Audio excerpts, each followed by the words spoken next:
Dedication. To powerful minds, deep voices, and long legs. To committed hearts, fierce fighters, and passionate lovers.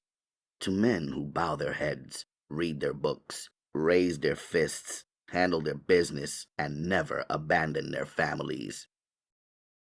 To beautiful men who still have the glow of God in their eyes. By Sister Souljah. Acknowledgements.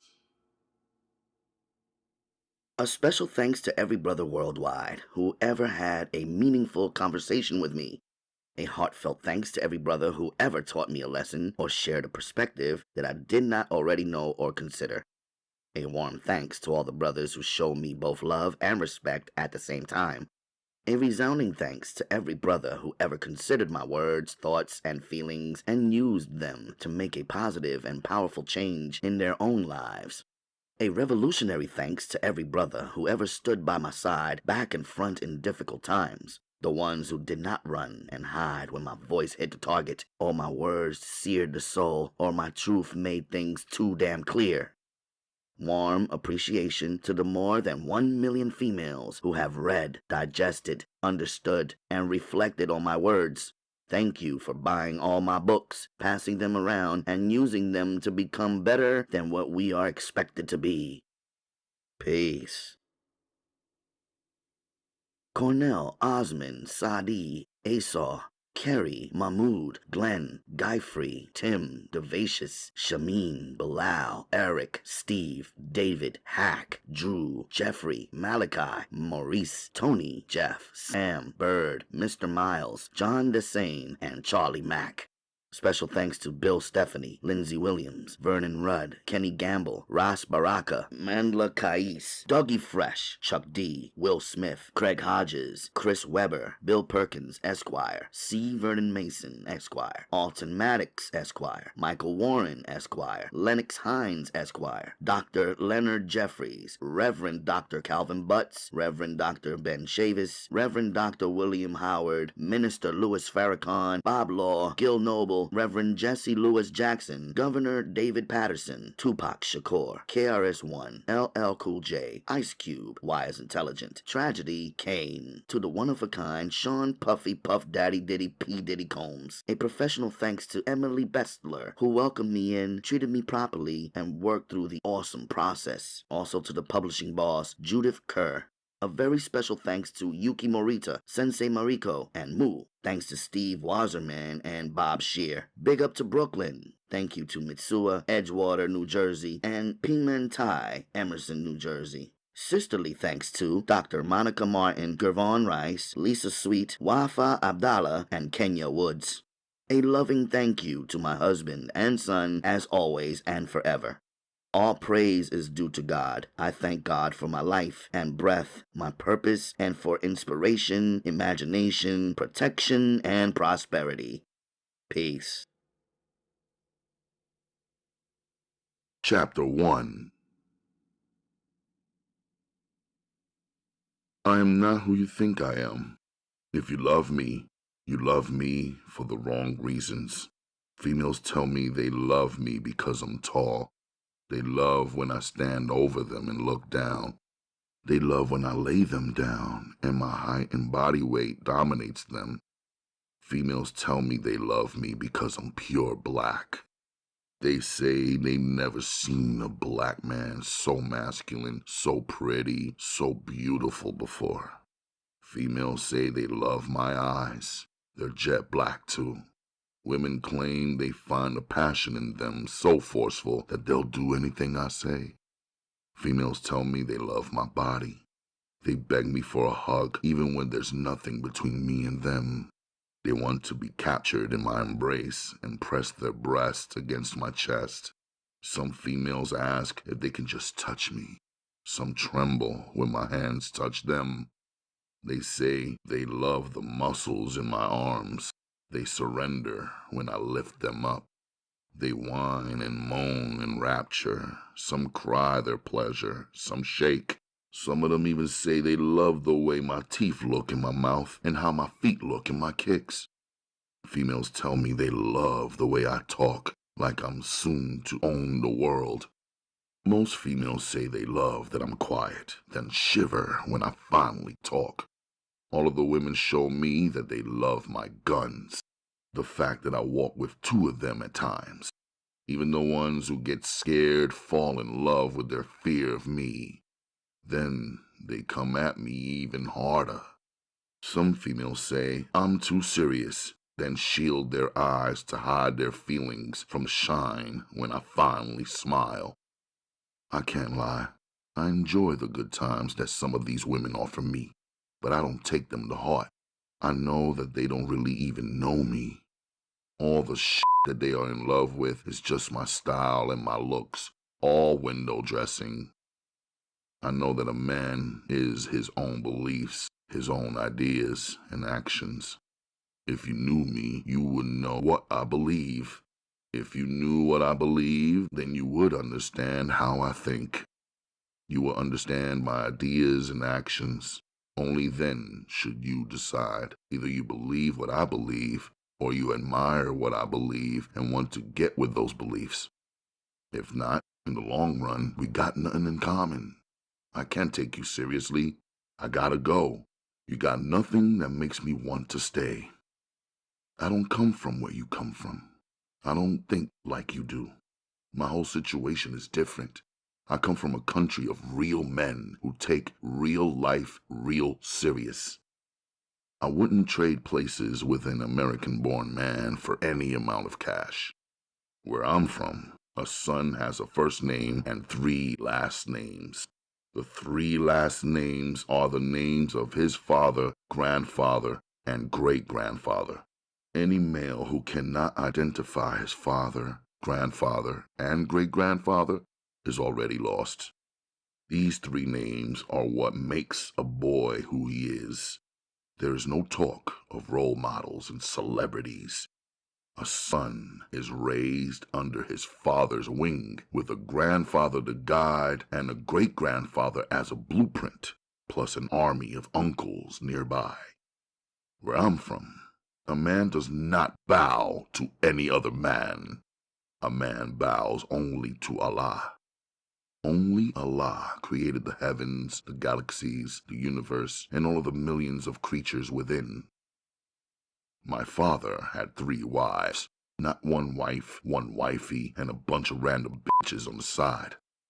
Where I'm from, a man wants to marry a woman and establish a strong family. A man can have more than 1 wife as long as he can treat them all fairly and provide them with love, separate homes, food, guidance, and presence. There is no such thing as domestic drama. A woman feels fortunate to be selected by a quality husband, a family man who will be by her side for her entire lifetime. Families are permanent. When a man is ready to build with his family, he selects a woman who he likes, who is from a family who raised her right, a woman who knows how to love and live. She has to be good for him, his beliefs and plans for life, someone who brings him peace, progress, and pleasure. Then he is down for her, for real. She is down for him too because she feels his strength, craves his love and attention, feels safe tucked at his side, and is confident that every day he is making the right moves for her, his family, and himself. Our women don't agree with her man. A man knows what he's supposed to do and not do. It is the same thing he watched his own father do and not do, so he does it. Even if a man selects the wrong path, his punishment is between himself and Allah. His woman cannot punish him, judge him, or nag him to death. In my country, a wife is not a whore or ex-whore. Every move a woman makes matters. She can bring dishonor to her man and family, even with a simple glance at another man, if it is held for too long. Even where I am from, there are whores. They know their place, too. They stay within the walls of the illegal whore house, never to be glorified, honored, claimed, or married. A whore, where I'm from, is the opposite of arrogant. She is used but never celebrated by decent men or women. She knows that she can never enjoy the lifestyle and contentment of a respected sister, daughter, mother, or wife. The punishment for a good woman who comes from a good family and suddenly behaves whorish is severe. She will be isolated by her parents, family, and friends. Her father and mother may lock her away and confine her to one room in the house. In some cases, she is even murdered by her own husband, father, or brother for bringing shame and dishonor to her family and the people who raised, guided, loved, and provided for her. The family member who commits the murder is not arrested. The whole country acknowledges that a woman is sacred. Every move she makes is either building her family up or breaking it down. Every thought she has is felt and considered by her children. Every word she speaks either teaches or misleads. She must remain honorable, pure, and righteous. Otherwise, there will be no happiness, no family, and no reason to exist. Mouthing off, her man's friends, brothers, and cousins, running away with the children, aborting the babies, lying about who is the father of her children, not knowing who the father is, yelling and disrespecting, doing drugs, drinking, parading around mostly naked, acting crazy. Our men don't stand for that. We have not experienced that. We never will. Our women know their place. They stay in it and live and thrive there. They remain there happily. Our women give love and are loved even more. She is respected, protected, and provided for. She lives proud and at peace. Where I am from, liquor is illegal and forbidden. We believe that it makes a man behave with ignorance. After drinking liquor, the next step we believe is to betray God and destroy yourself and your family. In my country, is non-existent. For the absolute majority, it is unknown and undone. There have been one or two of those who have traveled out to other places in Europe or America and come back with this bizarre behavior. However, they could never remain with us. Their healing resulted in suicides, or they just turned up missing. There are no tears for the man who and builds a life where there can be no balance, reproduction, or family. Where I am from, adultery is a crime for a man or a woman. Even to someone else's sister or daughter just because you feel like it or like the way she looks without approaching her family for marriage means that you have brought about a battle between dishonored families, yours and hers. The man who commits adultery will be punished by his family. The woman who commits adultery will be considered ruined. Where I am from, men work. Whether he works his own land and is paid in the foods the earth produces, whether he works someone else's land, whether he is paid in cash, cattle, or otherwise, he works. Hard work is a man's way of providing for and demonstrating that he loves his family. Each man must have a business of products or services. His product might be fish, meats, vegetables, fruits, jewelry, clothing, crafts, furniture, vehicles, parts, and supplies, or other items. Or he may provide services as a doctor, carpenter, construction worker, engineer, lawyer, driver, educator, or performer. But no man can sit doing nothing. His family, backed up by the entire community, would never allow it. When I talk about where I'm from, which is almost never, both males and females feel uneasy. Some look at me in disbelief like I'm a fucking liar. Others stare off in complete boredom like it is not a life they would ever want to live. But I feel fine. People where I'm from are happy, while almost everybody I know in America feels fucked up, empty, and dissatisfied, especially the black people. At 14 years young, I became a citizen of the United States. It was supposed to be a great day, to be remembered for a lifetime. There we were, becoming a part of what is known as the best country in the world, America. After having been born and living inside of what Americans consider the worst place in the world, the continent of Africa. We got dressed up and took the A train to City Hall in New York City. We recited some things that we had already memorized. Then it became official. I should say it became legal. I was an American on paper.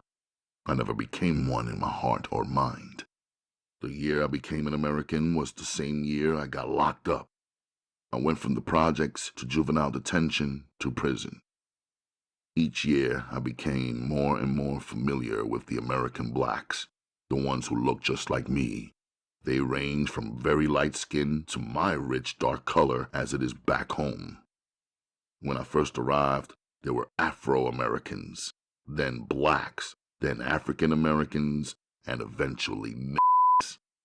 They talked like they were the most powerful, clever motherfuckers on the planet. They looked down on other blacks arriving from any other country in the world.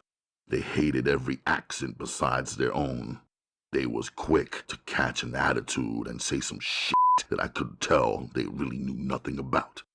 There was no real way for me to separate myself from them.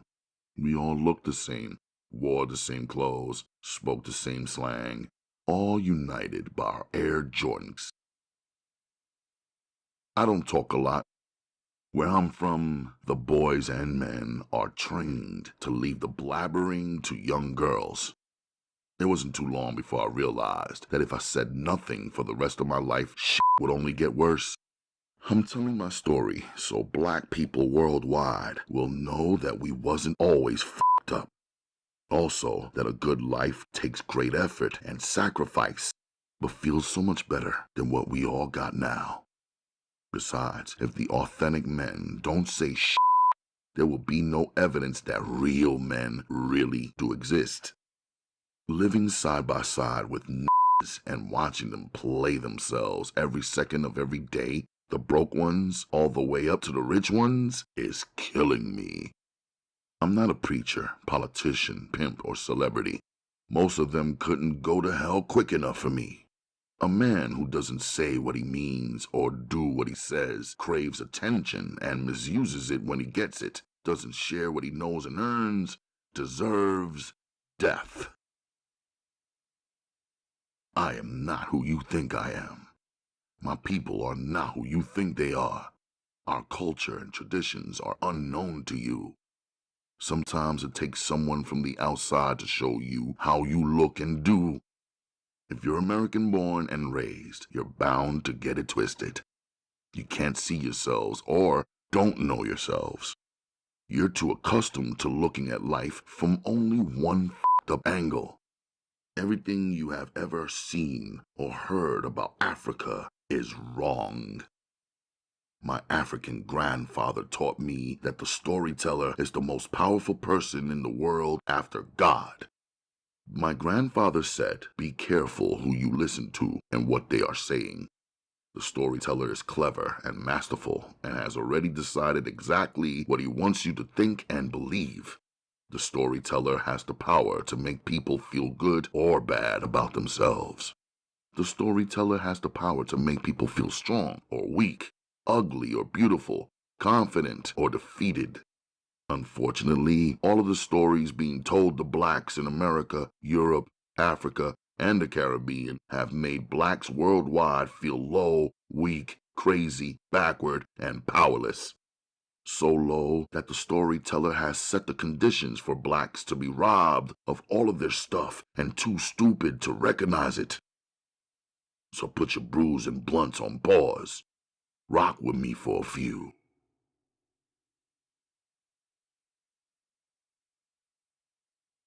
Chapter 2. African-born, my father was not a king, but he was a phenomenon. The things he taught and showed me were more valuable than the 3 sparkling 3-carat diamonds he placed in the palm of my hand. My father said, not every man is qualified to be king. Not every man should want to be king. When unqualified men become king, they destroy everyone one way or another because of their ignorance, greed, or anger. Every day they live with the fear that it will be exposed that they do not deserve their wealth and do not really know how to rule. My father was the advisor to the Prime Minister of the Sudan, the most powerful man in our country. He was also the advisor to an extremely popular and influential southern Sudanese king. My father was a great thinker, the man with the ideas that the king and prime minister pretended they'd thought of themselves. This placed my father in a position of power, quiet power, but it also put him in a position of working to bring two deeply separated parts of one nation together. He was constantly being studied and watched and eventually hated by a handful of men who could not compare. These same men who couldn't think or see straight on their own had no vision of the power that would come through unity. They envied my father, rejected his thoughts and ideas, yet imitated his style and finesse. When crooked men feel threatened and have no chance of competing with or matching the intelligence and maneuvers of a man who they see as their rival, they begin to use their insecurity to set that man up and bear false witness against him. They don't stop until they bring him down, drive him out, and eliminate him from holding on to something they could never have achieved fair and square. My father taught me to lay low. Don't be the horse that wants to be seen and celebrated all day, every day. Be cool. Take it easy. Carry out your plans in life slow and steady. Push hard. My father pushed hard, loved hard, lived hard, making great use of every minute and moment. A scientist, he graduated from the University of Khartoum at age 20. He earned his master's degree at the Sorbonne University in Paris, France. He completed his PhD at Columbia University in the USA. At age 26, he returned home a doctor of science. He reminded everyone that Africa was the best place in the world. He didn't just say it, he meant it. He moved back in and worked the land and built businesses from scratch to empire status. My father was 6'8" and pure black from head to toe. A blessing, not a curse. An international man, he saw the whole world as his backyard. He made our home in northern Sudan, the place where my mother was born and raised, the place where I was born also. We lived on his estate, 75 acres of land, 4 houses, 8 buildings, and all of the property I could see in every direction was ours. He named our estate Beit El Rahim, which means the womb. He said he chose this name for many reasons. One, he said, because Africa is the birthplace of the world, of human beings, of intelligence, and of all of the prophets. 2, he said, because women are the key to life. 3, he said, because children born of a healthy womb become the guardians of traditions, and children born of an unhealthy womb become the curse. So the womb itself is sacred. If we choose, we never had to leave our property. Most of my family lived there. My father's closest friends and co-workers' children went to our school on our property and prayed at the mosque on our property. My mother's businesses was located there in a fully equipped building, exclusively used, managed, and populated by women. Our food was grown on our land. We drew our water from our fresh water wells. Our place was filled with love, laughter, prayer, and music. My father purchased the finest clothes, most handmade in the Sudan, the rest imported from Italy, France, and America, and customized to his size and fit. His shoes were imported from Milan, Lisbon, Gweru, Seoul, and Canberra, but his favorite pair was made by his own father, my southern grandfather, who made the shoes from scratch right before my father's eyes. He gave them to him as a parting gift when my father went off to college, explaining that the handmade pair of shoes were the sturdiest and most reliable, the same as his southern village. My grandfather said those shoes would bring his son home to him where Southern grandfather believed he belonged. My father loved and collected music from around the world. Some evenings we grooved and listened to the thoughtful and melodic voice of Bob Marley. Stevie Wonder's lyrics painted pictures in our minds. Miriam Makeba sang us messages from the people of South Africa. Fela rocked us from Nigeria. The young voice of Michael Jackson amazed and excited us. Our homegrown Sudanese singers like Abdallah Amiago sang us familiar songs framed by familiar sounds, waking and reawaking our love of life and Allah. In one of the buildings on our property reserved for men, my father sometimes practiced playing his trumpet. Once a month, he performed with his Just for Fun band before an audience of family and close friends. He taught me that hard-working men must always find ways to relax and enjoy life without destroying their family relationships. He spoke 7 languages and had acquaintances throughout the world. My father taught me that language should never separate one good person from another. Any man can learn another man's language if he can shut up long enough to listen and sit still long enough to study. We spoke Arabic at home, but he made sure I could speak at least the greetings of several African tongues, and I also studied English in school and practiced speaking it along with my schoolmates. My mother only spoke Arabic. My father loved her so much that she was the exception of many of his rules. He laid the world at her feet. When he hugged and kissed her, anyone could tell there was nothing realer than that. Even I could tell he wanted her only to himself. I'd move out of their way and disappear into one of the many rooms of our home. He surrounded her in his love, but still allowed her to have her friends, business, and life within the places built exclusively for her behind the walls of the womb. He was never shy about expressing himself to her. I saw it all the time. About her, I felt the same way. When my father did business in the surrounding suburbs and villages he mostly drove his truck. For big city and government business, he rode in his silver Mercedes-Benz 600, driven by his trusted Southern Sudanese homeboy, the only person allowed to privately transport him. Parked in our garage area was his custom-made cobalt blue Rolls-Royce that rarely left the grounds where we lived. Still, it was always kept clean and polished. We also had a small collection of miniature cars used by our staff to move around our property and to drive outside of our estate to run errands and complete tasks. Our diamonds, gold, ivory, copper, and silver we got from home. It was automatic, part of our property, our history, our heritage, our assets. We also had oil, homegrown fruits and vegetables, and livestock. Guess you could say, despite having to work hard in a hot climate, we invented chillin'. My father had guns galore, real ones, from 22s to 45s to 357s to 9s to Glocks to G3 rifles to semi-automatics, Uzis, and AK-47s. There were so many weapons that he had a small brick fort built on our property just to store them. On my 5th birthday, he gave me a key to his fort.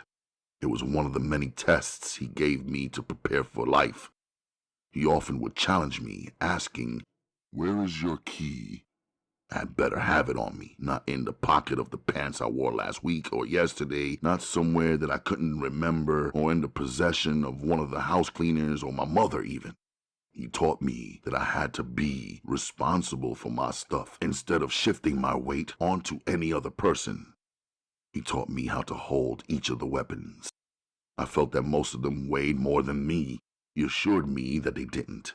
He taught me how to take them apart, put them back together, and how to clean and load them. The first time he took me to target practice, I was 5 years old. The kickback from the gun in my hand lifted me off of my feet and threw me to the ground. Within seconds, he had me stand back up on my feet and begin firing once again. "If you fear the gun," he said, "you will never be calm enough to hit your target." My father was not a military man, but when I got the chance to travel outside of our estate with him on business or pleasure, he made sure he pointed out Egyptian-made aircraft flying through our skies, German-made watercraft sailing on our waters, Soviet T-54 tanks and MiG-17 surface-to-air missiles, and more. Slowly and carefully, he would say so seriously, this one was designed by Germany, this one was designed by Britain, this one was designed by Israel, this one was designed by Italy, this one was designed by Pakistan.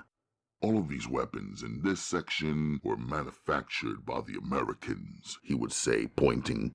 Do you know why they designed and provided these weapons for us? He would ask me. Do you know what they want you to do with them? He would ask. Then he would answer himself. They designed these weapons so that we could make their lives easier. So that you and I would wipe out our own family, friends, and countrymen. Allowing them, the foreigners, to come in and raid and rule our land, seize our gold, export our diamonds, and siphon our oils. Take a look around, he would say. Everything we have, some which I acquired through birthright, the rest from hard work, education, blood, sweat, and tears, could be gone in an instant because it is everything that every man in the world dreams of possessing. You must fight to keep it. My father said every son is entitled to inherit what his father earned, but still must plan to fight for it. Admire your father, but still become a man who stands on his own feet and works his own accomplishments and miracles.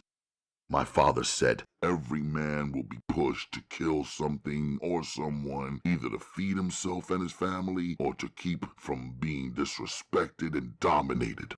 But don't be eager to kill, son, because when you kill, you lose something too. It is better to give life than to give death. It is harder to maintain life than it is to wipe it out. There are unreasonable men on this earth who are determined not to let you be as you are, live as you are, love as you are, work as you are. They will bring war to your doorstep, like it or not. If you win, good for you and your family, praise Allah. Enjoy the peace.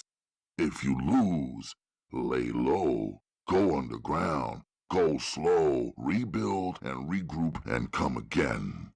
If they take your land, gold, diamonds, and oils, let them have it for the moment while you think, repositioning yourself, regain your strength, plan, and purpose.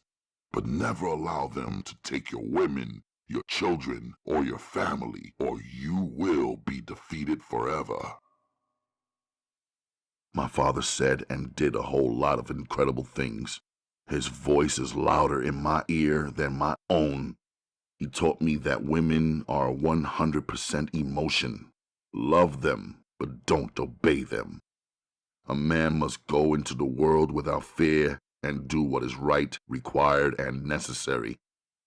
The last thing he told me the last time I saw him was, son, no matter what, take care of your mother and your sister. Guard them and their honor. Protect them with your life.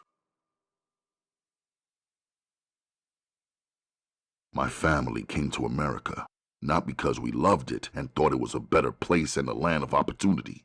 We came to America without our influence and abundant riches, to lay low, to go underground, to go slow, to rebuild, to regroup, to regain our strength, position, plan, and purpose, to come again.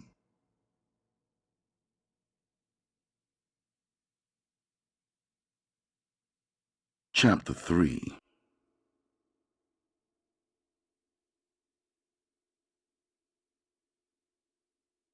My beautiful mother and I arrived in the U.S. on October 31st, 1979. I was 7 years young, when we were greeted by 3 American customs officers who were all wearing pink pig snouts and pink pig ears. We had never heard of Halloween. We don't celebrate the devil in our country. I gripped my mother's hand and heard my father's voice in my mind. Son, there are unreasonable men on this earth. I watched closely as the officers searched through our few things.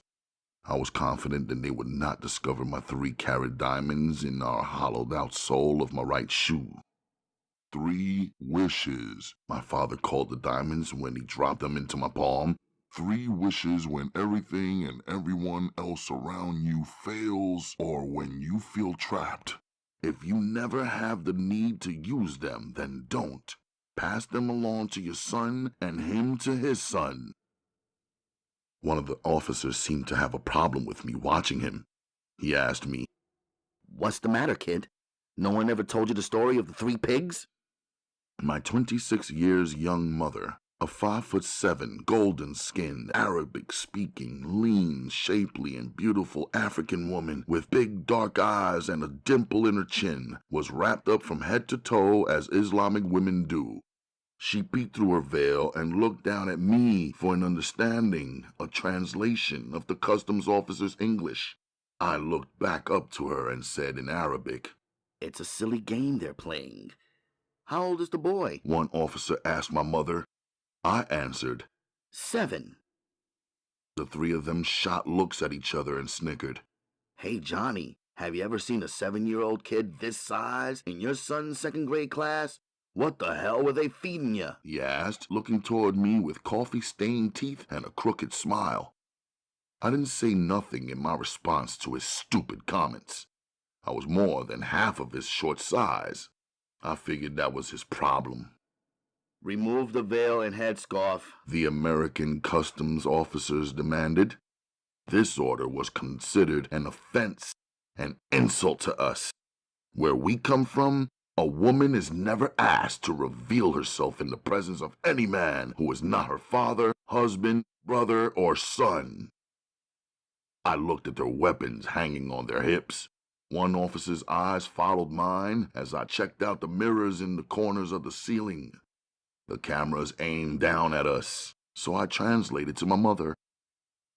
She removed the hijab and niqab very reluctantly, hearing the authority in the tone of their foreign voices and feeling the threat of the moment. The customs men watched every move of her hands, scanning and admiring the unfamiliar and beautifully drawn henna designs she wore on each of her fingers and on the palms of her hands. Her thick, long, and pretty brown hair, now uncovered, dropped down to her back. Immediately, they reacted to her revealed beauty with gasps, long, lusty stares, and 3 dirty smirks. She kept her gaze on the floor and asked me in Arabic if they were finished. I asked them in English, "Are you finished?" Still smiling, one of the officers nodded. The other waved his hand and said, "Yeah, head to the next line over there." I checked them, watching her so closely as she wrapped back into her hijab and reattached her niqab to cover her face, all but her eyes. We walked away. I heard one of them say to the other, "Wow, I'd like to get my hands on something exotic like that." They laughed. The other officer said, "Funny, I wasn't thinking about my f***ing hands, man." I thought to myself, "First thing I'm getting is a gun."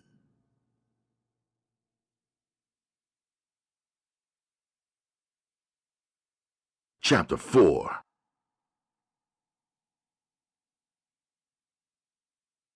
There was nothing wrong with the building, the block, or the sky above. It was the motherfuckers living in there who had to be closely watched. When we moved in, the first thing on me that got attacked was my clothes. An older guy named Daquan, who seemed to be in charge of the bench outside of the building door, called me over to his office. I had to walk by the bench to get off the block anyway. I was 7. This cat was about 16. Instead of gold fronts, Daquan had 2 sturdy silver teeth. I saw him rocking his clothes with the price tag still hanging on them, dangling from his fitted hat or hanging from his kicks or plastered across his pants pockets. Most of his shit was labeled Polo, Ralph Lauren, or Nike. His kicks kept changing up daily. "You can't come outside like that no more. You fucking up the whole look of the building," he told me with a screw face. I just stood there, looking back at him for some seconds. I was just learning how to translate the black version of English and their slang. "What is it that you're talking about?" I asked him. Immediately, he started laughing at my accent, my way of talking. "All this shit got to go," he said, using his Dutch to point out everything I was wearing, from the kufi on my head down to my shoes. "Around here, we wear fitted. Put a brim on your hat, my man, and throw them joints in the trash right now. You insulting me," he said, looking down at my feet. He got off his bench and pulled his metal trash can, which was chained to the bottom of his bench, closer to me. I didn't move. He tried to grab my shoes right off my feet. I jumped back and pulled out my knife.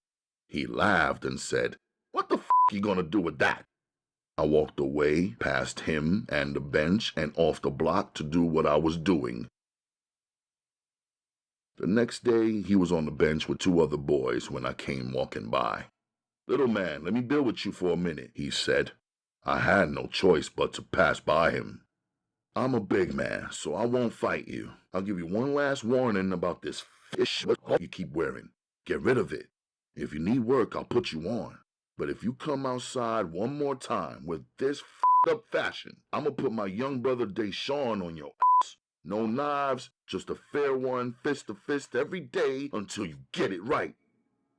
His brother Daquan had on Levi's jeans, no shirt, and a matching jean jacket with some new kicks. He grimaced at me, something I guess his brother taught him to do. I looked straight back at him. "I got 5 brothers. Daquan here is 9. Daron is 10. You could take your pick. I'll bring them all downstairs and line them up for you. But every day you're gonna have to fight one of them either way." I could tell he couldn't tell, or maybe he didn't care, that I was only 7.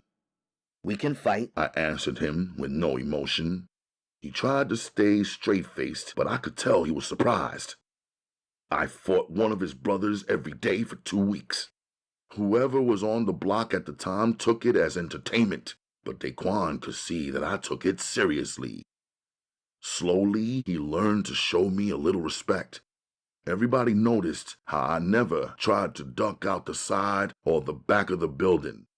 I showed up ready with no fear. I fought the 9-year-old for the first few days. Everybody could see I had more skill. He would start out strong in the beginning, but couldn't make it through to the finish. But Daquan would have him right out there the next day to try again. Next, I took on Daron, the 10-year-old, who had more weight than me. But my father once taught me a way to fight someone who was bigger and stronger. While we was battling, their big brother Daquan would stand over us yelling at his brother to do this or that, to move this way or that way. When he would see that one of his brothers was losing, he would start threatening them right there on the spot. "You better whip his ass or I'ma whip your ass. Get your fist up, take him down, or you're gonna have to fight me next," he would threaten them. On my last fight with the 10-year-old, Daquan screamed on him so hard I actually felt sorry for him. When it became clear that I had defeated him too, Daquan made him strip out of his clothes and snatched off his new sneakers. I gave the kid credit for standing out there in broad daylight in his boxers. He gave in to his brother's orders and didn't cry at his humiliation. Always there would be a small crowd watching. Day by day, it increased in size. Daquan did not know he was doing me a favor. He introduced me to the hood as a fighter, a young one with exceptional stamina who never backed down. It helped my reputation a lot and put some of the young wannabes around our way on pause. The 11-year-old named DeLeon posed a problem for me, I thought. The first time I faced him to fight, I figured he must be feeling real powerful, surrounded by his 2 younger brothers seated right there on the bench and his older brother Daquan standing right next to him and on point. Aside from the 3 of them, his 13-year-old brother, who never sat down, was always leaned up against the bench, never saying one word or ever cracking a smile. He stared me in my eyes the entire time. He seemed more foul than the other 5 and was a threat to me of what was coming up next if I dared to take his 11-year-old brother down. He was 6 years older than me and too big. He looked like a fucking cheater, a dirty fighter. So my strategy was to go hard at the 11-year-old, forcing Daquan to give me my props, declare me the winner, and to call it all off. Instead of getting right down to it, we walked around in circles first, staring each other down. He was slightly taller than me. The crowd was shouting out random shit. Somebody said something funny. In the split second that he looked away to chase the joke, I smashed his face with my right fist. His nose started bleeding. He was in the fighting stance now, looking angry and determined. Still, he was making the mistake of having his eyes in the wrong place, watching his blood drops splatter in small circles on the cement. "Keep your eyes on his fists!" Daquan yelled at him. The kid got amped up and took a swing at me. I ducked. He missed. I landed a big bare-fisted punch in his stomach and he doubled over. "Stand the f*** up! Stand the f*** up!" Daquan yelled. I gave him time to straighten up before I punched him in his face again. His eyes turned red and mucus gushed out of one nostril, mixing with his blood. Suddenly his chest started heaving. Tears started to form in his eyes. His 2 younger brothers were on their feet now, trying to stop the fight. Daquan pushed them both out of the way, leaned over, and started screaming face to face on his 11-year-old brother.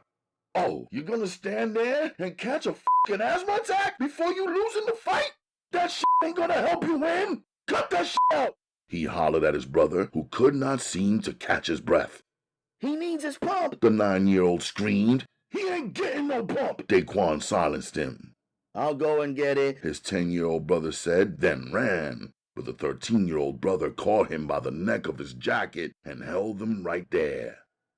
"Now calm down and take all your shit off and give it to him. You don't deserve to have nothing," Daquan ordered the 11-year-old.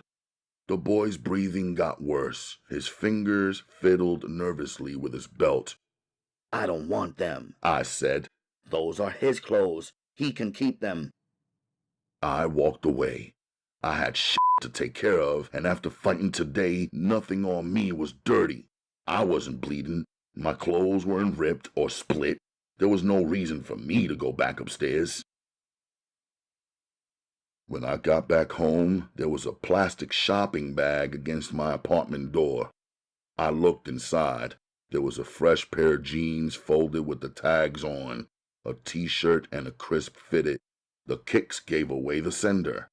They were the brand new ones like the pair the 11-year-old wore for the fight. I took the delivery 3 different ways. One was that Daquan wanted me to know he didn't have no problem finding out where my apartment was and who my family was, and he would come up to our place whenever I was at home or not. 2, that Daquan was admitting the embarrassing defeat of his 11-year-old brother. 3, that maybe the 13-year-old didn't want to fight me next. I took the shopping bag as a message to me, half threat, half reward. I thought about it for 2 seconds, grabbed the bag, and shot down the stairs to Daquan's apartment. I wanted him to understand that I knew he was watching me, but I was watching him too. He could come up to my apartment, and I could come down to his just as easy. Before I could bang on the door, Daquan pulled it open. He had on new jeans and sneakers as usual, but this time he wasn't wearing a shirt and his 9mm was gleaming, tucked at his waist. "What do you want?" Daquan asked. I handed him back his shopping bag, but couldn't take my gaze off his gun. "One of those," I answered with a nod towards his piece. Daquan smiled. "Come on in, kid," he said. All 5 of Daquan's brothers were in one back room. There was Deshawn, Dayron, DeLeon, and a 13-year-old. I didn't know his name. This was the first time seeing the 15-year-old, who was almost as tall as Daquan. I found out his name was Damon. Each of them was sitting on one of 2 beds. Only the 11-year-old with the asthma was sitting on top of his hands and had his head hanging down. "Get your f***ing head up," Daquan barked. "And keep it the f*** up," he added. Meanwhile, the 13-year-old, still standing, stared me down with hatred. I was wrong for thinking that he didn't want to fight me next. Even though he was almost twice my age, he looked like he wanted a crack at crashing my skull. Daquan, the 10-year-old brother, turned away when he noticed it was me and looked out the window instead. "Look this man in his eyes," Daquan bossed him. Now all 6 of them were staring, focused on me. Daquan had a wall no one could see because from the ceiling to the floor it was covered by crisp sneaker boxes of all kinds. They were perfectly stacked like in a small store. "Damon, give me box number 77, he told his 15-year-old brother. The brother hesitated at first, then he sped up and pulled the box out for him. Daquan took the box from his brother and told me to follow him down the hall. In the dark corridor of their apartment, Daquan squatted down to speak confidently. He opened the top of the sneaker box, revealing 2 guns sparkling on top of white tissue paper. I could see one was a .22. The other was a 9. "All right, little man, from now on you're gonna work for me," he said, but I cut him off. "No." When I saw the anger moving into his face, I corrected myself. "No thanks," I said. "How much is it?" "These cannons are big boy toys," he said, raising up from his squat like he was reluctant or now refusing to sell it to me. I waited silently for him to quote the price. He's a businessman, I thought to myself. If he was any good at it, it was his job to move his product. He felt my point. "It's $350 for the 9, $200 for the 22, bullets included," he told me, cool and confident that he had outpriced me and trapped me in his employ. I put my hands in my pockets and peeled off $550. "I'll take both of them," I said, pointing toward the weapons. For the first time ever, I saw him actually hesitate. His eyes stayed on my small money stack. "All right, little man, but you're gonna have to learn to work with other people for real. I can sell you the pieces, that's what I do, but I cannot let you walk around in those f***ed up clothes. I'll sell to you if you change into the clothes in this shopping bag. It's a compromise," he said, staring at me in the form of a threat.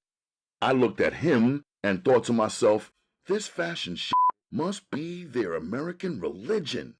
Then I thought again, protecting my mother, Umma, is my religion, so I accepted. "Deal." He took the money. I took the bag and the sneaker box and started to leave. "Show and prove," Daquan demanded, but I didn't understand. "Put 'em on now," he ordered. He seemed used to giving orders and having them followed.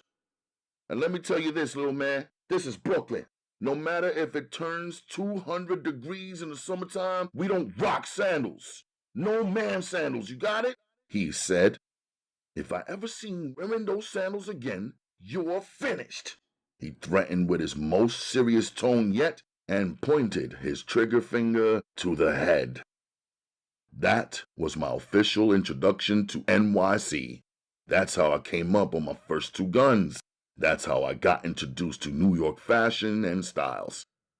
"Leave all that f***ed up shit you had on right there." He stood over me. I laid my kufi, my linen pants, my white silk Islamic shirt, and my sandals to rest. These were all high-quality, respectable clothes made from the finest materials.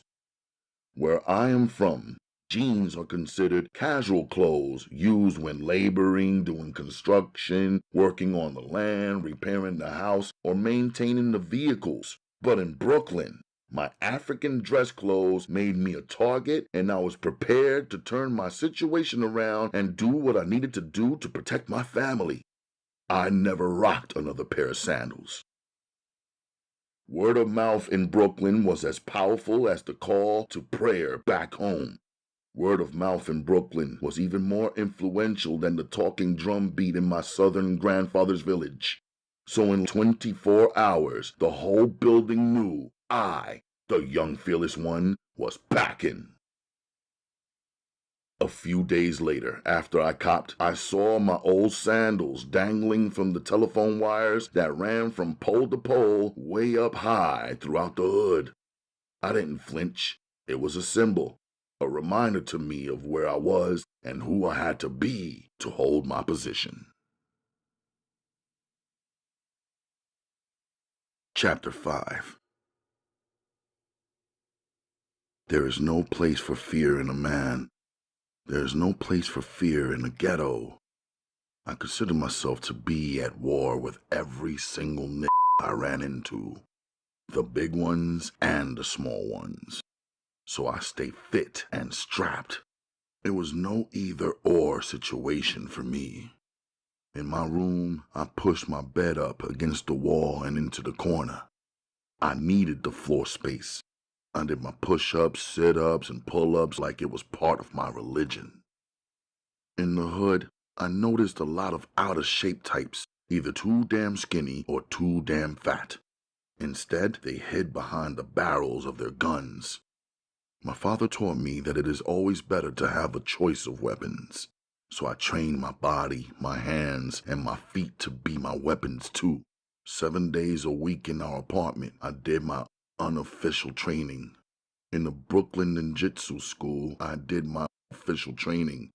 My teacher, who students call Sensei, was a 30-something-year-old Japanese man who owned a nice-sized space that we called the dojo. It wasn't a cramped storefront that had different kids dropping in and out all the time. It was a large, spacious, 4-room facility. We were trained to fight in the largest room. We had lockers in the locker room. Private lessons were offered in the smaller back room. Sensei had his own office to chill in. The walls were lined with photographs of real fighters in wicked stances, some even flying in the air. The expressions on their faces revealed their killer instinct, as though the photos had just been snapped seconds before their opponent's defeat. The students were all handpicked and selected to train by Sensei. Some people's money he turned away easily. He wanted youth who were serious about fighting and defending, something based on a real principle and not just for the hell of it. He kept sharp rules on attendance and honor. He never screamed, and never joked either. Sensei told us stories of ancient men who constantly had to fight to defend themselves and their families against individuals, corrupt armies, and governments. He demonstrated how they used everything they had to make weapons and went up against their enemies even though they were completely outnumbered and favored to lose. I considered my situation to be just like that. Coming from a foreign land, I did not trust the United States authorities. I didn't even trust the American people.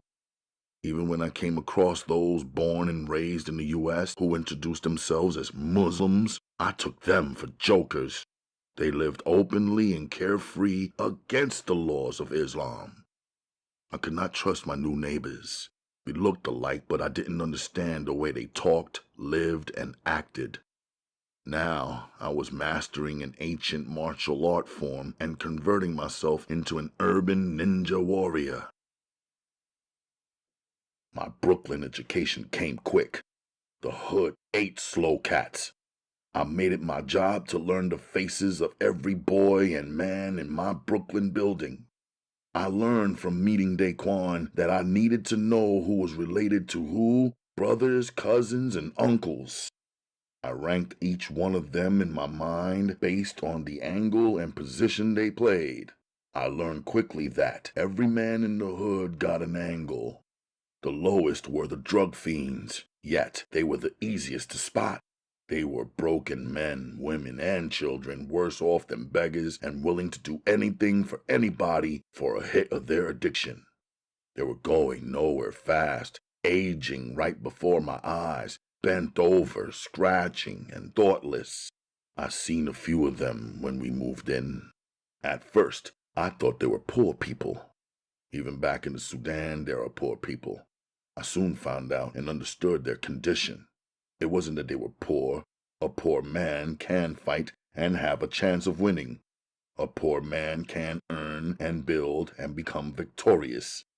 A fiend is just a fucked up zombie, half-dead loser. Close to the bottom were the schoolboys. They came home from school every afternoon just like they were told. They were no real threat to me. I kept my eye on them anyway. It wasn't long before I peeped their style. Most of them were a bunch of cowards. When I would see one of them alone, I could smell their fear. They would give a quick nervous hi and avoid eye contact. Then when I saw them grouped up with their friends on the stairwell or on the train or just plain the curb, they acted powerful. In the group, they liked to bum rush and knock people over just for the fun of it. One schoolboy punk named Manny tried to intimidate me once with his crew. About 15 of them walked close behind me from the train station to my building. They would step up their pace, come up close on my heels, then bust out laughing. I knew they was waiting for me to turn around, so I didn't. Later on, when I caught Manny alone, I pushed my .22 into his ribs and he shit all over himself.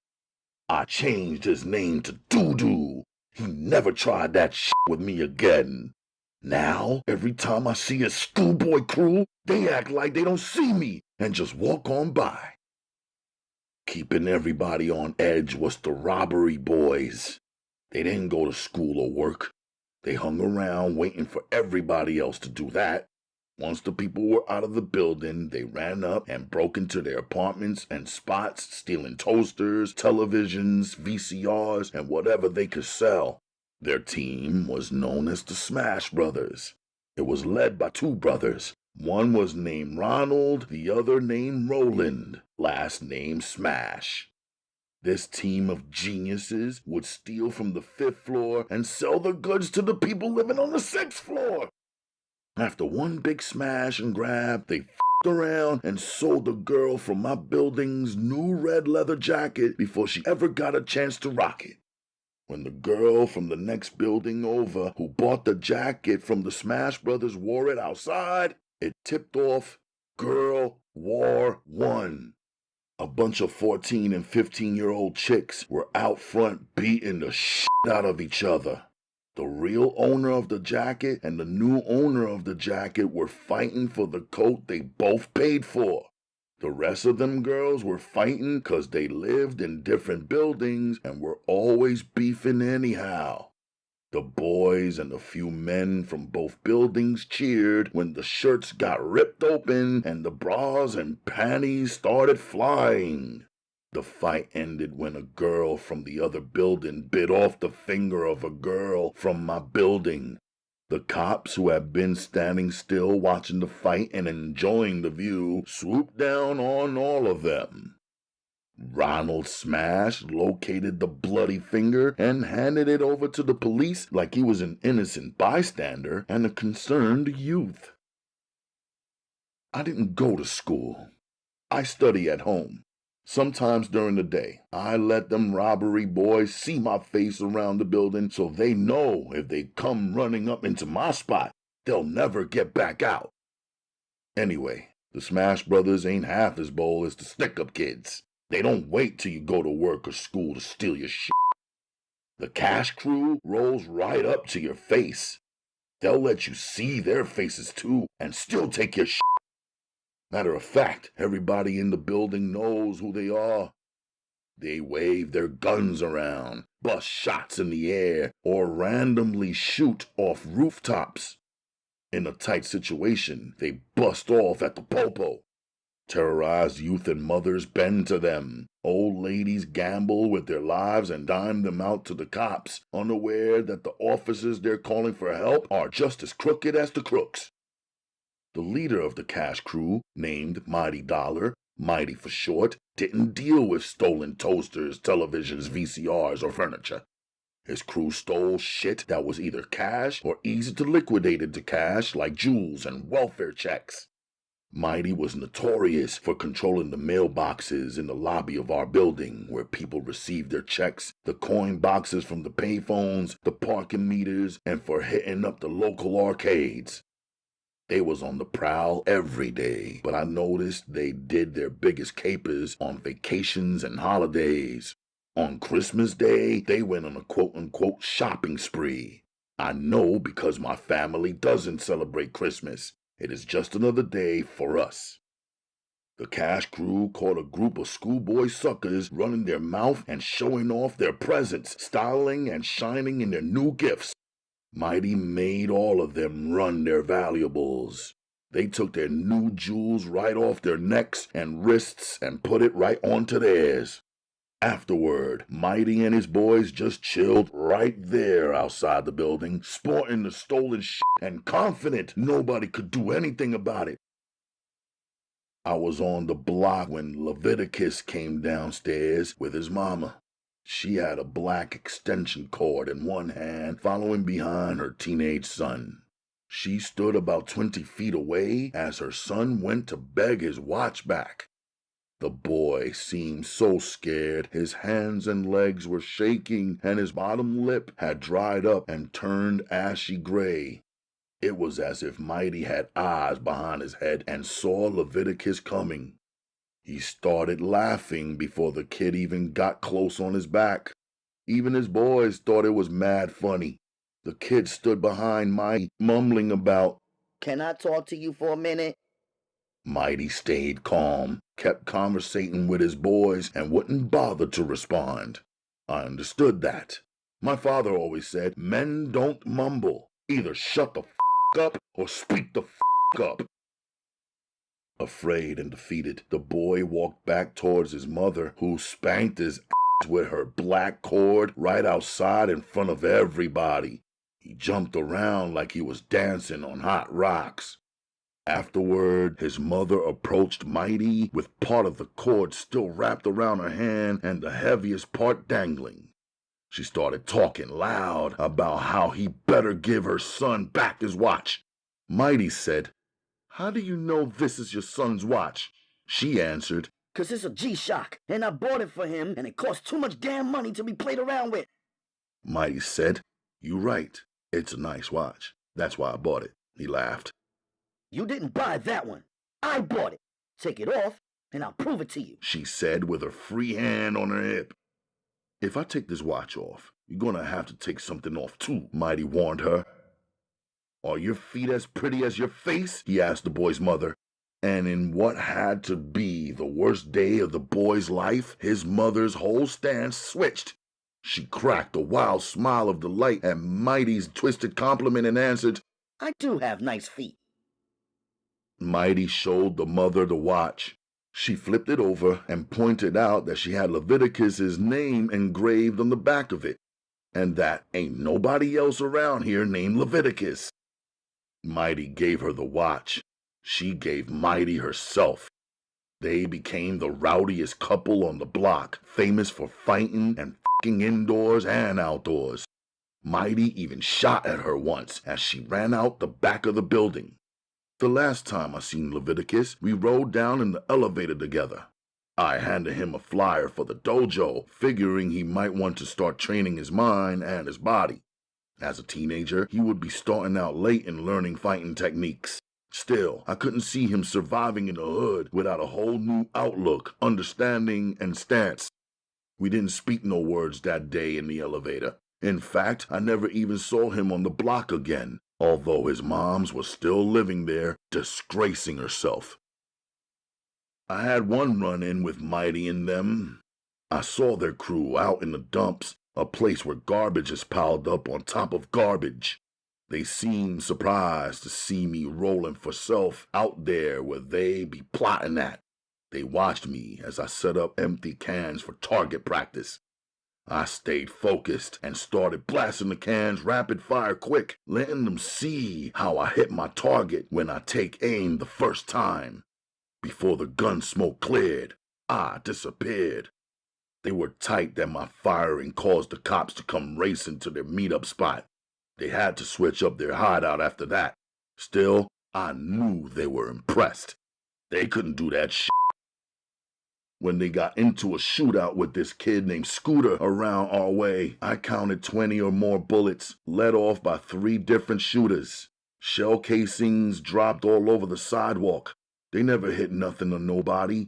Meanwhile, their live target is just running at top speed, dipping, zigzagging, slipping away from them easily.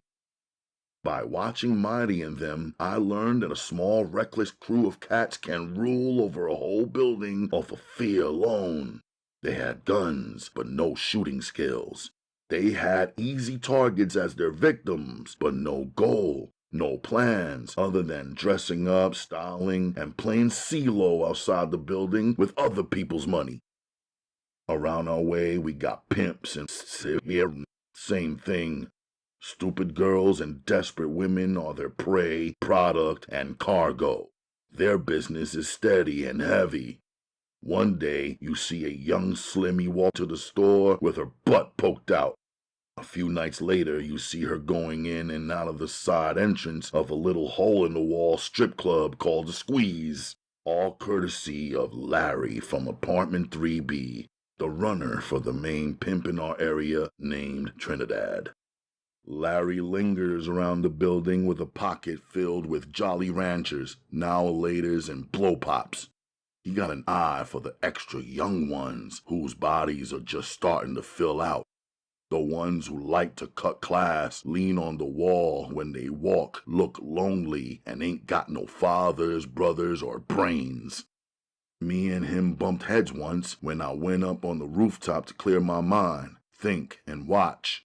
I caught him conducting a lollipop-licking contest between 3 little girls, ages maybe 10 or 11, 12 tops. The little girls were all eager-faced, their tongues dark grape, dark cherry, and dark watermelon. They were licking really fast and hard, really trying to beat each other to the promised prize, while dirty 30-something-year-old Larry watched with his long fingers and dirty long fingernails. I snapped, then cracked that motherfucker over the head with an empty Colt 45 40-ounce bottle.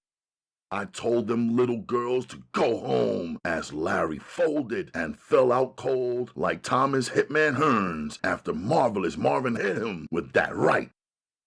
2 of the little girls looked shocked. The other one started talking about, "You messed up my prize money. Now you owe me $5. I told her, shut up and slow down. After that, I figured I was wasting my time trying to talk to her, trying to defend an honor that none of them had based on an idea that none of them knew and a belief that none of them understood or shared. Later, Larry and his apprentice, a big 17-year-old named Lance, jumped me. I didn't use my burner. It wasn't on that level. Larry backed off when he felt how hard the blows were swinging. He wasn't no real fighter. He was only a conqueror of young girls. He said for me and Lance to shoot a fair one. I went straight to it. I was 13 years young. I caught more than a few bruises. I didn't care. I thought it was worth it. In my mind, pimps are lower than thieves. I don't know where Larry moved the stripper training camp to. I just knew it wasn't happening on the rooftop of my building no more. It was big news when Lance got arrested for molesting some little girl from the block who wasn't even old enough to strip at the illegal strip joint Squeeze. Now them same 3 little girls who I looked out for on the rooftop be wandering around the hood giving me the eye as though they want to get with me and got something that I want. I brushed them off, send them home, and remind them to stay off that roof and the stairs and out of everybody's face. I guess they just destined to be fast. I look at them as being exactly how I would never allow my little sister to be. I would rather my sister be dead than to turn out like one of them. In fact, someone would have to either call the coroner to haul off the guy who tried to get at my little sister or step over my dead body to get my little sister into that low ran-through position. Every now and then, the young ones who ain't robbing and stealing or pimping get the bright idea to form themselves a gang. A few of them approached me to see if I wanted to get down with their team. I said nah. Only some black American fools could stop and think and then come up with the idea that being in a gang means wearing the same colors, dressing up the same like a bunch of f***ing cheerleaders, beating each other down and running wild, scaring the shit out of their own neighbors. These gang types were hilarious to me with their secret handshakes and bullshit nickel and dime schemes. Because they all dressed the same and did the same dumb shit, the cops could easily identify them and had an easy excuse to keep sweeping and locking them up. Every day, some of them got picked up and a handful got let out. They snitched on one another so much there was no way for them to really know who was in or out of the gang at any given time. I felt sorry for the young gang fools. Some of them had heart, but none of them had brains. I figured someone ought to tell them little motherfuckers that America is a country of businesses. If they wanted to be able to buy anything in this country, they had to have something to sell, a product. And everything you eat, wear, do, or watch is a product you could be manufacturing and selling for the right price. But these boys were knuckleheads. Instead of getting a product or building up a skill or talent, they would turn around and sell their own sisters and mama. The way I looked at them was, if you don't have no real business, no real money, no real plan, no real power, why should I join you? Should we get together and split nothing 9 ways? I mean, I come from a country where men fight over gold, oil, diamonds, and land. Now I live in a country where fight over nothing. The drug dealers got something though. Cars and cash and a constant flow of but individually and together, they seem like disorganized, gullible dudes. The real hustlers in Midtown Manhattan's Diamond and Gold District and the jewelers down on Canal Street always get excited when they see them coming. They take them for their money and they play them for fools. They get them dripping and draped in 10-karat gold, 1, 2, and 4 finger rings, and cloudy diamonds. The hustlers who think they are cut above the rest insist on 14 or 18-karat gold. Where I'm from, even this kind of jewelry is known as junk. Around my way, at the time, the dealer's car of choice was the BMW. They also chilled in Maximas, Saabs, Jaguars, and baby Benzes, the 190. Somehow each of them would find some way to up a decent new ride. Either they would put bright yellow fog lights on or skirts or add an additional bumper made of plastic or some big f***ing letters pasted on the windows, which I thought could only draw even more attention to themselves when it seemed to me like common sense that their line of work required them to hang back and camouflage. Around the hood, they be flossing their money knots, shaking their dice, shooting CeeLo, smoking weed, hugging 40s, making an unnecessary scene in the sunlight when everybody's watching. Any one of them would pull a stack of bills out, line a bunch of boys up, and pay for all of them to get cuts at the barber shop or ice cream at the ice cream truck. I turned down their offers. There wasn't no real money in it for me. Besides, I have a father. I wasn't out looking for none of these cats to play daddy. All of their deals were loaded anyway. They got almost everything. You got next to nothing. The police stay on your ass, not the boss. They stayed styling while you became nothing but a scrambler, a runner, you running all the risk all the time. One of them, known on the streets by the name Superior, offered me a package to sell for him with promises of me blowing up over time. I told him, nah, I had no time for that bullshit. Of course, there were working people where I lived who had regular jobs. Their work was legit, but their mentality was just as foreign to me. We had janitors, waiters, garbage men, and postal workers. They were grown men. They did what they thought they had to do on the weekdays and got high or drunk on the weekends to forget it all. They tricked part of their earnings watching and paying young girls to peel their clothes off at Squeeze and pay them a little more to bounce in their laps. Compared to all the other men in the hood, they swore they were doing it. They had legit jobs with benefits and crowned themselves kings because of it. For entertainment, they juggled the hearts of the husbandless mothers who outnumbered them 10 to 1. Their constant lying and creeping made for tight, uncomfortable, volatile rides down on the elevator in the morning where those various women faced off. We also had a couple of shiny shoe U.S. Army cats living in our hood. They were shipped, deployed, and flown in and out. They were respected for their assumed military skills. On top of that, cats admired that they had permission and orders to kill without penalty. Envious young niggas got their get back on the military men by making trampolines out of their girlfriends and wives while they were away on active duty.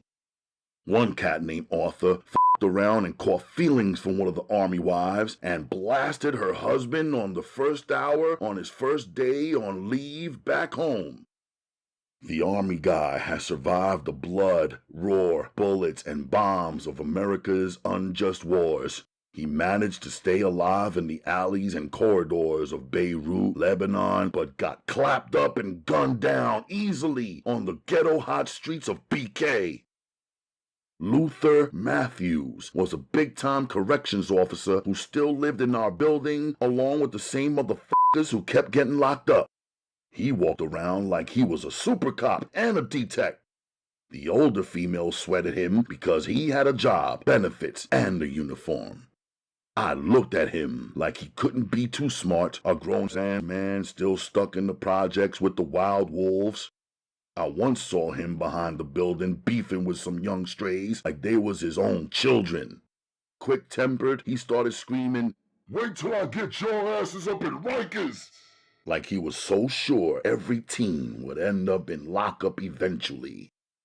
The real cops were like germs no antibiotic could kill. They watched us. We watched them. They were all over the place. So were we. The only difference was we lived there and they didn't. Still, they acted like they lived there and we didn't. They had beef with everybody who wasn't one of their bitches or snitches. No matter what a guy's angle is, legit or illegit, around my way you're gonna encounter the police. There are random stops, random searches, random beatdowns, random arrests, random police shootings, and murders of unarmed teens, and none of it random. So I moved calm yet swift through the streets, and I got more than a few hidden places to stash my heat. The notorious cop around our way was Officer Brandon Huff, black and built like a bodybuilder. He was known for pulling over pretty young things on a routine survey and head count of single mothers. He would entice them with his promises to straighten out their teenage sons who wouldn't act right, quote-unquote, or respect them. He was big on beatdowns and more prejudiced against black youth than a white man. Everybody around my way called Officer Huff by a street name, Stress. I like math, and I am good and quick with numbers. I figured out the small percentage of time I spent in the hot spot known as my block, the less of a chance of me getting harassed and bagged by the cops for standing still. I avoided my block, treated it like one big walkthrough. I was looking for something or someplace entirely different. I set up my adventures elsewhere. But since everybody else, including the heroin fiends, stood on the block every day in the same spot doing the same things, it was impossible for them not to notice me moving around. Over time, people thought they knew me. The streets stay watching, but I didn't take none of them for friends or acquaintances or bless them with any kind of real conversation. From time to time, it would just be one of them doing the telling and me doing the listening and nodding.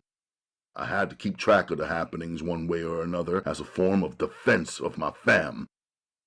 It was only Daquan who kept coming for me, trying to pull me into the fold of his f***ed up quote-unquote community. He kept track of all the boys on the block, made them fight shit out, even hung a punching bag on a chain from the lampposts.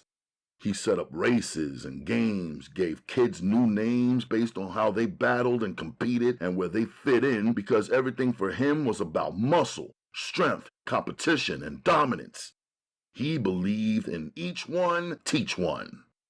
He was a supplier. That's how I saw him. I knew for now I needed him to re-up on bullets, Plus, you never know, so I cooperated with him from time to time. I saw he took a liking to me, maybe because he bet on me a few times and won. As far as I was concerned, I was at war with every boy, every teen, every man living or working on my block. I was either at war with them, with my mind, my ideas, and my beliefs, or my fists, my feet, and my weapons. I was sure about one thing. Our hoods were f***ed up.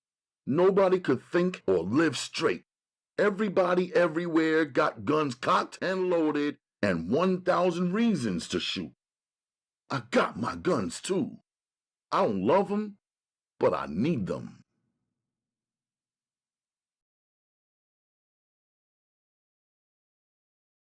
Chapter 6.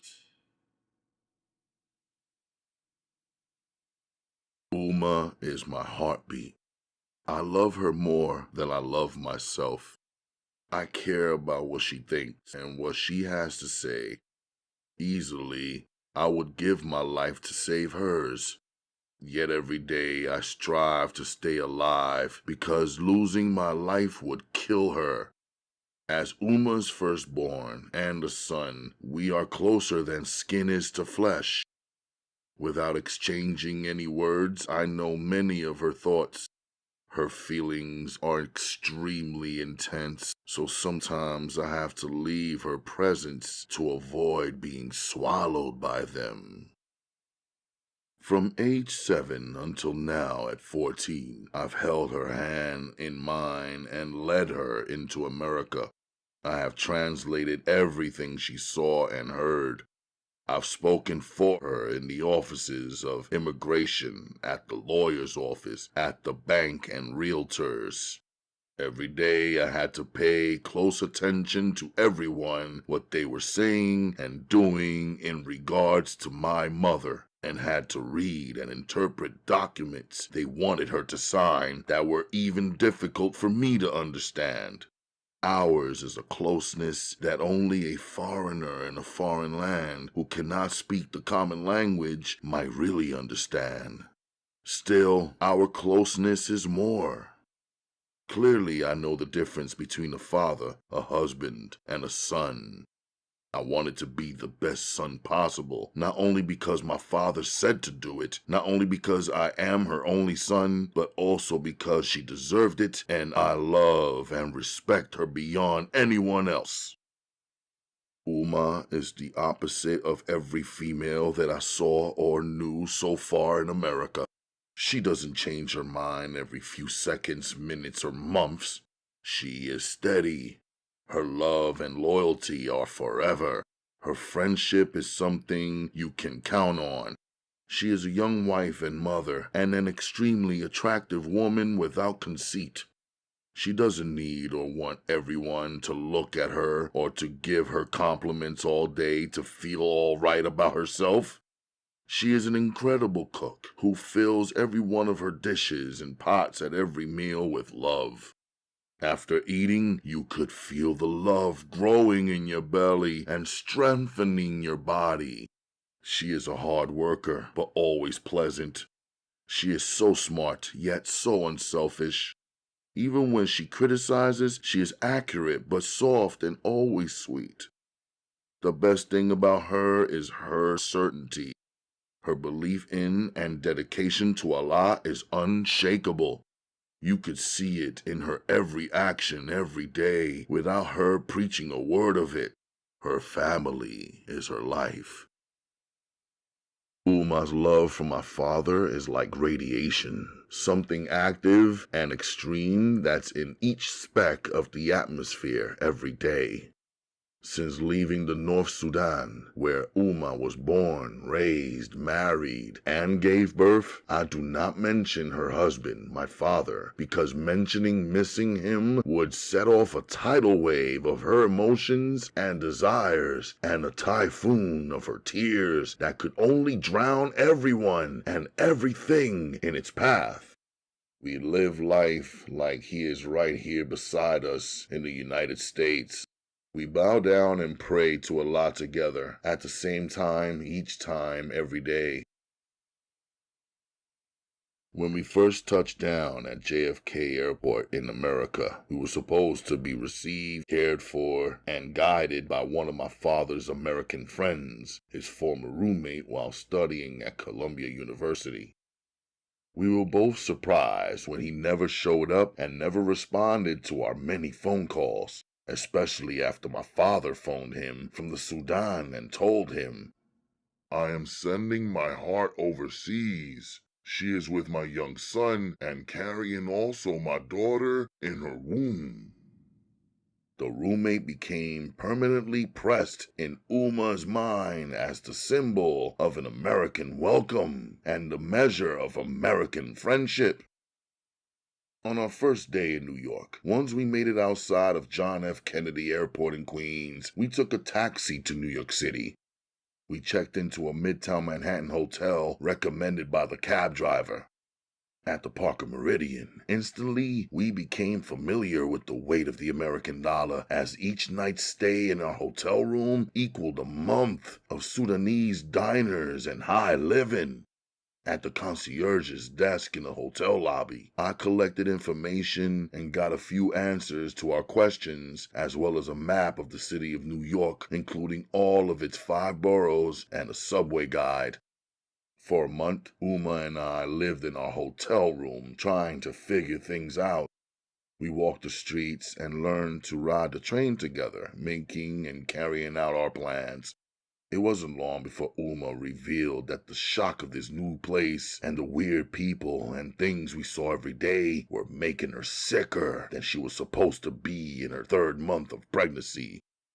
On the train, she would comment to me that the women in this country must all be in mourning because they wore no henna on their hands. Back home, women with undecorated hands and feet were either unmarried, uncelebrated, or widowed. Henna was a sign of happiness, good fortune, good health, good life, and beauty. The train rides were a source of shock for her, singing beggars with either no legs or no arms or both, foul-mouthed youth who wouldn't stand up and make room for elderly ladies or women traveling with babies and young children. Once there was this man in his 30s, drenched in the smell of cheap wine, who attempted to stand directly in front of where Umma sat before I moved him out of the way. The last straw was when a homeless man seated beside us turned out to be dead.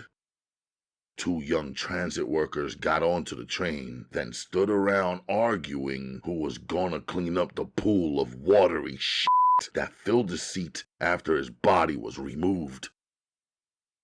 While shopping in the random fruit stores, Umma would say that the fruits here looked abnormal and strangely large. So many of the fresh tropical fruits she craved were missing from the Midtown stores like dates, guava, tamarind, and apricots.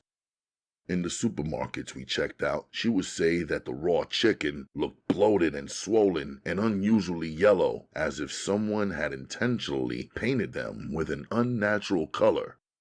In the fish market, she will recoil at the stinking smell, saying fresh fish has a distinctive scent but did not have a foul odor. Even the coffee served in the coffee shops was an insult to her. I guess this was not surprising, since Sudanese coffee ranks as one of the best tasting coffees prepared in the world. Umma spit up even the New York drinking water, saying it was awful and tasted impure. I never doubted her words. On our estate, our water was drawn from our fresh water wells.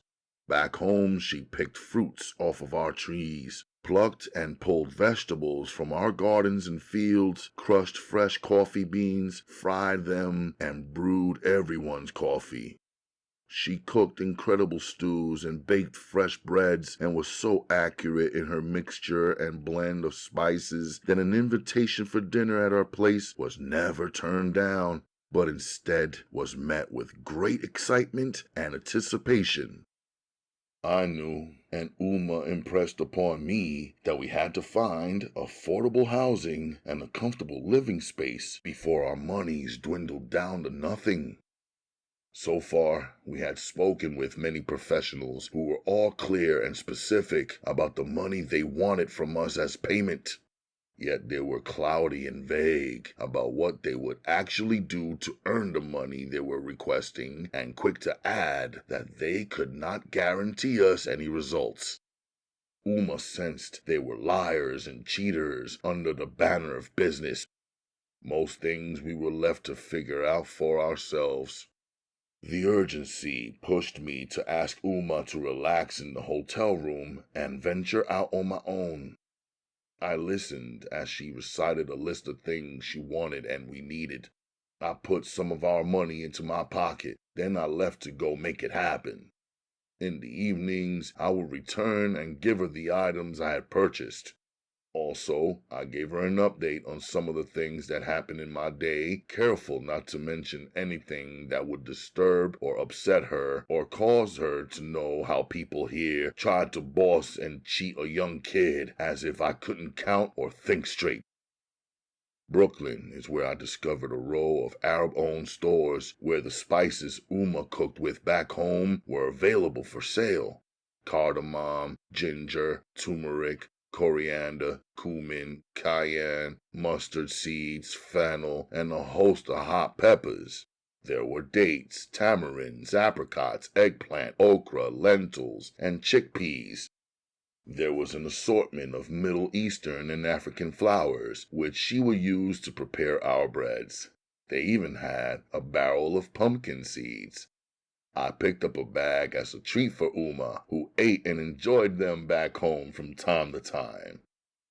When I brought my info and a few treats back to the hotel and spoke of the row of Arab-owned stores, a supermarket, a takeout falafel shop, a jewelry store, and a mosque, Umma wanted to see those places for herself, so she chose to explore the Brooklyn Mosque first. When we entered, an Arab man greeted me and ignored her. When I asked if we could make prayer, he welcomed me and pointed Umma toward a closet door which led to a dark, damp basement area where women were designated to pray separately from the men. We were used to men and women praying separately in one space, women behind the men. It was the cold winter season outside and colder in the dungeon. It was unsuitable for any woman, especially a pregnant one. He expected Umma to go down there alone. I grabbed her hand to escort her out of there. Umma turned to the Arab man and, speaking in Arabic, stated, "Do you think that because you're in America that Allah cannot see you and what you are doing?" He seemed surprised that we spoke his language. He never answered a question, though. As we left, Umma said, "America, where Muslims play and do what they would never do back home." Now she was content to keep our prayers privately. She never asked about the local mosques again. Brooklyn was also the place where I discovered a bookstore that let me order books printed in Arabic. It was a rainy day. I was amazed at the unfamiliar combination of cold temperature and the freezing downpour of ice water onto my shoulders and back. I stepped under the canopy of one of those stores and stood shivering and facing a bookstore named The Open Mind, built on the triangular tip of two intersecting blocks. I shot across the street and entered a place with thousands of books for sale in a tight maze of tall shelves. Aside from the books, the place appeared to be empty. As I looked around at the headings, mysteries, biographies, hobbies, adults only, entrepreneurs, magazines, and children's, I was interrupted by a short Jewish man wearing wire-framed glasses and a mustache. He folded his arms across his chest like some adults do when they are trying to establish authority over a child. I didn't respond to it because I didn't look at him as a parent or guardian over me. "No school today?" he asked. I ignored his question and treated him like a bookseller because that is what he was. If he was a good one, I was planning to be a book buyer. "Do you have the book series called The Amazing Adventures of Akbar?" I asked. He repeated the name of the series aloud and scrunched up his face like he was trying to solve a difficult math problem. I have a children's section over there to the left, but I don't think I ever heard of this series, he admitted. Thanks anyway. I turned to leave. Wait, He said, calling behind me. I can order the books for you if you like. I must have looked skeptical because he continued to try to convince me. 10 days to 2 weeks. I'll have them right here in my store for you, he said. Do you know the name of the author? Yes, it's Bashir Hussein. The series is written in Arabic, I told him. His face lit up. Where are you from? He asked. Where are you from? I turned the question around on him. No, really, he asked me again. I just came from the number 2 train, I answered him. He smiled, unfolded his arms, and threw up his hands saying, Bravo! Okay, kid, you win. I see you're a tough one, but you like books, so I like you. Come back in 2 weeks, and I will have your series for you. If not, then I'm not Marty Bookbinder. He held out his hand to me. I shook it. 2 weeks later, when I returned to the open mind, I entered the store and walked around quietly, wondering how this guy survived in this business when I had yet to see him with a customer besides myself. I saw him shoot past me in the maze of shelves without acknowledging that I was standing there. I took that to mean he did not get the books I ordered and didn't feel like facing me. I turned to walk out. He shouted after me, Hey, I got your series. Surprised, I turned back around and followed him to the section where he kept the new books shelved. Naturally, I smiled as I saw volumes 1 through 21 of the series my father first chose for me right there in front of my face in this foreign land. I'll take volumes 15 through 21, I told Marty. That's 7 books, he said to me. I thought it was a dumb comment that implied I either did not know that already or could not count for myself. Each book is $7.50, he said. I put $52.50 on the counter plus 8% sales tax. Put them in the bag, please, I said. What about the other volumes, he asked. I picked up my bag and answered, I read them already. I left the store thinking of how much I hate to be underestimated. Wait a minute, he followed me. What's your name? He asked. Maybe next time, I told him. That's an interesting name. He laughed. Listen, please come again. I'll teach you how to play chess. Do you play chess? He asked. Chess? Maybe next time, I said again. Down that same block, I found a friendly Jewish realtor. I explained to her that my mother didn't speak any English, but we were looking for a place to stay. She was the one who eventually led Umma and me to the Brooklyn projects into a 3-bedroom apartment on the 6th floor. She showed it to us like it was the ideal place for the ideal price. She charged us 3 months' rent in advance. Somehow, only 2 months' worth of the money we gave her counted. The 3rd month's rent, she said, was her fee for locating the apartment for us. The bottom line was we were never suspicious that the realtor had led us into a hell reserved for poor blacks. We didn't know about the crime rate, the condition of African Americans, hostile policing, illegal drugs, welfare, food stamps, or Medicaid. All we knew was the monthly rental price was an amount that we could afford to pay without Umma having to work for the first year while she gave birth to and began breastfeeding and raising the baby, who my father assured us was a daughter. With the keys to our new apartment in my hands, I went in and scrubbed the walls, toilet, and tub with Dettol. I swept, washed, and waxed the floors in every room. I cleaned all the windows. I taught myself how to use the stove and oven. I cleaned it out as well as the refrigerator. The job took so long to complete that I never made it back to the hotel where Umma was hand-washing and hang-drying her favorite clothes and packing our few belongings. She did not trust the hotel laundress to do the job. I spent my first night alone in the apartment with the windows slightly open so the cool breeze would clear out the antiseptic smell of all the detergents. On the hard, newly sparkling floor, I lay down and listened to the sounds and noises of elevator doors opening and closing, my neighbors walking, and children running through the hallways, and even more milling in the streets. Lying there with a view of a starless sky as black as ink, I thought about my southern Sudanese grandfather. I had learned not to fear the darkness and the unknown, spending summers side by side with the boys of his village, learning and playing and training with more than 20 or so boys. My age gave me crazy confidence.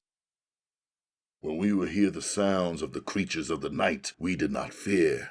They had a crew and we had a crew. We knew from watching the boys who were older than us that if we worked together, we would rule over the animals instead of them ruling over us.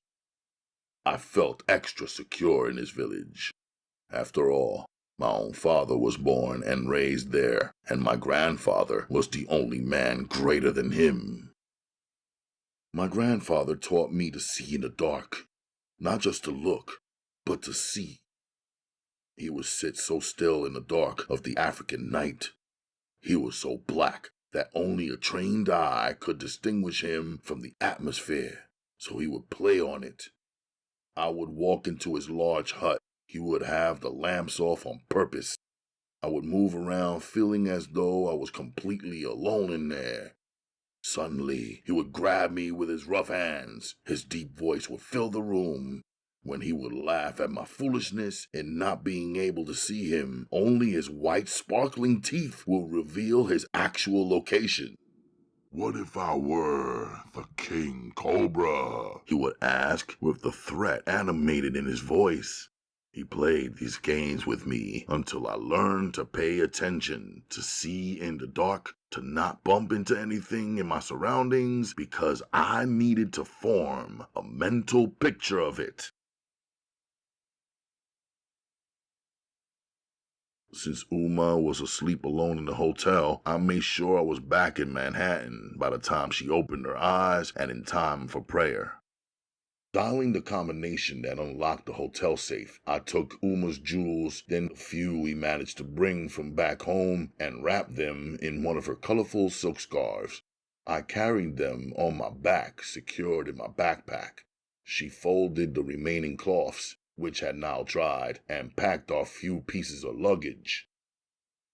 We checked out of the hotel once and for all, paying a large amount of American dollars. Umma transformed our small Brooklyn apartment into a very modest Sudanese home. The first thing she did was fill each room with the powerful scent of sandalwood from back home. From the ceiling to the floor, she hung newly purchased lavender curtains to cover the living room windows and even the clean but bland off-white walls. She handmade huge, colorful, bejeweled suede purple pillows and placed them on the sparkling floors. Aside from a beautiful dark brown walnut table that we purchased from an antique shop on the other end of Brooklyn, we had only a few selected pieces of furniture.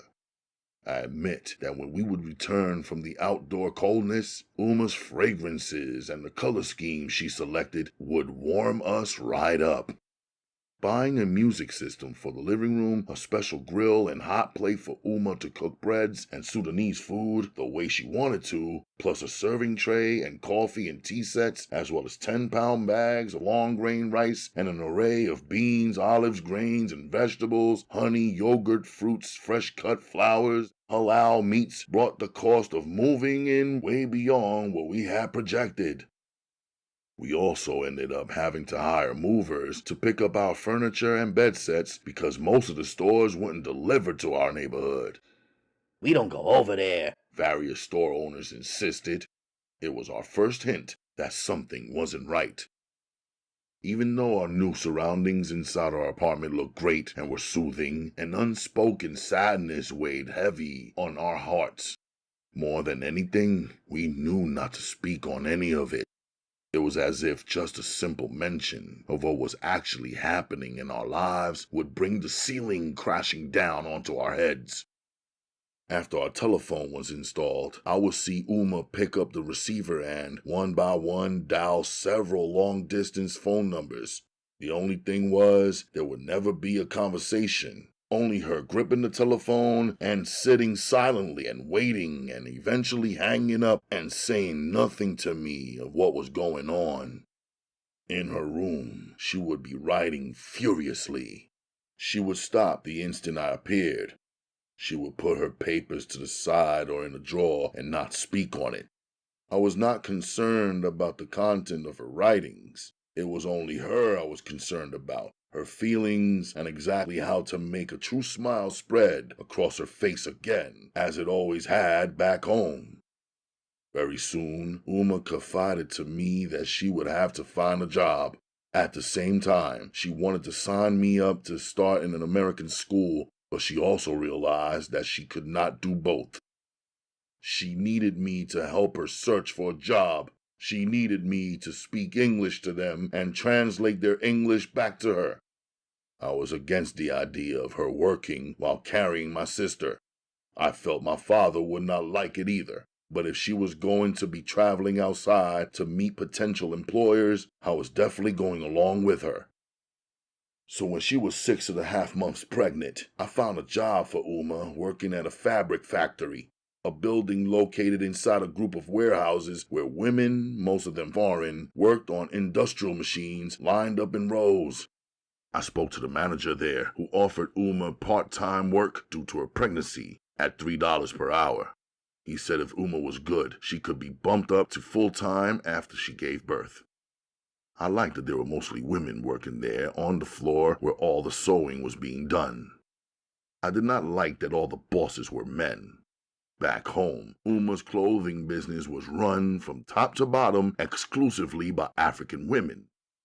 The best part about the Russian-born Israelis who ran the factory was that they didn't make a big deal about Umma's Islamic attire. And when I explained that Umma couldn't speak English, one of the bosses asked, "Does this look like a talking place to you? Show up on time, work fast, and work hard, that's it." So I escorted Umma to the factory each time she went and picked her up at the end of every workday. We rode the trains together. At work and in public, she remained covered from head to toe beneath a hijab and behind a niqab veil. No one could see her except me. Her modest clothing gave me a chance to grow up without having to fight grown men all day, every day. Her modest clothing kept me from having to hurt anybody, especially on my Brooklyn block. My sister Naja was born in the Brooklyn hospital that some fool had the good mind to name the Kings County Hospital, a place where no one was treated royal. Umma was left alone in a room lying down with impatient and unprofessional healthcare workers, angry that she could not speak English and bent on keeping me, her translator, in a separate area. As I pressed them at the front desk to call the doctor, one nasty lady pointed her fat, crooked finger at me and said, "Do you see all these people out here?" I did see them. Tens of them, lying on tables, some in rooms, others pushed against the walls and lined up in the hallways. "Some of these people have been shot. Has your mother been shot?" she asked me with a monster mug face. "No, alhamdulillah," I answered, meaning, no, Umma has not been shot, thank Allah. Living in Brooklyn, I had seen guns being aimed and triggers being pulled and shots being fired and gangsters and thieves and pimps and shootouts, but nothing was scarier than this woman's hatred and disregard for human life. Why couldn't she understand what Umma was going through? She was a woman too. Then I decided that she was really nothing but an empty shell with a booming voice and hole where the heart is supposed to be. I could not imagine that she had ever been anybody's mother or friend. "So she has to wait then. The doctor would see the most important cases first." My sister didn't wait. Umma was drenched in sweat when she burst out. Umma jumped off the table and caught her before the 8-pound body could hit the floor. Later, I found out that the monster lady was not even a nurse. Somehow, someone in America had given out colorful medical jackets to the most uneducated, untrained people in the world and left them there to care for the sick and newborn. A real nurse showed up eventually and said that Umma should have been under a doctor's care throughout her entire pregnancy. She blamed Umma and covered for the crazy lady who yelled at us, explaining that we showed up at the wrong door of the hospital. Umma said we would have to take good care of ourselves and my newly born sister Naja to make sure that we all remained healthy. Otherwise, Umma explained, we would fall victim to the American hospital, which should be called the American morgue. The first day we carried Naja to the apartment was the first day we received a real visit from a neighbor. She was named Miss Marcy. We already knew her because she was an elderly lady who I once helped to carry her groceries inside the building. Umma said that old people are always attracted to babies. Through me, Miss Marcy asked about Naja often. Sometimes she invited Umma over for small talks and hot drinks.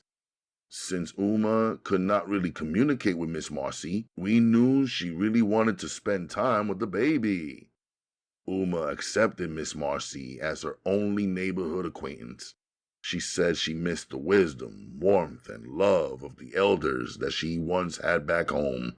Eventually, Miss Marcy became the only person in our hood allowed to see and care for my infant sister Naja. At home, I assisted in every way possible. I thought it was amazing, this newborn life. Since all we had was each other, I learned more about infants than I ever would have back home. In the Sudan, our newborns are surrounded by aunties and a host of women of every age who handle everything. Where I am from, a male will usually never interfere in the areas that the women control and are better suited for. When Umma was breastfeeding Naja once, I asked her what was she thinking when she was in the hospital lying on her back and felt Naja flying out. She said, I didn't think at all. It was a mother's instinct, and catching Naja was the same as catching myself. Umma and I grew closer every day and depended on each other and no one else. We made up certain rules between us and even had an emergency plan if anything seemed to have happened to one of us. In our rooms, both of us always kept one piece of packed luggage in case we suddenly had to make a move. We weren't expecting anything bad to happen, but we both learned that things do happen, even when you don't expect it. When Umma, Naja, and I were inside our Brooklyn apartment, we were inside our own little Sudanese world. We adjusted and trusted and believed only in us three. There was only love in there. What went on outside our door, we tolerated, dealt with, and handled. I kept my fury for the streets. Inside, we were determined to maintain our traditions, ways of being and doing, and we were steadfast in our Islam.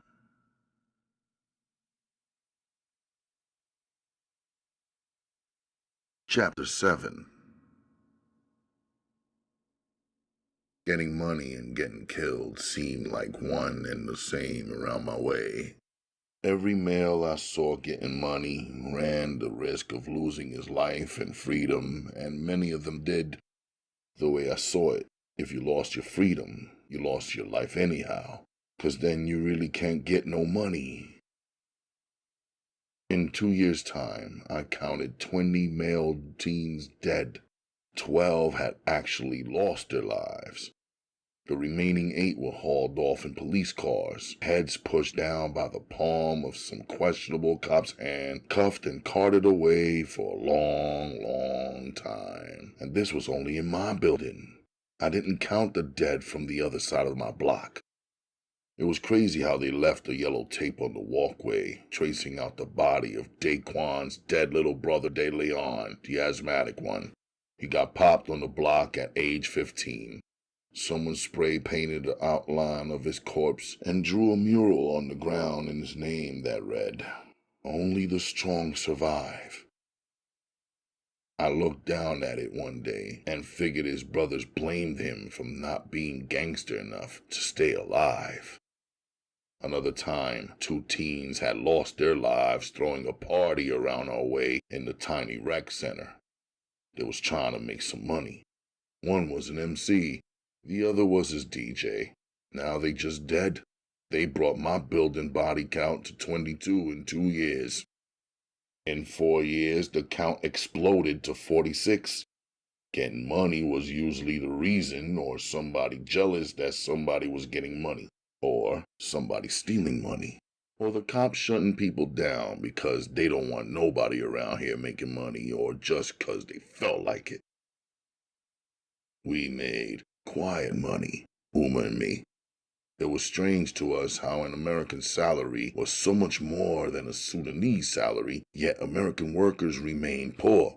It was strange remembering how Umma's employees back home earned so much less money, but had so much more. Swiftly we realized that a salary here meant next to nothing. We needed to have a business of our own. Together we decided to build the business most familiar to Umma, modeled on the one she built and operated back home, but on a much smaller startup level. I had faith it would work. I knew that there were very few people who can do what Umma does the way she does it. Once people found out about her products, there would be a demand, I thought. Every day after work, Umma would be telling me her ideas for improving her workplace, including introducing new methods and products. She pointed out that the factory had more advanced machinery and a larger operating budget than she ever had back home, but they worked with a simple and lower quality fabric and cracked down garments with limited, unexciting patterns and designs. On the flip side, Umma was an expert in textiles and designs and could make everything beautiful. She knew all that a person could know about fabrics: cotton, linen, silk, wool, seersucker, jute, leather, suede, their grain, grade, and quality. She also knew about coloring, blends, and dyes. She was so nice with her fingers that she could stitch elegant patterns and pictures on brocades and do embroidery of intricate original designs on cloth, clothing, and upholstery. When she was bored, she crocheted and knitted beautiful blankets, sweaters, scarves, gloves, hats, and clothing. All of our beds at home were draped in her work. She told me she began sewing and stitching at age 5. She loved creating designs and clothing, but said that her greatest accomplishment was a Sudanese carpet she made from an elaborate design she saw in her mind. It was the only carpet she had ever designed and woven in her lifetime. I recommended that instead of her trying to get me to translate her suggestions to management in an effort to move up in their company, she should keep her ideas to herself and we should start our own hustle on American soil. At first, Umma was skeptical. To earn her factory pennies, she already worked long, hard hours, sometimes randomly being required to do double shifts. She knew the possibility existed of making money in the private business.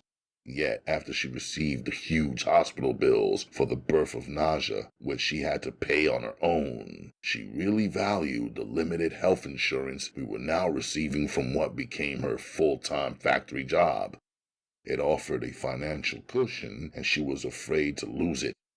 Also back home, she had a huge family and friends and community to draw her customers and contacts from. In the U.S., she felt anonymous and isolated. But I was confident and certain about Umma. Besides, I was right there to help out in every way. To encourage her, I had 100 Umma Designs business cards printed up at a local print shop. When I pushed the cardboard box over to her side of the table, she opened it up and read the card, smiled, then cried. "Umma makes everything beautiful," was the slogan I had embossed in gold script beneath the company name. She could not even read the English words printed on the cards, but she saw and recognized her name on the card and understood my intent, which meant even more. We learned fast that just having the business cards did not guarantee us any business. Our breakthrough happened when one of Umma's co-workers, a pregnant black woman with a British accent, approached me as I waited one day outside of the factory for Umma to come out. You're Sana's son, isn't it? She asked. It's great how I see you waiting here for each and every day. I wish my son was so good. Anyway, I'd like to invite your mom to my baby shower. Here's the invite. You make sure she understands. Good enough? She looked tired, but she was smiling. What is a baby shower? I asked, unfamiliar with this kind of event. She laughed and answered, It's for the ladies to get together and celebrate the baby that's coming. She rubbed her belly. Your mom doesn't have to, but most gals bring gifts for the baby. Okay, thanks, she said, waddling off. I'm sure I seemed calm and cool to the woman, but really, I was excited. I convinced Umma to attend the shower even though there was a language barrier. I explained to her that this was her perfect chance to show her work. She should look her best and design and sew the most beautiful gifts for the unborn baby, maybe even for the baby's mother. It was a woman's event, so she could get comfortable, unveil, and display everything.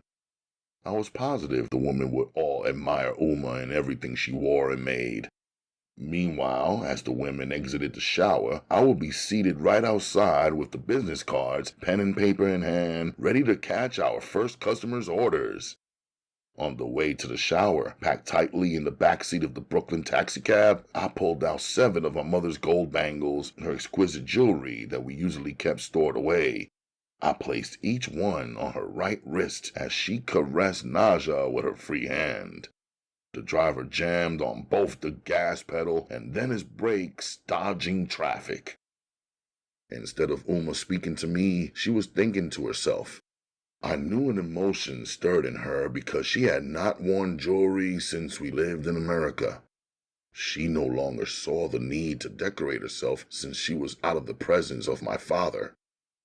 Today, however, underneath the beautiful cloth of her robe, she wore a handmade dress with amazing embroidery stitched from the neckline to the hemline. She carried Naja in a handmade satchel with embroidery that complemented her dress. Before stepping out of the cab, I helped her slip out of her flat walking shoes into a pair of gold leather heels. She had not worn these either while living in America, but I selected them especially for this day. I carried the gifts in one shopping bag and her samples in the other. We ended up walking 8 flights of stairs because the elevator in the women's building was broken.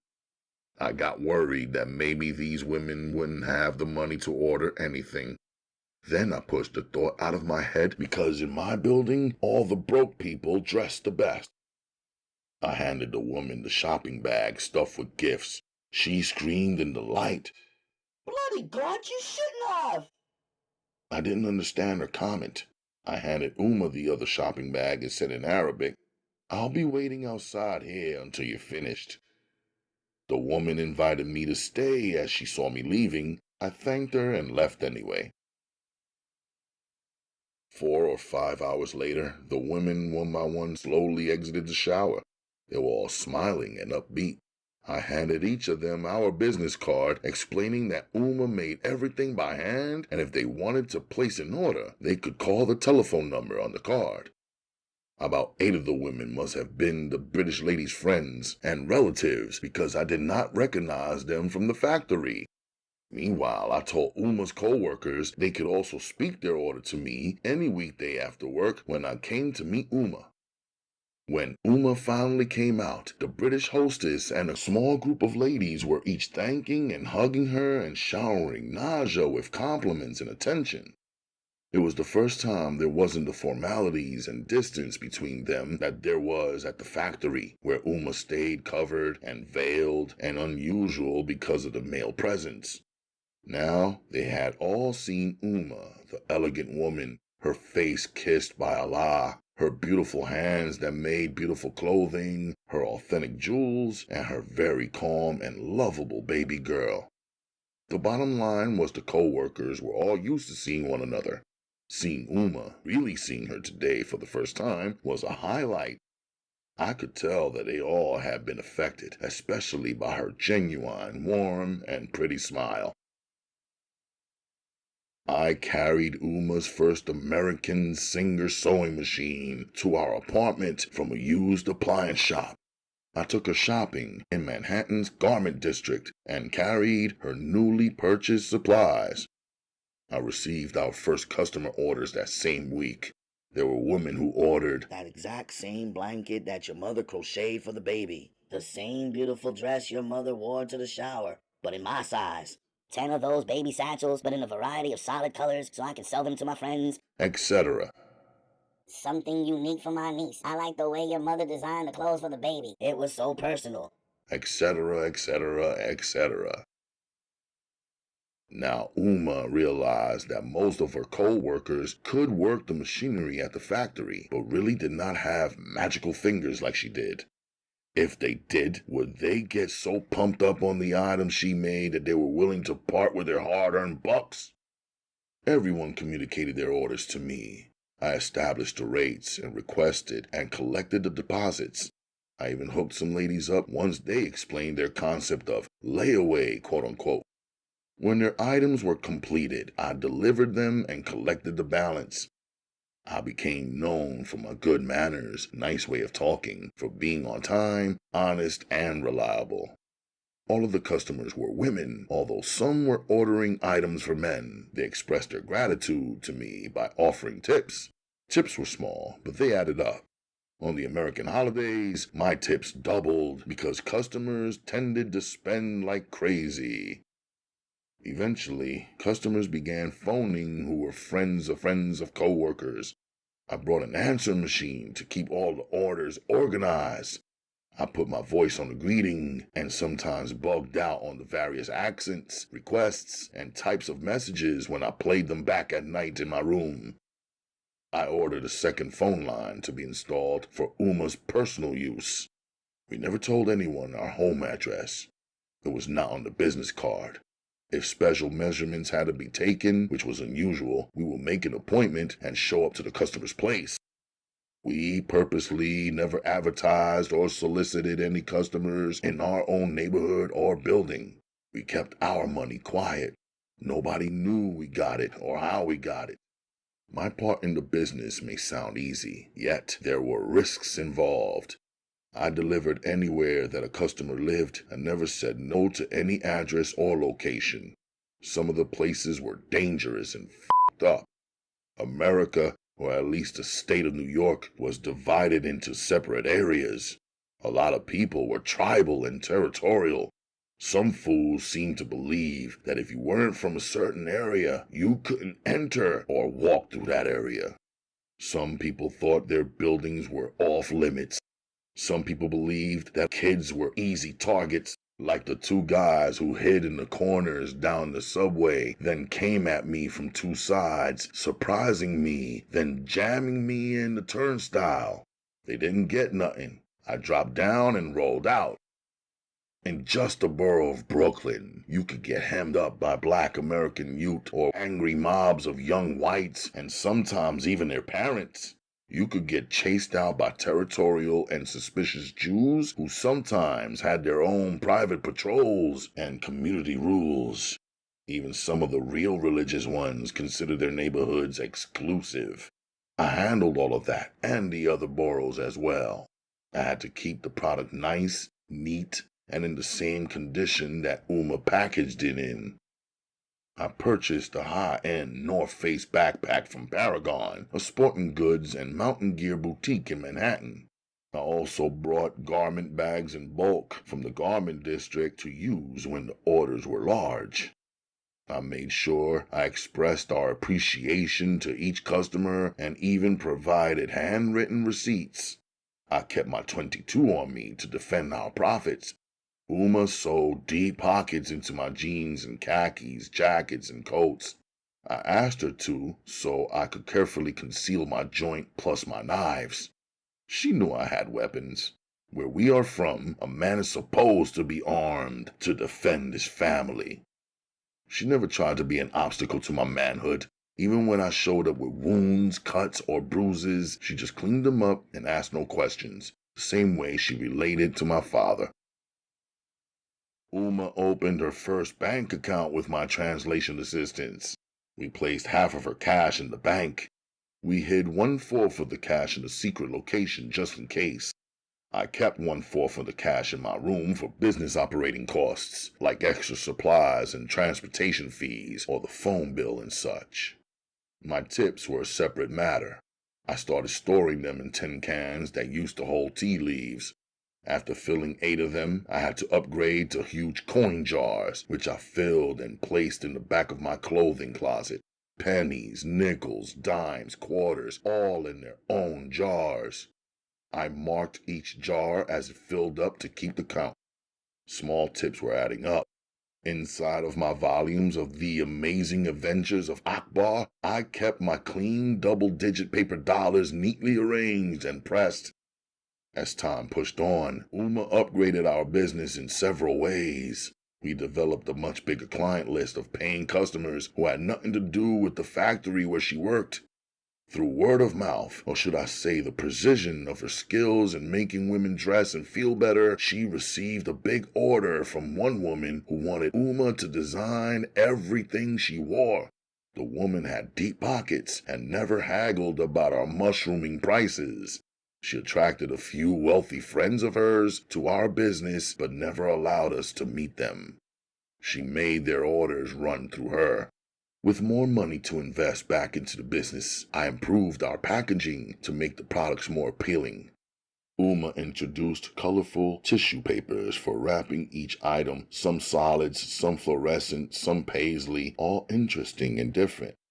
She added a line of scented clothing, using a tradition from back home in the Sudan, where women draped their cloths in the closed-in room where homemade incense was burning, making everything they wore smell delicious and leaving an alluring trail wherever they went.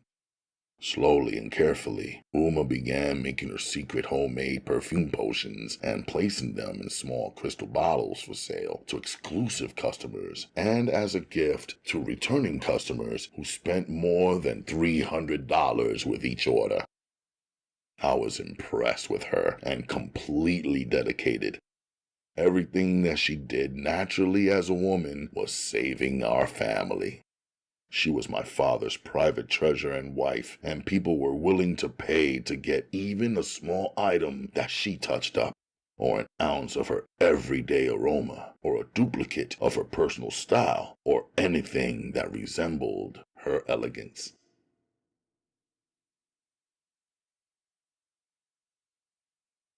Chapter 8.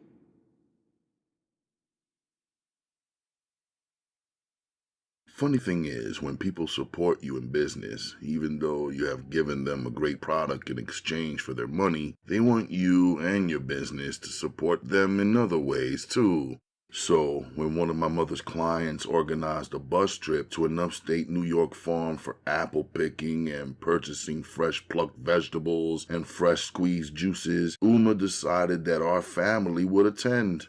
Although we had come to the United States years before, it was our first trip outside of our hood and our 5-borough business area. 2.5 hours into the trip, we exited the highways and the rural countryside appeared on the other side of our bus window, presenting me with a picture completely different than my Brooklyn urban view. There were enormous trees with multicolored leaves that were part green, red, orange, and yellow. They floated down from the tree branches and danced to the ground where they formed waist-high piles on some narrow roads. We were surrounded by the colors of autumn. There were houses, none of them masterpieces of architecture, but sitting on land with large spaces between them. There were broken-down barns and cows and sheep and goats and horses. 4-year-old Naja was fascinated with these animals, which she was seeing for the first time in her life. Her little face and hands were pressed against the glass. Umma was excited and relaxed, speaking softly and explaining everything to Naja in Arabic. Naja would speak Arabic to Umma and then turn to ask questions in English to me.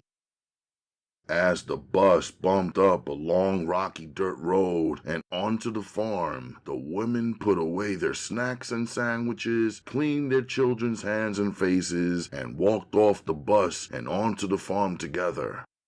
I told Umma I would meet them back on the farm in an hour. One of the few males on the trip, I prefer to take a look around this completely new area. On the paved black road with no sidewalks or curbs, I kicked through a pile of leaves. Walking alone on the road, seeing no one, nowhere, I stopped, then stood still. I wasn't losing my mind. On my Brooklyn block, standing still was a luxury I couldn't afford. I looked up through the trees and into the skies. The sun was beaming through the colored leaves and small open spaces, creating a kaleidoscope. I listened to the sounds of nature the way we used to back home in my grandfather's village. I could hear the subtle sounds of the mosquitoes, knowing they were dying out for the season. I could hear the music of the birds flying south. I could hear the wind breezing through the grass. I could hear the deep moan of the cows and stutter of the goats. A mile down the road, I came upon a horse farm. About 8 of them were grazing on some grass behind a rusted barbed wire fence. I stopped to take a good look at one of them that stood about 15 feet from me. Horses are big and imposing creatures. I couldn't even imagine what Allah was thinking when He created them. Allah is the ultimate designer, I thought. How amazing to think up and then bring into existence thousands of different kinds of creatures, each one unique and awesome on its own. Look at the difference between a horse and a camel, I thought to myself. The horse's skin was more smooth and tight, its body more streamlined. Allah filled the horse's eyes with mystery. It seemed like they knew something that humans didn't know. Yet, there was no real way for a human to decipher what a horse was thinking and feeling. I laughed at myself. 10 minutes in the countryside, and my thoughts were filled with Allah. Back home in my building, I can only feel Allah in my prayers, but not in my surroundings and never outside of our apartment.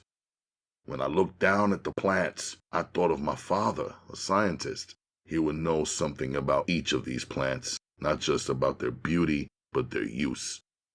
He could also look at a field that others would describe as being empty and create a vision in his mind of what it could be, then make it happen. I saw him do that before, back home. He brought me with him to areas that his business developed. Soon I arrived at a plot of land that had a house for sale. There were no curtains, shades, or blinds in any of the windows. From where I was, it appeared to be empty. I wondered if I could stand to live out here. I had spent summers in my grandfather's village, but it was not only the nature that made it great. It was the people, the brothers and sisters, the cousins, friends, relatives that made it incredible. It was the music, the gatherings, the talks, the sports, and even the work that made it a life. I pulled my pen and pad out from my army green jacket and jotted down the telephone number of the realtor. If anything, I just wanted to call and find out how much a piece of property out here would actually cost. Umma and I already knew that we had to move off our Brooklyn block. We talked about it often and had a plan. We were saving up to buy a house with our cash.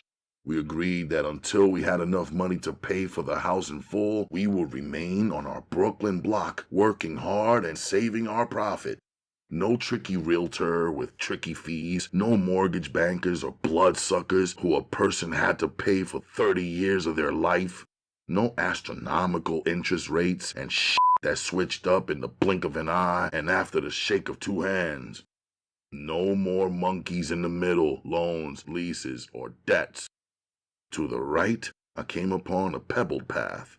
I could hear some people talking for the first time in 4 miles. They were inside a graying building with a weathered sign that read, Blacks.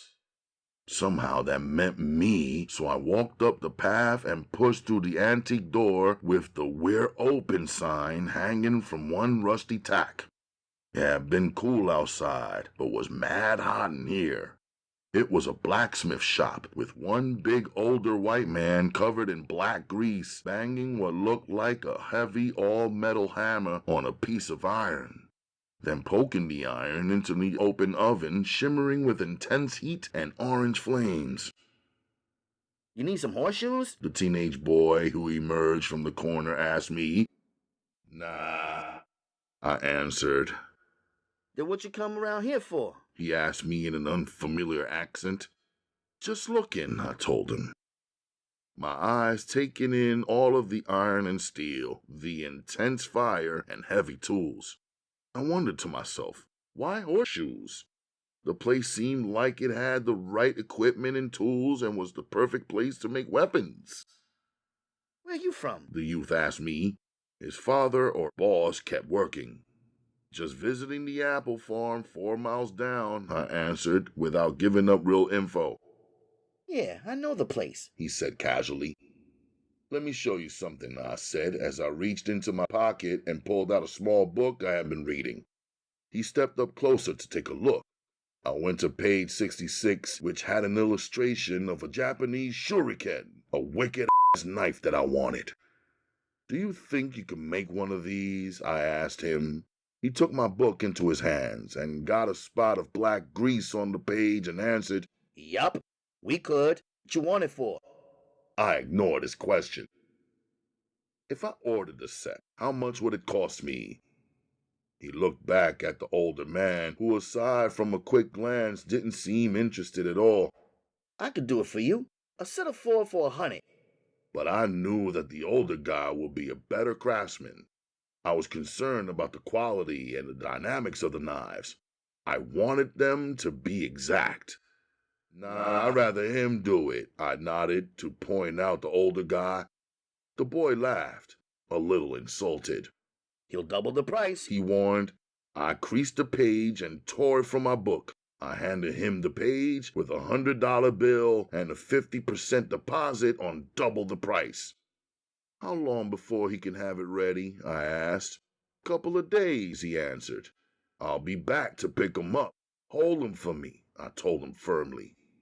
You better come back. Once my father works the iron, you gotta pay up in full. Can't get no deposit money back if you change your mind, he threatened. I seen he needed to feel like a boss over me, the customer. I wanted the product, so I played along with it. Here's 50 more. Just let him do a good job on it, I said calmly. Now that more money was changing hands, I saw the youth's father paying attention. Umma, Naja, and I made the Zohar prayer on the farm right before sunset with the violet sky as our ceiling and the trees as our walls. It felt completely peaceful. The passengers on the bus waited 8 extra minutes for us. When we raised from our prayers, we could see them watching us through the windows. When we boarded, they all had odd-looking expressions on their faces as we walked down the aisle. Maybe they never seen the family pray before. I don't know. 30 minutes into the ride, they loosened up and were back to acting normal, eating apples, playing cards, kids clapping, and an older lady passing around a hat to take up a collection to tip the bus driver. I thought to myself, maybe these people thought that we were strange. It didn't matter, though, because after the prayer, they definitely showed us respect. What started out as a bother and an obligation turned out to be a great trip. At first, Umma and I worried about losing an entire Saturday, which was the biggest work day for her side business. Now we not only got some fresh vegetables and fruits that grew up from the ground and hung from the trees and were picked by Umma's hand the way she liked it, I also had a lead on the house for sale.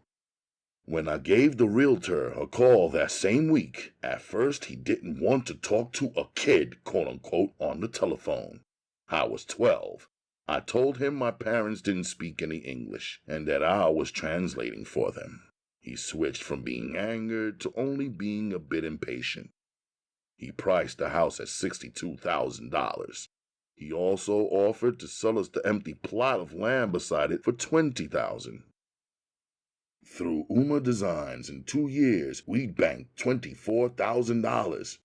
We agreed that when we had enough money to walk in and buy a whole house and the land it sat on, we would disappear from our Brooklyn block quietly. No one would know where we had gone, why, or most important, how. The shuriken turned out sweet. They were curved knives with a fist grip. One graceful swipe at a neck at the right angle, and the head comes off.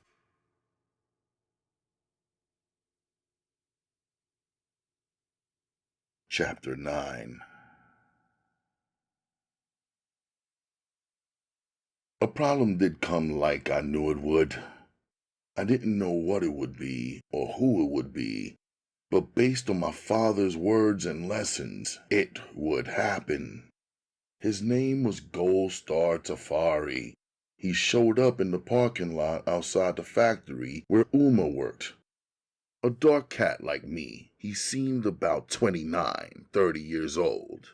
He had a rough face that you could tell was etched by experience.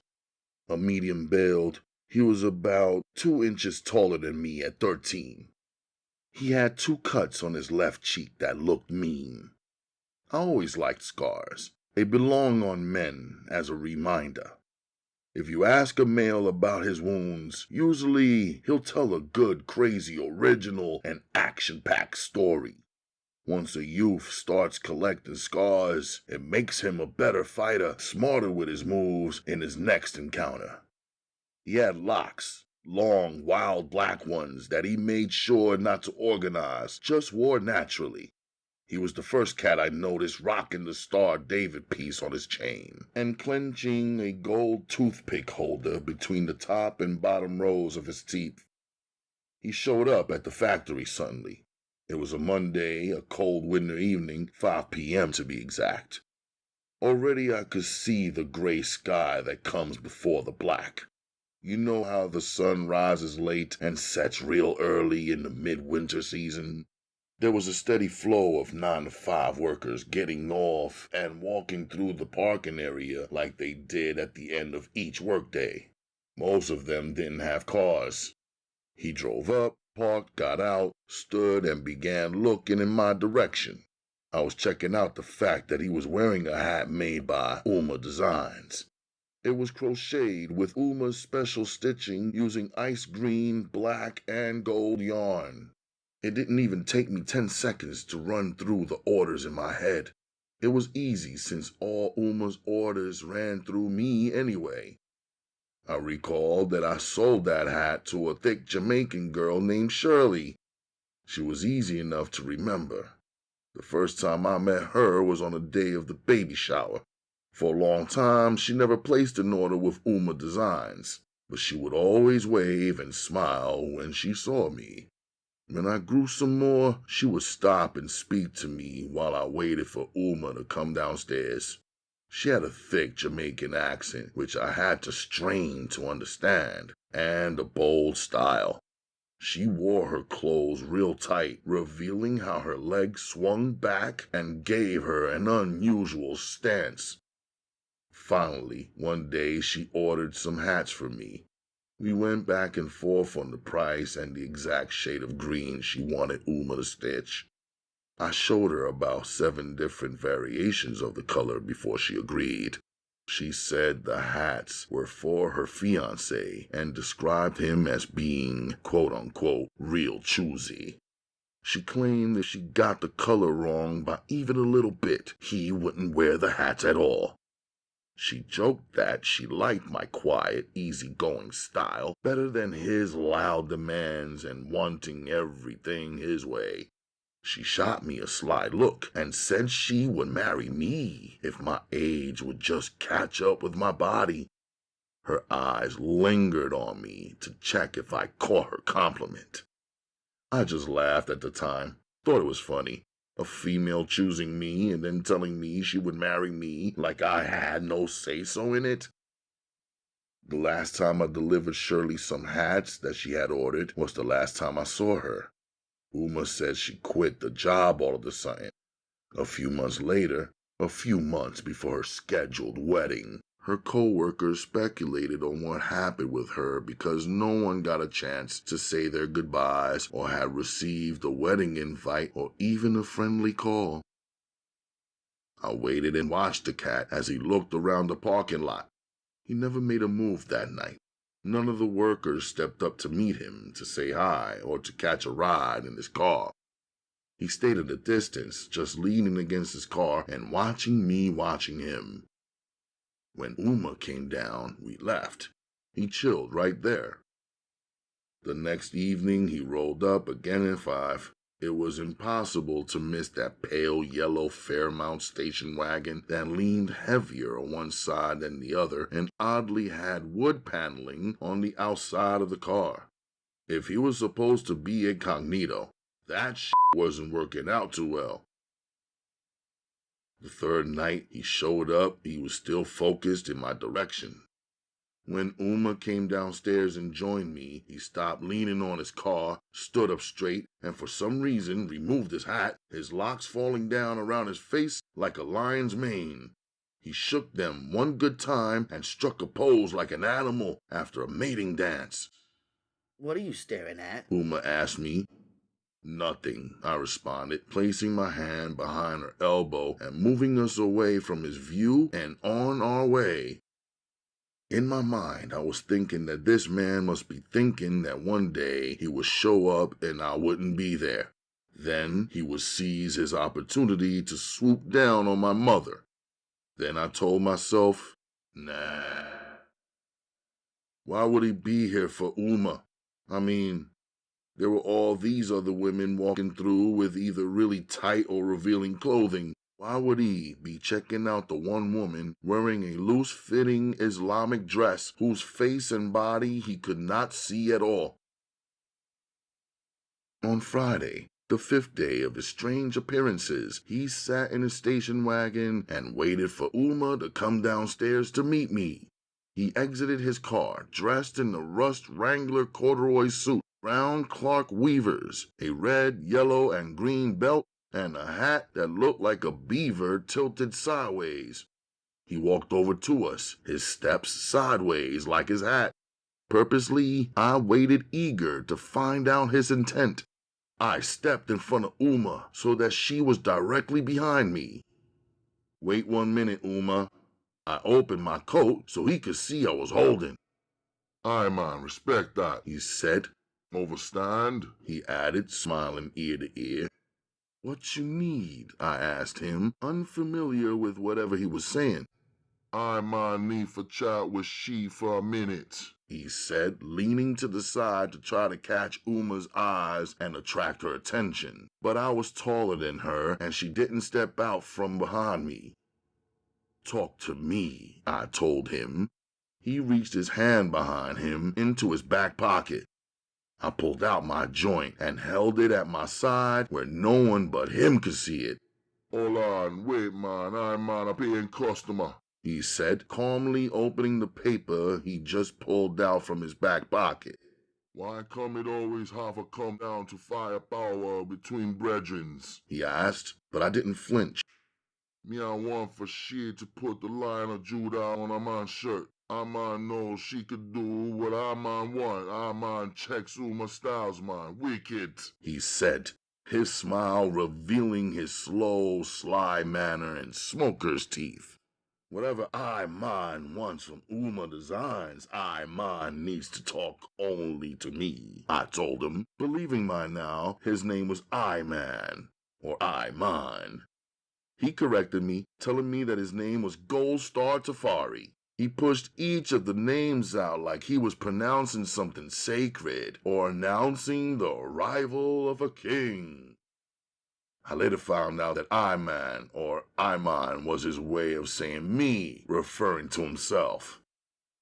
Umma embroidered a gold Lion of Judah on the back of his deep blue denim shirt, with all of the detail and power presented on the picture that he had handed to me that night outside the factory. When I called him to let him know that his shirt was ready, he offered to meet Umma at her job. I told him forcefully that he should not return there since his business was only with me. He chuckled. We met. I gave him the shirt wrapped in our packaging. He paid. I gave him a receipt. After I thanked him for his business, I turned to leave. "Hola," he said. He tore open the package right in front of me. He held the denim shirt up, then laid it down on the wrapping paper and ran his thick, rough, ashy hands over the hand-embroidered designs and shouted, "Wicked! Selassie!" I could tell that was some kind of vote of approval. I nodded and asked him, "You good?" He answered, "Umma is good." I started feeling tight, so I left. Less than 24 hours later, his deep voice and strange talk cut through on a voicemail. "I'm on what?" Umma embroidered a line of Judah on the pant leg of his jeans. I charged him double what he paid for the embroidery on his shirt. We met at a vegetarian spot called the Green Onion on Nostrand Avenue in Brooklyn. He paid for the package. I gave him the receipt, thanked him, and left. His next voicemail was directed at Umma. It was crazy hearing his voice saying her name. "Umma." Umma was the name that only our family called her. Even though her business was named Umma Designs, her first name is actually Sana. I might want to thank you personally, Umma. I might have a special project just for you, Umma, he said. I played his message 3 times. I never allowed Umma to hear it, of course, but now I was thinking of this cat as some real threat. A nutcase who knew where my mother worked and didn't mind taking the time to come up to her job looking around and waiting for her. I waited to return his call. I had to let my anger pass.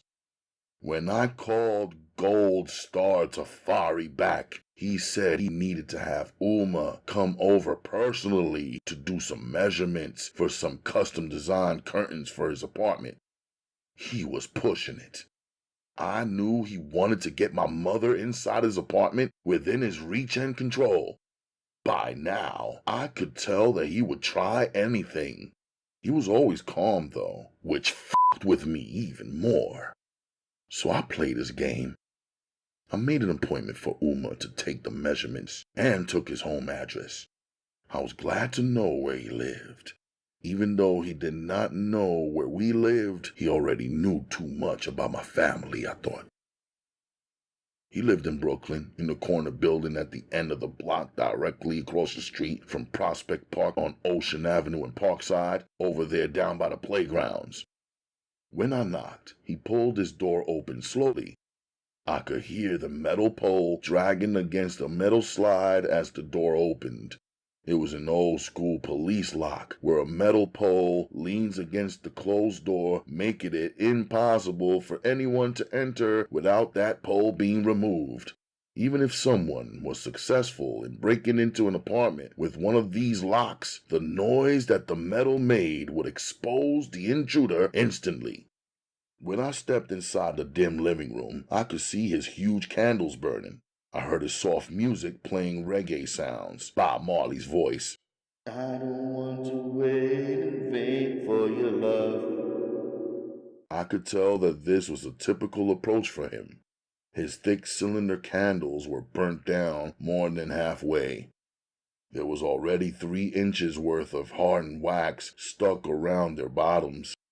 His big f***ing welcome smile evaporated when he realized it was me, not Umma, and that she wasn't even with me.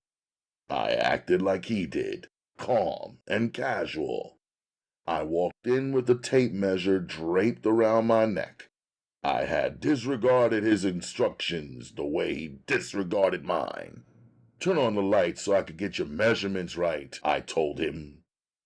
After taking the measurements and ignoring his screw face, I quoted a price for the curtains that I thought would permanently end his relationship with Umma Designs.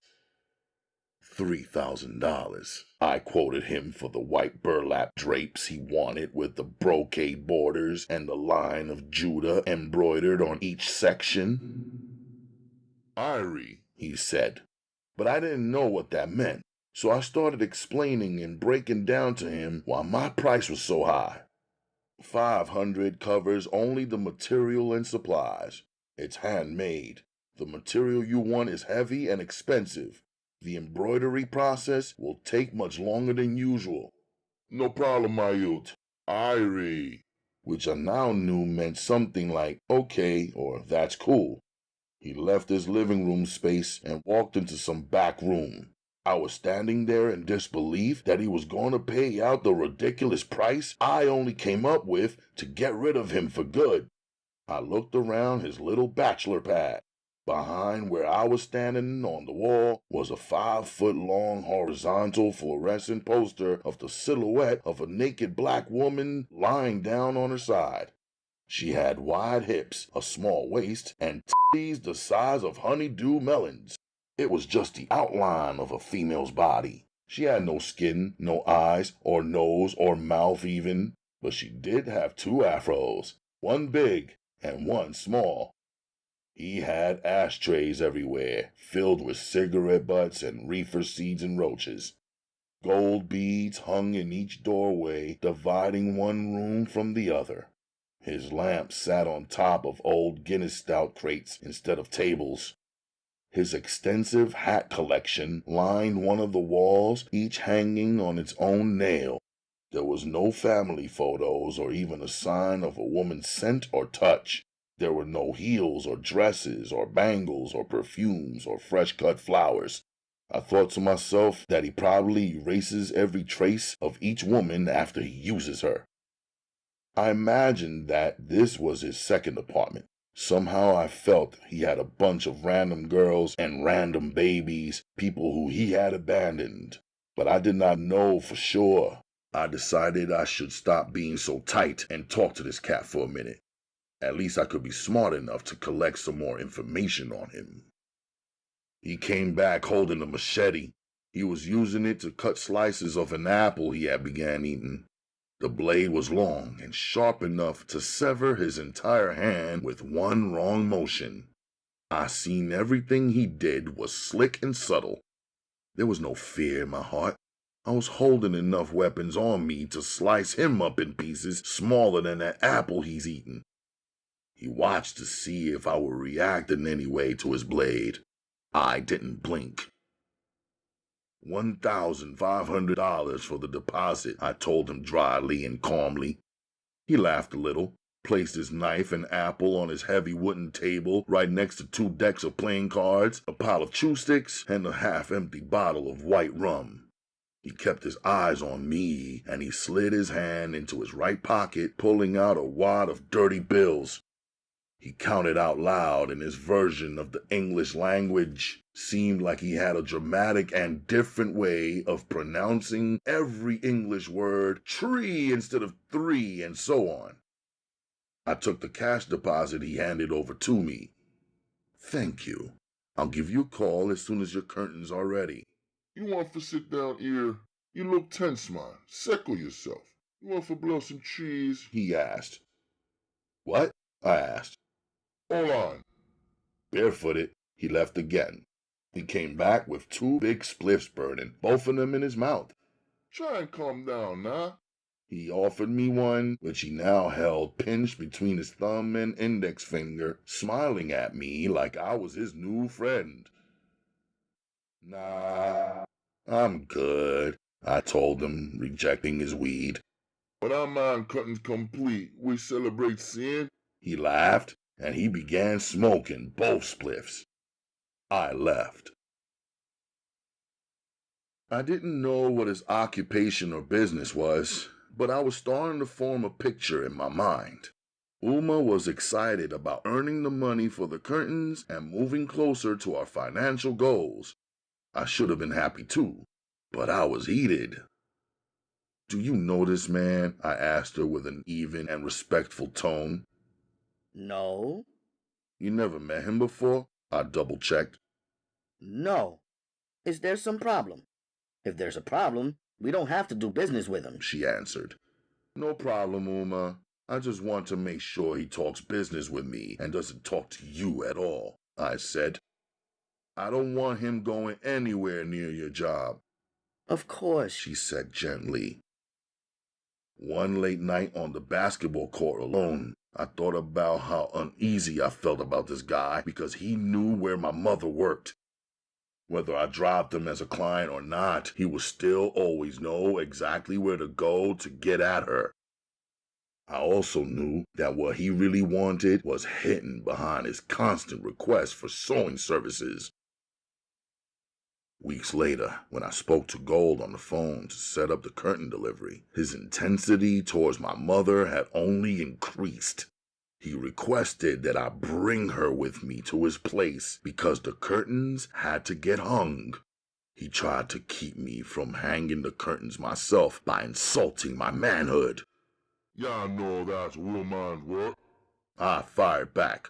Umma Designs is only contracted to make your drapes. The product is ready and in perfect condition. You or your woman can hang the drapes.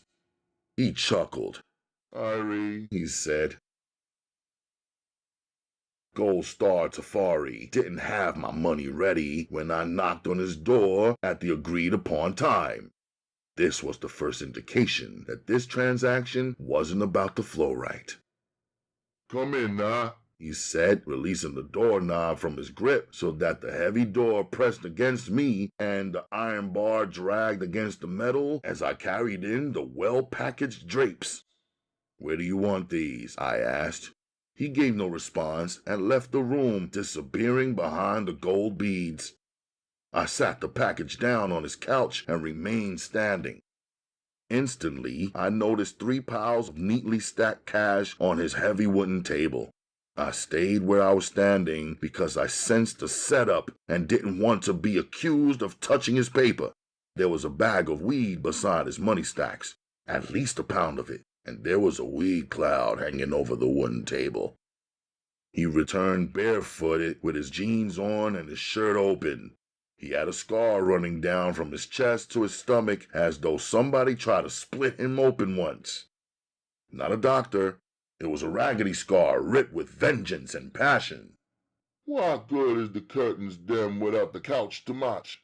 I might need a new covering for me chairs them. Same material. Line of Judah on each one of them, overstand, he said, pointing toward his couch and chairs. Nah, she can't do it, I said, tired of the game he was playing and not giving a fuck about the extra money a new deal with him could bring. Be reasonable, sire, he said, lighting a cigarette. He took a long pull. Releasing the smoke, he asked, You have a girlfriend? I didn't respond because it wasn't about business. He continued. Woman is a good thing, my youth, like a sweet potato. 1,500 is what you owe me right now. We could discuss the upholstery some other time, I told him, fighting to remain calm and professional. Look over there, so, he said, pointing at a crate on the floor next to the couch. I looked with my eyes but didn't break my stance. You money is in there, check and see, he said. Then he sat down at his table across the room. I walked over and looked down into the crate. There was an envelope inside. You want me to take that envelope? I asked to double-check that there was no trap, no mistake. Go on now, he said. So I picked up the envelope. I could tell there was more than money in it. So I opened it up right there in his face. There was cash, a heap of 1s, 5s, 10s, and 20s. His bills were crumpled up and dirty as usual. There were also some photos. I pulled the photos out. You must have made a mistake. You got some pictures in here, I told him, extending my arm to return them. I man never make no mistakes, he said. Look upon the pictures, man. I flipped them over and took a look. There were 5 pictures, all of them of Umma, each one prettier than the last. She was dressed up and beautiful. Her smile was radiant. Her hair was exposed, as well as her shapely body and elegant face, natural and just incredible. An anger so strong built up inside me from my toes to my head. It was like a wave from the ocean gaining a deadly and unstoppable momentum. A wave with a powerful undercurrent and dangerous riptides. It kept me from thinking straight like I normally would do. I was trained to control my anger, yet my training seemed to be failing me now. I stood boiling yet frozen in that same spot, remembering a line from a book my sensei once gave me called The Art of War. The line was, "War is deception." I kept saying the line over and over again in my head to calm myself down. I man wanna make Umma I man's wife. This thing is a serious thing, man. What I man have to do make I see I man serious. What you need, star? Is it money, eh? I man have good and plenty. He pushed a stack of bills forward on the wooden table. I was still calming myself down. I didn't say nothing. Cha, you want more? He asked, and pushed a second stack of bills forward. It's not possible, I said politely. Nothing is impossible. Everything at a price, sin. He said, pushing the third stack forward. Look around, sin. Me trade for anything you see in here. Then he threw his bag of weed over at me like it wasn't nothing. It fell to the floor by my feet. Mr. Tafari, I have the 1,500 here in the envelope. That's the balance. That makes 3,000. Now we're straight. Umma is not for sale. Do you need a receipt? I asked him without exposing any emotions. He banged the table with his fist, finally losing his cool. Me not want no blood clot receipt. Give I and I film pictures them and go. How much do you want for the pictures? I asked him calmly, throwing his style back the same way he threw it out there. He gave me a deadly look. For the first time, he had no smile and no chuckle, and his temper was brewing. He wouldn't answer me. Evil looks didn't mean shit to me. So I left with the 1,500 and the photos. There was nothing chasing me but a chorus of his curses. I left him throwing a tantrum that could have been recorded on top of some rough-ass Jamaican sound system beats. He left some recordings of his own on my voicemail. Again, he sounded as though he was speaking directly to Umma. He left 12 messages to be exact, over a 1-week period of time. He showed up at Umma's job Friday at 4 p.m., 1 hour earlier than she usually got off work. But I anticipated his plan and had been waiting for Umma each day of that week, beginning at 3 p.m. and sitting until 5, just in case. I realized that I was the one who had influenced Umma to attend her co-worker's baby shower. I was the one who had encouraged her to dress up in her most elegant way. I was the one who made her feel like it was all right for her to shine, to let down her hair, to relax and enjoy herself and show the potential female clients the true secret of Sudanese beauty.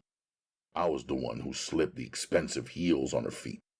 I was the one who pushed her to reveal her incredible talents. I now realized that this was the only way that Gold Star Tafari got his hands on the photographs of Umma's exquisiteness. Putting the pieces together, I remembered Shirley was at the baby shower that day. She must have snapped those photos. Gold was wearing one of the hats I sold to Shirley. That's probably how he got his hands on those photos. He probably glanced at the photos casually and never revealed the depth of his lust to Shirley, his fiancée. That's when he began to put together his plan to bypass and deceive Shirley and capture my Umma. Setting up in the woods of Prospect Park 7 nights later was easy. In the bushes, wearing all black on a black night, no one could see my black face, my black gloves over my black hands, or my black gun. I screwed on my black silencer, paid for with a portion of the cash from Gold's envelope. I waited 3 hours in the cold. Only my thoughts kept me heated. When Gold Star Tafari walked around the corner at 1:06 a.m. after parking his yellow station wagon, I clapped him up nice. The Lion of Judah got took down by the Leopard of Sudan. War is deception, I thought to myself. No sense in being sloppy. Think through shit. Control your anger, make a tight plan, and execute it.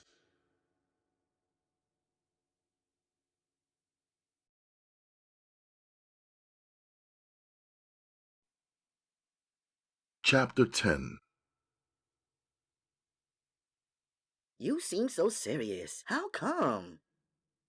It was a female from around my way breaking my concentration when I paused for 5 seconds on the block to organize my thoughts. It wasn't just any female. Her name was Heavenly Paradise, aka Heaven on Earth. She was famous for her light brown eyes and mean walk. Boys battled one another for her with their fists and their finances. She always ended up with either the strongest or richest. You could always tell who was getting it by the gold pendant she wore around her neck.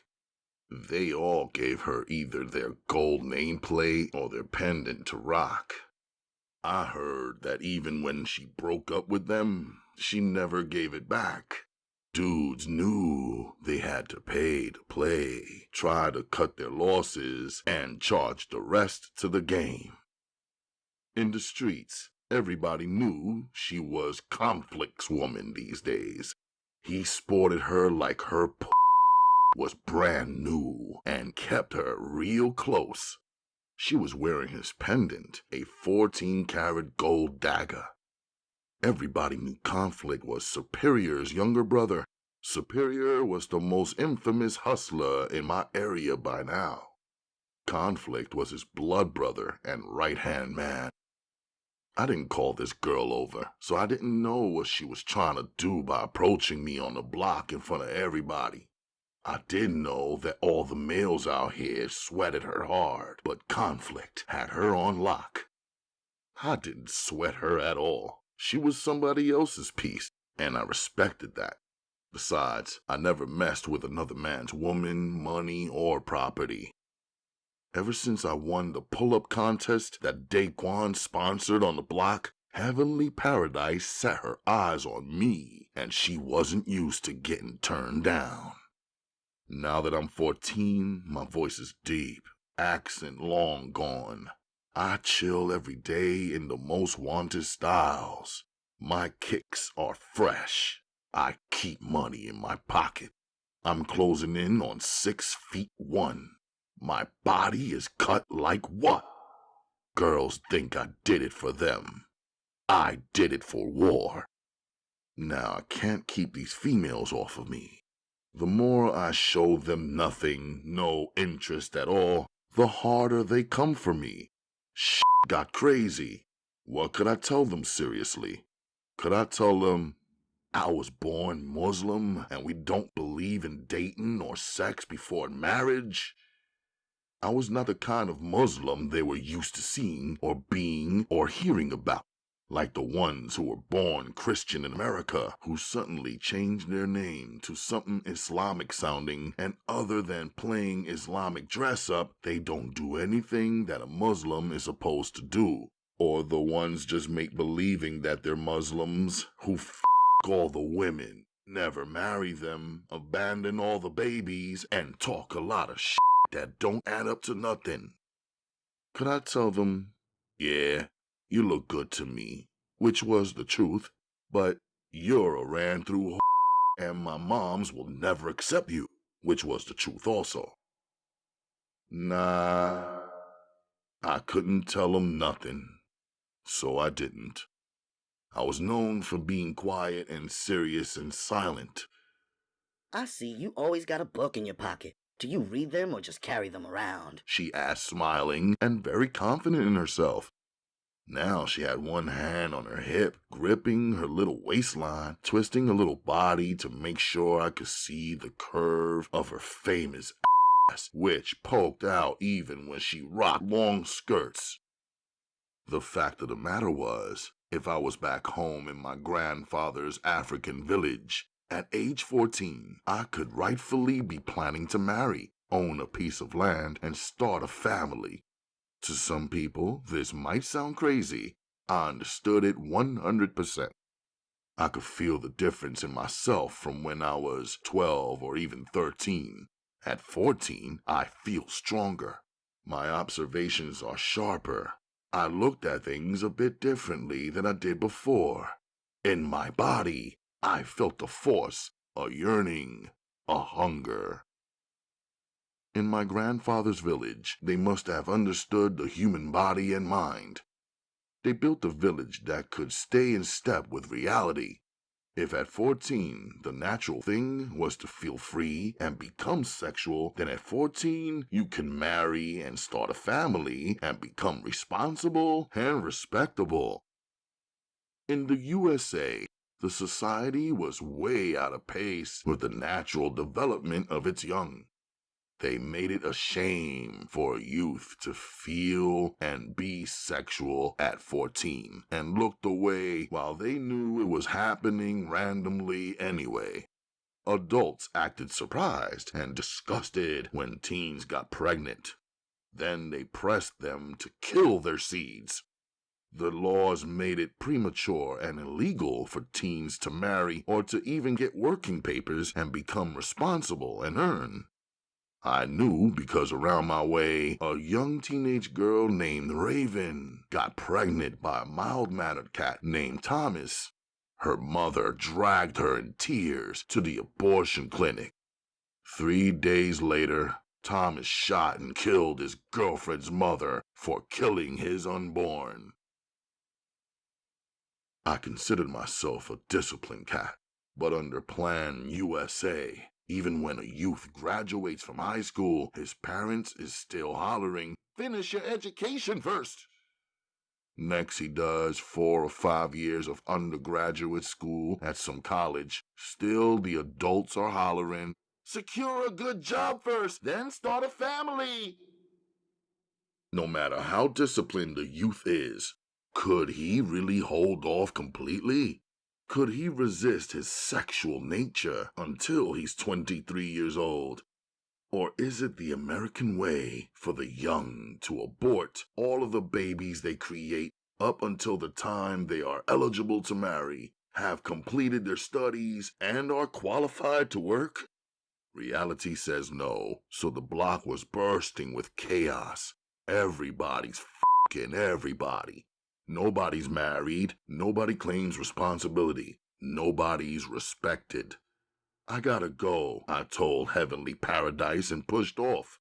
I could hear her sucking her teeth at me. Even though I knew she would not give up, I just kept it moving. There was more than enough business for me to handle. Chapter 11.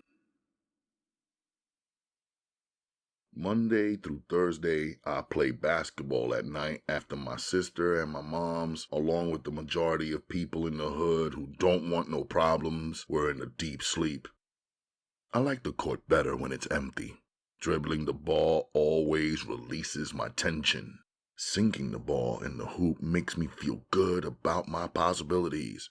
I dreamed of playing basketball blindfolded, getting so familiar with the dimensions of the court and becoming so aware and comfortable that I could just sense the position of the basket and sink the ball all net. I figured once I could start hitting those three-pointers blindfolded, I could do any f***ing thing. But it was just a dream. I'm too smart to close or cover my eyes while I'm out on the Brooklyn streets, even in the neighborhood playground. After a while, there was an old wino cat who started leaning on the fence, watching me play. He used to call me Midnight, since I only played late at night. Every now and then he'd bring a drinking partner. They'd stand on the side, drink, and talk shit. It wasn't long before the name Midnight stuck to me. One night out, the court was all dark and foggy. Either somebody had busted a street lamp or it just blew out. Since I could barely see anything, I figured this was my chance to test my senses without having to close my eyes. This was the same night I met a young cat who stepped right out of the darkness and started speaking to me. "Peace, God," he hollered out. Right off, I knew he was a 5%er, like Daquan, Superior, Conflict, Heavenly, and a bunch of people living and dying around my way. They believed that the black man is God, so they addressed black boys and men as God, and the black girls and women were called Earth. Some of them claimed to have something to do with Islam, some of them didn't. It didn't matter to me what they said or called themselves. I kept my eyes on them. It doesn't matter what anyone says, just give them a little bit of time and they'll prove who they are and what they really believe by how they're living day to day. Over time, I learned to deal with them like they was just another group of people who were not all the way true or serious. I didn't lock horns with them, though. I didn't waste my time trying to knock them. I moved around them and kept my own beliefs, pace, and flow. "Yeah, you nice with it," he added. "You should come play on the team." Now I could see the outline of his body, but not the details of his face. Yet I could tell from his voice that he wasn't from my block. I checked the distance between him and my guns that I had stashed on the side. I told myself I messed up. This guy caught me slipping. If he wanted to do me something, it would be my bad all the way. But it wasn't his angle. "I'm Tyreek.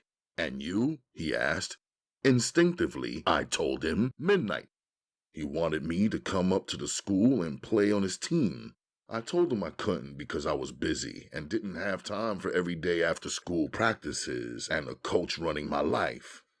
"Nah, God," he said. "This is not the school team. We just rent their court and sometimes their gym, like intramural." I didn't know what intramural meant, so I just stayed quiet. He explained that this was just the best young ballers in Brooklyn competing against one another in a tournament. He said it didn't matter if I wasn't a quote-unquote schoolboy. He gave me the info on the meeting spot, time, and place and went on his way. I dribbled the ball while I watched him walk away. My side hustles kept me moving in and out of all types of situations. We ride together, Umma and I still. After I get Umma to a workplace, I am free to handle business, home schoolwork, or whatever is necessary. On early Friday and Saturday mornings, I always head to Chinatown, located in Lower Manhattan, where I have a part-time job in a fish market owned by a Chinaman named Joe. I caught the job one day while shopping for fresh fish for my mother to cook. She didn't care how far I had to go to find fresh food that she would feel good about cooking. She often said that the local markets were selling Brooklyn blacks old, expired, and sometimes even rotten food. While searching for a proper fish market, she taught me how to pull the fish gills back and check for the dark red color to be sure that a fish is fresh. A fading pink meant it was not fresh. If the gills were cut out and the fish was cut into pieces or filleted and flaking, it meant it was old fish and the grocer was trying to get over.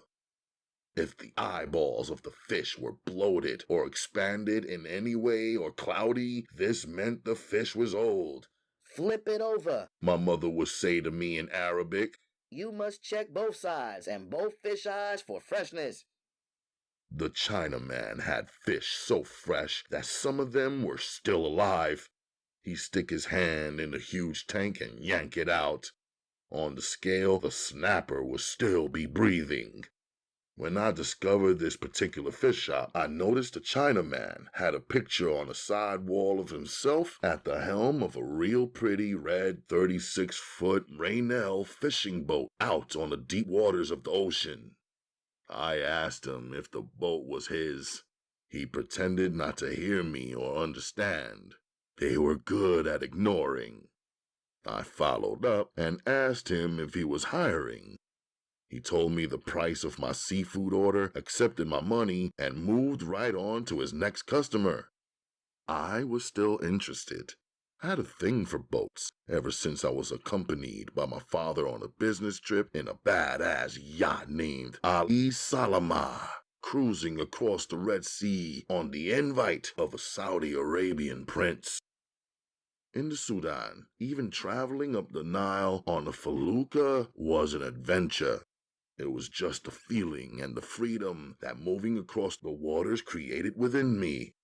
Besides, the Chinaman had a crazy knife collection. I liked the way he wielded them, slicing the fish so precisely and easily. My father taught me that language should never be the thing that separates one group of people from another. It's easy to pick up a language if you just learn how to listen. He also taught me that people will treat you better when you take time to learn their greetings and customs. Soon enough, I picked up a Chinese language book for a few dollars from a used bookstore. Easily, I learned how to introduce myself in Chinese and, of course, the Chinese word for boat, chuan. I headed back to the fish store the next week, took my time introducing myself in Chinese, and asked if he had work. I did get a smile, but nothing else from the quiet, hard-working Chinaman who seemed to only talk and only understand the language of numbers. I placed my order, paid, and bounced. The following week, I showed up in my flannel work shirt, jeans, and Timbs with my fish scaler in my hand. I told him in English that I would work the first day for free. Somehow, he understood that. I caught the job.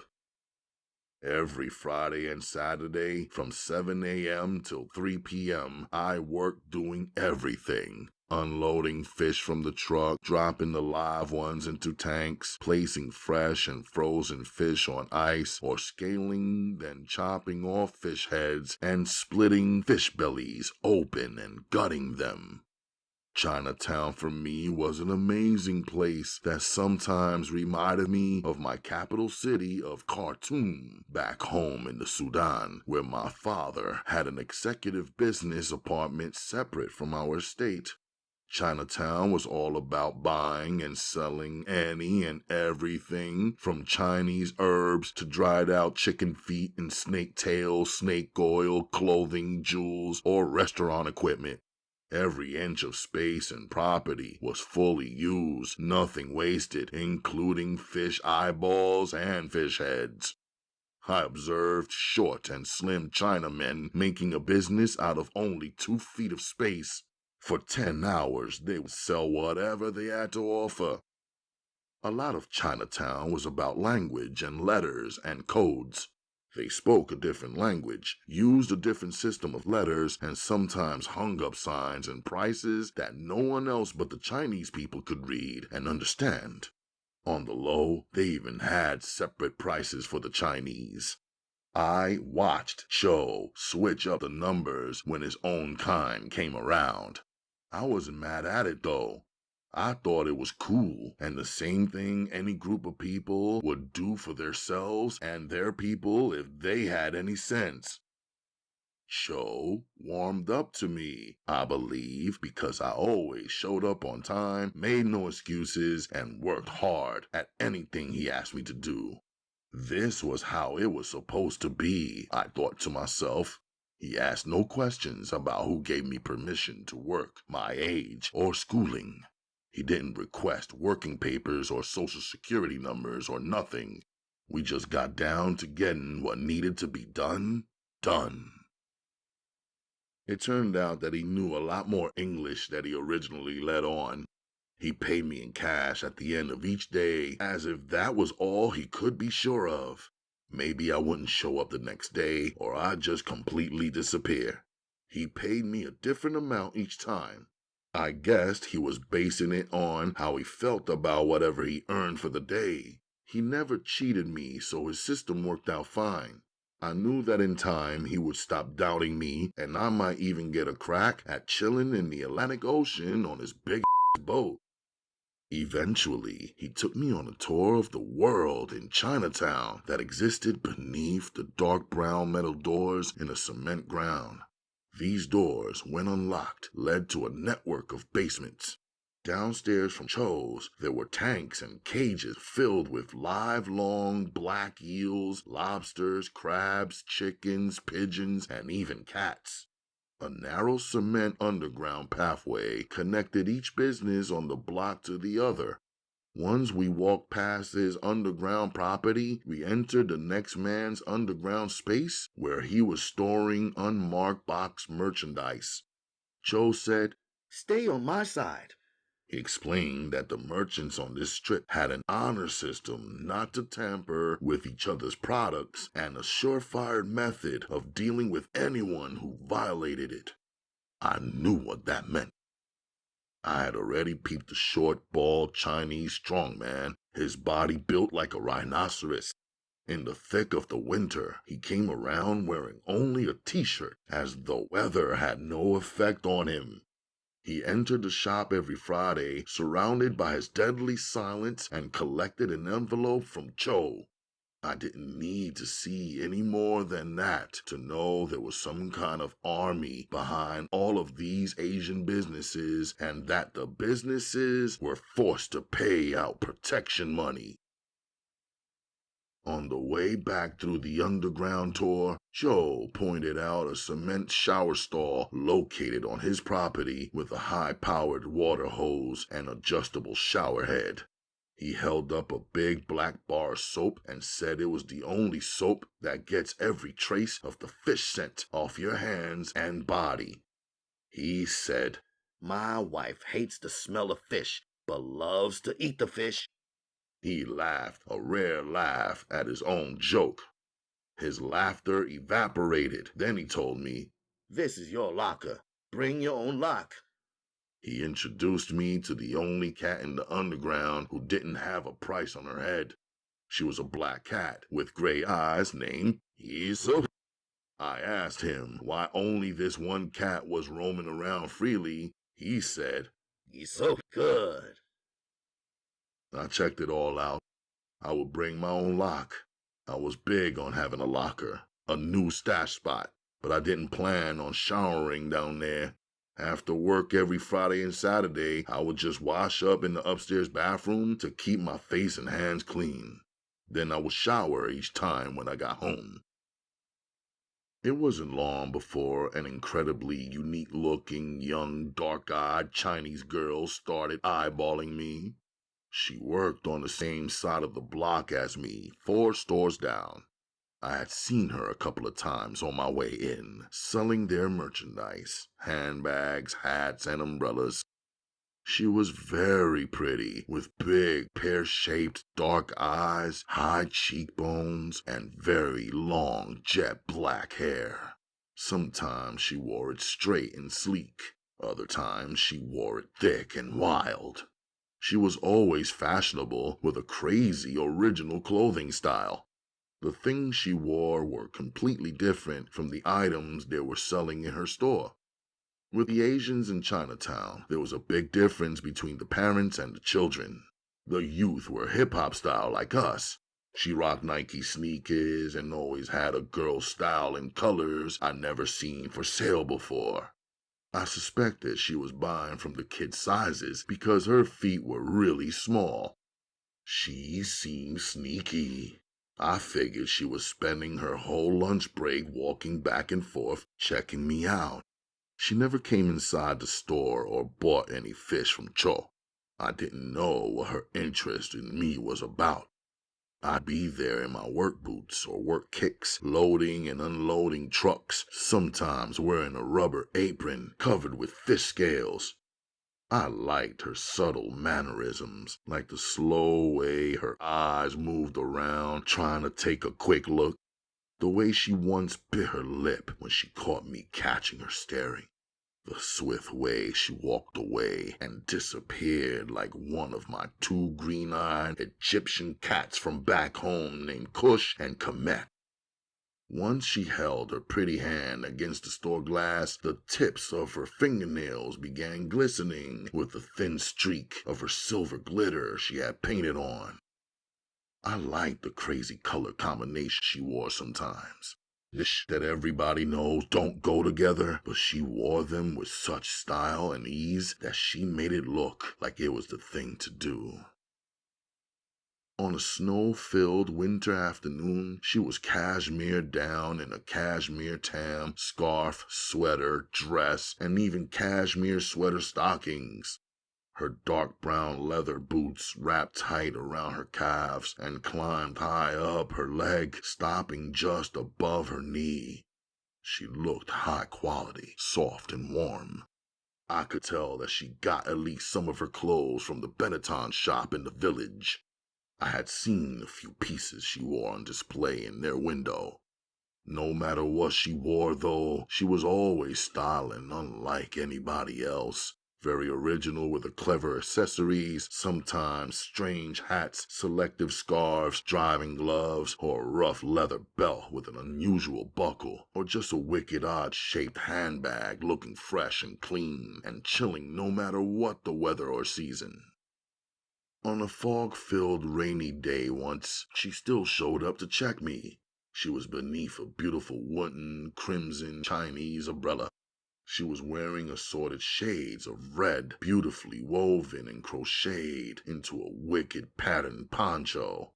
Her colors were so brilliant that day that they cut through the cloudiness and made her light up and stand out from everyone else who, because of the weather, all looked like black or gray globs, no matter who they were or what they had on. She didn't say nothing when she came around peeking.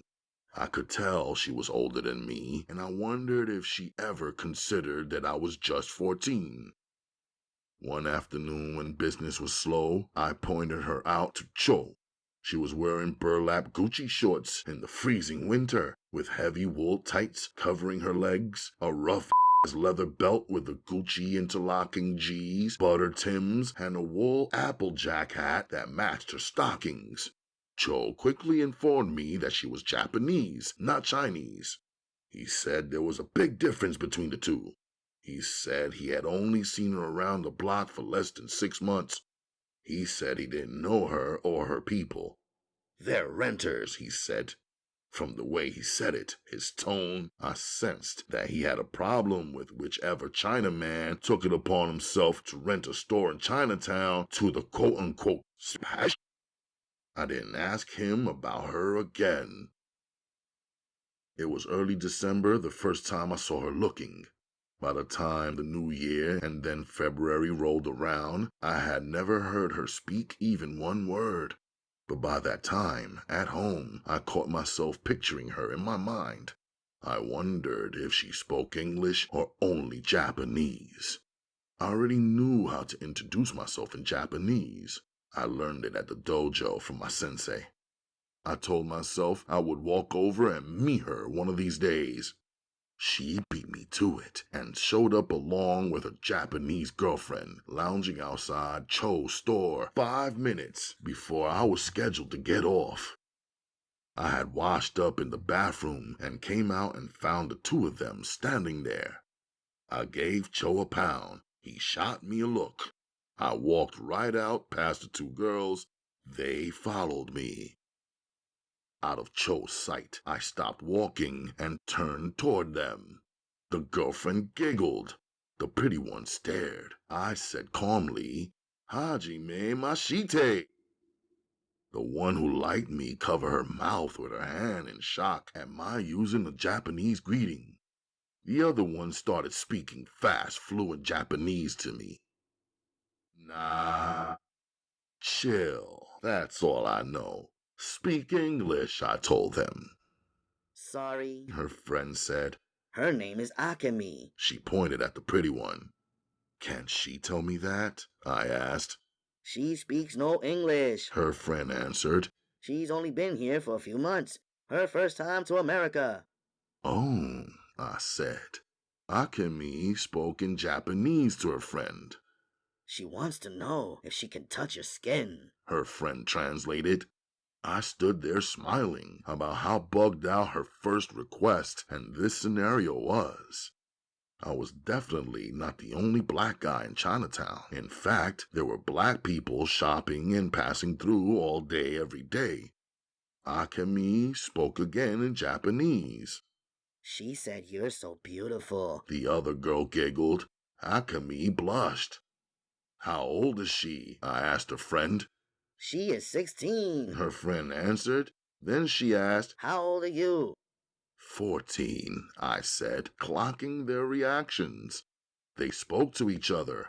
Akemi looked a little disappointed. She says you are so tall for 14, her friend translated. Tell her I said it's easy for me to be taller than her. Akemi smiled, returned. They stood there glancing at each other like they were trying to read each other's mind, then glancing back at me. I didn't know where to move with this. I was telling myself I'm good at getting money, fighting, and guns, but virgin with the girls. I don't know if she saw my age as an opportunity to switch things around and take control over me. She stepped in and touched my hand.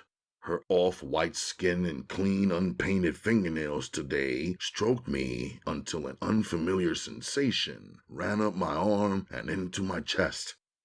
She moved her fingertips into my palms that felt even better. She said some words to me in Japanese. Her soft musical tone of voice got me hard. My mind was steady telling my body to calm down. She whispered something to her friend. Then her friend said to me, She hopes maybe sometimes you and her could go out for a walk and talk together like friends. I nodded yes and said okay. I was thinking the three of us might be going out together. Otherwise, me and Akemi couldn't talk about ish. Are you coming? I asked a friend. I can only come if you guys go tomorrow. I'm just here visiting Akemi. I don't live in New York. On Sunday, I'm going back home, she said. Okay, tomorrow. I'll come by the umbrella stand around 4, I told a friend. She looked surprised that I knew where Akemi worked, as though she thought this whole thing just started when she showed up. I knew then that she had no idea how long Akemi had been checking me out.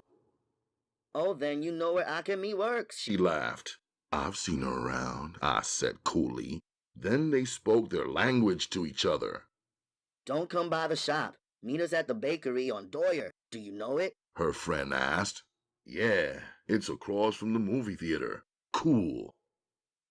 I watched as they turned and walked away. Walking to the subway, I thought about Akemi's powerful dark eyes. The curve and structure of her face was so striking. Seeing her up close for the first time, I realized she was even more beautiful with her small nose and thick, pretty black girl lips. I guess it was the unknown that drew out my interest in her. The fact that she had staked me out for 3 months without ever speaking one word was sweet to me. The fact that each time I saw her, she was either alone or working. I couldn't just look at her and feel like I instantly knew everything about her the way I could with the females who lived on my block. They were either very loud and pushy or quiet, but completely predictable either way. Everyone around our way knew which guys had already ran through them. They all had copycat styles, crazy attitudes, and ways of talking. Akemi's style was vibrant and unique, especially compared to some of the very plain-looking Asian females I've seen coming and going in Chinatown. After one face-to-face meeting, she already had me feeling like I was on some type of adventure. After replaying our encounter in my head, I realized her friend never asked me my name. That works out better for me, I told myself. Since I've been living here, I discovered that Americans are either too impatient or too stupid to pronounce a name if it isn't common to them, like Bob or Dave or Jack. When my mother first took me up to school to get me registered, the people escorted us to meet my new teachers and classmates. When we got to the right room number, I handed a teacher my registration card. My name was clearly printed across the top of the paper. The teacher looked at it and announced, "Welcome. Please introduce yourself to the class." I told them my full name, my first name, my father's first name, my grandfather's first name, which is customary in my home country. They all started roaring with laughter. One fat boy even spilled out of his chair and onto the floor. One girl, black-skinned like me, started shouting, "Onga bonga!" My mother tapped my shoulder and we both turned and left. At the time, my mother could not speak anything except Arabic. When we got away from the school, she asked me to tell her exactly what happened back there in that classroom without leaving one word out. I told her the short, simple story, which really had nothing to it. On the train, she sat silently for some seconds. Then she said, America, the land of the fatherless children. We never returned to any public school. My mother said nothing good could come out of a school where praying is forbidden. She had me keep up my studies at home. This included math, science, English, Arabic, and the Quran. At first, I thought I was on a tight at-home study schedule. Over the years, my mother rewarded my discipline by allowing me to freestyle. I read all kinds of books, some from the public library, some purchased at the open mind bookstore. I even used to watch people on the buses and trains reading. I would check the title of the book a person was holding, and if they looked really into it, I would check out that same title for myself. So when anyone in this country asks me my name, I tell them whatever comes to mind. Sometimes it's a short version of one of my 5 true names. Sometimes it's a name that has the same letters as one of my names but all mixed up to spell something else. Sometimes it's a nickname or just a name I want a certain person to call me. At our Brooklyn apartment that evening, I showered and got fresh dressed. My mother had her merchandise wrapped. She and my sister and I all ate dinner together. Afterward, I packed my backpack and left to do the Umma Designs product deliveries. As soon as I finished, I headed straight over to the dojo to meet my mans Amir and Chris. Amir lives in the East New York projects. Chris is from Flatbush and lives in the brownstone. We all the same age. We all first met each other at the dojo on tryout day 7 years back. I was surprised. They was the only boys who showed up with their fathers. I showed up for self. While most students had class once weekly, the 3 of us trained side by side 3 nights a week in ninjutsu. Despite being from completely separate neighborhoods, we became best friends. I think we all chose this martial arts school for similar reasons. It was authentic. Our teacher was actually from Japan, where the art form originated. He taught us things that were important to our survival and didn't feed us a lot of bullshit. I admit it, I admired that Sensei was a quiet man, but very deadly. He made it clear to each of us who survived his tryouts that he trained level-headed boys to become killers in the name of self-defense and at the highest level to become ninjas. He told us in his presentation that the difference between a samurai warrior and a ninja is a samurai is trained to carry out orders, while a ninja is trained to think for himself, master flexibility, execute and finish off his enemy. When I went to join up, there were about 35 kids who showed up and were trying out. After Sensei gave his no-nonsense introduction and the explanation of ninjutsu, some of their mothers grabbed their sons' little hands, rushed out the door, and never returned. He had my full attention when he explained that unlike karate and other martial arts forms, his students did not compete in tournaments. He said fighters who train for tournaments become comfortable with predictable boundaries, limiting rules, particular styles, and planned scenarios. In the streets, he said, there is no courtesy or choreography. An enemy will do any and everything, and a ninja must not be locked into one particular style. He must always be flexible and prepared for the unexpected. He assured the students who took the training seriously that if we practiced hard and advanced, we would even be afforded the elite opportunity to learn weaponry. He told us to forget about belts. White belts, yellow belts, green belts, orange belts, red belts, black belts, they had no real meaning.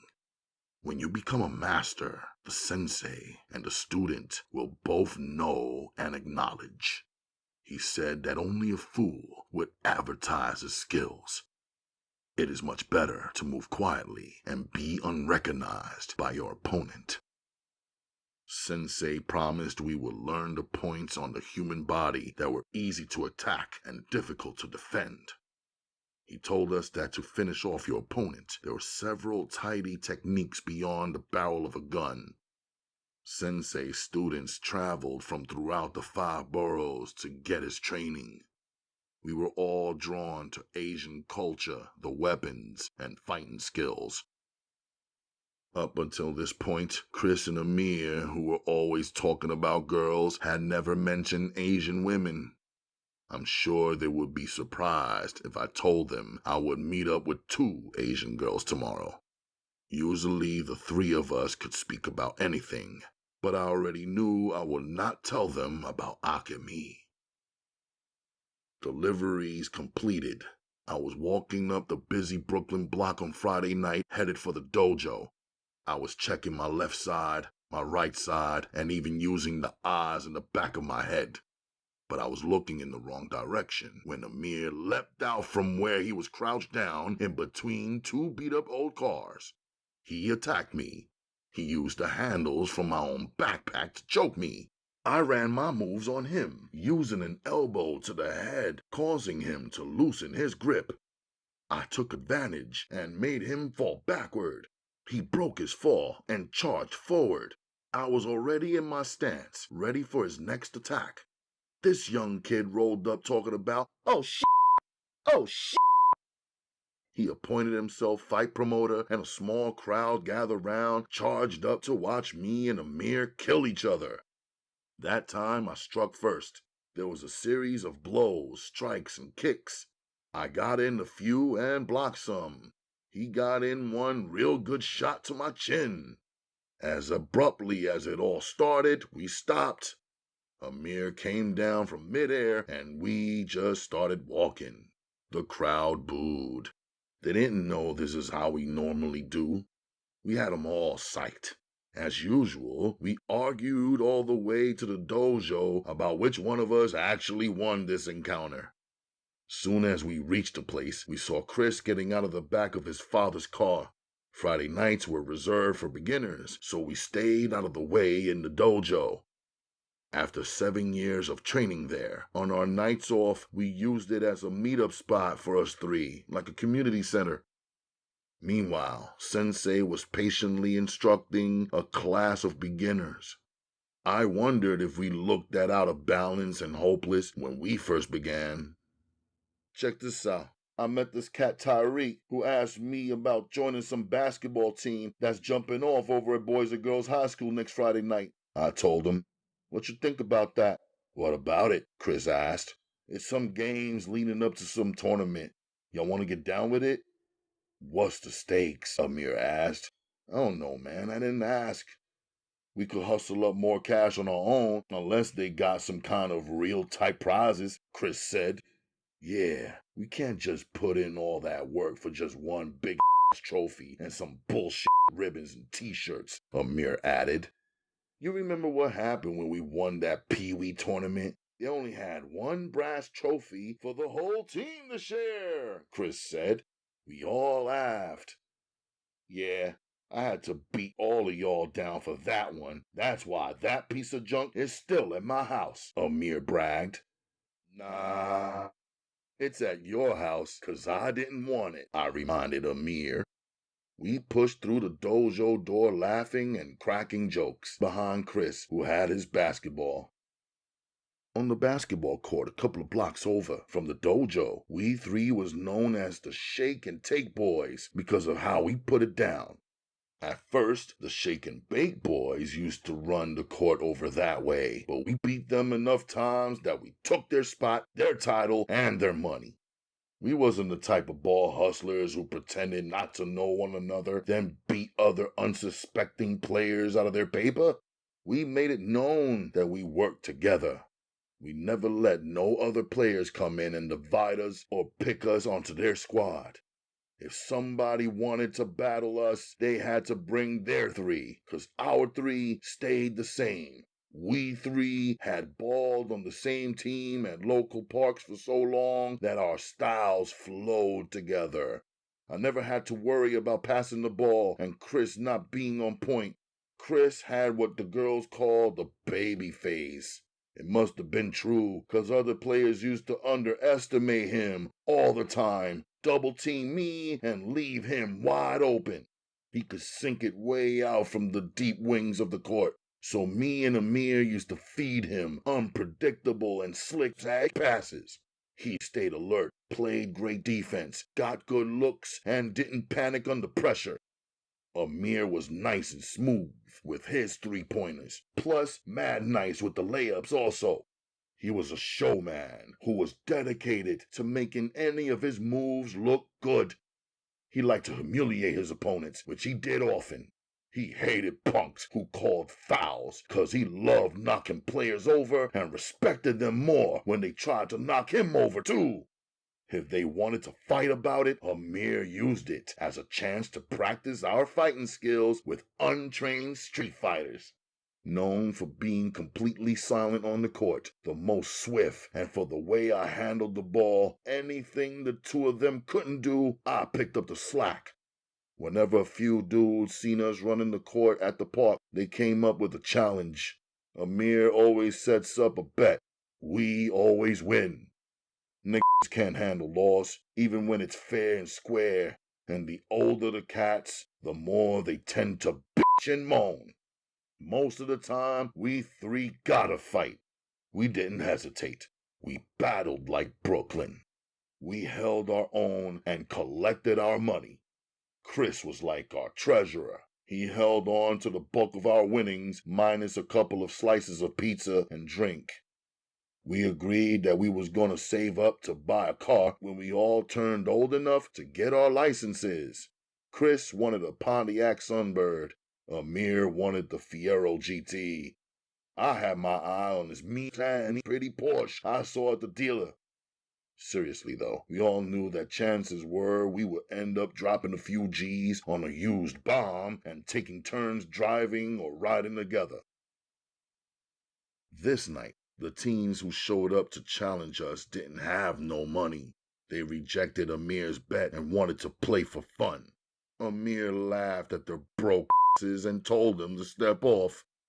They got tight about it because they had 4 girlies on the side holding their radio and waiting on them.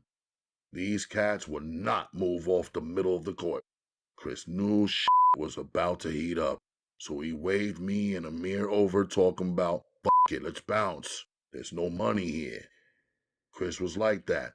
He would fight when pushed, but he tried to keep his fists down and profits up. Determined, Amir stepped up to them and said, "We'll play you for your girls. I'm checking for the red bone anyway. If we win, they hang out with us for the night. If you win, we'll let you walk with $50 more than you got right now." Amir smiled, waiting for their response. Chris took a good look at the girls and picked one for himself. Them other dudes were standing there with their screw faces on, mumbling secrets back and forth to one another, vexed at the girls who were looking more and more like they were liking Amir's bold style. I took a couple of steps back so I could get a good look at them niggas to see where their hands was and what they was carrying in them pockets. The shortest dude among them threw up his hands and said, "F it, let's run it. Matter of fact, make it $100. Amir hollered, "Deal!" I had money in my pockets. Umma Design's money, which I just collected, was in my front pants pocket. My tips were in my inside jacket pocket. I always kept $500 in my right leg pocket in case of emergency. I didn't know if Amir and Chris had enough money on them. I knew Amir was the type who would place a big bet whenever he could pay it off or not. That's how sure he always was. As Amir took the ball back and checked it, the girls turned the volume up on LL Cool J's joint, Rock the Bells. Amir passed me the ball. Soon as I started bouncing the ball, Amir started talking shit to with their minds. It's good y'all took the deal. Them girls was gonna leave y'all asses anyway, 'cause y'all ain't got no money. While the kid checking Amir let Amir's words take effect on him, I passed the ball back to Amir, who laughed in their faces as he shook them and laid it up. They played hard and sweated a lot, but seemed more focused on their anger than the hoops. Sensei always said, anger cancels good judgment. Soon as one of them reached in for the ball, I made it disappear. They didn't see it again until it was swishing through the net. That night, Chris was the high scorer. Amir was the showman who purposely messed with their minds. They couldn't with us. We ran a full court 3-on-3. In less than 1 hour, we took them down. Curse words hung over their heads like cartoon characters. Steam blew out their ears. The short one threw the ball against the fence way on the other side of the court. Then they made their move. 2 of them went and threw their arms around their girls. The other grabbed his radio and tried to walk off. "Shorty," Amir called out to the light-skinned one, "come here." She yanked herself from out of the other one's grip and turned back to look at Amir. Easily, she began walking over to our side. "Get your ass over here!" the other guy screamed on her. She didn't listen to him. Now she was all up on Amir, and all of her girls had followed her over too. The 3 niggas charged us. Amir pushed the girls to the side, and we all started brawling on the cement court. The girls started screaming and jumping up and down like excited cheerleaders, their titties bouncing up and their asses pulling them back down to the ground. Them boys got tired before we did. We could have fought all night. We left them on the ground and walked away with the 4 girls. The short motherfucker stood up, holding his head from the pain we put on him. He started hollering about the girl in the blue jacket was his sister. I figured he had to be lying, because what would his sister be doing over here walking away with us? Quickly, I looked in her eyes. She didn't say she wasn't his sister. Matter of fact, she didn't say nothing. "Go back over there," I told her. She sucked her teeth, stomped a foot, and went. Chris's lip was busted. We got a cup of ice from Mickey D's and kept it moving. "Where we going?" Amir's girl asked. "Where y'all want to go?" Chris answered. "I don't know." Chris's girl responded. "We can go to my house." The girl walking beside me said to everybody.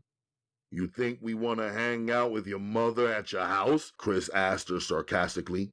"She ain't home," the girl said in a bold voice. "How can you be sure?" Chris asked. 'cause she works all night in the toll booth at the bridge. She on her way to work right now," she said with complete confidence. All right, let's do this then, Amir said. Is your father home? I asked her. Everybody started cracking up. A bending over type of cracking up and laughing. No one bothered to answer my question. "Don't worry," the girl said. We all kept walking, now following her lead to the subway. I felt I had to ask at least one more question. What about them niggas from back there?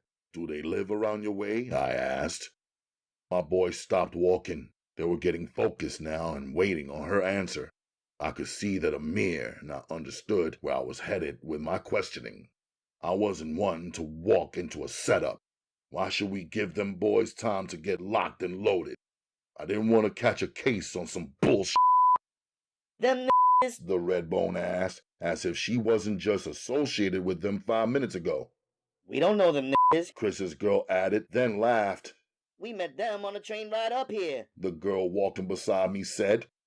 Chris and Amir were cool with their answers. They all started walking together again. I gotta work early tomorrow morning. I'll ride over there with y'all, but then I gotta step, I told them. "What about me?" the girl walking beside me asked. What about you? I answered her, straight-faced. "Forget it, you ain't right," she said back. On the train ride, me and her didn't say nothing to each other. The other two couples was all hugged up. The Redbone and Amir were lapped up. She lived up in Harlem, in the Lickin' Projects, known to us Brooklyn cats as Stinkin' Lincoln. That night, as we rolled up outside her building, we had to get by 15 or so dudes in bubble jackets and hoods. They were watching us. We were clocking them. I kept my hand in my pocket on my heat. In any projects, even when it's dark outside, you can still see and feel the hatred. On the noisy streets, when niggas confront niggas, there's usually a loud silence before somebody starts busting shots. The silence was already there. The girl walking with me broke it. "What up, Petey, Brian, Ramel, Mook?" She rattled off more than 10 of their names like they was a bunch of f***ing kindergarteners. They spoke back to her. We didn't break our stride. Somehow, her calling out their names lightened up the tension. With the ceasefire in place, we made it to the building lobby without having to let off. We elevated to the 4th floor. In the upstairs hallway in front of apartment 4G, she moved her hands in and out of her back pants pockets and then her front pockets, searching for keys. Chris and his girl and the other two was laying up against the wall waiting. I pulled out my 4.5 and handed it to Amir. Let me let you hold something, I told him. He took it. Good looking out, brother, he said. All the girls' eyes followed my gun. The one fumbling with her keys started staring into my eyes so hard she was melting my pupils. Come on, bitch, her girlfriend nudged her jokingly.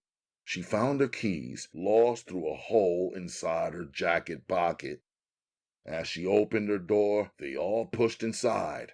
She stood holding the door open for me. I turned my back to her and pushed through the metal exit door leading to the stairs. I took the 4 flights down. I left out the side of the building, switched up my path. Chapter 12. The next morning, I was prepared. Saturdays always brought in a heavy flow of customers.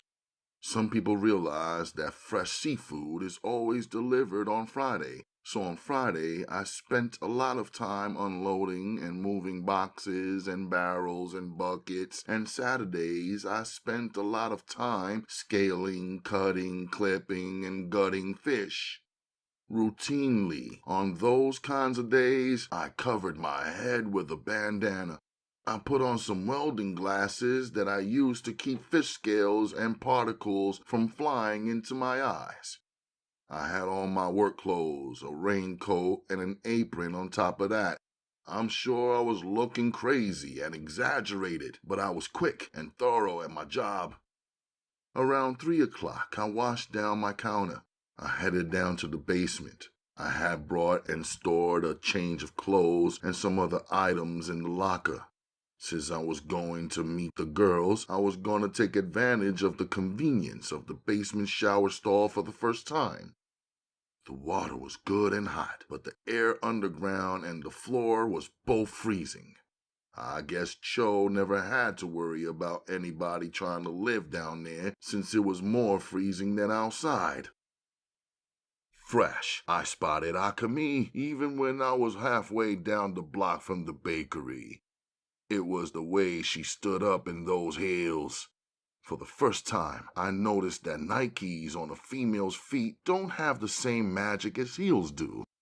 As I came up close, I saw she was wearing a black pleated miniskirt. Her shapely thighs were covered with wool tights that hid her flesh but revealed the curve of her legs. She was wrapped tight in a black butter leather jacket, well tailored to fit her shoulders exactly and ride down the curve of her waistline, hugging her hips gently. Her black leather gloves were tucked inside the belt that held her jacket closed. Her black epi-leather handbag was dangling on the tips of her pretty fingers. "Konnichiwa," I calmly gave them their greeting. Akemi smiled and the other one giggled. Yesterday, we forgot to ask your name, the other girl said. I looked at Akemi, who was looking at me as though her dark eyes could see beyond my face and into my soul. "Midnight," I answered. I figured that was the name to give. I had seen some Chinese movie where every character had a hot-ass name, and I knew a lot of Asian names were rooted in the weather, seasons, and the elements. Mayonaka. The other girl translated. Mayonaka, Akemi said, serious-faced, with a curl of smoke swirling around her pretty lips from when her breath mingled with the cold air. Now I understood that Mayonaka meant midnight in Japanese. For some reason, the way Akemi pushed out this one word warmed me up like crazy. "Are you too hungry?" I asked them. Her girl translated my question. No, she's nervous. Her friend translated. Ask her what she's so nervous about. She's the one who wanted to kick it. Tell her I would never hurt her. I was looking directly at Akemi when I spoke my words. She was looking right back at me with those big dark eyes. She didn't seem nervous to me, and I could feel the pull I had on her. Akemi says you look handsome. Tell her to tell me that herself, I responded. The girl gave her my message. Akemi lowered her eyes, then lifted them again slowly and spoke to me in her language. Her voice was soft. The flow of her words sounded like the seductive whispers of Sade on her Diamond Life album. The soft way she spoke, I had to listen carefully and focus on her hard and block out the regular noises of the New York City streets with the buses, taxis, horns, and hordes of people moving in every which direction. A thought came over me real quick. I wanted to take Akemi out, just me and her. The extra girl was helpful, but she had a different feel to her. She interrupted the strong, silent signals moving back and forth between me and Akemi. Ask Akemi if she can hang out with me on her own. The girl looked disappointed, but she translated my question anyway. Akemi answered with a bright smile. What time does she have to be back? I asked a friend. Our aunt and uncle will close the gate to their store at 7 p.m. If she wants to ride back with us, she should be back by then. If it's later than 7 p.m., she has to go straight to Jackson Heights, Queens, where they live. She should be back no later than 10. I'll tell them she went shopping. If she goes past 10:30, it will be a lot of trouble for her, she said. Now I realized that the two of them were related. Then they began talking Japanese to each other. I watched Akemi's mouth moving as well as her facial expressions to gauge her reactions. I could tell she was with it. Okay, I'll go back to the store then. Are you sure you two will be okay? Akemi's cousin asked reluctantly. Everything is cool. She'll be home on time. Don't worry, I told her. Oh, and she's an art student. That's what she likes, her cousin said as she turned to walk away. I knew I could have asked her cousin all those questions about who Akemi is and what she liked. She would give me quick responses in her clear American accent, but I wanted to find out for myself what Akemi was all about.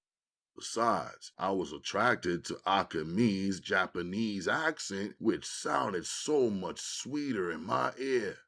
I figured she knew all about Chinatown and Asian things, and I could tell that she liked me and wanted to get to know me better. So I decided not to stick around there. I would just bring her into my world to see how she reacts and handles that. It was the end of February. The cold air made us move more swiftly. I saw the bright orange, powerful sun overpowering the light blue sky, but throwing its heat to the other side of the world. I could see the cold air lingering around Akemi's lips as she breathed in and out as if she was actually smoking a cigarette. But she wasn't. I slowed down a bit and watched the way she moved. She turned to see what I was doing behind her and smiled when she thought she knew. I picked up my step and she walked behind me from that afternoon into the night. We hopped on the number 6 train from Chinatown to 125th Street in Harlem. From the look on her face, it seemed like everything she saw uptown was brand new. First stop was the record store. I wanted to pick up a couple of joints. The owner of the shop was from South Africa. He had a cool vibe, so whenever I was in the area, I threw some business his way. When we walked in, he was playing music by Miriam Makeba. Akemi seemed to like it. Her head was rocking to the beat. Her little foot was tapping on the floor. Look around, I told her and gestured with my arm. The store owner switched the vibe and threw on Salt and Pepper, the showstopper. When I was ready to go, she had one record in her hand. It was Eric B. and Rakim, their first joint. Eric B. is president. I flipped the album around in my hand, checking out the cover. Recently, I had heard that hot joint rocking around my way on a tape. The beats were crazy, and the rhymes just reminded me of my Brooklyn block of all the characters, situations, and everyday happenings. I could understand how somebody who never lived around my way might buy this joint to make themselves feel like they was walking in my hood. But then again, really walking through my hood would be a reality check for anybody who didn't live there. I bought her Hot, Cool, and Vicious, the Salt and Pepper album, and paid for everything, and we stepped. I needed a lineup. I took her to a barber shop where I only got a cut 2 or 3 times before. I told her to sit down. She did, but within seconds, she stood right back up. She preferred to look around. She might as well walk around staring at everything, 'cause everybody in the shop was definitely staring at her. As I'm getting my cut, she's watching me watching her through the mirror. Sometimes she would disappear from my sight because I had to hold my head still for the cut. The barber, with his back to her, asked me, "That's you, man?" referring to Akemi. "That's me," I answered. "She's different. She's bad," the barber acknowledged. There was something I had to get used to in this country. Men commenting on the next man's woman. Back home, this was a wrong move. Unheard of. Out here in the U.S., this was common. After he hit me with a fresh cut, the brush, and the talcum powder, I paid and tipped the barber. When I turned around, Akemi was holding a handful of my hair in her palm. "What are you doing?" I asked her, also gesturing with my hands. She just smiled. She opened her purse and dumped my hair inside a small, nicely crafted, embossed tin box she had with her for some reason. She closed the top on the box and dropped it into her purse. She held up her finger as if to say, "Wait 1 minute." She went into the bathroom and washed her hands with the door wide open. In the footlocker, she stood staring at the kids' rack, just like I thought. She purchased a kid-sized pair of white Nike Uptowns. I bought some Dunks, too. It was bugged out being with her. There was almost no talking, but a lot of eye contact and signaling. On the streets, she grabbed my hand from behind to stop me from walking farther. She wanted to turn into the mart, an indoor black version of some of the outdoor flea markets in Chinatown. She walked into each stall one by one, starting with the art stores, which were up front. There were several paintings of and by African Americans for sale. She flipped through each painting quickly, then paused on a particular one. I watched her run her fingers slowly across the surface of one picture, feeling the texture the same way I would imagine a blind person would do. In the jewelry stall, she wanted her ears pierced. She bunched her hair up and held it with her hand so the woman could see her ears clearly. What captured me were her fingers. I noticed how on each of her natural fingernails she had one Japanese letter painted on it in black. Each fingernail glistened as each letter was coated with a layer of clear polish. The woman placed a dot on each of Akemi's ears with a marker. Akemi gave me a glance. I knew she wanted me to hold her hair for her, so I did. It was soft and very long and felt good in my hands. Her face looked even prettier. Her profile now not hidden by her hair. I stood looking at her neck. She squinted when the jewelry gun pinched her piercings into place. Her eyes filled up with water, but no tears. I tied her hair up into a slip knot and left it that way. She seemed to like it. She rocked it that way for the rest of the night. In the airbrush booth, she pulled her new Uptowns out of the footlocker bag and cracked open the box. She wanted her joints spray painted. She looked through the vendor's art book for a sample of what kind of design she wanted him to put on her sneakers. After a while, she couldn't find one she liked. She pulled out her wallet and laid her cash on the counter. She picked up the airbrush gun to gesture that she wanted to paint them herself. Nah, she can't do that, the cat told me. Take your money. Let her try. She's an artist. She adjusted the nozzles and started painting her own sneakers. The designs she was making had thinner lines than the design samples the guy showed us. She got intricate with it. It took only seconds to see she was real nice with her hands. She used only one color, black. When she was through with one sneaker, the guy was asking me if she wanted a job. When she finished her second sneaker, the next customer was trying to get her to stay and do hers next. Outside, the orange sun was replaced by the white moon. The blue sky gave in to the black night. There were very few stars shining in Harlem, yet there were a few trying to break through. It was clear and cold.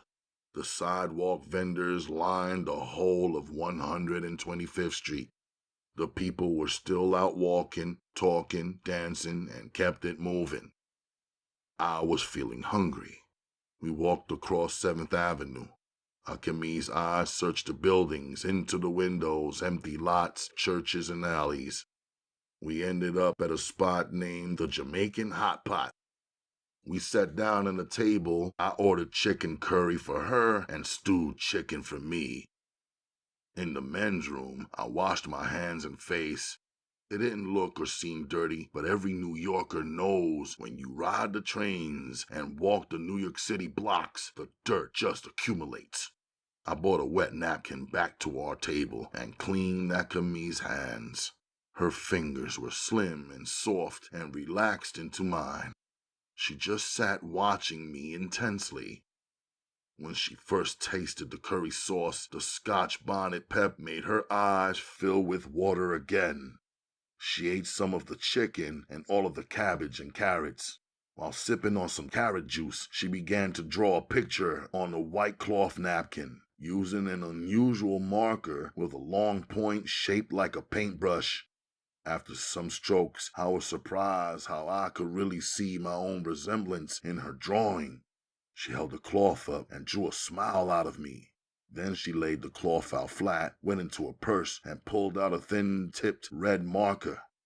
In quick, artistic strokes, she wrote in Japanese letters down the right side of the cloth, Mayonaka Hansamu, she said, looking at me dead in my eyes. I could feel her admiration pouring down all over me. It felt good. It relaxed me a bit and drew me in further. The red Japanese letters against the white napkin looked wicked to me. I wanted to keep the drawing, but she folded the cloth up and put it in her purse. By now, I figured that's where she kept most of her secrets. I paid our bill. Yvonne, the Jamaican owner of the restaurant, gave me the mean look. I gave her an extra tip for the cloth Akemi took. I'll admit, the whole while we were walking back down 7th Avenue, I was thinking about myself. Here it was Saturday night, and for the first time ever, I was on a date for self with a female. I knew it wasn't supposed to be happening, but I made myself feel all right by staying in public places with her, not doing anything I or anyone could consider improper. On 116th Street in Harlem, on the steps of Columbia University, I sat her down. It was a nice spot, especially at night. They kept bright white holiday lights on their maple and oak trees all year round. The bright lights lit up the inside courtyard.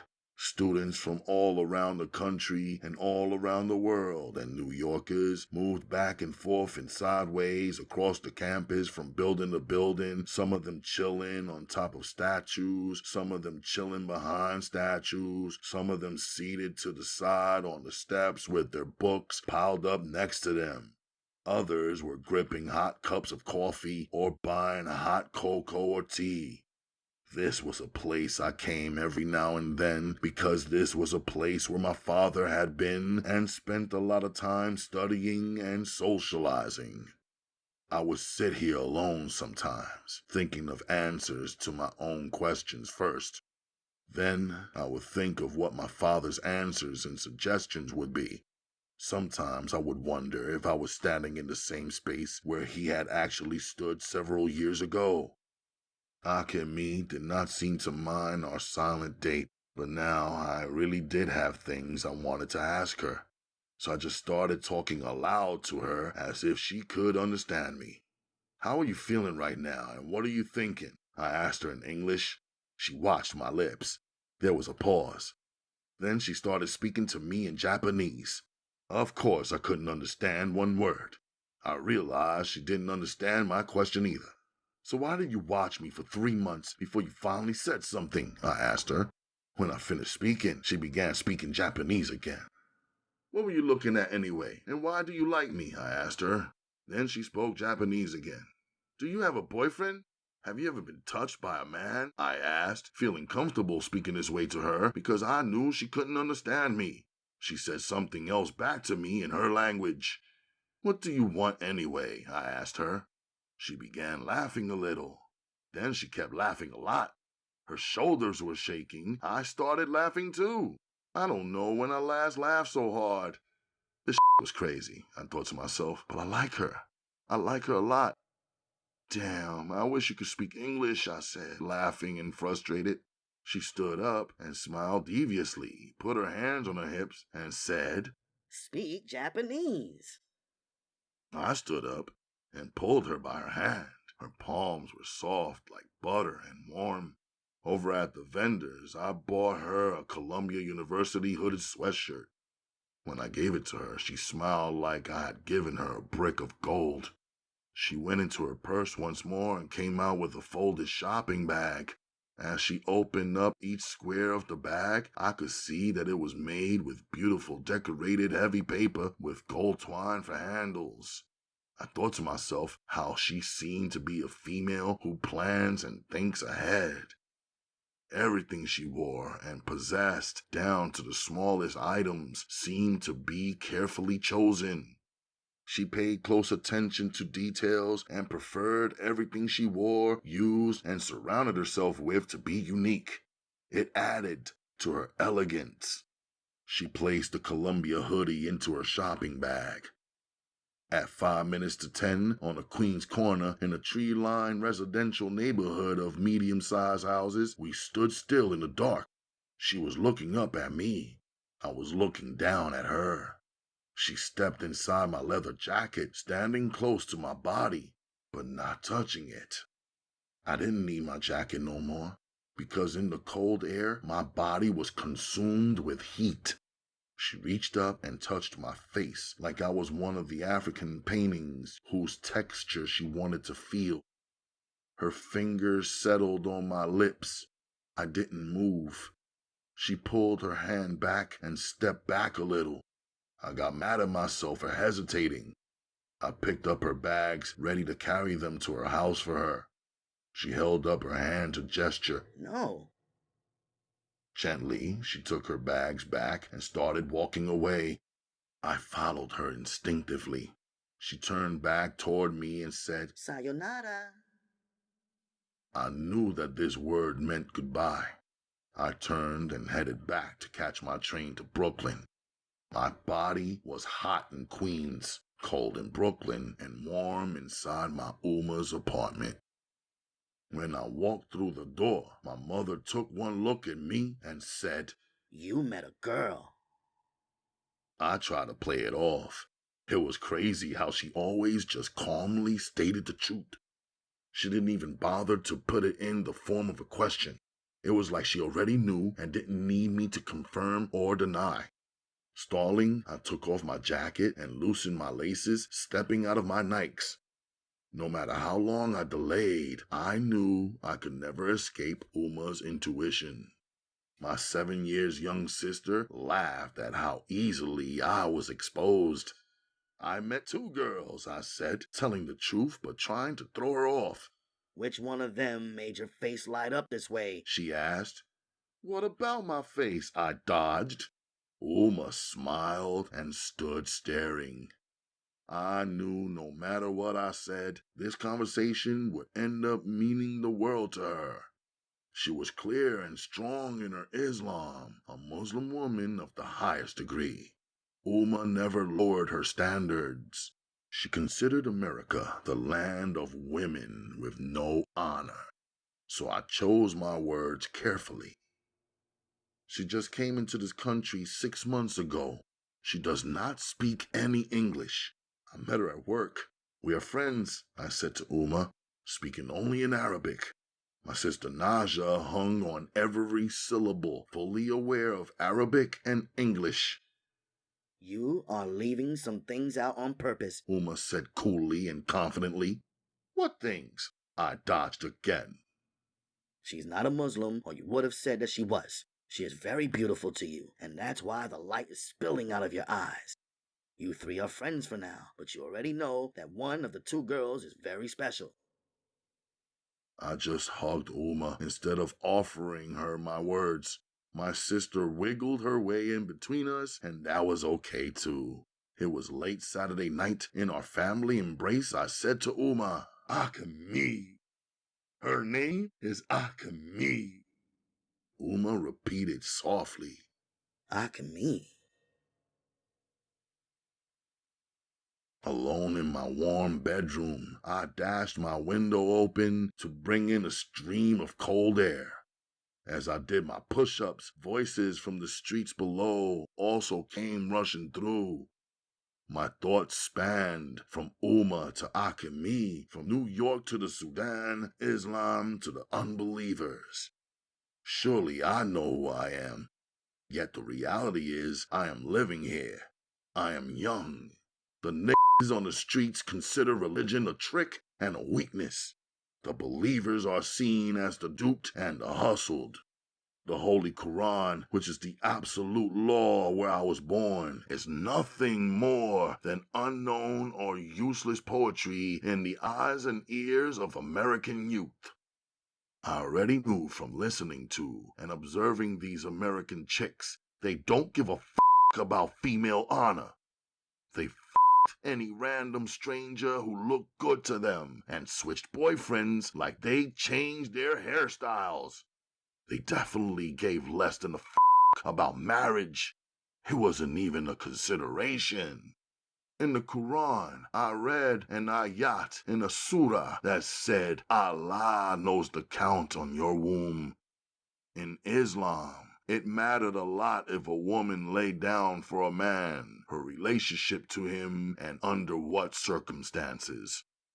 In the Quran, it was forbidden for an unmarried female to lay with an unmarried male and vice versa. In the Quran, every detail was written clear and simple for true believers to follow and limit themselves. On the other hand, here in the United States, a man gets no respect unless he bangs and twists those females out right away. I consoled myself. The difficult position I was in, being from there, living here, remembering and believing, and over the years, seeing nothing outside of my little family that reflected my memories or beliefs. Number 1, ayat is a sentence or line. Number 2, surah is a chapter. Chapter 13.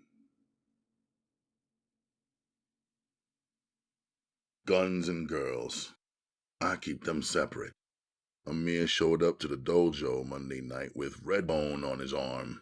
Me and Chris was looking at him sideways because, as a rule, we didn't bring spectators during our training. Even though every now and then there were times when I had no choice but to bring my little sister Naja, I thought, or I should say me and Chris thought, Amir's move was a mistake. First off, since he turned 12, Amir been girl crazy. Me and Chris watched him act like he had fallen in forever love with about 18 different females. The girls were all crazy about him too, so it was cool. But we knew from experience that he shouldn't bring girls who he knew he was gonna break up with to any of our permanent hangouts. He already had a female named Sophia turned stalker on his ass. Wish where her got so serious, even Sensei had to step in. When any one of the 3 of us did anything wrong, we all got the pressure from Sensei, the same as if we all had done the wrong thing together.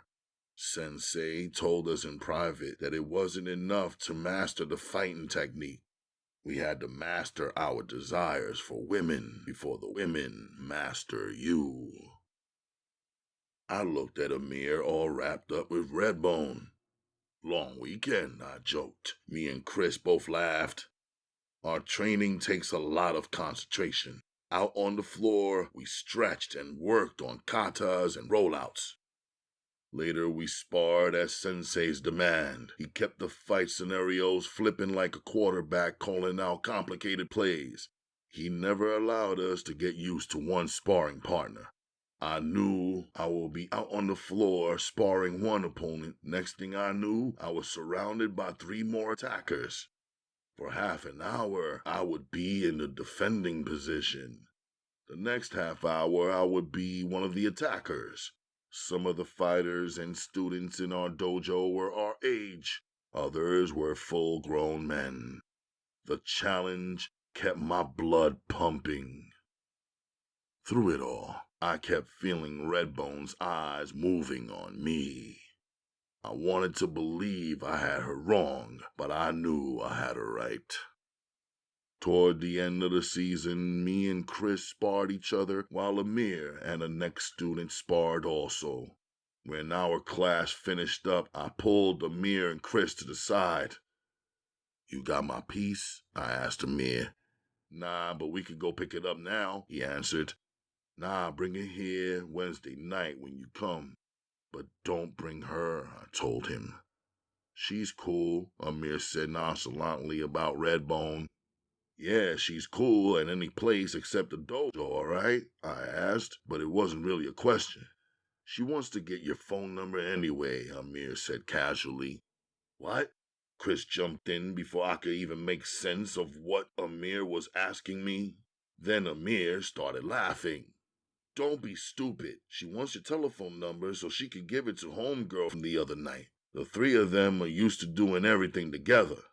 Anyway, homegirl got a thing for you, for real. She asked me for your number so many times yesterday, I almost f***ed around and gave it to her. I thought about how you be running your life like you some kind of secret agent. Nobody can come to your house or call your crib at certain times and all that bullshit. Him and Chris laughed. Homegirl is kinda cute though, Chris said. She got a pretty face and a tight little waist. And thick thighs, Amir added. I was gonna take her at first, but there's something so sexy about Redbone. She had them other two beat hands down, Amir joked and bragged. If I wanted her to know my phone number, I'd have given it to her that same night. Just bring my shit here on Wednesday. You didn't leave it at her house, did you? I asked, growing tight about Amir not being on point when all it takes is one little huff. Come on, man. Stop trying to play me, Amir answered, getting vexed. Chris jumped in to cut up the unusual tension. He always had a way of calming things down whenever he thought it was necessary. Look, you ain't gotta be serious with this girl. Just hang out with her while me and Amir keep the other two busy. That's how these girls want it, 3-on-3. Make it easy on us, man. He smiled, tried to get me to lighten up. I looked at the both of them, considering the way they was begging me to get with some girl. All of a sudden, Amir's facial expression changed. He busted out laughing, a complete switch in his mood. I got you, nigga. You already got a girl. That's what's up. Amir called it out. You got a girl for the first time, and now she got you open. You just ain't saying shit about her, so now you don't want to with homegirl. I should have figured it out before. That is the type of brother you are. He laughed some more.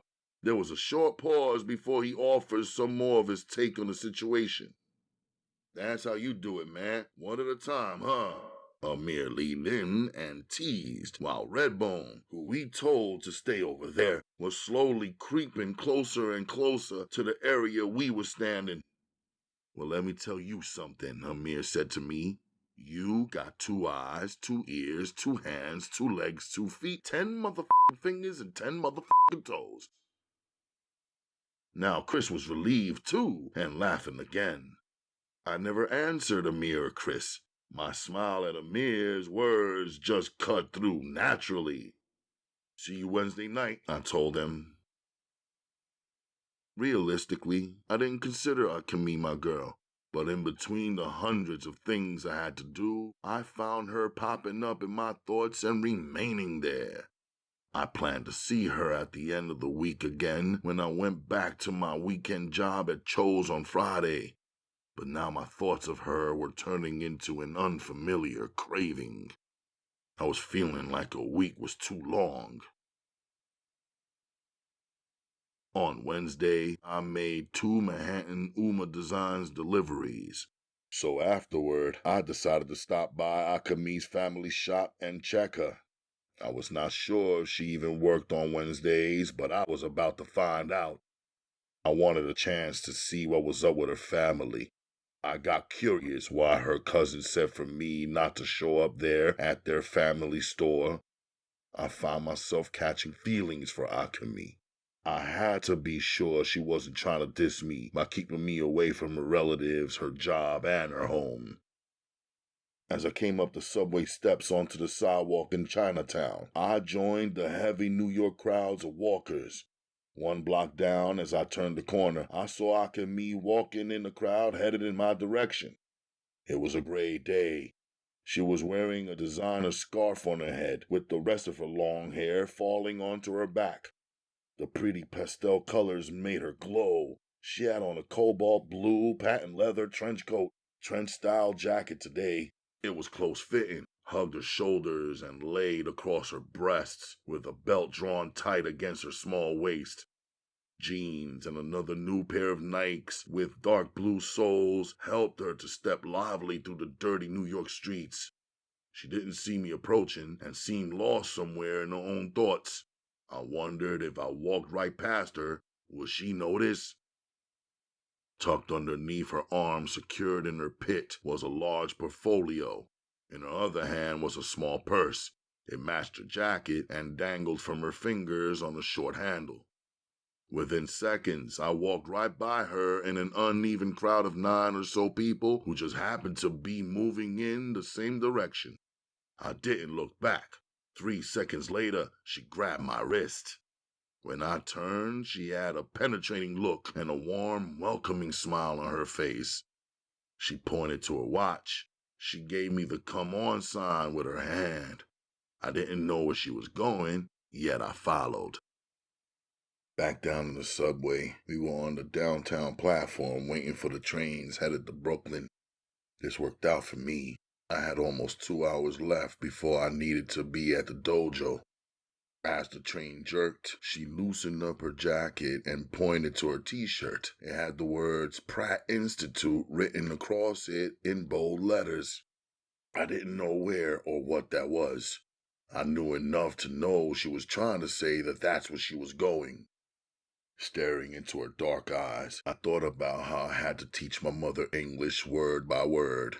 It's been years now, and Umma can listen and understand more English than she can actually speak. She still only speaks a few words and sentences in English. I thought to myself that Akemi could probably learn the English language faster than my mother because my mother didn't really care for English. Akemi seemed eager to learn. She definitely was not allowing not knowing the English language to keep her from learning how to travel around the city and go exploring. I touched her hands. Now her fingernails were painted all of the pastel colors of her scarf. She looked me in my eyes. I said hand. I held up my hand and repeated the word hand 1 more time. She caught on easily, smiled, and said, Hand. For the rest of the ride, we learned each other this way. Me touching her hand, fingers, arm, hair, ears, eyes, nose, and even lips. Then teaching her the right words to repeat and remember. She would touch me back and recite the right words out loud. I don't know if she was really learning English, but I knew we were learning each other.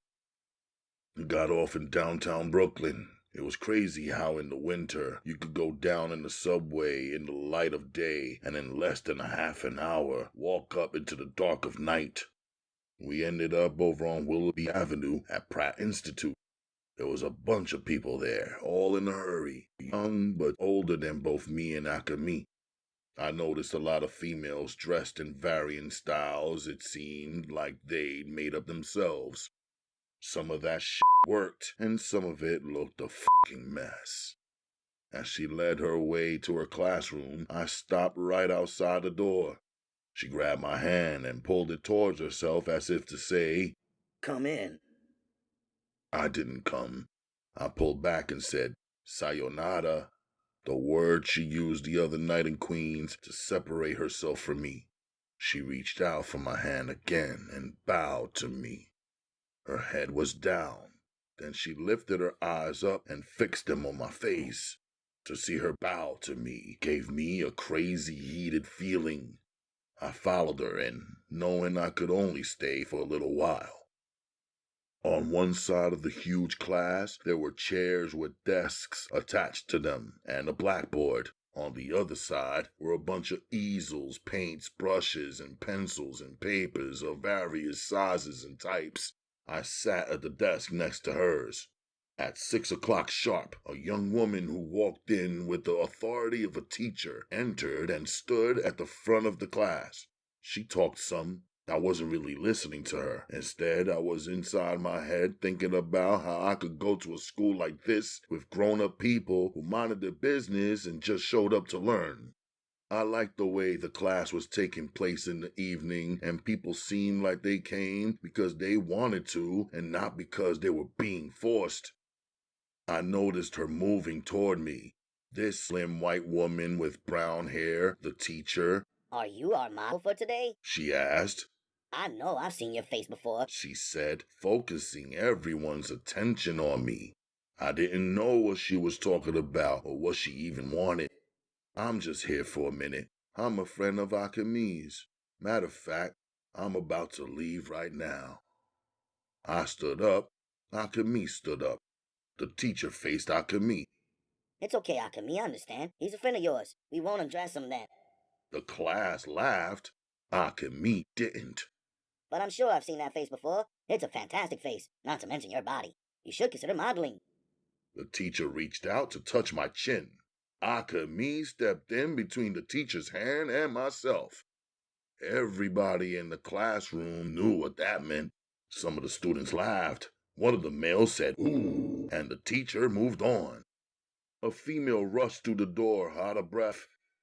I'm your model for today, she proclaimed. The teacher looked at her watch and said, For $25 an hour, you should be on time. Sorry. The girl apologized, went to the other side of the room, and climbed onto the table. The teacher clapped her hands together and said, All right, people, let's set up. The students all got out of their chairs slowly and into their smocks. Akemi lagged behind a bit. I guess she needed to follow what the other students were doing. She couldn't understand her teacher's English words. Glad that the attention was now off me, I turned to leave. I looked at Akemi, who was standing in front of a cubby, putting on her smock. I pointed at the clock on the wall to signal and let her know I had to go. As I started to walk out, the girl model who had rushed in late, standing now on the table, casually pulled off her sweater and revealed her flesh, her neck and shoulders, her bare titties that went from white to pale pink to pink, only to be topped off with purple slim. What a creation, shaped so exquisitely. My eyes then rolled down between her breasts and onto her soft, flat stomach, then sank into her darkened belly button. All I knew was I wasn't leaving no more. My legs weren't moving. Swiftly, she untied her wraparound denim skirt. There were no panties on that just a choke of sandy blonde hair. The teacher began instructing the model on how to pose properly. As the model tried to get herself into a position that pleased the teacher, she turned slowly, showing everyone her bare back and butt. She bent over, the crease in her behind widened some. Then she kneeled and eventually squatted, cocking her legs open, a slight scent escaping and awakening my already precise sense of smell.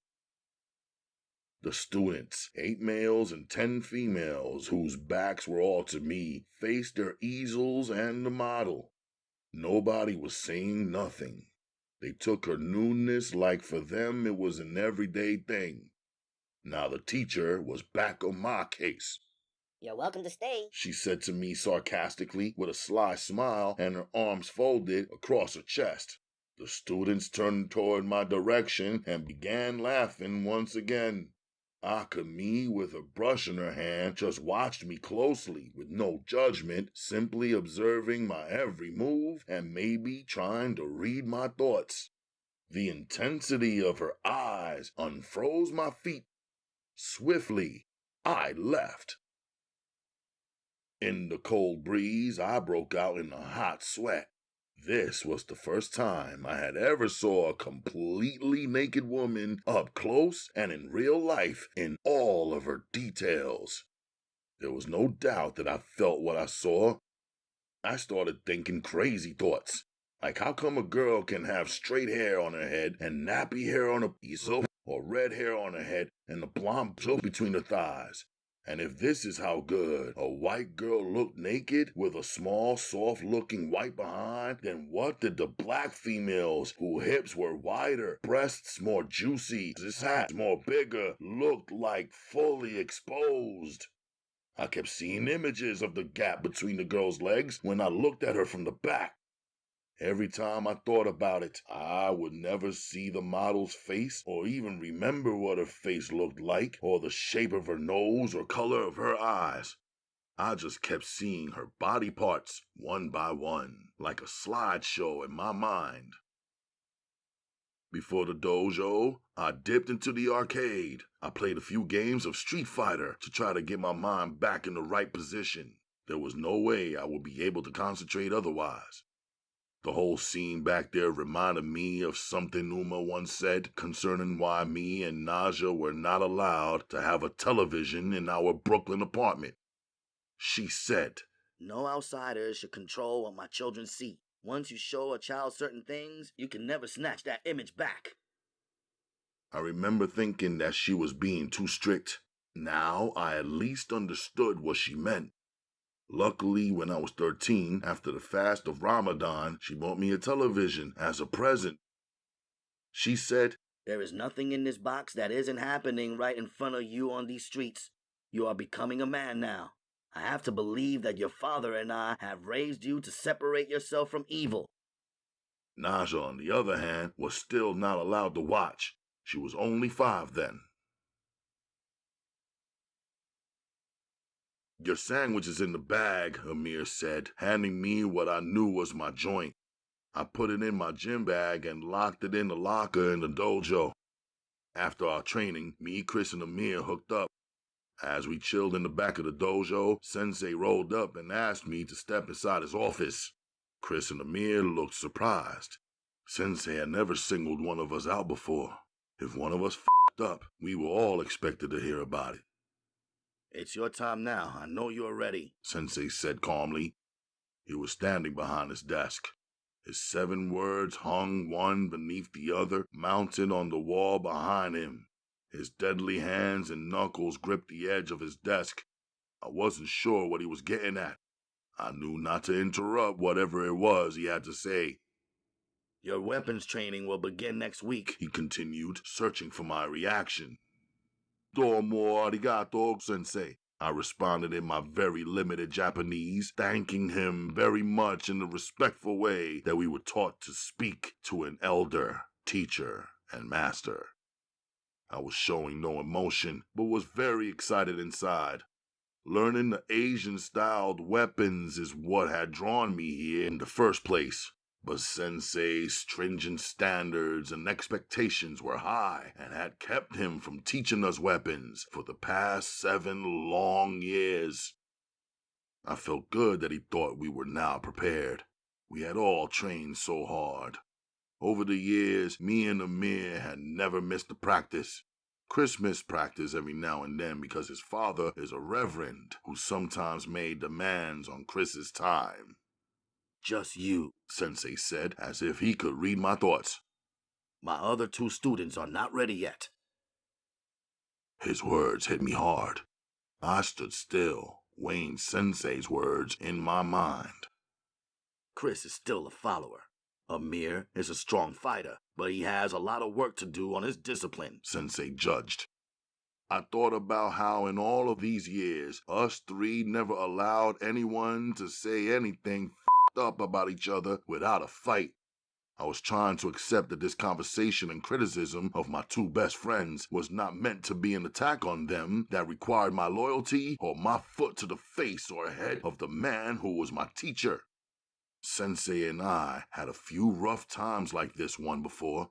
Sometimes we disagreed. When I first joined up, he taught us how the Japanese bow as a matter of respect, but I did not bow.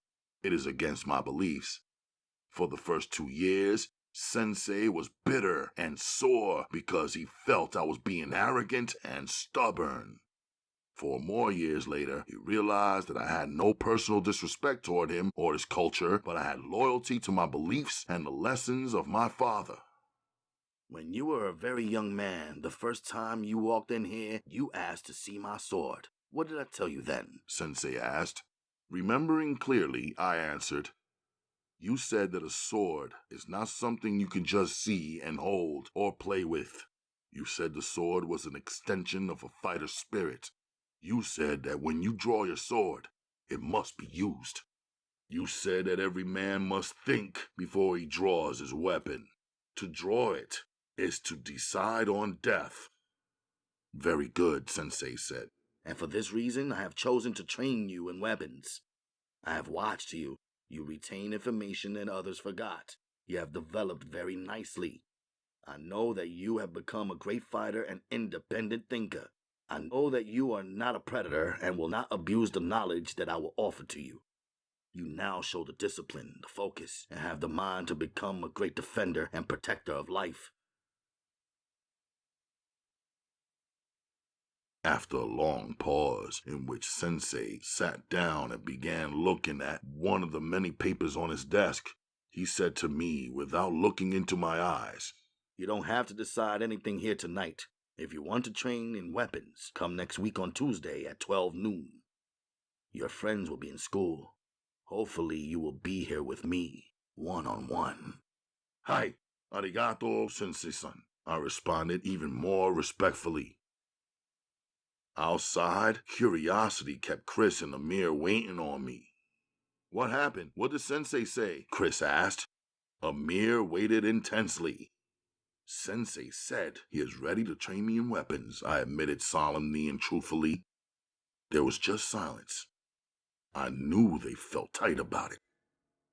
Don't worry. Whatever I learn, I'll teach it to you. You know how he do, I promised. Whatever. Funny how he picked you for the weapons class. You already walk with your heat. What could be better than that? Chris asked, still feeling cheated. No, don't sleep, Amir said in a serious tone. Sensei knows 1,000 different ways to kill a man. You never know when you might have to defend yourself using more than your hands and feet and can't get to your piece. We stood there, thinking about what Amir just said. Kid, we trust you. You on our team, right? Amir patted me on the back and laughed. Chris's tension broke up. I looked at the two of them. I was grateful to have two friends in this foreign country. I thought of how my father's American friend and former roommate had left us stranded at the damn airport. I hoped that what we three had was something completely different. 10 o'clock that same night, back on my Brooklyn block, the guns were clapping. I moved swiftly to my building, dodging and avoiding, imagining my mother and sister ducked down on the floor the way I taught them to do when they hear gunshots. I was certain that my mother had the blinds closed and curtains drawn by this hour. Hopefully, she had on some music and couldn't hear the symphony of bullets. My heart raced as my mind conjured up the image of a stray bullet piercing the innocence and beauty of my Umma or my young sister Naja. I got home and showed my face and my love so they could sleep. 2.5 hours later, I was out on the ball court for self in the thick of the night. This time I saw him coming. I kept my eye on him as I dribbled. You fronted. It was Tyreek disturbing my peace. I didn't promise you anything, I answered. You could have at least came to check it out, he pushed. It's your thing. Have fun with it, I told him. This is your idea of fun, huh? Playing by yourself, wasting your skills? You talk like you're offering me something more than a game, I told him. Maybe I am, but you gotta step up first. Friday night at 8 p.m. We'll be at the gym again, he said. Friday afternoon, my mind was on finishing up at Cho's. After getting fresh, I planned to walk 4 stores over on this same block to Akemi's job to try and meet her people, introduce myself, and acknowledge my friendship with Akemi. I was uncertain about their beliefs and traditions. When I stepped outside Cho's store, Amir and Redbone were standing right there. I was tight about Amir bringing her to another place I considered a permanent spot. At the same time, I figured if he showed up here at my job, which he only done once before, there must be some kind of emergency. I kept myself open to hear him out and help out however I could. What's up, man? I asked him. Hello, how you doing? She answered instead of him. I don't know about tonight, Amir said. We was thinking about going to the movies instead of hooping. Chris too? I asked, since we were all supposed to meet up at the dojo on Friday nights, as usual, to hustle up a game in the nearby park. Yeah, we're gonna pick Chris and his girl up and head out. What you doing up on this side? I asked him, wondering why he was in Manhattan at 3 on a Friday afternoon when he attended Brooklyn Tech High School in Brooklyn. I took the day off. Been hanging out up here with her, Amir said with a gleam in his eye. I was planning to head over to that high school with you and Chris tonight at 8. I found out there might be some business to make it worth our while in the basketball tournament they having over there, I said to Amir, knowing how serious he was about handling business. I purposely left out the name of the high school so Redbone wouldn't end up showing up there too. F it then. We can meet up over there for basketball. Afterward, we could hit up the late show on 40 Deuce and meet up with the girls. How that sound? He asked, pressing me to agree.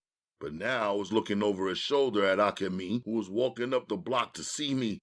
Redbone, who was constantly staring into my mug, turned around to see what I was looking at.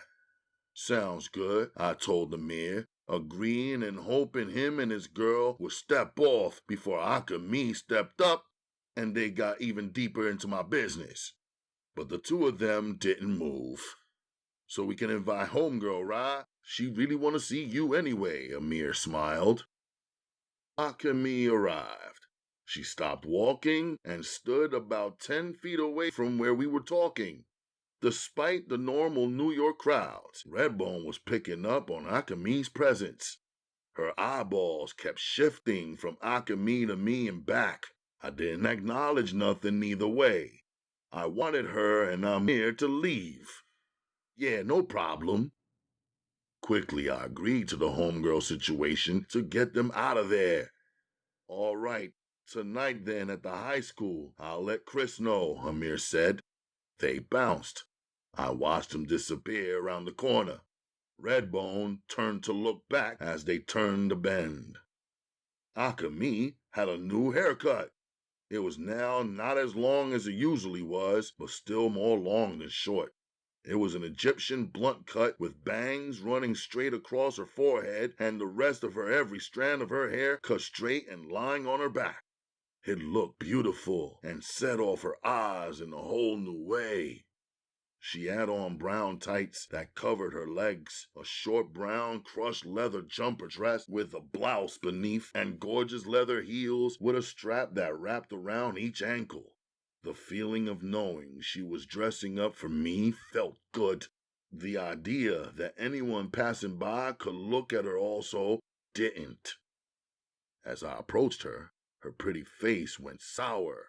She threw up her hand like she was saying, "Stop!"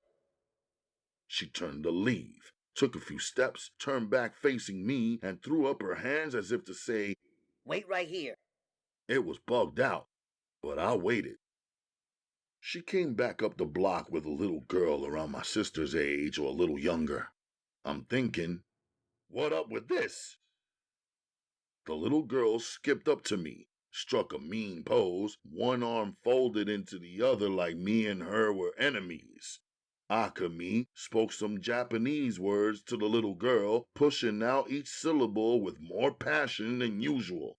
The angry little Asian girl, now facing me, translated Akemi's fury. "You didn't introduce me to your friends," the little girl said. I looked at her, then at Akemi. Akemi's big pretty eyes curved and then shrank with anger. I paused for a minute and answered. You didn't introduce me to your parents, I told her. The little girl translated. Akemi responded to her. "My parents are in Japan. Your friends were standing right here between the two of us," the little girl said with even more attitude than Akemi. Your aunt and uncle and your store are 4 doors down. You never once invited me inside, I told her. The little girl translated. "That's different. You and I are young. We have our world. They have their world," the little girl, now with one hand on her hip, said on behalf of Akemi. So what do you want? Do you want to keep our worlds separate? Or do you want to come all the way into mine and me into yours? I asked. The little girl's eyes widened a bit. She seemed surprised by what I was saying. Believe it or not, I was surprised, too. When she translated my words to Akemi, there was a long pause. So I spoke instead. You can't have it both ways, I told her. On hearing this translated, Akemi's anger softened. She looked at me, her eyes watery again, the kind of tears that don't fall. Softly now she spoke. The little girl interpreted more calmly. How about tomorrow at closing? You can come by my family shop and meet everyone. And maybe you and I can go out together once more. The little girl asked in a more relaxed tone. Hai, Ashita, I said, which means yes, tomorrow, in Japanese. Akemi bowed, just a slight movement of her head. They both smiled. Akemi grabbed the little girl's hand and they both left. Believe me, I wanted to follow Akemi, her legs moving rhythmically, heels clicking on the pavement. I pushed off to Brooklyn, though. I had to pick up Umma by 5 and my little sister also. After a hot shower and a family prayer, a delicious meal of Umma's fish seasoned with a Sudanese hot sauce called shata, soup, vegetables, salad, and fresh, hot homemade bread felt good in my stomach. Afterward, she served me some strong hot tea, spiced perfectly with ginger and cardamom in a porcelain teacup. It raced around my body, warmed my blood, and gave me a complete and settled feeling. When I left, Umma was just sitting down to her sewing machine. My sister Naja was reading her book out loud like she tended to do. Dressed in my dark blue Nike sweats, wearing a blue JanSport and a crisp pair of kicks, my hands gripping my basketball, I stepped into the dim hallway of my building and headed out to do one quick Umma Designs hat delivery and then over to the gym.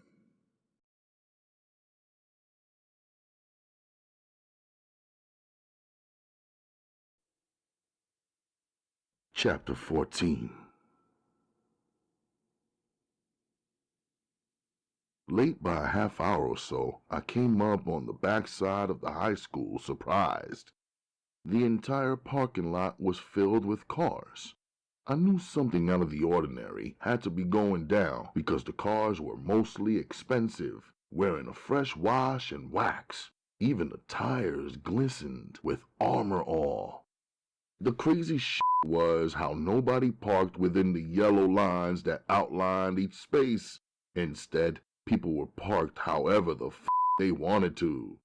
The kitted up BMWs, Jeep Wranglers, Audis, Camaros, Saabs, and motorbikes, both Kawasaki's and the dirt bikes looked impressive. Under the spotlight beaming from the lamppost, parked sideways was a wit that caught my eye and made my jaw drop. It was the only Porsche parked inside the lot. The color of the exterior was buttermilk. I walked closer to check it out. The interior was cream-colored. The seats were soft, buttery leather with gold piping.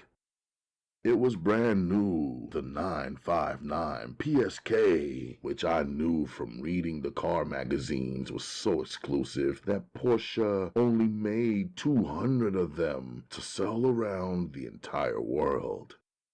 My face was pressed almost to the glass, and the dashboard of the Porsche was so pretty and high-tech it looked like a small private plane instead of a car. The wooden stick shift was waxed, not even one smudge or fingerprint to stain it, as if no one even drove it here. The speedometer went up to 300 miles per hour. I imagined myself in this high-powered, high-speed monster, hugging a mountain road in Morocco, doing 120 miles per hour. I laughed, thinking I probably needed a fucking pilot's license to drive this machine. On closer inspection, I saw the monogrammed insignia embossed into the driver's headrest. RS were the initials. This car had such a clean look. No junky attachments, lime green fog lights, or press-on letters on the outside like I had seen some gaudy players do. As I stood up and stepped back, I thought to myself, if I had the money to do it, this is exactly how I would do it. It was deep to me how you could always tell one man from another by his style. And it was rare for a man to break from doing a version of the exact same thing as every other man and instead do something original of an even higher quality, something smarter and better. When a piece of light hits a real piece of gold, it glistens for less than 1 second of time. I caught the flash of genuine gold, a small but life-size pair of dark solid gold baby shoes, dangling from a 6-inch solid gold link chain hanging from the rear-view mirror. I was always on point about gold and jewels and their true content and value. My father consistently selected the best of everything and pointed out and kept away from the junk. I was impressed with this dark-colored 24-karat gold and the craftsmanship of the shoes, even down to the detail of the gold shoelaces. I had seen all kinds of pendants and pieces, good and bad, but I had never seen a man mount baby shoes on a chain. Somehow I knew for sure this ride belonged to a man. There were no feminine things to give it away. Napkins, purses, lipsticks, hairpins, small pieces of wrapped candy, not even diapers or a baby seat. Parked next to a cherry Beamer M3 with 2 hairy cloth dice on the dashboard, the style and build of the Porsche blew every other whip off the lot. Music and loud talking was coming from the front of the school building. When I wound my way around there, I ran into hundreds of people standing in loose-formed lines and tightly drawn circles, waiting. Bass lines and beats, do-rags, cornrows, and bouncing balls, thick bodies, tits, and tight clothes. The was out. I pushed my way through the dark crowd looking for Amir and Chris. As more people arrived, I figured I better get my position on the line and wait to find my boys once we got inside the gym and into the light. Tyreek had said basketball tryouts, but this looked like an organized and advertised basketball game, which was about to take place with some professional and well-known ballers and their devoted fans. Easily I could have bounced, but because of me, my friends were out here somewhere in the mix, and besides, money was in the air. I could feel it. Somebody rolled up blasting Just Ice's joint, Cold Getting Dumb. The crowd jerked, excited for the beat. People started pushing and pressed up against one another. 6 big bouncer-type giants finally threw open the 3 gym doors and everybody tried to bum rush, Brooklyn style. The big dudes formed a wall and made everybody back up, back up. They made people walk in one by one. I was clocking their procedure real close. I needed to know if they was conducting a search or not, or if they had handheld metal detectors or what. It turned out they wasn't.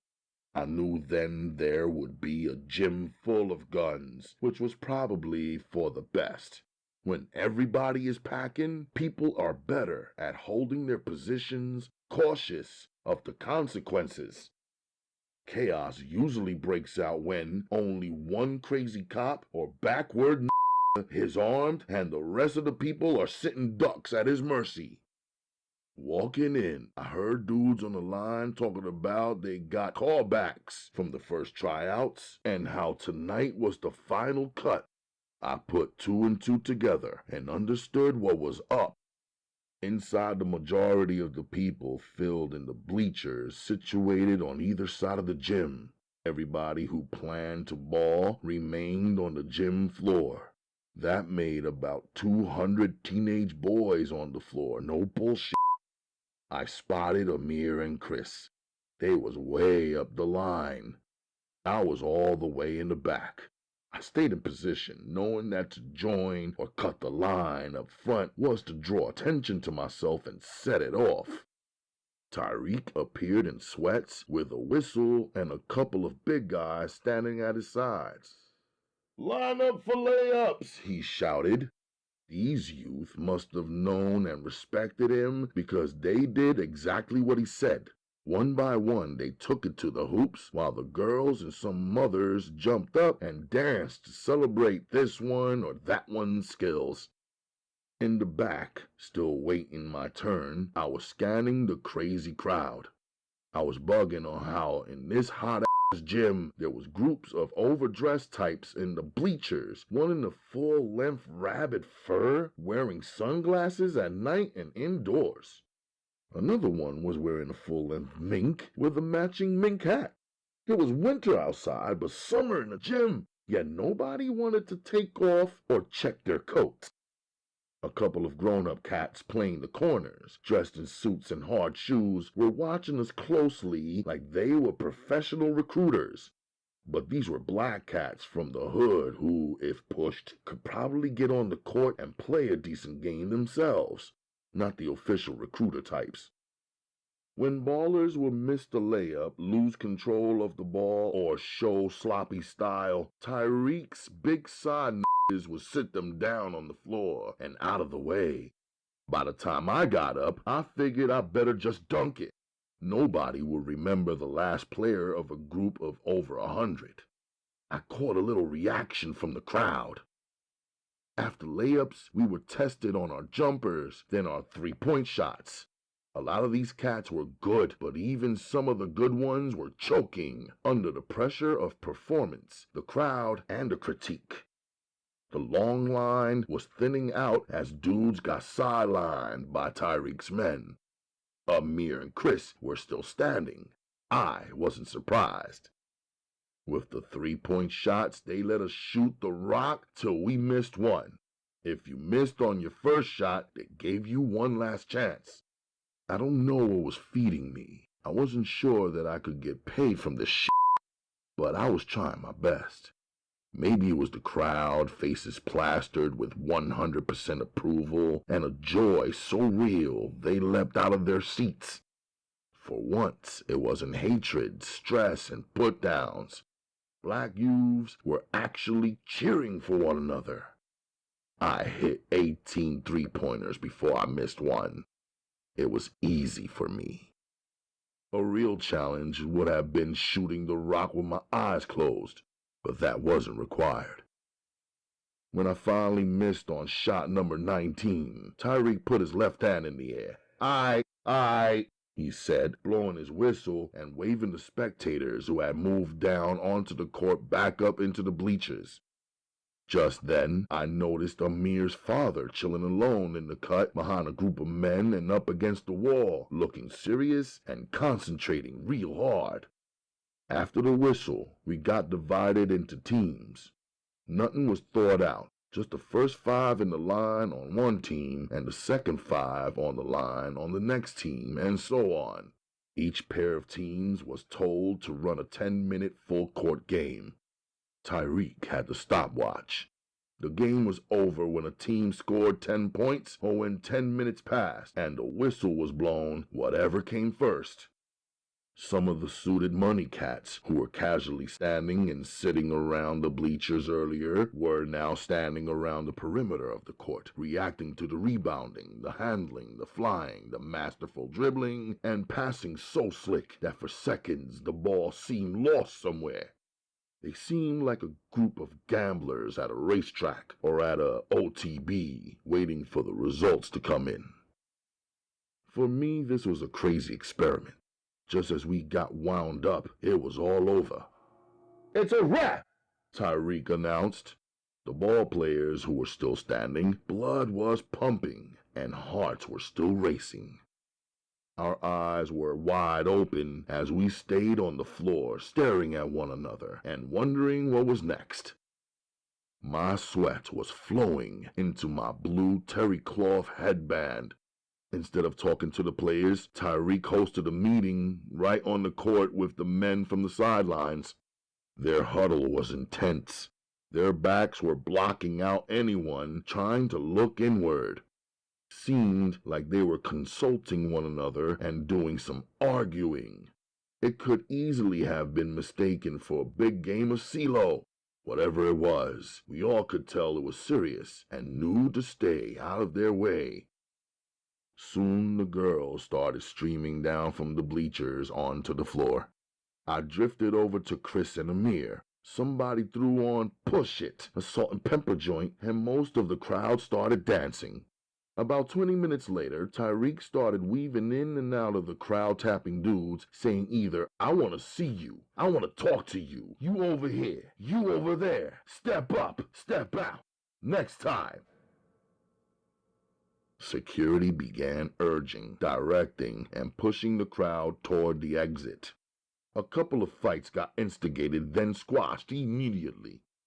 Within 15 minutes, only the chosen players were left in the room with Tyreek and his men. They passed around a clipboard.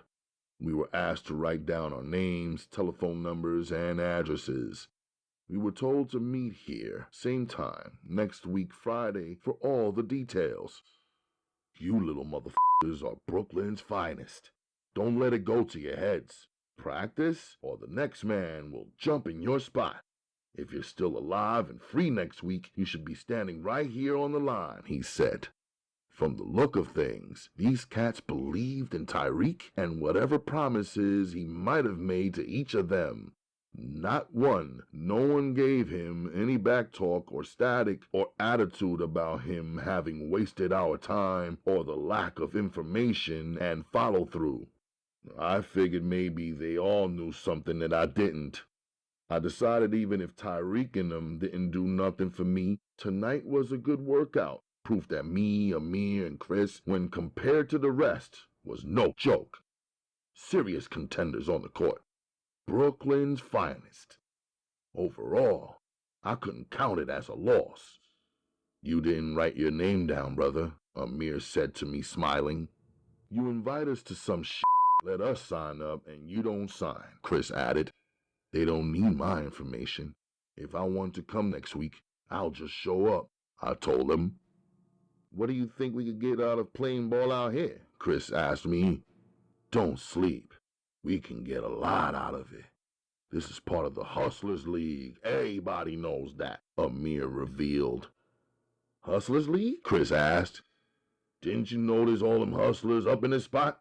Even Crazy Eddie from the East was up in here. He's from around my way. You know him? Everybody know him. Why didn't you say something? I asked Amir. I came here on your invite. I didn't know who you was dealing with until we got here. Besides, them motherfuckers are some real money makers. They saw how the three of us put it down in here. If they want us to play, they gotta pay, Amir said with complete confidence. I think it's dope they started a Hustlers League youth division. Your pops passed through here. Did you see him? I asked Amir. You f***ing around? Amir asked me. Nah, I told him. Outside, the night breeze felt good. There were still cliques of kids standing out front playing the wall and the curb.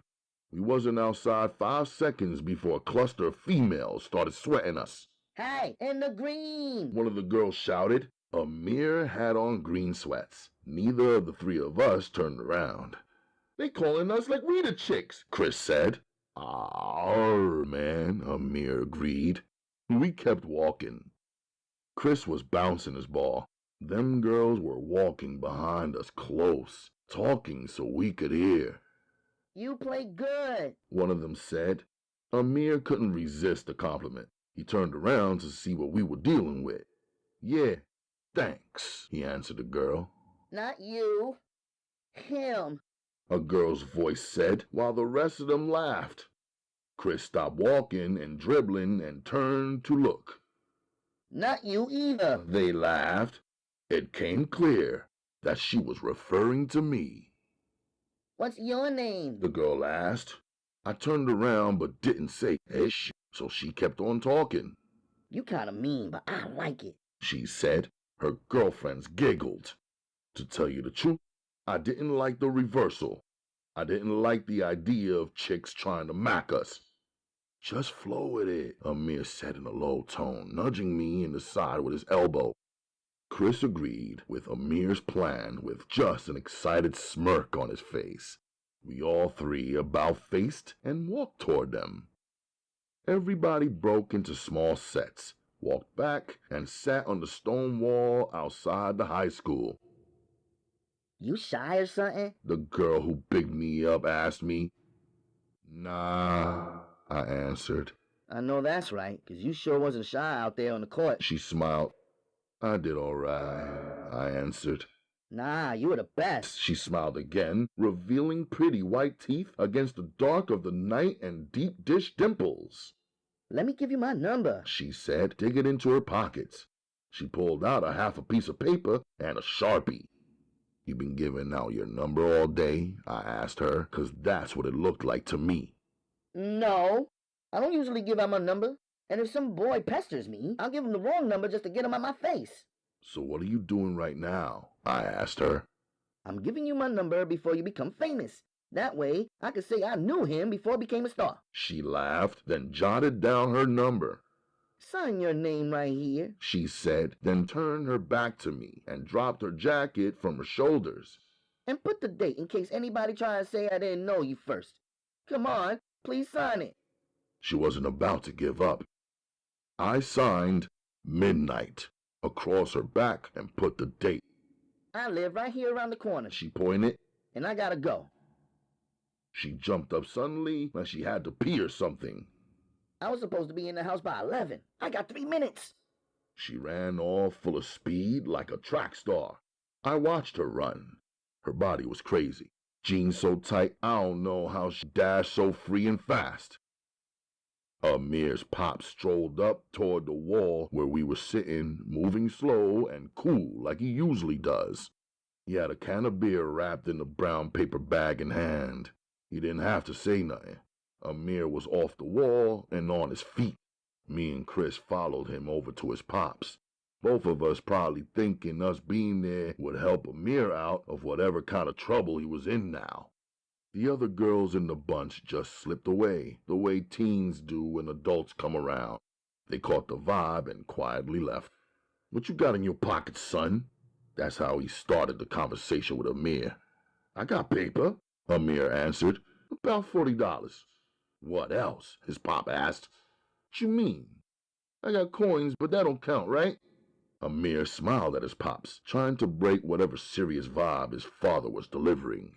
You out here dealing with the hustlers. They got guns. You got $40 and some coins. His father just stared at him. You out here with the girlies. They ready. You not ready. Do you even have a condom on you? He asked. Not right now, Amir answered, then laughed. How about the two of you? The father redirected his questions to me and Chris. I got some money, Chris answered. I'm good, I answered, looking him in the eye the way my father taught me to do. No laughter. Let's go, his father told us. We walked to the train station, the four of us.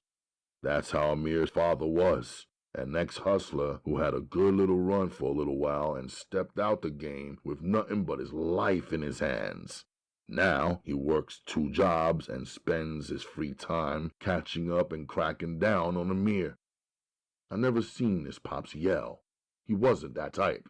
He just had his rules, about 1,000 of them, each accompanied by a street tale.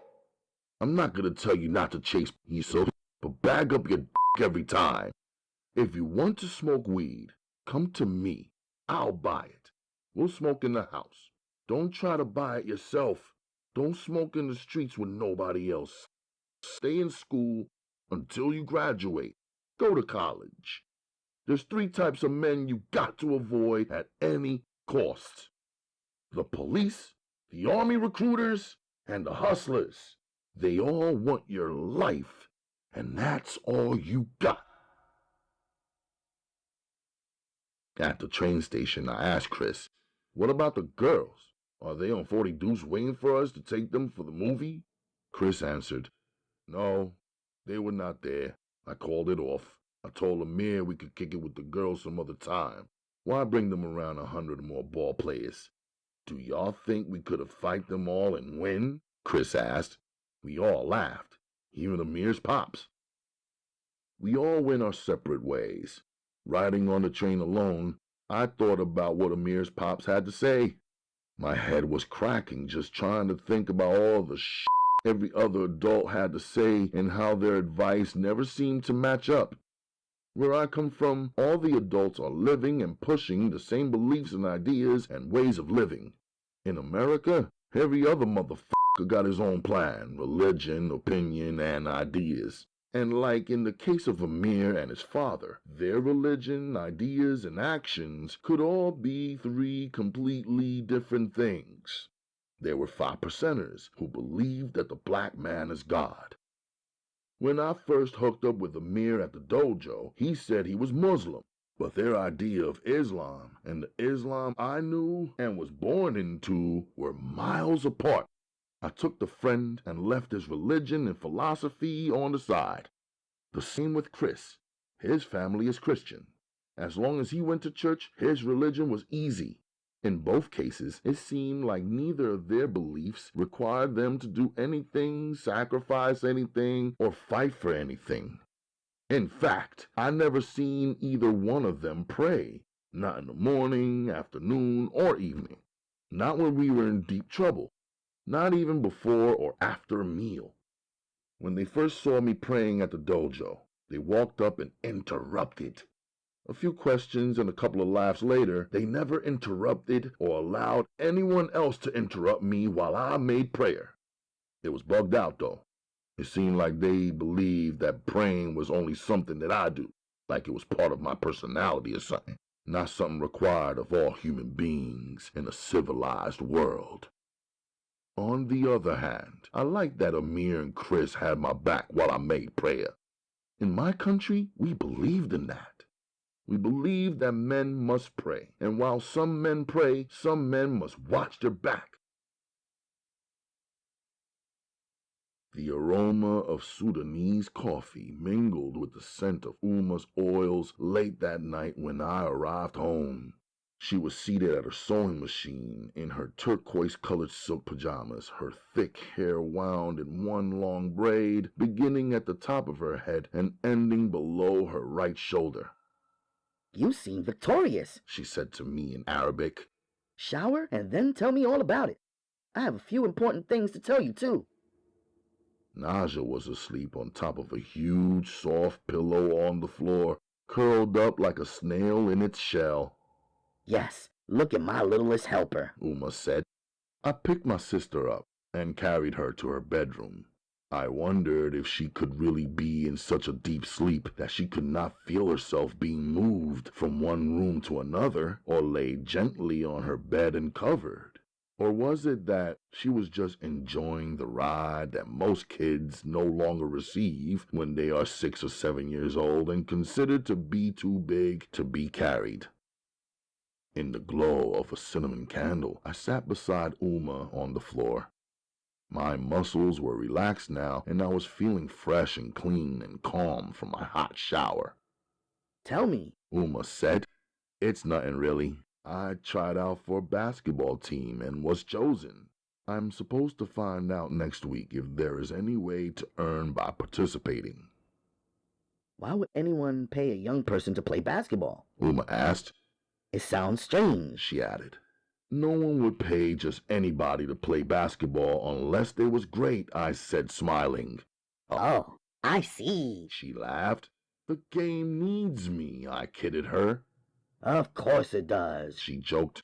Anyway, remember our Ethiopian client up in the Bronx, the lady whose family moved here from Israel? Of course. Remember how long it took me to scrub that emerald green dye off your fingers after you custom designed her cloths? I reminded her, and we laughed. Well, she liked my work and received so many compliments that she recommended me to a Sudanese co-worker of hers whose family had been living over here in America for some years. Their nephew is about to be married in some huge wedding, and they require a wedding planner who knows and understands Sudanese tastes, customs, and traditions. There's a tremendous operating budget and a $10,000 commission for me if I supervise and coordinate everything, and also handle all of the aspects of design for the wedding, including, of course, the garments.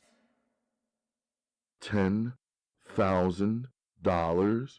I repeated calmly, but in disbelief, thinking of how since we arrived to America, except for a handful of elite clients, we had to earn every penny very slowly. And poor client or elite client, in every instance, we had to labor very hard. So far, Umma had done one dress here and another there, but this lump sum would bring in more revenue in one swoop than she would generate in 6 months' time working at the factory. Also, I thought about how completing this wedding successfully would put us right up close to our financial goal of buying our own home and property and getting ghosts from Brooklyn. What do you think? She asked me. I think that's great. Somebody finally recognized that your talent is incredible and almost impossible to find. No one else will work harder and do more for the amount they are offering. And even if they found somebody else to hire, their product will never be as authentic and attractive. If you give me their information, on Monday, I'll call and set it up so I can collect at least 50% up front as a deposit on your commission. $5,000 up front? Do you think so? Definitely. If they're serious, they'll pay some upfront cash like any other client. I'll handle it, I assured her. Then she got quiet. There's only one thing. She hesitated. We both sat in silence for some seconds. I know, I paused. You're worried and not sure if you want to work with a Sudanese family.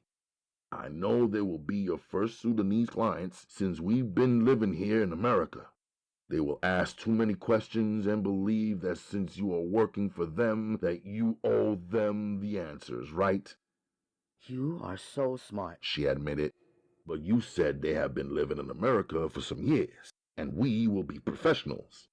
We will treat them nice. You will talk to the women about the art and designs and measurements of the dresses. I will speak and work with the men. When any other topic or something too personal comes up, you will do like the Americans and just tell them you have to go, or we will charge them by the hour, and that will cut out all of the talking. We had another good laugh. Umma gave me the name and telephone number for the uncle of the groom, who was representing his brother's family. I would call him and confirm the business. Umma would do what she does best, make everything unbelievably beautiful. After our late-night prayer together to make up for the one I missed today, I raised my forehead from the floor and went to my bedroom. Seconds later, Umma reappeared. What about the girl? She said sweetly. Then there was a long pause. Akemi? I asked, already knowing. That one, she said, confirming. I am supposed to meet her aunt and uncle at their family business tomorrow. Inshallah, she said, meaning if God is willing, then seemed lost in thought as she leaned against my door. You cannot go empty-handed to her relatives. You know this, right? She asked softly. Yes, Umma, you're right, I answered. She moved from my door and returned a little later with her hands full, just as I began drifting to sleep. Give these gifts to her aunt and uncle on behalf of our family. It's not much, yet they may enjoy them. I'll wrap them up for you. Don't forget to take them with you in the morning. I will remember, I assured her. She switched the lights off and stood in the darkness. It seemed like her words floated on the air. Now that you're becoming a man, things will be more complicated than they have ever been. I did not really understand specifically what she meant. You will have strong urges and feelings pulling you in every way. But you should not become a servant to your desires, she said, her words cutting through the darkness before their true meaning could begin to sink into my tired mind. She continued, A woman is more than a powerful feeling or unforgettable taste, and a man should not try to eat from every dish. A good woman is a jewel from Allah, from which a man must pay a heavy price. Be very careful. She closed my door. Soon I heard her sewing machine start up again. Her words were like a dish of cold water on my sleepy face.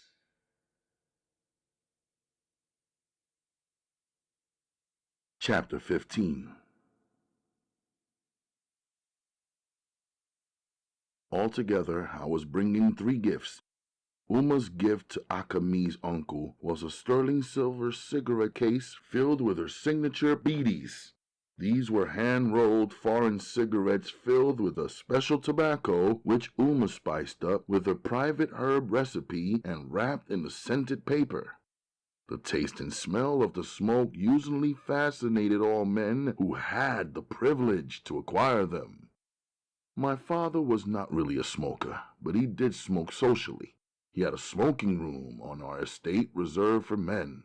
Many of his business, civil, and Islamic brothers gathered in this room to indulge.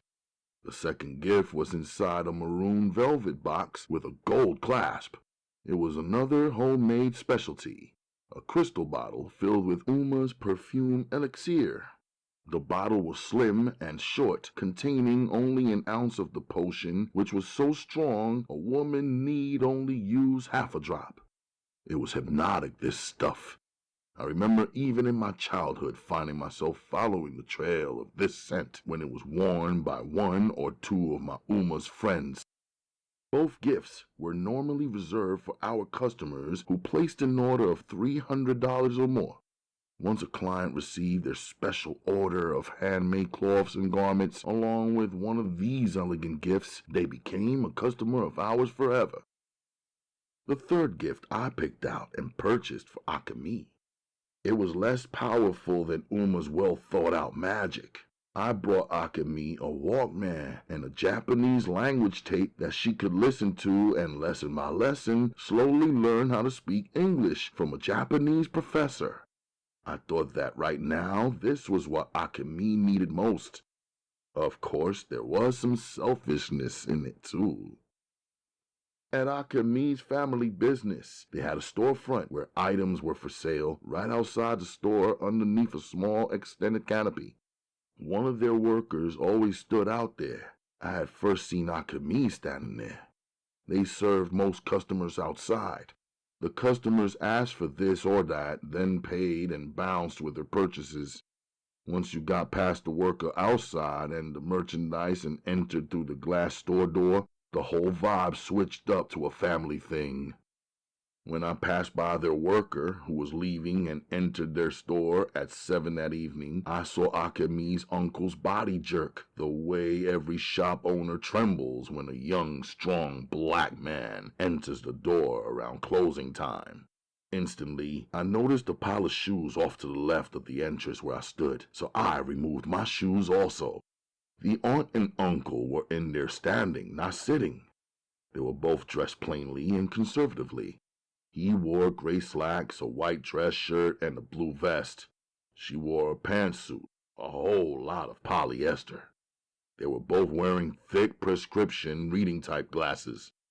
The little girl with the spicy attitude, who Akemi had translating for her the other day, jumped off a low stool where she was sitting and scooted into a back room. Seconds later, Akemi emerged. She addressed her aunt and uncle in Japanese, of course, very respectfully and without a smile on her face. I didn't have a clue what she was saying to them except for one word she used, tomodachi, which I knew means friend. When Akemi stopped speaking, her aunt dragged out a piece of a smile, then quickly covered it up with the palm of her hand. Her uncle stood stone-faced. The only thing moving was his eyeballs. I greeted both of them in Japanese. Their reaction to my effort to speak their language was like what happens when a kid tries but fails to tie a knot at the end of a balloon. I could also hear a small whistle of breath escaping slowly from the both of them. They released some but not all of their tension, which was thick like pound cake. In Japanese, they returned my greeting without any emotion. Even Akemi stood somewhat blank-faced, watching. I lifted up the bag with the gifts. I handed a gift to the uncle, then to her aunt, and next to Akemi. The little girl pouted. I guess she felt left out. However, I did not know she was part of their family and still didn't know where and how she fit in. My parents speak some English. Why don't you say something to them? The little girl said in her spicy American tone, as if she was snitching on her mom and dad. I'm a friend of Akemi's. I work 4 stores down at the fish market. I wanted to have this chance to meet you so that you would know who I am. These gifts are from my family to your family. Thank you for the gifts, the aunt said dryly in English. How do you know Akemi? The uncle asked in English with a heavy accent. We met here, in Chinatown, I answered. Are you a college student? No, I am high school age, I answered, avoiding any pitfalls. What do you want? The uncle asked boldly in an even tone. She and I are friends, so I thought it would be best if I knew you and you knew me. In my country, we do not avoid our friends' parents, I added. What country is your country? He asked with a tone of disbelief that I was one of the countless men with no homeland, culture, or language. When I answered him, I watched his face muscles, intensity, and suspicion lessen another few degrees. The relaxing of his face was a good sign that Akemi also picked up on. She smiled naturally. Then swiftly she made her smile disappear. She began speaking to them softly once more in Japanese. The tight encounter ended with one head shake from the uncle. After looking him in his eyes, I switched to Akemi. She didn't have to tell me that she couldn't come out with me tonight like I wanted and she requested. It was written on her face. Matter of fact, it was written on all their faces. I broke the strange staring contest and said, Oyasumi nasai, which means good night. Umma laughed when I reenacted their cold stares and the stiff situation at the store for her at home. You see, this is what I've been pointing out to you, she said, her eyes bright and beautiful and smile so genuine. If you go outside, you can find 1,000 stones on the ground. They're lying around everywhere. You could just pick any one of them up any time and put it right into your pocket, or throw it back onto the ground, or do whatever you like with it. It has no value, so no one cares. But when a stone is a precious jewel, it is surrounded and protected. You'll have to work very hard to earn it, and even harder to keep it for yourself. After she and Naja had their fun with my situation, Umma assured me, Don't worry. The perfume I have given to the aunt is very influential. If she applies it once, slowly, it will grow on her. Soon she will love it. When she doesn't wear it, her own husband will request that she put some on. Umma smiled knowingly. I listened fascinated. The sterling silver cigarette case I gave to the uncle contained 12 Sudanese beaties. Akemi's uncle will smoke the first one out of curiosity. Umma stood joking and posing as though she was smoking the BD and was enraptured in its taste and scent. Soon enough, his case will become empty. She frowned as though she were the uncle out of BDs. He will have to come to you for more. There's no place else for him to go to get the exact same taste, fragrance, and feeling. He will have to return to you. She stood with her arms now extended and smiling. Listening to Umma, the sound of her voice and depth of her thoughts and her dramatic theatrics, I was amazed by how every day she revealed more and more sides of herself. Her knowledge was gentle, and her light humor seemed endless. Yet, when I stared into her face, she still seemed very young and naive. Without ever meeting Akemi or Akemi's family, she had chosen gifts that she knew would have an impact, and how they would impact. She had given gifts that she knew would linger and rebound.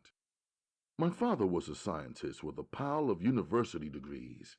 My Umma was a scientist of human nature without having earned anyone's documents of approval. In my room, I hit the books for a couple of hours, unusual for me on a Saturday night. Later that night, when the sewing machine stopped and I could hear nothing but silence and the breathing of my sister and mother, I stepped out, locked our apartment door, and headed to the basketball court and hooped. Chapter 16. The smell of chopped peppers, garlics, onions, and tomatoes, plus several secret ingredients of Umma's, filled our apartment on early Sunday afternoon. After a great meal, Naja and I walked to the store to pick up various Sunday newspapers. When we returned, Umma excitedly announced, "Leave your shoes on. I have a chance to take some measurements from the family members of the wedding party." On a Sunday? Naja asked Umma. I know, it's a rush job. Because of everyone's schedule, so many of us working 2 jobs, it turns out that Sunday is our best option. I just got the call from Yaela. The earlier I get these measurements done, the more comfortable they will feel. One of the women even works on Sundays. Now her sister says I have less than 2 hours to get over to the Bronx to take her measurements before the woman is off to work again. Naja and I listened and waited. Umma spoke as she rushed around. Ever since Naja was born, Sunday in our apartment was reserved as family day. The rule is, no matter what we do it together on Sundays. Usually, we relax at home, reading, listening to music, or conversing with one another. In the springs and summers, we go to the park or to a special event that's of interest to us. On crunch time, Umma sews and Naja and I remain in the apartment along with her, doing one of our own hobbies. I never minded family day. Sometimes it was the only day where we could catch some real rest. Sundays slowed me down. Once we arrived on our new Sudanese customers' Bronx block, without even looking at the numbers on the small houses, I assumed their house was the white one with the aluminum siding and green trimming. It was the only house on the block with a gate around it. I knew if a Sudanese-born man came into this country along with his family, once he got a good look at the crazy Americans and the way that they live, his first priority would be to protect his family. Placing a gate around his property was a small way to separate or distinguish his loved ones from the influence and lifestyles of their American neighbors. As we walked down the length of their block, my prediction turned out to be true. "Assalamu alaikum," the voice came from the other side of the fence before we even reached to push the gate open. A Sudanese youth around 17 years young, with a soccer ball in his hand, greeted all of us as he opened the gate and welcomed us in. A second older son also ran up. They were all smiles, the sincere way people back home greeted one another. I had lost that all-day automatic natural smile years ago, and now greeted most males with suspicion instead.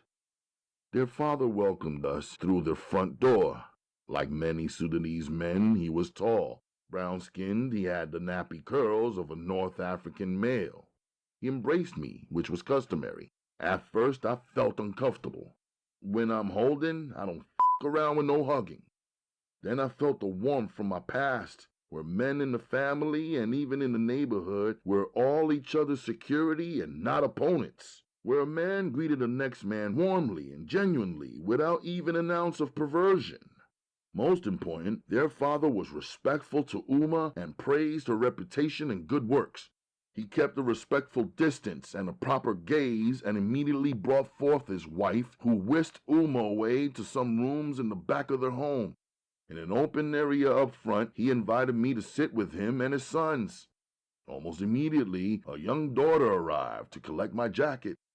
She was covered from head to toe. I didn't even look directly at her. I did watch the direction in which she carried my jacket. I watched her hang it up in the closet, then close the door. Now that I knew where she was headed with it, I felt relieved. I wouldn't want her to find anything in my pockets that she could hurt herself or anybody else with by accident.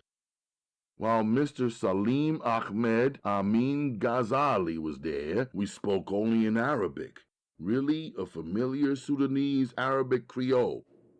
Business has been good for you and your family, he asked. It's building slowly, I responded truthfully. No, son, it was not a question. I know your business is good because I have heard and seen so many good things about Umma Designs. Thank you, I replied. Allah has blessed me to own 2 taxis, so I meet a lot of people in the city. One day, I collected a very smartly dressed woman from Kenya. I recognized from my rearview mirror right away that she was wearing cloths with a Sudanese design and influence. I wanted to know, but did not want to ask her. Then I thought about the fact that my wife would surely want to know where she bought such nice materials. The Kenyan woman spoke so highly of Umma Designs. Yes, she did not have your business card available and could not remember the telephone number by heart. I thought to myself, hey, that's how it goes. You pick up a passenger once and you never see them again. If you don't get whatever information you might need from them right then and there, then you lose out. Believe it or not, this happened to me a few times with your company. After the 3rd time, I looked up Umma Designs in the telephone directory, planning to order a gift for my wife. Eventually, I dialed up 411, but nothing. He smiled, holding his hands up. He was one of those men who spoke with his hands. It's a small family business with excellent products and services. We haven't expanded as of yet. We have more than enough customers so far. Your account is very important to us. We are certain that you will be more than pleased with everything that Umma Designs has to offer, I said slowly and thoughtfully. Voila! He said, gesturing with his hands at his sons. Well said. Are you boys listening? If I could only get the 2 of you to represent me like this young man represent his family business, he said, impressed. In the taxi business, father? His older son asked. But you have to send us off to school, the older son respectfully defended. Yes, but then there is after school, the father replied sternly. We must study, father. Even you have said this, the older son reminded him.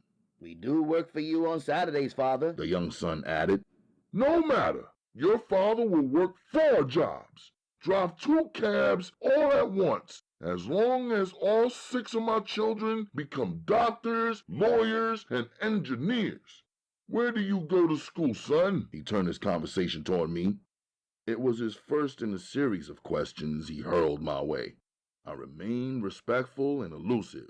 Each time I guided the conversation back to the business at hand, collecting the necessary information for his nephew's wedding, and of course, working my way toward the required $5,000 deposit. While their father spoke, his sons were almost completely quiet and obedient in his presence. In our tradition, a son cherishes his father. The most important thing a son can do after submitting to Allah is to listen to and obey his father and work very hard to become worthy of the father's love and acknowledgement. I understood these 2 sons. One of them had on red pants. The other was wearing orange pants. They better hurry up and figure out how to get with the New York styles, I thought to myself. They could not play behind the gate of their house forever.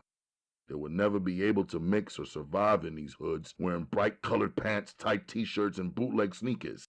If the wrong caught them in the wrong neighborhood, the first beatdown will be based on style alone, separate from whatever else the attackers wanted to steal or do them.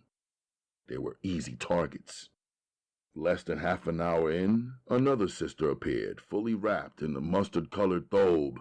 She was a pretty teenage girl named Sudana, who had beautifully shaped eyes colored like an African wildcat's, hazel with a deep dark brown perimeter. All I could see were her eyes and her smooth and flawless skin, the type that our women have from eating olives and dates and other natural foods. Her hair was completely covered. The whites of her eyes were brilliant white, just like her perfect teeth. Her slim fingers were wrapped around a wooden serving tray, which she placed in front of me, offering in English, "Would you like coffee, tea, or a cold drink?" all of which she carried in on the tray along with Sudanese sweets. I was not hungry, but I could not refuse her. She reminded me of the incomparable beauty of Umma's female friends back home. They used to visit her on our estate, and because I was just a child, they would unwrap themselves, some removing their veils and relaxing in my presence. They underestimated me because of my youth. Yet, I studied them and noticed every single detail and difference in each one of them. Their eyes and even the length of their eyelashes, the curve of their cheeks and lips, the length of their necks, and the shape of their shoulders. I could even push it further and reveal to you that sometimes I close my eyes and challenge myself to identify each one of them by their scent alone. I developed a careful eye for feminine elegance, the way a jeweler could pluck just one clear diamond out of a fistful of flaws. I could look at tens and hundreds of women, I thought, and choose one whose cut, shape, and quality was superb on the outside and clean and clear on the inside. For me, with observing and being attracted to females, everything mattered and measured. The look, the voice, and sound, the rhythm of the walk, the manners of expression, the balance between modesty and beauty, the depth of the conversation, the words she spoke and the way she spoke them, the feeling of her presence, the depth of her concern and admiration for me, the way she interacted with my friends and family, and simple things like what she actually did with her life from day to day. From being born Muslim, African, and Sudanese, I learned to enjoy seeing less of a woman and imagining more. So that in America, when a woman shows me too much, or is too fast and too obvious or too empty, it kills the power of her mystery, freezes my imagination, and poisons my natural attraction. Some of the American girls seem to think I was cold, but like a jeweler, I was 100% certain when I was seeing something fake, flawed, or cheap, and I was not attracted to it, even though it might have one or two good parts. I liked seeing Sudana. She made me feel at home. She was subtle, sweet, and careful, not a high-powered vacuum cleaner like the American girls who came at me all day long, tits first and ass out, nice looking, but way too much, way too quick, only to find out she's really nothing at all. I figured Sudana was about 15. Back home, she and I could get married any day now, unless we chose to delay our family life and work by attending college. The thought made me smile. Seconds later, reality dropped on my head. We were all here in the U.S., and every single familiar thing we did and believed will be considered wrong and outrageous. After serving me, the guests, and her brothers and father, she left the room. We enjoyed our cold drinks. Mr. Ghazali enjoyed his tea, and we all ate the small homemade pastries. Conversations ranged from the high price of American living to first encounters with Americans, the horror stories all taking place in Mr. Ghazali's taxicab. We spoke of meeting weird passengers such as women dressed like men with male mannerisms and yet the breasts and hands of a woman. He spoke of cursing, angry mothers, and females who smoked outdoors and did everything else outdoors for that matter, which none of us had ever witnessed in the Sudan. He spoke also of male passengers who were dressed like women, or dressed like men except for some strange feminine behavior, or things like wearing 2 earrings and lipstick, or eye makeup, and sometimes even wigs. Tried but could not really imitate or begin to capture the way the men spoke and altered their deep voices as if they were the same as women, or the way they giggled and blushed. After his first couple affairs with such quote-unquote men, he admitted pressing on the gas pedal and speeding off whenever he saw such bizarre men hailing his cab. He'd rather lose the money than have them as passengers. The American Nemish are the greatest disgrace against everything we have ever known. And the black ones, in particular, are most embarrassing, he said. Growing more grim, he spoke of the African cabbie who got murdered by a shameless black American drug addict who got away with $27 and robbed the father and husband of at least 27 more years of life and love. He spoke of monster mothers who threw their kids into the back seat and dragged them out when it was time to go. Also mothers who screamed and cursed at even their youngest children and had no patience and not even one trace of love. His sons must have felt as bad as I was feeling now. The older one introduced the topic of the World Cup, which he must have known would excite his father, the soccer fan, and erased the melancholy mood he was falling into that Sunday afternoon. After a full hour, I saw the father check his watch. I assumed it was because of the upcoming afternoon Salat prayer. Yes, in America, I have to use the clock for prayer times. He laughed a little. Back home, the call to prayers surrounded us all, didn't it? He stood up and made the call to prayer. We all washed our hands, face, and feet, which is required before prayer. Standing and then kneeling beside Muslim men, 3 of them and myself. 7 women prayed behind us, his wife and 4 daughters, plus Umma and Naja. I felt filled with emotion as we recited our prayers and did our rakas. To look to my left, seeing the other Sudanese men, and then to my right reminded me of being with my father, brothers, and friends. I did not dare turn around and look at Umma. I knew somehow she must be back there spilling 2 or 3 tears. Mr. Salim Ahmed Amin Ghazali and I wrote up a contract. It was nothing complicated, just a simple agreement using simple words. When it was complete, both he and Umma placed their signatures at the end of the document. With no hesitation, he paid me the $5,000 deposit on Umma's services. He even made a joke. It's so much easier to part with my brother's money than with my own. Your Umma must be the best. For me, this amount of cash represents more than 500 passengers, 500 trips around New York, half of them just stuck in traffic. But my brother is a big man. For the wedding of his only son, he can give anything, all the best. Their son closed and then locked the gate behind us. We walked down the block towards the station. Did they ask you a lot of questions? Umma asked me on the walk to the train. Not too many, I answered. I took care of our business. This time, though, I was certain that she was not focused on the money.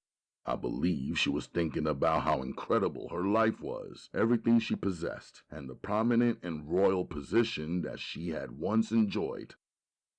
Perhaps she thought about how back home working was a joy and a hobby for her, an option, not a requirement.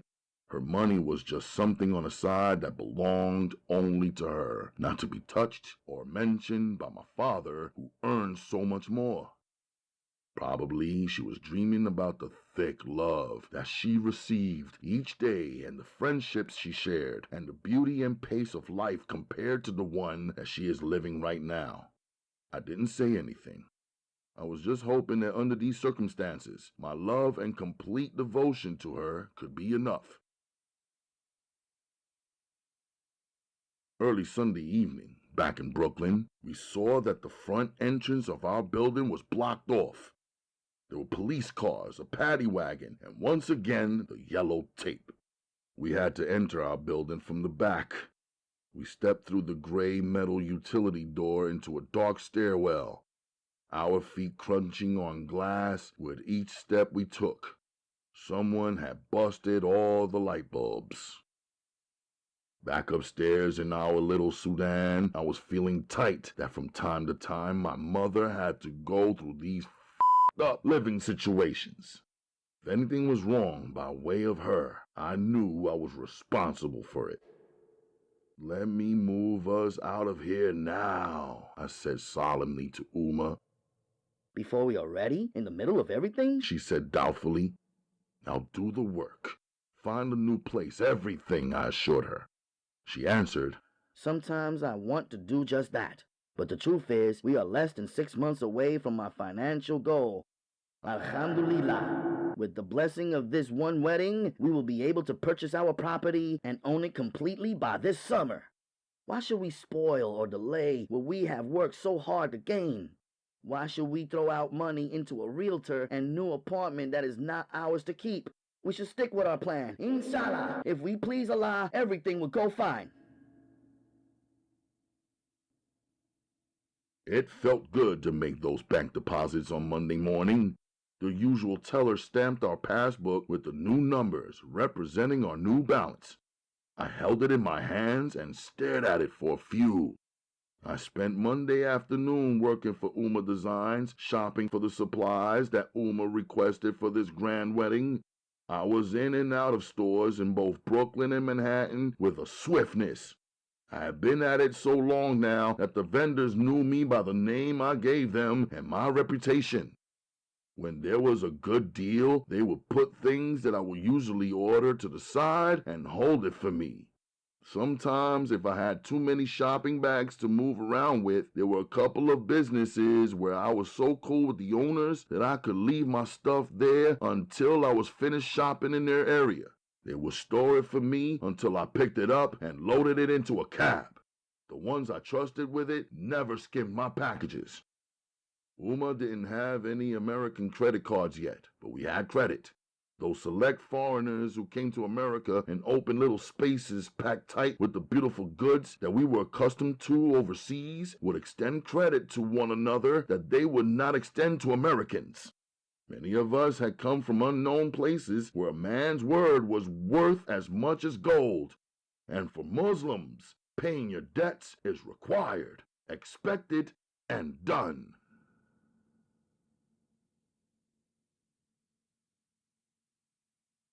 Chapter 17. My father said I couldn't play in the Hustlers League, but my mother said to go ahead and play ball anyway, Amir told us casually. I didn't say nothing. It took me a few seconds to understand a mother telling her son to ignore his own father's instructions. I actually never heard of that before. In fact, Amir's mother did a few things I never understood. I remember when Chris decided to get an S-curl in his hair. He wanted his to have a low cut with curly waves like everybody else in the hood. I told him not to do it. He laughed and said, "Everybody's doing it." And they were the males roaming around pretending that their hair was naturally wavy and feeling good about it. This was something I could never understand. Amir told Chris that his mother knew how to put the S-curl in. We trekked to East New York so Chris could get his secret curls. Amir's mom opened the door wearing tight shorts and half a shirt. Her legs and belly button and most of her breasts and arms completely exposed. I turned away, thinking that we must have caught her off guard by arriving too early. She didn't move away, though. She stood holding the door open after Chris had already walked inside. Stop playing the shy routine and bring your tall ass in here, she said to me, smiling. I walked in with my head down, eyes cast toward the floor, seeing that everybody was still wearing their shoes inside the apartment. Amir welcomed us like everything was regular. "Y'all come in the kitchen." Chris sat in a chair by the sink. Amir's mom massaged his scalp as Chris's head lay between her breasts. I stood up and looked out the kitchen window. I didn't feel it would be cool to watch. That's why I could see Amir's father coming up the walk 3 floors below. I didn't know what to do. I figured when he came through the door and saw his wife dressed his way with 3 14-year-old boys in her kitchen, some shit was gonna go down. Janice, let me talk to you for a minute, Amir's father said calmly after his eyes took it all in. What? She said in a defiant tone. In the back room, he said, asking her for privacy. Honey, you must be kidding. This boy has the cream in the hair. He's on a timer. I can't leave him sitting right here, she said, still working on Chris's hair. Amir's father walked slowly to the back of their apartment, looking disgusted. I heard the door in the back slam and the music come on, the volume increasing until it was blasting. I was still staring out the window. Your mom is cool as shit, Chris told Amir when we was back at the dojo, Chris' low-cut curls shining. Amir gave him a pound. I know, my mom's always been cool like that, he agreed. I could play in the league, Chris said. My father don't know nothing about who's running it. As long as it don't affect my grades, it's all good. Besides, now my father runs a group meeting at our church on Friday nights. What's the chances of him rolling up the way your father did? He asked Amir. The only up thing about it is this.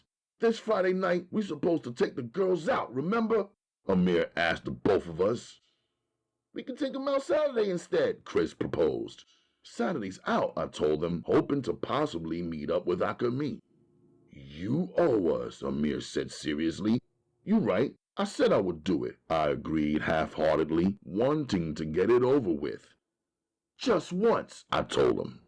You never know, brother. Try it. You might like it, Amir joked, then cracked up. Chapter 18.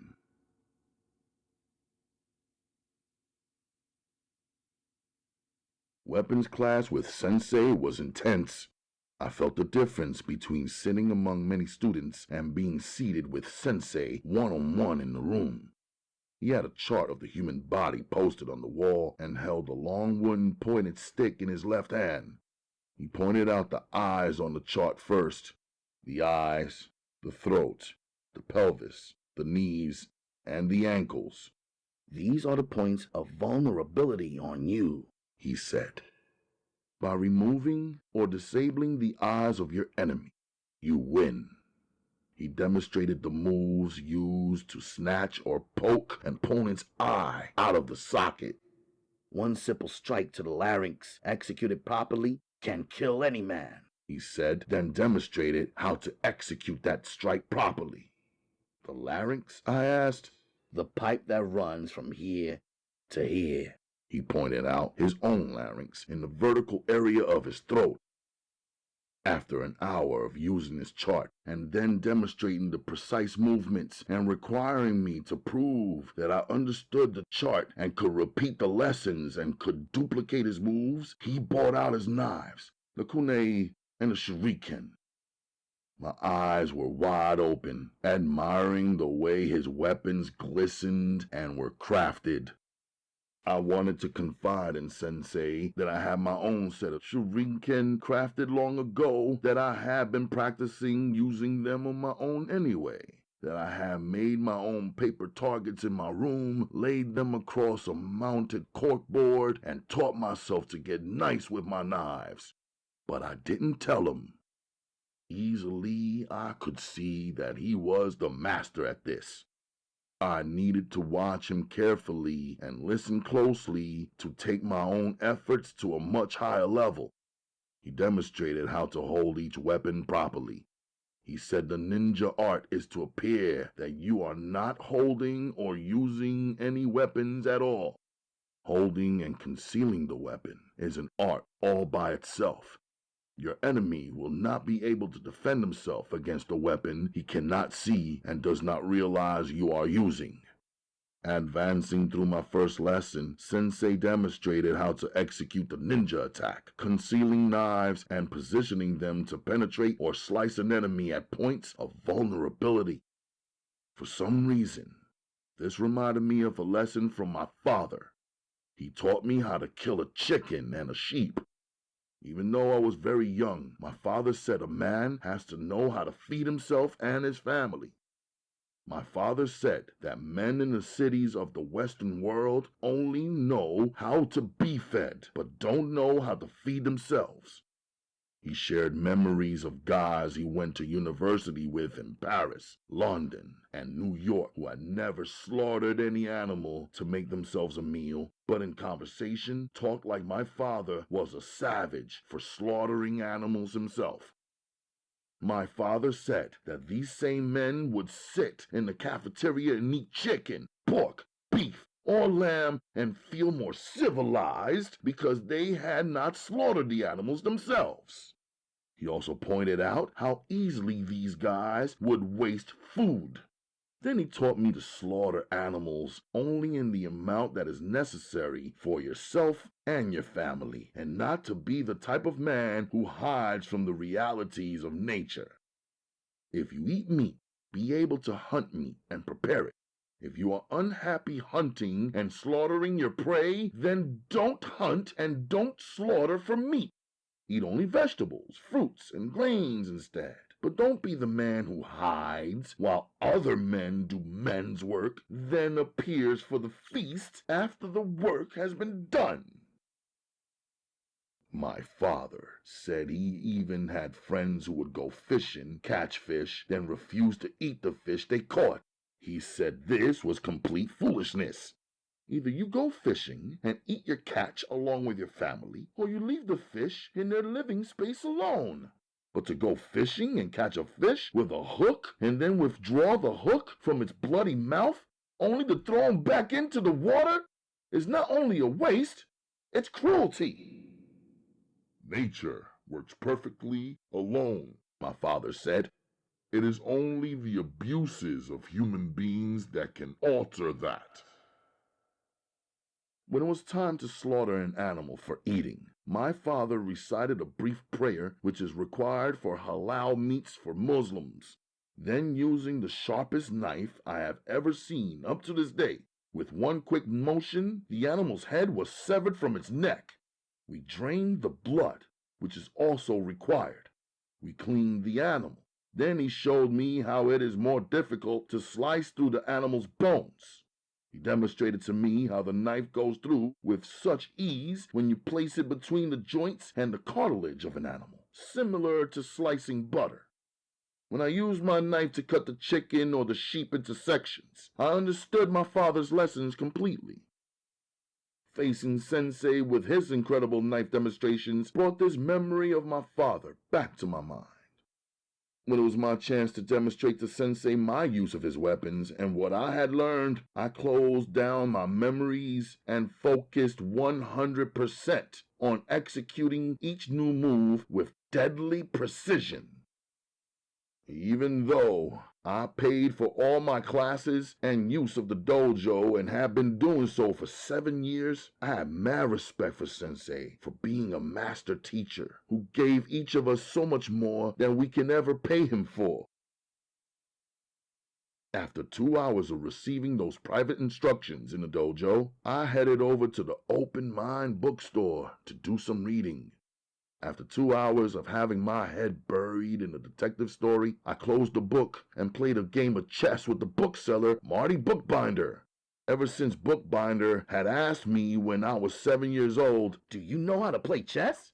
I decided to learn. I purposely went to a different bookstore, bought a book on how to play chess, and taught myself how to play on a $2 chessboard I purchased from the local drugstore. By the time I was 8, I was decent at the game.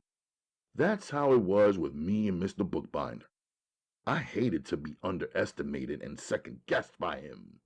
Even though he was an adult and I was a child, I wanted him to respect my intelligence. Of course, his respect came more easily when I became a teen, but not because of my age or size. His respect came when I invaded his castle, captured his rook, and defeated his queen, only to corner and checkmate his king. Chapter 19.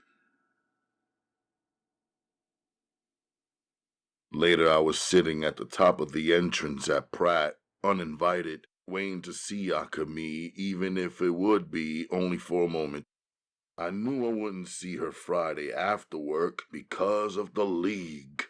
I knew I wouldn't see her Saturday because of agreeing to meet Amir, Chris, Redbone, and them. It had already been 2 weeks since me and Akemi enjoyed going out together. I wondered if she was missing me like I was missing her. She showed up climbing the cement stairs slowly, wearing jeans, dark brown leather Nikes, and a tapered dark brown windbreaker with a matching bandana pulled tightly across her forehead like a gorgeous Cherokee squaw, showcasing her dark eyes. She had 2 long brown leather tubular cases strapped and crisscrossing on her back.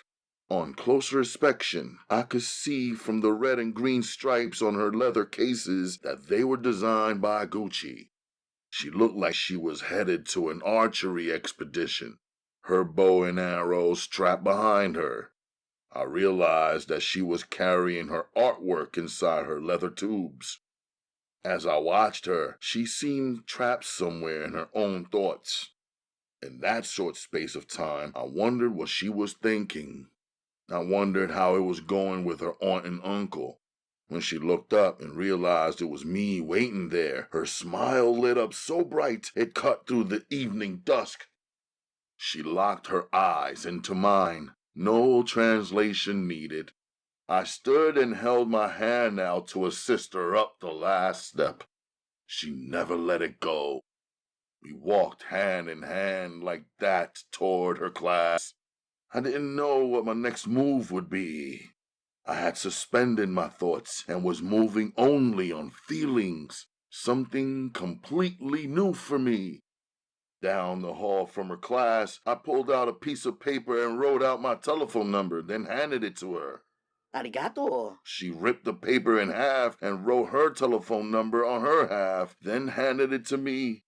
I felt foolish, standing there with no words, in the middle of a storm of energy, moving back and forth between us. When more and more students brushed by, I placed my hands on her shoulders and spun her around in the direction of her classroom. She spun back around to face me and threw up the "call me" sign, using her 2 fingers, the pinky and the thumb. "Hi," I said, agreeing. We both laughed a little, then we both turned to leave at the same time. It was even crazier when she called me late that same night. I picked up the telephone in my room. Instantly, I recognized the rhythm of her breathing and her seductive silence. She didn't say nothing, so I didn't either. She started to breathe a little harder, then laughed lightly. Then I laughed too. After all, what did I expect by giving her my telephone number? Even when she called, we didn't have a common language to speak. Please was all she said, then click, she hung up. I called her back. Her telephone line was busy. I hung up. 4 minutes later, my telephone rang again. It was her Japanese cousin with her American accent.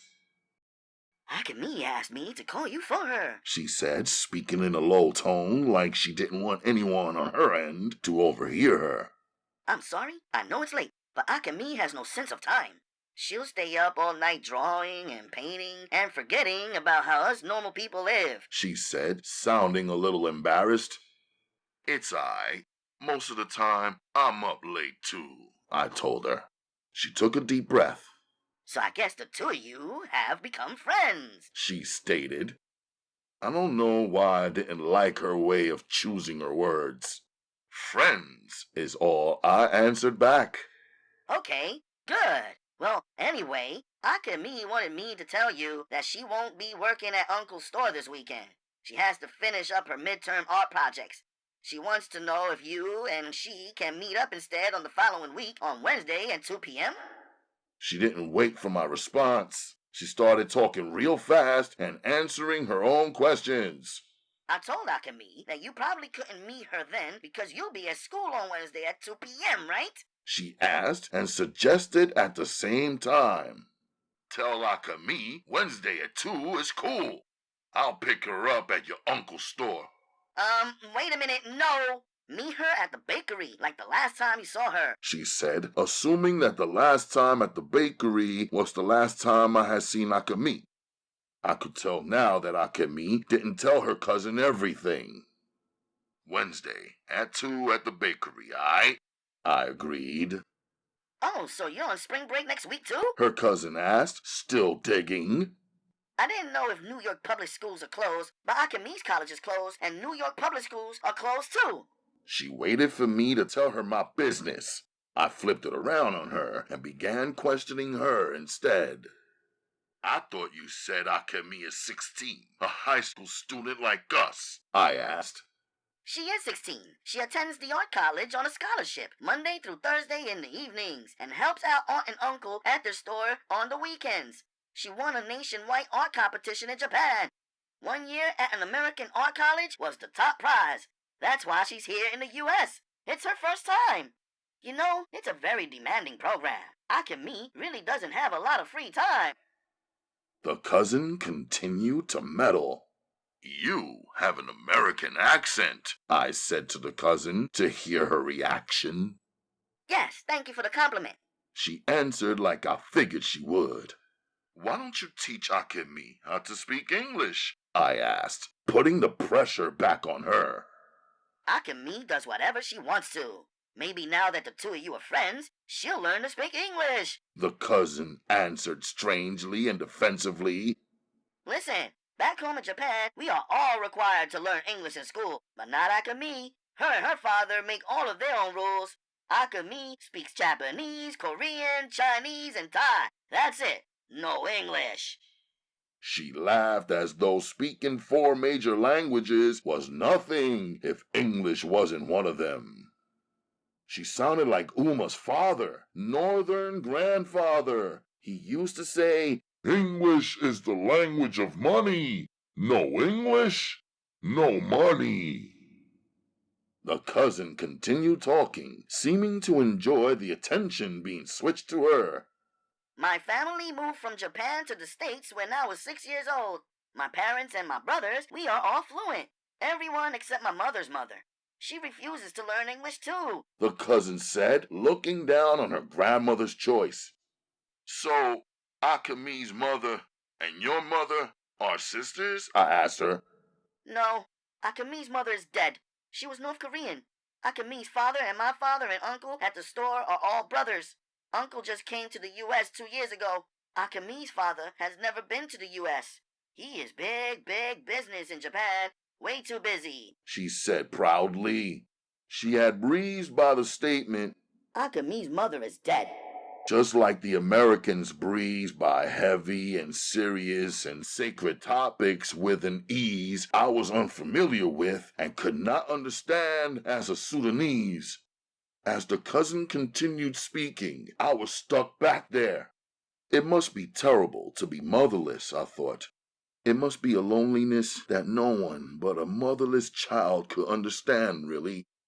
My world without Umma would be a world without sunlight or heat, without moonlight or music, without reason or love. It would be a cold place with no seasons, filled with complete darkness, no stars and no nothing. A strange sensation flashed over me. It felt like I had blacked out for a minute. He never remarried Akemi's father. He is elder brother and Akemi is his only child, she was saying when I came back to listening to her. Only child, I thought. No mother, brothers, or sisters. More loneliness. Okay, Wednesday at 2 at the bakery, I said abruptly, cutting her off. Oh, she said. Okay. Like her feelings were hurt.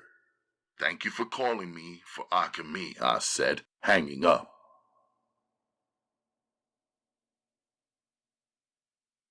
Chapter 20.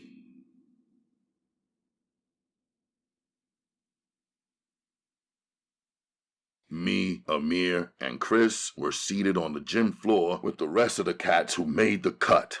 Like everybody else, we wanted to hear how the competition was going down and what the stakes were.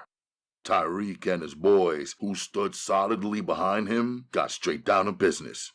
Who provides the recreation in our hoods? Tyreek started off asking us questions. We, the players, was just kicked back, leaning on our elbows. One cat balancing his head on a basketball, another spinning a basketball on his finger, just looking at one another wondering if anybody knew what he was really asking us. No one said shit. All of you are right. The answer is, nobody provides the recreation in our hoods. He looked around to assess the effect of his words. If you young motherfuckers were not all sitting right here tonight, your asses would be outside doing nothing. I need y'all to remember that. Remember that we are doing something that no one else is doing for your black asses. Remember that when the stands are full and the parks are packed and everybody is watching and cheering for you. Don't lose your head. Remember who checked for you, who made it all possible. Everybody in here got on Nikes. Is Nike running this shit? Is Nike running this league? Does Nike give a what 500,000 are doing on a Friday night in Brooklyn? Count it up. If you can count, he said. Him and his boys laughed. 125 youth in here, including us up here in the front, paid at least $100 for a pair of these joints. That's $12,500 worth of footwear in this room alone. And you know, Brooklyn gotta stay fresh. So us in this room all together will spend at least $12,500 a month on kicks. That's $150,000 a year just for us in this room. Outside on the streets, at least 85% of Brooklyn youth, male and female, are rocking Nikes. Yeah, I know, some paper also gets spent on Reebok for your girls and on Adidas. For Nike, that's 500,000 youth times $12,500 a month. In Brooklyn alone. How much is that in a year? Who can add that up? That's $75 billion, I answered in the silent gym. My man, Tyreek shouted, giving me my props. What's 1% of $75 billion? 750 million, I answered again. Are the rest of you listening? He asked the players. Nah, y'all ain't listening. Cause the numbers we talking, you don't even think about. Is 100% loyal to Nike, Reebok, Adidas, Puma, all of them. But we can't get 1% return on our loyalty. You can't get none of these companies to put up even 50,000 stinky, measly dollars to run this league. Buy us some uniforms, donate some surplus sneakers, and a couple of balls. So remember who is right here in the hood with you, spending paper, making it happen, giving you something to do before you get a chance to kill each other. One kid started clapping, then all the cats started clapping, then cheering and clapping. Be grateful, Tyreek continued. I hope not one of you is here looking to get something for nothing. You gotta work to earn. You gotta train to win. You gotta go hard and play hard. Got it? Tyreek ended his pitch. He looked like he was feeling pretty good about himself. I'm looking beyond the hype of his words, wondering if this meant the league was bankrupt and we wasn't getting paid ish. Then he laid out the incentives. $10,000 each for the first place team's 5 starting players. Bench riders get gift certificates for the Wiz, an electronics store. Next, $2,000 each for the second place team's 5 starting players. Bench riders get Foot Locker gift certificates. The most valuable player of this youth league gets $25,000, a custom-made diamond ring, and bragging rights in every hood in the New York area. For losing, you get the same thing you get for losing in life. Nothing. The players cracked up. We got no space or time for bullshit, Tyreek announced. Then he paced the gym floor, laying out the youth league rules. He started off with their code of silence, quote unquote. He said, since Nike gets our loyalty for free, we should at least let the league have it for the price of the prizes. The business of the league was confidential. He said any player who told anybody outside of the league anything about the business of the league, money changing hands and whatnot, would forfeit his winnings and position on the team. Don't ask us how we'll find out if you've been running your mouth. We just do. And when we do, there won't be no lawyers or trials, if you know what I mean. And don't think that if you're one of the losers that you got nothing to lose. You always have your life, Tyreek threatened. His words brought on a serious silence. When he felt the fear had sunk in enough, he laughed it off. But we all know he wasn't joking. When he broke all of us down into 10 teams of 12 players each, we were seated into new groups on the gym floor. Some guys' faces were tight with the team choices, crews being broken up, and different kids from different areas of Brooklyn being mixed in together, friends being divided, enemies being united. This is business, Tyreek said, cut and dry, responding to the tight looks. He handed out each team's schedules for practices, scrimmages, and game times, dates, and locations. Each team got assigned a color instead of a team name. Needless to say, he had everybody's full attention and cooperation. One of Tyreek's boys was assigned to each team. We now found out they were actually our team coaches. The cat who came my way was named Vega, wearing a red Puma tracksuit, a crisp white tee, a cropped S-curl, and red suede Pumas. He was swift and light on his feet and broad-chested, like he had a committed daily workout. He squatted, signaled us all to squat, and spoke softly, so we had to strain to hear his words. You're looking at the winning squad right here, he told us. I could feel it. He scanned our faces like he wanted our instant trust. There's only one way to take control of this thing, and that's this right here. He placed his hand over his heart. Do you got the heart? He asked. We all stared right back at him, but nobody said nothing. Listen, I got tickets to the St. John's College ball game tomorrow night at Madison Square Garden. This is the hot ticket. The Big Eastern Championship joints. He pulled the tickets halfway out and pushed them back into his jacket pocket. I want all of you to meet me right outside the garden in front of Roy Rogers tomorrow night at 6:30. If you late, you f***ed up. I need y'all to see how these players hustle so you'll know what we need to do to handle this business. Don't bring no fucking body with you. I don't give a f*** who it is.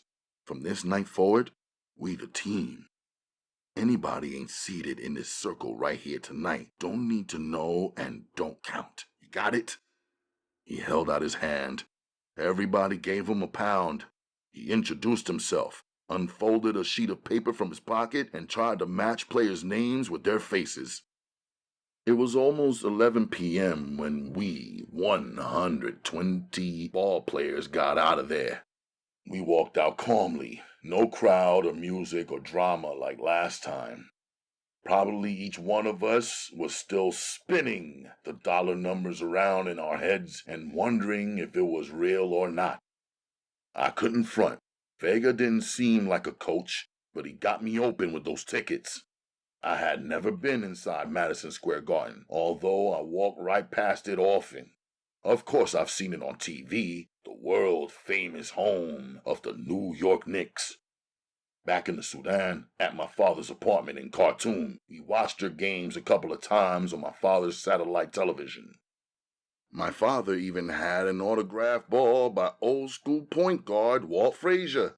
Now my blood was pumping at the thought of checking out the championship game. The police were circling the area of the high school gym like sharks waiting for an easy kill. It was a reminder to all us black youth that we were born suspects. But for once, wasn't nothing jumping off with us teens. Cliques were regrouped and formed up, and all walked off quietly in almost every direction. Tonight I could see that when somebody finally stops playing and starts talking real business opportunity to some young black men, all that rowdy shit goes right out the window. We three hung back a minute while everything cleared up. As soon as we went to push off, the girl with the dimples popped up out of the dark, walking swiftly toward us. She waved her hand with excitement. "Hey, Star!" she called out. All of us laughed. As she came into view, I saw she had a t-shirt on that said Midnight in bold, dark blue letters across her breasts. "Where are the rest of your girls?" Amir asked her right away. She didn't even look at him when she answered. She just said, "I don't really be with them like that." Amir caught her intent. "Anyway, I waited so long for you to call me. I got in trouble. I wouldn't let anyone in my house use the phone. I kept telling them, he's gonna call, he's gonna call, he's gonna call. What happened? Did you lose my number?" she asked, smiling, full of energy, rocking back and forth on her feet like there was no way for her to keep still. "Nah," I answered. "Nah, what?" she asked.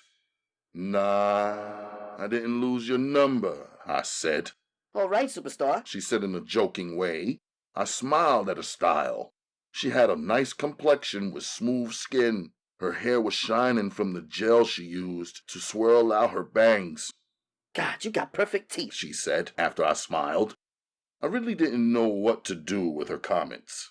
She seemed to say whatever was on her mind. She didn't give a that my two friends were hearing her every word. "I'm not gonna worry about it. You'll call me. I know it," she said. "I gotta run. I got 1 minute before my grandmother locks the door on me."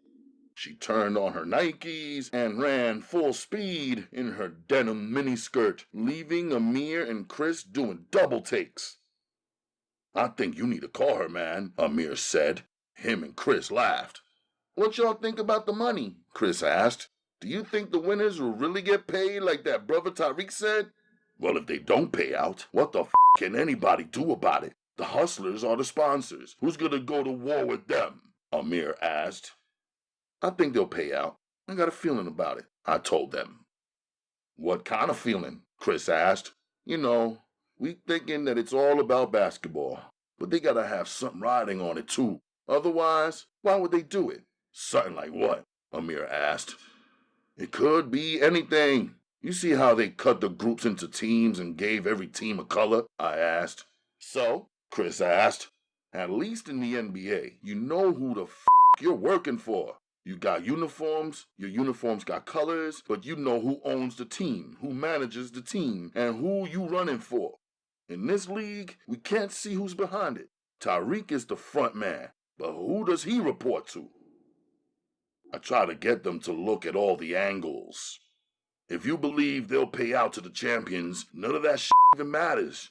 We're running for the money. That's it," Amir said.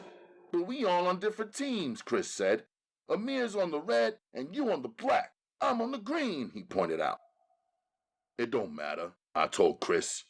"It just increases our chances of winning. Whichever one of us wins some paper, we cut it 3 ways no matter what happens. That's what up," I said. "You're right. That is what up," Amir agreed with me. "Oh yeah, I can't do the date thing with Homegirl tomorrow night. My team got tomorrow evening on the schedule. It looks like if y'all still want to do it, I'ma have to do it on a weeknight, maybe a Thursday evening when we ain't at the dojo." "Thursday evening," Chris repeated. "That's whack, but we'll do it. Girls are good on any night," he said. At the train station, we went our separate ways. On the ride home, I kept breaking the basketball situation into separate puzzle pieces. Amir was right. It is all about the money. And if I could get my hands on a chunk of money like that, even after we cut it up, I could match Umma's effort and speed up our move out of Death Valley, Brooklyn, into an even better house in a peaceful and safe place for her and Naja. At the same time, I kept wondering what exactly the hustlers get out of it. Maybe it was a war over territory battled out on the court. Maybe it was all about ticket sales, concessions, or merchandising. Maybe it was a betting front. Maybe it was just a good-ass distraction from what the was really going on. After a while, I wondered if I was just thinking too hard. Maybe the hustlers was just some with money to burn who came up with a main attraction for Brooklyn cats to pile up at while they showcased their whips, jewels, and bitches. Chapter 21. Seemed like half of New York was outside Madison Square Garden trying to get in. The New York City evening air was more cool than cold as spring approached, but some degrees hotter around the garden where people gathered. I took careful steps in my Clarks. I didn't want dog shit smashed into the grooves of my new soles. I didn't want none of these overeager cats accidentally stepping on my new shoes. It wasn't hard to spot Vega. He was rocking a red Kango and red suede ballies, black slacks, and a red dress shirt. The whole team and the coach had fresh cuts, including me. I could smell the scents of coconut oil and afro sheen and a strong cologne that I wouldn't wear cutting through the odors of grime, gum, and piss on the New York pavement. But the bright and colorful lights crowd from the garden, the rest rushing to shop at Macy's, made us forget any foul smells and made this the place to be. Besides, tonight we weren't outsiders. We were ticket holders. Vega greeted each Brooklyn teen in our crew as they arrived with a handshake and a swift survey of what they was wearing, saying only 2 words, "Nice, nice." He pinched the jute and burlap material on my tan dress shirt and said, "I like that." Vega used his eyes to keep a silent head count going.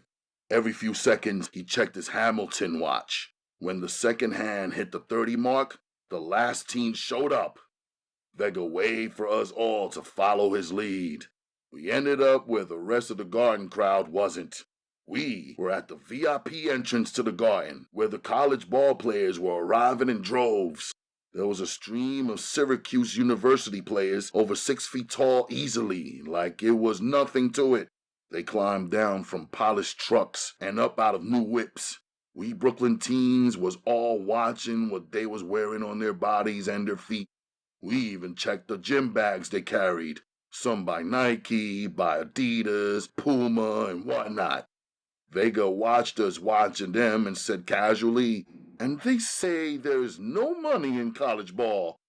"Yeah, right." 3 black vans filled with St. John's players, coaches, and personnel pulled up. These cats poured out of the vans singing, giving each other pounds, waving at the crowd, and giving the small gathering of spectators a show. I liked the way it seemed like those players had a strong camaraderie and spirit. One team, one goal. Dudes from my hood wasn't like that. See what I was telling you? You have to want it. Those niggas right there want it. And tonight, they're gonna take it, Vega said, getting caught up in their hype. I never seen so many people packed in one place before. There was mad energy and excitement. Not one seat was empty except when somebody ran to the bathroom. Can't front. Quite naturally, I started counting the black faces in this huge crowd.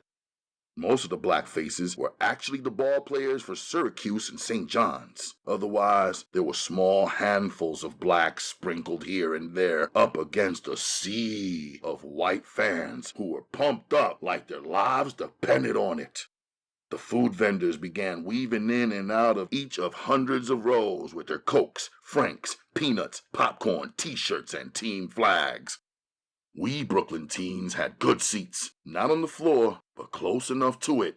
The 12 of us plus our coach dominated our row. We remained standing, though. We were too excited by the newness of being on the inside.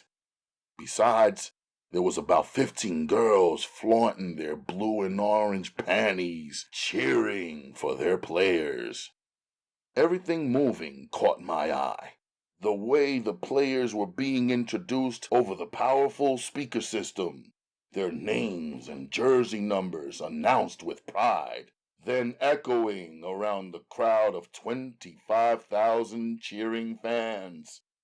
I watched the way each player reacted differently, some soaking up the downpour of admiration, others playing it down, some looking up at themselves as the cameras caught them in a candid close-up and projected their faces onto the megascreen above the scoreboard, some looking anxious to get the game going.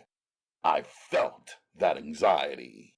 Just the strength of the lights shining down on the flawless, triple-polished court, the unripped new white nets and undented rims got me amped.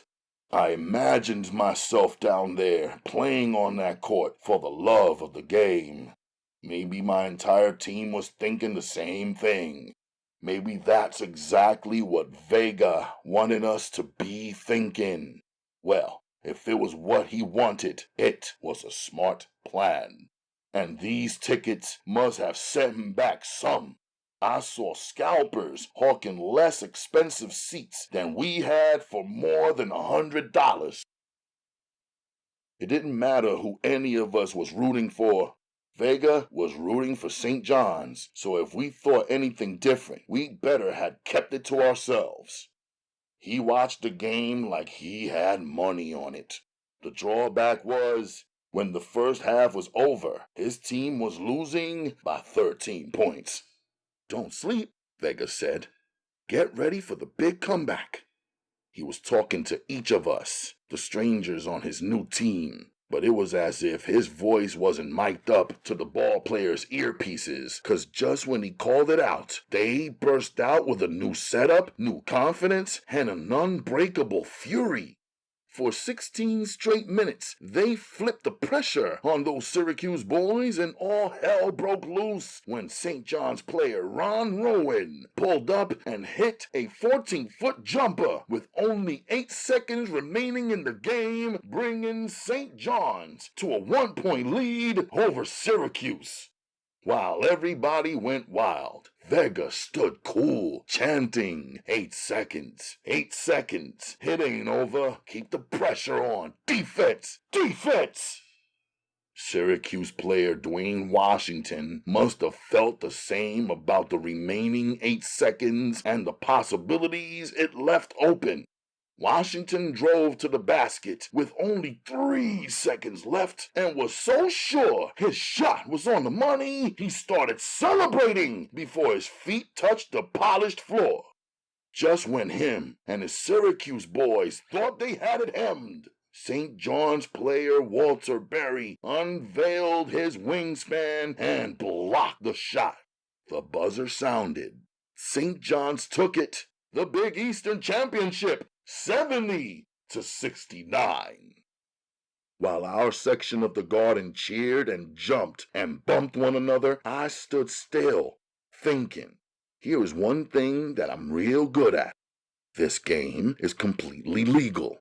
And everywhere in America, the whole country thinks it's okay for a young man to play ball. You can't get arrested for it.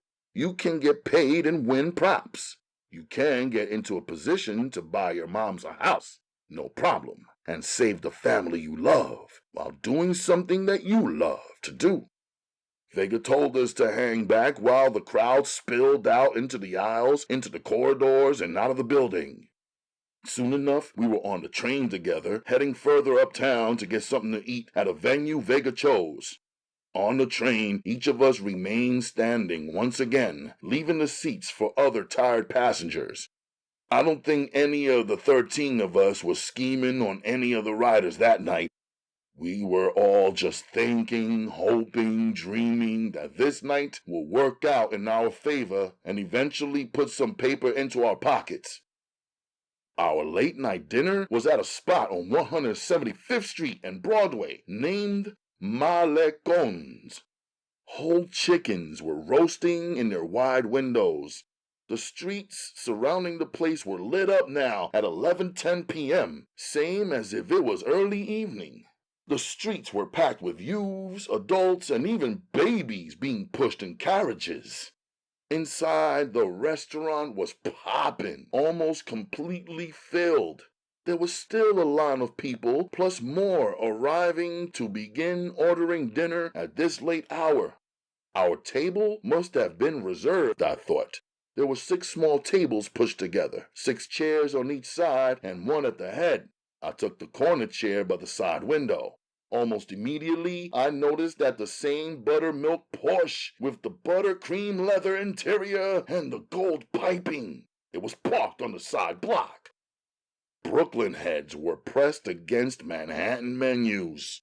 Only a couple of them tried to find out from Vega what some of the Spanish words on the menu meant so they could get their food orders right. Not focusing on the menus, I was scanning the restaurant. My eyes landed on one group of 9 well-dressed young cats, probably in their 20s or late 20s. I could tell each of them had a different status by the quality of their jewels and clothing. Only one of them wore a Rolex. He was rocking a 24-karat gold 36-inch chain with a unique piece, a solid gold baby shoe. I realized immediately I had seen it once before. He was a top-quality cat.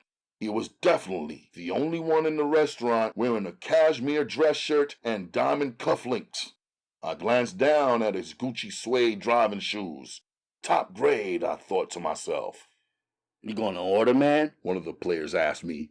I looked up at the 30-something-year-old Boricua waitress, stuffed in a tight dress, smiling down on me with her pad in her hand and pencil ready. "I'll take a mofongo with chicken," I ordered and pulled out my $20 and laid it on the table. "I got the team tonight," Vega informed me. "Put your money away, it's no good here." I held the 20 up towards the smiling waitress and said, "Just add this to your tip." Vega smiled quick and nodded. Aye. The waitress folded the bill, slid it in between her breasts, and left, smiling and rushing to place our team's big order. Instantly, Coach went around the table trying to recall each Brooklyn team's name from memory. He messed up right away and called one of our team members Mateo instead of Michael. The guys laughed at his mistakes. "Who could do better? You don't even know each other's names," Vega challenged. He laughed a little and pulled out a $20 bill and said, "Here goes 20 for whoever can call out the names of every team member, no mistakes." 2 players tried and failed immediately, causing everybody to crack up. Neither one of them knew my name, 'cause up until now, I never said nothing, never signed nothing. For some reason, Vega turned toward me and said, "How about you? Go ahead, give it a shot." Panama Black, I pointed out first. I remember his name 'cause he was black like me and wore 2 gold-framed teeth in the front of his mouth. Machete, I called out second, 'cause who's gonna forget a dude named after a deadly weapon? Jaguar, I called out next. I remembered his name because I was always intrigued by people who named themselves after animals. My father named his friends and enemies after certain animals when telling a story, a technique he learned from Southern grandfather. Whichever type of animal a guy picked to name himself after, I was sure it told something about his ways and personality. Braz, I called out next. I heard him speaking on the payphone once right before our last basketball meeting started. He was speaking Portuguese, and that caught my attention. I wondered if he was from Angola or Brazil. I called off all 11 team members' names easily, ending with my own. Midnight, I introduced myself. I lifted his $20 bill off the table. A couple of guys clapped 2 times for me, gave me my props. Next thing I know, Vega is telling the player, Panama, seated right next to me, to switch seats with him. As the waitress delivered some of the food orders, the new coach sat on my side. Eventually, Vega said to me quietly, "I see you got it." I didn't know what he meant. "You want your $20 back?" I asked him, figuring he was a sore loser like the cats on my block who fight and bust shots after losing the dice game. "No, you want it fair square," he said. "But let me tell you something," he said with a slight Spanish accent, slipping into his black English. "Always remember to make me look good.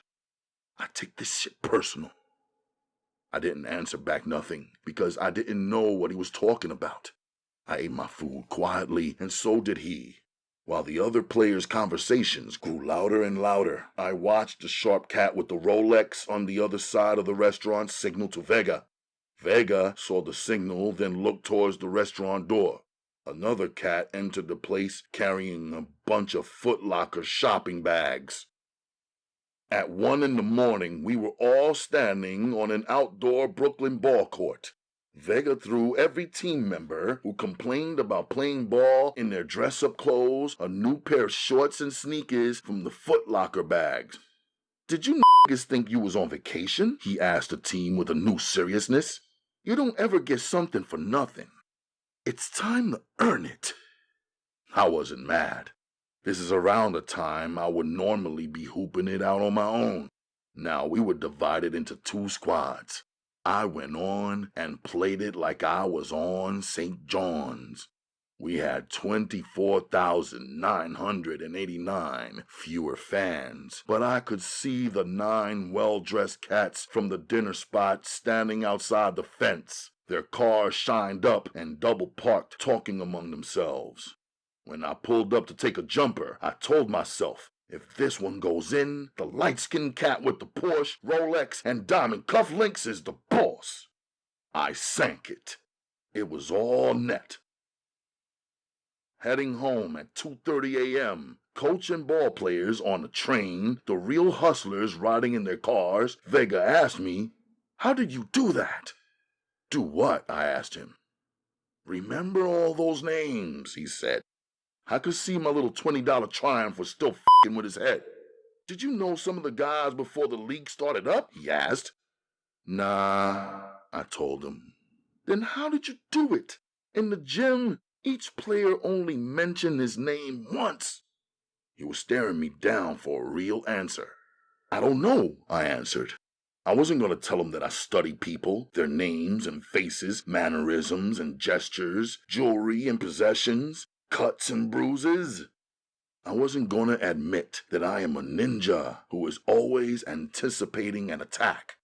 Why should I tell him? Sensei taught me that there is an art to concealing my weapons. I could see now that my mind, my memory, and my observations are weapons too. Rethinking the moment, maybe I shouldn't have exposed my weapons to Vega just to win his little punk-ass $20.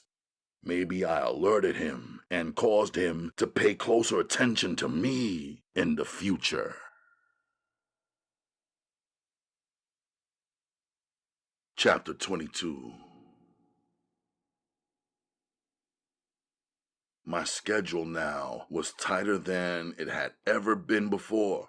I realized that being happy about the $10,000 wedding commission Umma and I had headed our way was only one level. The next level was the doubling, tripling, and quadrupling of our workload, Umma's and mine. I spent my days doing several more deliveries than ever before. I was traveling to new, faraway routes like Mount Vernon and even New Rochelle. I encountered new businesses and new business people. Orders had to be placed, tents rented, painters hired. I even ended up at a Midtown Manhattan music store renting band equipment for a request a wedding party made. I had to go deep into Brooklyn to locate the tambour and daluka drums that are specific to the Sudan. Even our Sunday family days were being consumed, with all of us working side by side for that money. Naja was a polite part-time receptionist on the Umma Designs phone. She also was becoming skilled at mixing oils exactly how Umma taught her and preparing the elixirs for the crystal bottles. Squeezing in dojo practice, weapons training, basketball practice, and keeping up with homeschool work, it was looking real tight on me spending time with Akemi. But I was thinking about her 5 or 6 times every day. Determined, I doubled up my efforts on Sunday, Monday, and Tuesday. Even on Wednesday, the day me and her were going to get together, my feet were moving fast on the pavement early that morning, so that by the time I met up with her, I wouldn't be focused on unfinished business. Her eyes slowed me down and softened me. This was our truest form of communication. Today, there was no more winter whip or frost in the air, only a subtle wind. Coats were out and sweaters, hoodies, and long-sleeve t-shirts were in. It was March 21st, the first day of spring. I could see that she had also used her time well. She seemed real relaxed. Her skin and hair glistened. She was wearing a cantaloupe-colored jumper. It was a loose fit, not hugging or riding the curves of her shapely petite body. It looked fashionable, but was too short. She had her legs covered with tights, colored several psychedelic shades of tangerine, a style only an artist type would find and choose to wear. She had her little feet tucked into a creamsicle-colored pair of Pumas, a color I'd never seen before. Foreign kicks. Her Vuitton knapsack was riding on her back. The burnt orange leather straps, brand new, hadn't darkened yet.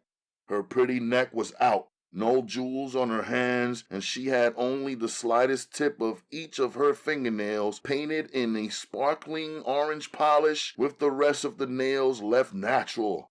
Her hair was worn in a stylish side slip knot. As she watched me finish checking out every detail, she smiled. Then we were both smiling and standing still among the busy New York travelers.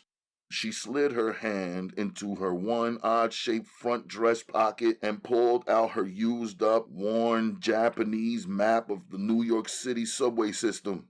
She pointed out, using the tip of her nail, the location she wanted us to travel to today. Her finger landed on the stop for Brooklyn's Prospect Park. My smile faded away and my mood changed, which she noticed immediately.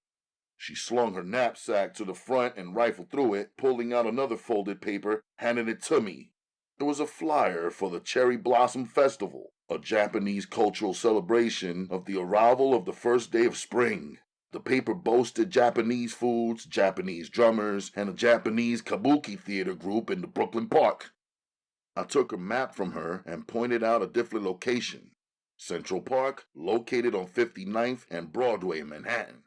A park that, from what I knew, every female couldn't help but love. Taking over, I grabbed her hand and pulled her along. She came easily. On the train, I sat her by the window on the inside of me. She placed her little foot right beside my foot, which looked so much larger than hers in comparison. My mind drifted from the light and simple, fresh citrus clean scent of Akemi skin to that cold night in the Brooklyn bush at Prospect Park. Clearly, I recalled the image of the bullets rearranging the slow, confident, yet crooked swagger of Gold Star Tafari. The blast brought his bent style to attention before he folded and dropped down. It was my last memory of what was a gigantic and wondrous park, miles and miles of natural beauty and public peace and privacy that sometimes made it okay to live in Brooklyn. Now, there were real reasons why I stayed away from that place. I had read in a magazine once, while chilling in the Open Mind bookstore, that the police expect and wait for a shooter to return to the scene of a takedown. The author of the article said that the police experts guarantee that guilt will bring every criminal back to the scene of his crime. The writer told the story of a case where a woman was strangled to death in her suburban home. After the murder, the police on the case would drive through her residential area daily, just knowing that the guilty person would fit the formula and return to the scene. One day, on a random drive down the victim's block, a young kid came through zigzagging and popping wheelies on his bicycle. The officer driving the police cruiser waved him over. Casually, the kid rode over, smiling and innocent. While he chatted with the cop, he rested his left hand on the roof of the cruiser. How come you're not wearing your bicycle helmet? The officer asked him. 'Cause I'm good on my bike. Didn't you see me? Now the kid extended his arms, balancing himself on his bike, his feet on the pedals, yet standing still. He smiled with great confidence. I can even do a somersault on this thing. Watch! The kid rode off and started showing off his miraculous bike tricks. The cop gave him the thumbs up, and his partner even applauded. Next, they drove straight off to the lab and had the roof of their cruiser where the kid had inadvertently placed his hand dusted for fingerprints. According to the cops, the lab, and the magazine article, the kid was the killer. The jury convicted him, and the judge sentenced him to enough years so that no one would recognize him upon his release. He was a popular junior high schooler. The victim was his teacher, who chose to embarrass and expose him in front of his classmates instead of privately encouraging him to do better. Her constant demands for him to conform and comply with her irrigated his gangster. He would have gotten away with it. One stupid error, placing one hand on the roof of the police car, got him caught. I learned from reading the details of that article to never return to a scene of a takedown. And I didn't and wouldn't. It was easy for me, though. I didn't feel no guilt. There was no crime scene, and Gold Star Tafari was no victim. I realized from living on my Brooklyn block that boys and even men in America expected and allowed strangers and motherfuckers to threaten and with and play with their mothers, sisters, and women. They allowed other men to make false promises, to impregnate them, to make them cry, and sometimes to even kick, slap, and beat them. Back where I come from, we don't. Akemi was staring into my face almost nose to nose, eyes to eyes, and lips to lips. She snapped her fingers to break me out of my spell. Softly she said, Hey. I came back from the hot spot where my anger stored and let her capture my attention once again. She wasn't the only one who showed up for our date with a plan. I had places to take her, things to show her, all mapped out in my mind.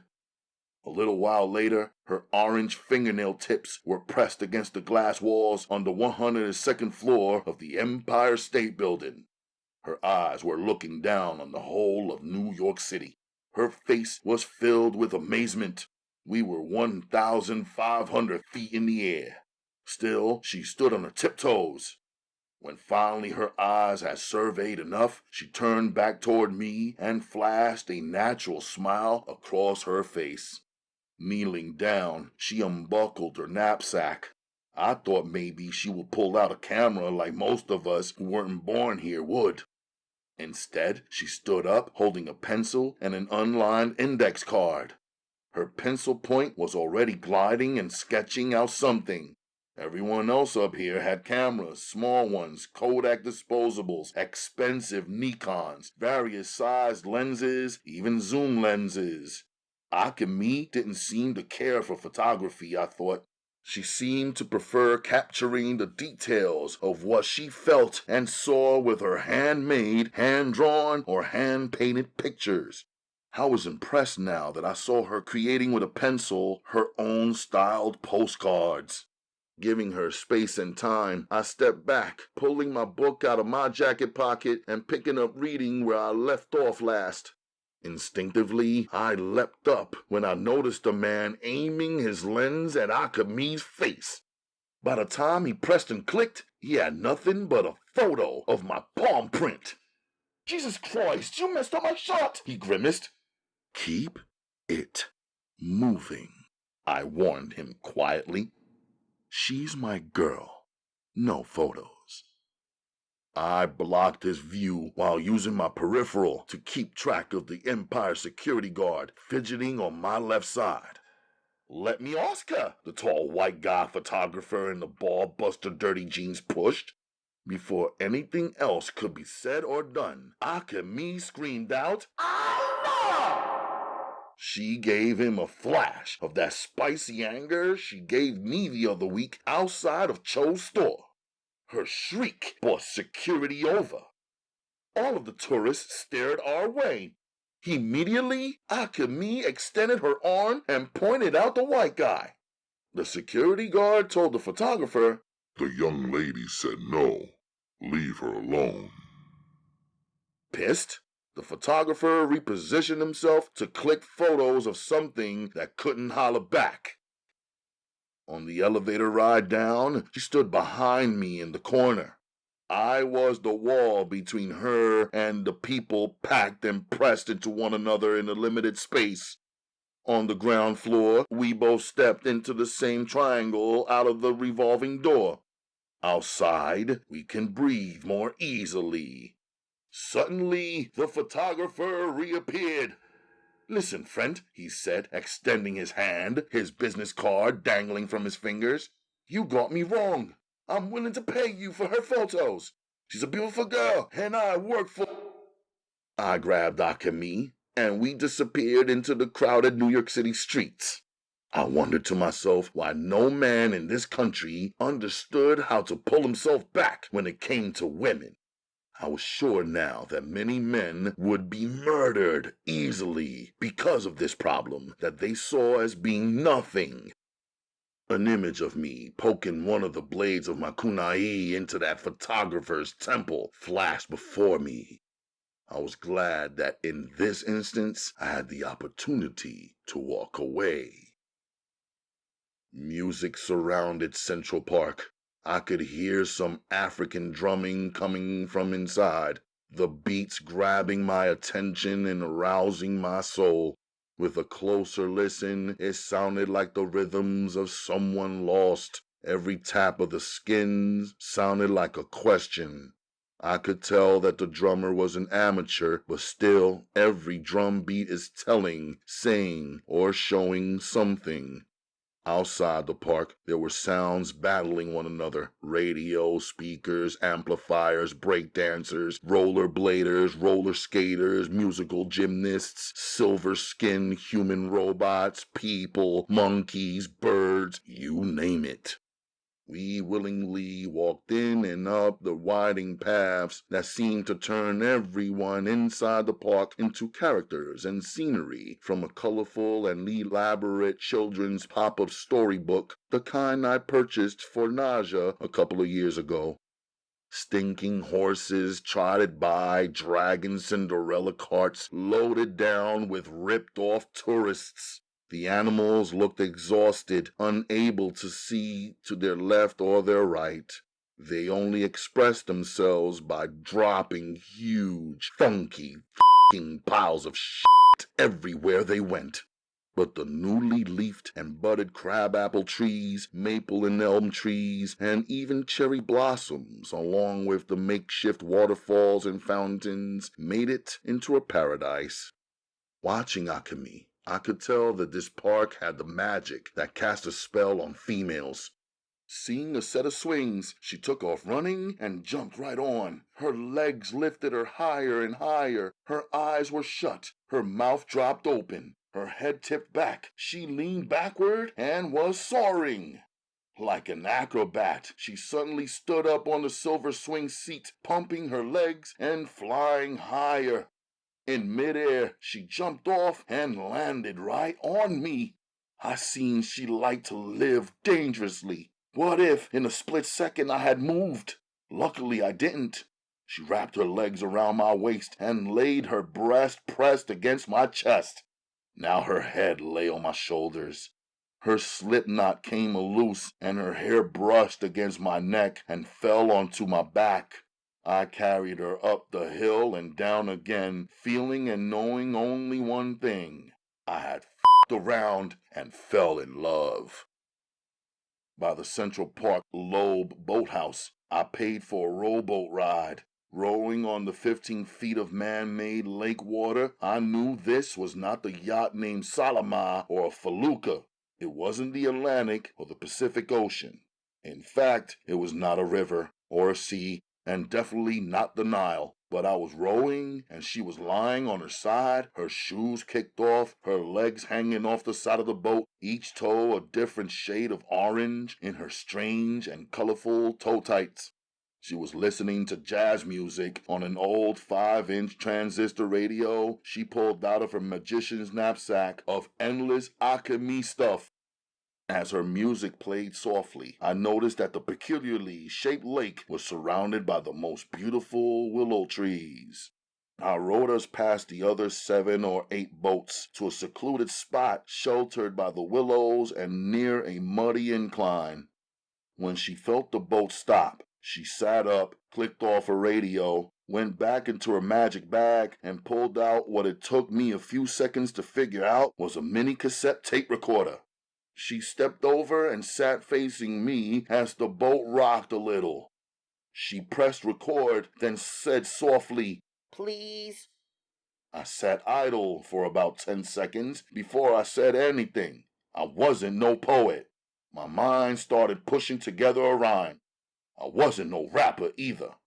I leaned in to be close enough to her little device. Slowly I said, Akemi is a girl I met in New York City. She's from Japan and she looks real pretty. But more than that, she's talented and smart. In just a couple of months, she stole my heart. But Akemi remains a mystery to me. She hides me from her family. But the feelings she has for me she can't hide. Every time I see her, it's all in her eyes. I smiled, surprised at myself. When she realized I wouldn't continue, she clicked her recorder off. In the park there were bridges with tunnels and caves beneath them, dark ones filled with nature and small creatures. We walked through one of the tunnels together. Because of the immediate switch from sunlight to darkness, all I could see in there was a silhouette of Akemi. She stopped walking midway. We were alone for a moment. Still, we could both see some more walkers approaching, less than 1 minute away. I could feel her hand reach up to the opening of my shirt. Her fingers began sliding across my collarbone. She moved them slowly across the width of it before she withdrew them. Then I felt both of her hands in mine. I didn't return her touches, which felt so good to me. I felt like if I started touching her, I wouldn't and couldn't stop. I was brought up not to be intimate in public, yet I felt mad intimate within myself. Another couple entered the tunnel. Akemi stepped away from me. I heard her click on her recorder. I never saw anyone do it before, but I guess she was recording the sounds of nature. I could hear the frogs and crickets myself. Southern grandfather, my father's father, trained me to sit still for hours and listen to the sounds of the wilderness. Me and him weren't recording with any device except for our ears. He taught me to listen so carefully that I could hear the buzz of a mosquito, the ruffling of grass, and even the winding of a serpent. Seated up high in the park on a rock, me and Akemi played a crazy game of charades together. How else could we do it? We couldn't talk. She would draw a quick, simple picture of what she liked. Then she handed me a card to draw what I liked. We communicated through these pictures. Only thing was, she was a great artist. I was not. When I drew 2 fists on the paper to let her know I am a fighter, she looked unsure. I stood up and struck a stance and did some quick moves just for her. She clapped and smiled, delighted. I drew a basketball to let her know I liked to hoop. I drew a book, then pulled my real book out and handed it to her to let her know I liked to read. Last, I drew my version of a picture of her and flung it at her. She grabbed for it. Her face revealed that I was the worst artist of all time. She didn't get it. I pointed to her and said, I like you. She smiled and laughed.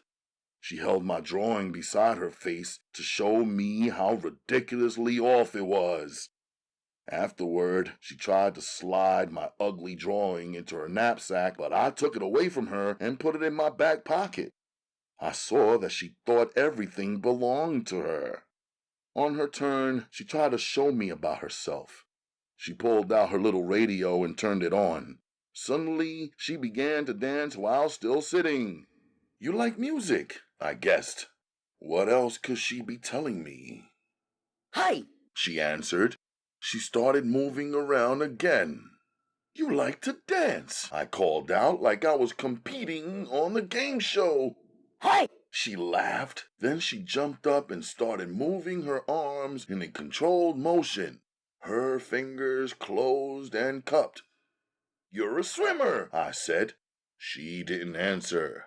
Maybe I said it in the way she couldn't get it. "Swim?" I said, using that one word and gesturing. "Hi." She smiled. Then she dropped back down, took off her backpack, and handed it to me. Next thing I knew, she was positioning her body like a yoga guru.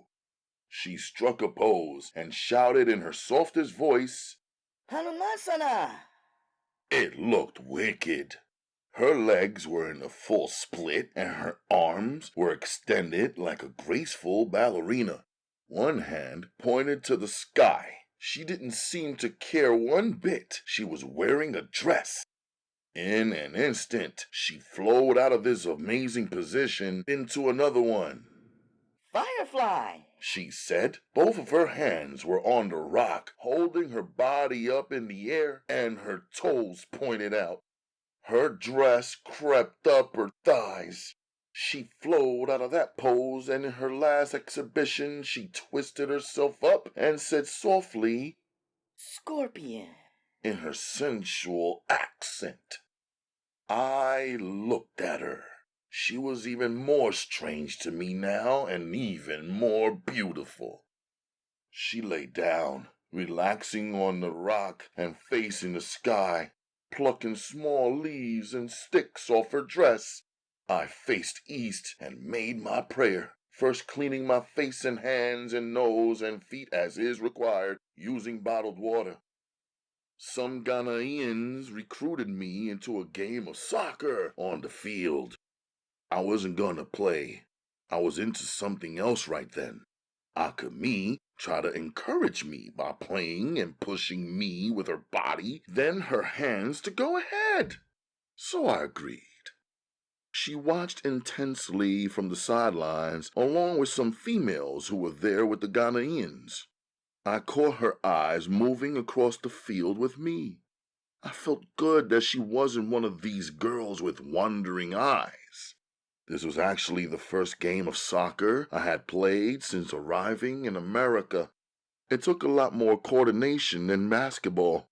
After I warmed up, I played a good game. My eyes and my feet are quick anyway. Watching the West Africans move with such passion and enthusiasm, I got into it.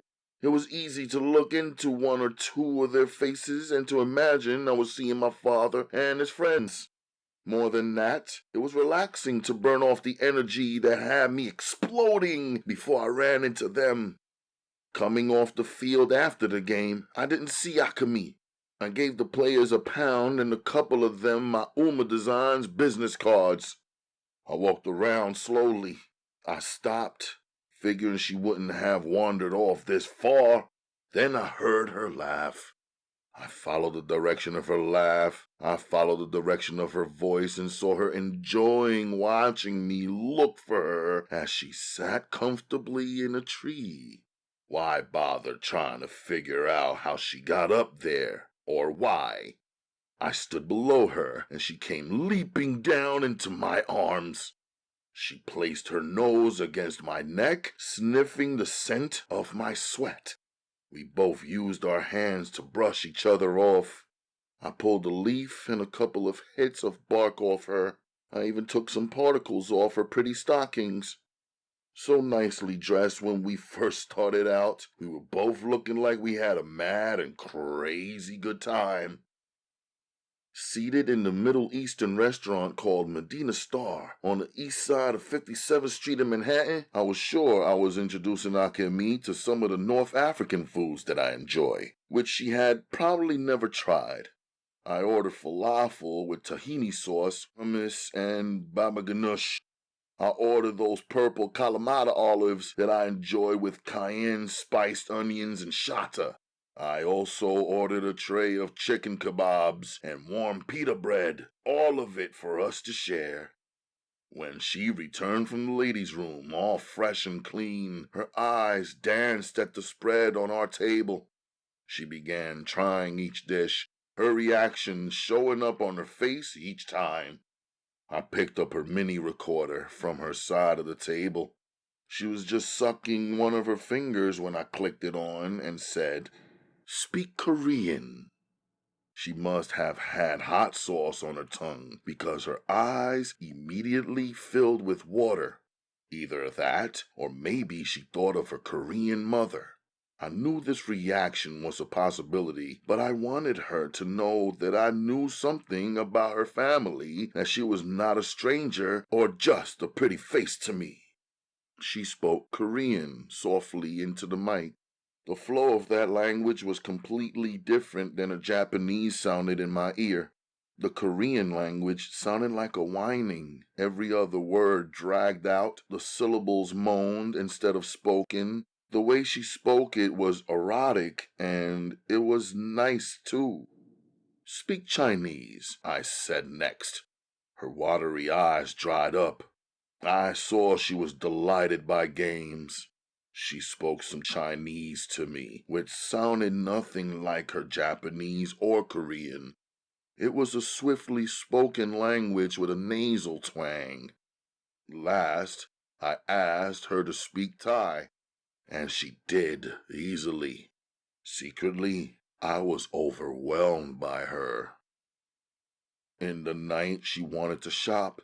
She was the first person ever to take me into Bergdorf Goodman, which had to be the most expensive store in the whole wide world.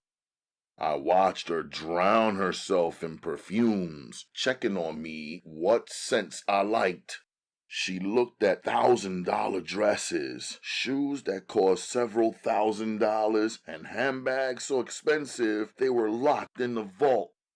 From Bergdorf's, she ended up only purchasing a couple of things. A pair of Prada kicks and 7 pairs of stockings, beautiful and fancy ones. By now, I could see that colorful stockings and textured tights was really her thing. Afterward, she wanted to show me something else. We walked about 12 blocks before we arrived at a brick building on a side street. She pushed through the glass door and led me up 6 flights of narrow stairs to the 3rd floor. Up there were walls and shelves of books, volumes of graphic novels, comics, and magazines. Catch was, everything was written in Japanese. I figured she wanted me to know that she liked books too, and what kind. The place was kind of slick, I thought. I saw that the Asians were also good at recreating their Asian world right inside New York City. I thought it was interesting how foreigners from the same land still managed to find each other in a sea of diverse people 9 million deep. She spoke nicely to the store staff, all Asians, but she remained focused on me. She never tried to place any distance between me and her while she was around her own kind or other youth. Yet, in front of her aunt and uncle, her vibe wasn't the same. I bought 1 Japanese novel as a token. She bought 3. We ended up on a side street on 13th. These were private Japanese boutiques. The store owner or security guard had to buzz each customer in after a careful inspection. Nobody had to tell me what one shop owner was thinking when she saw me standing there behind Akemi. She actually came to the door and spoke some Japanese, to which Akemi answered only, "Hi." I figured the woman asked, "Is this black guy with you, or should I call the police?" After a while, I figured out that Akemi shopped there because they had the styles that fit Asian girls. Their body type was different from a lot of other women. These shops catered to them and also sold both the European and Asian high fashions in petite sizes. Akemi took forever and then dropped a couple of grand on some items she selected in the 13th Street shops. Despite the cost, all of her purchases fit into 2 decorative shopping bags, which she unfolded from inside her magical knapsack.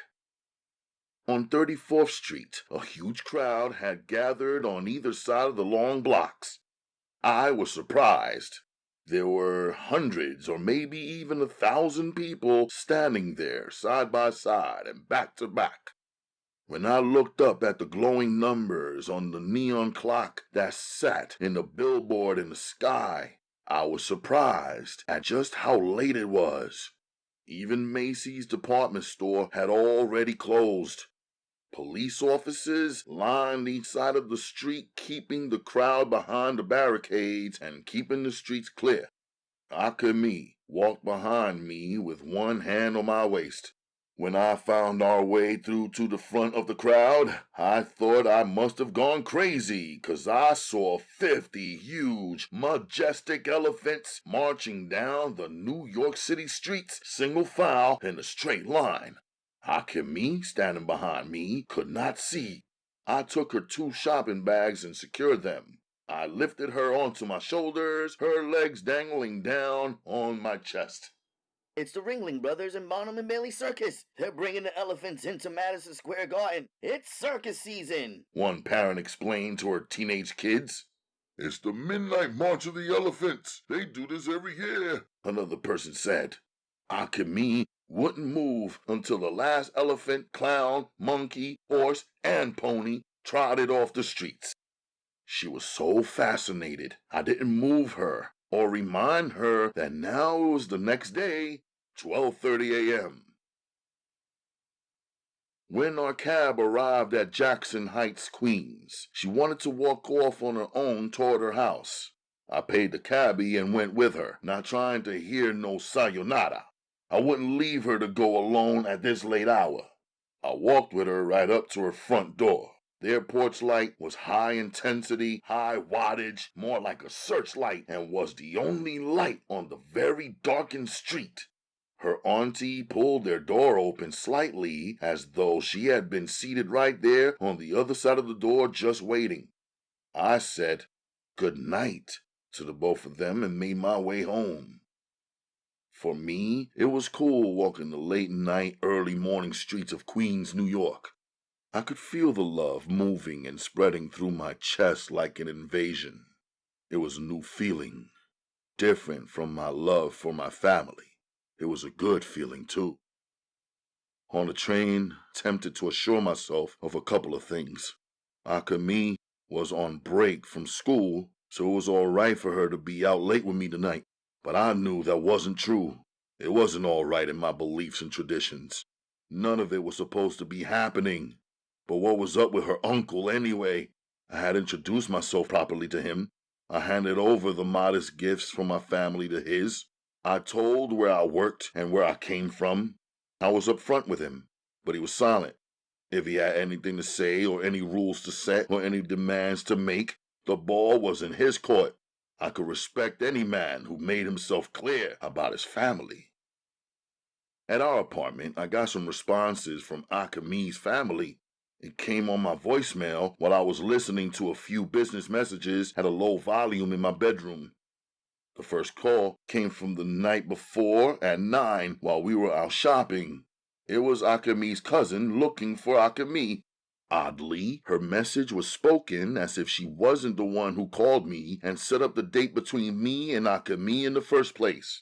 She was talking like she had no idea what was going on, or even if she was calling the right number. She was speaking as if she was unsure if Akemi was even with me. I replayed it twice. I paused it. I decided maybe their uncle leaned on her about Akemi's whereabouts, and she pretended not to know where Akemi was, but still she called around searching. I wasn't sure about my theory, though. Her second voicemail came in at around 10:30. This is Akemi's cousin. My mother would like to invite you to our home tomorrow at 1 in the afternoon. She would like to meet you. Akemi knows where we live. If you agree, she will meet you tomorrow at... I will definitely show up. I could tell that now they were becoming more aware and interested in who I am and what I am involved in. I knew that them calling me over to their house was a chance for the adults on Akemi's side to take a closer look. All I knew was that I am a real man who is trying my best to be respectful of them. Later that morning, I woke up hard as steel and remained that way for a while. By 10 a.m., I was freshly showered and dressed and standing outside the door of a Brooklyn wholesale flower shop named Tropics.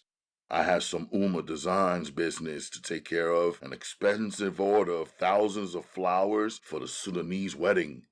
This was the only flower wholesaler in my area that carried flowers imported from African countries as well as flowers from all over the world, including Hawaii, Thailand, Brazil, Argentina, and so on.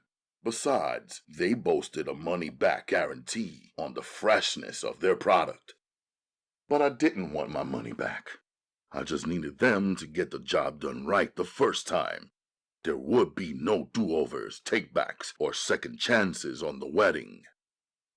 I placed my order precisely as Umma had described it to me. The thousands of fresh flowers would arrive on the morning of the wedding. I had an idea to double-check their business credibility. I put together an exotic flower arrangement and ordered it to be delivered to Akemi's family shop next week. I knew she might like these unusually beautiful and unique types of flowers that I selected for her. Perhaps her aunt and uncle would too. I would also get a chance to see if the flowers were delivered on time, if they were fresh and the exact arrangement that I had ordered.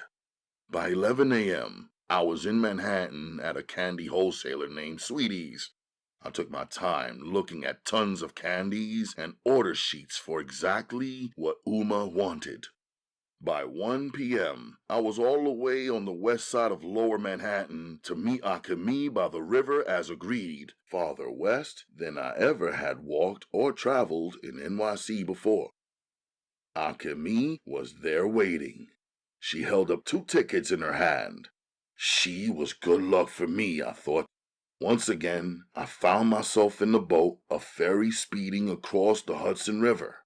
Yesterday a lake. Today a river. Tomorrow maybe she and I would be in the yacht of my dreams, moving on the deep blue waters of the ocean. My ticket said Edgewater, New Jersey. Inscribed across the bottom of the ticket was the slogan, New Jersey, the Garden State. As we rode side by side, she had her hand on my leg, playing with fire. She wore a blue denim dress with the back out. It was covered only by strips of straps crisscrossing each other while exposing the beauty and curve of her back. She wore a pair of blue leather gladiator sandals that crisscrossed up her pretty, shapely, bare legs, which I was seeing now for the first time. It was too much. She seemed as if she felt cold, the breeze on the river much stronger with more chill than on the warm spring streets of New York. I took off my jacket and covered her legs. Since I wore a t-shirt beneath it, I unbuttoned my denim shirt, took it off, and put it on her instead. It was way too big for her pretty shoulders, but it did enough to satisfy me. She leaned against me, staring off to the other side of the river, whispering, "Arigato," but seeming trapped somewhere in her imagination. There was not a large crowd getting off the ferry in Edgewater, a small town really on the edge, etched out between the river and the mountains. I followed her. Soon we were boarding their version of the Brooklyn dollar van. We jumped in and stood right next to each other for the short ride to an unfamiliar market. The place was called Mitsuya. It was a huge complex framed by boutiques on one side and a Japanese restaurant called Matsushima that sat further back on the Hudson River. It had an authentic old Asian architecture, a design I had seen once in the film. Inside the market, the aroma of fresh baked breads and pastries filled the air. Strangely, there were several separate businesses within the supermarket, open-stall bakeries, tea shops, spaghetti stands, and cafes. There was a huge seating area, high ceilings, and expensive benches and stools and chairs, not in straight rows, but arranged like a jigsaw puzzle for small or big families and groups of customers to enjoy. The grocery shopping section was well stocked and immaculate. Akemi grabbed the cart and began shopping. She looked at me before she pushed off, saying only one word: Cook. As we maneuvered through the vegetables and fruits, many of which I never knew even existed, she pointed them out and recited their Japanese names. When I saw items that I recognized, I told her the English translation for those too. With 2 sacks of groceries, we walked out the side door, a different door than the one we entered. We stood in front of one of the boutiques, and the Mitsuya minibus arrived. We boarded a bus full of Asians, each one shorter and smaller than myself. The driver sped up a winding road named River Road. I kept my eyes on the street signs because I always need to know where I'm at, how I traveled in, and how to travel the back out. Soon we were riding over the overpass to the George Washington Bridge. We entered a town called Fort Lee and climbed off. There were taxis there. We caught one. Akemi gave the street number and name, nothing more, nothing less. We traveled through expensive apartment complexes with terraces and beautiful wooded areas and flowered paths. Soon we were weaving in and out of weirdly shaped and placed streets and alcoves, past mansions separated by acres, fences, tall trimmed and manicured bushes, and swimming pools. The driver asked for $9.50. I paid him and asked, "What town is this?" He looked at me through his rear view first, then turned his head all the way around. Englewood Cliffs, he said dryly. We were at a dead end marked with 2 street signs. One said, Honeysuckle Courtyard. The other sign read, No Exit. It was a cul-de-sac lined with a semicircle of cherry blossom trees. Akemi walked up halfway to one mansion whose front lawn was a rock garden instead of grass. Each rock was carefully placed in a pattern. There were a few circular slabs of cement that served as a hopscotch path leading up to a bench oddly placed underneath their one beautiful purple-leafed plum tree.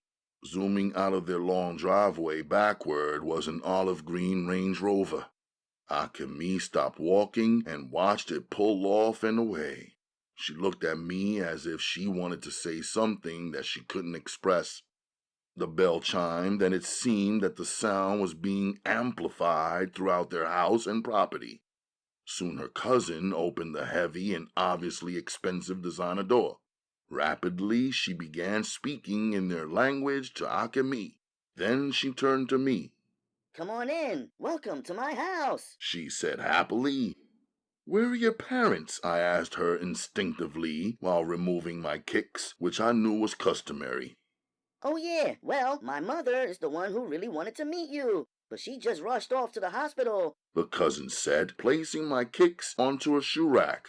I'm sorry. Is she sick? I asked. The cousin laughed. "No, silly. She's a surgeon, and her beeper went off. She hated to leave. She wanted to be here, but she had to go." And your father? I asked. Where I come from, when you enter a home, you're supposed to be greeted by the man of the house.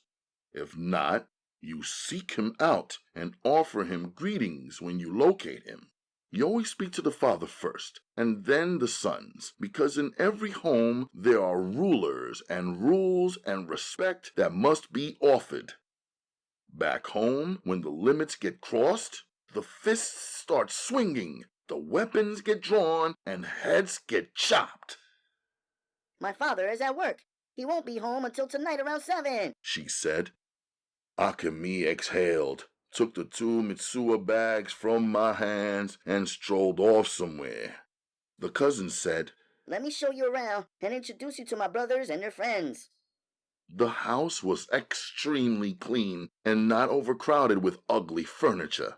There was mostly woodwork and steel benches instead of chairs, wide corridors and high ceilings, good air circulating, open spaces and tall walls of windows, marble floors, and granite counters. Beds in the bedrooms lowered to the floor. There was a wide selection of artwork on the walls. There were several big rooms, nicely designed. I could tell her cousin wanted me to be impressed. I was. But I had owned and lived in much more back home, better and higher quality, sitting on much more land. I knew there was a huge difference between a home and an estate. Besides, I was here because Akemi was here, and this was her family, and that was it. It could have been a tiny cabin. If Akemi was gonna be there, I would have showed up there too. So far, there was no trace of her brothers. I could see that this was where the real living took place. There was a greenhouse filled with plants, a small tree and flowers, and one old lady wearing a bizarre bamboo hat. "She's my grandmother, the one who I told you doesn't speak any English," was how Akemi's cousin decided to describe her. But we didn't go inside the greenhouse to meet her grandmother properly. Of course, their basketball court caught my eye. That's where her brothers were, off to the side, getting the game on when we walked up. She introduced us. "Hiro and Kano-san, this is Akemi's friend Midnight. Akemi says to treat him like a king," she told them, laughed a little, then left. Both brothers looked me over, gave me a pound, and introduced me to their 2 friends, 2 white boys. One was named Rob, the other one Dave. Both of them gave me friendly greetings. I don't know why, but as soon as I stepped up, they all forgot about the game they were playing and handed me the ball. I took a few shots, all net. They kept passing the ball back to me.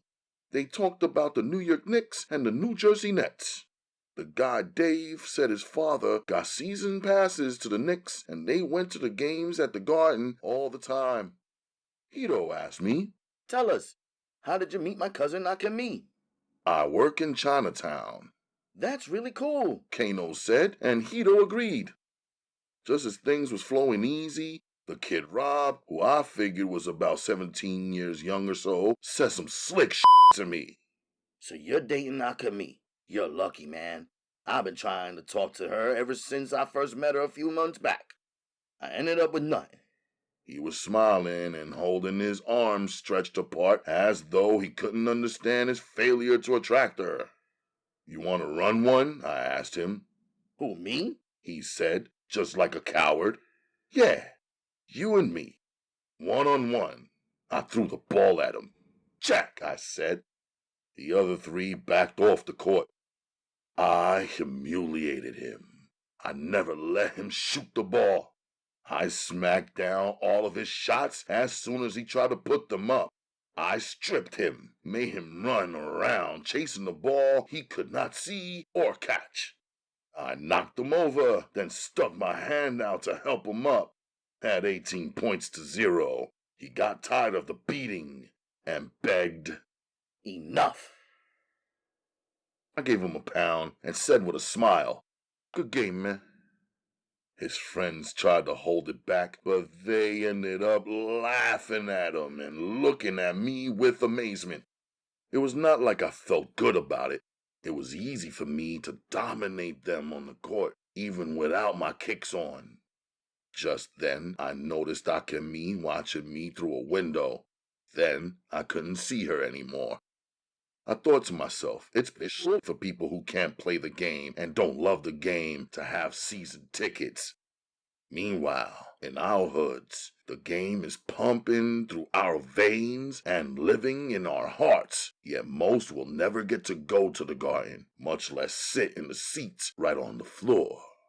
Let's get some waters, Kano said. We all followed him to his kitchen. He grabbed the waters from a stainless steel refrigerator that was filled with bottled waters. He tossed them across the room to each of us. I finished off mine and asked for the bathroom. Hito pointed the way, which I remembered anyway from their sister's tour. I washed my hands and face in a sink shaped like a large dish. It was made of marble. I stood still a moment, thinking. When I returned to the kitchen, Akemi and her cousin were standing there.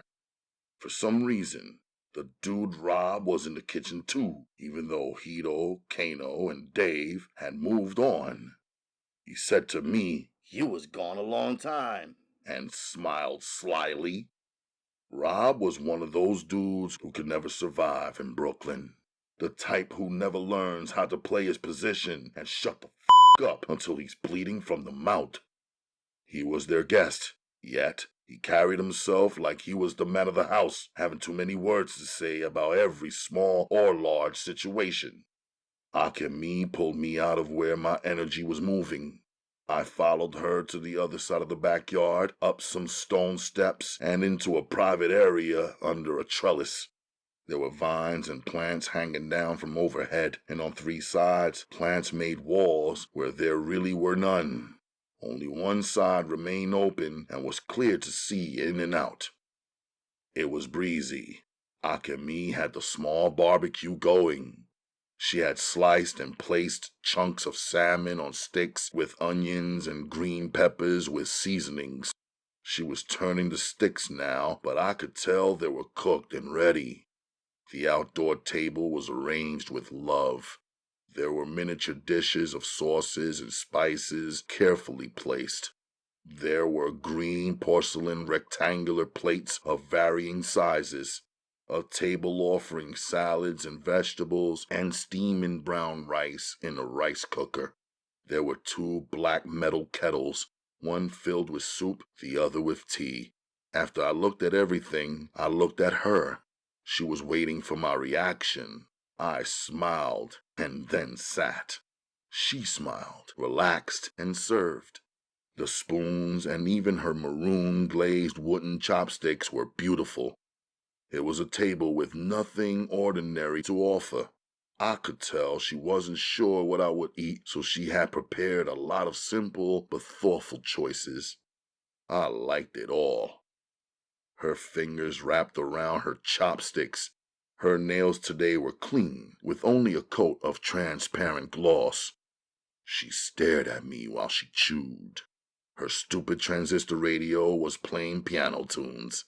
Her taste in music was obviously diverse, same as my father's.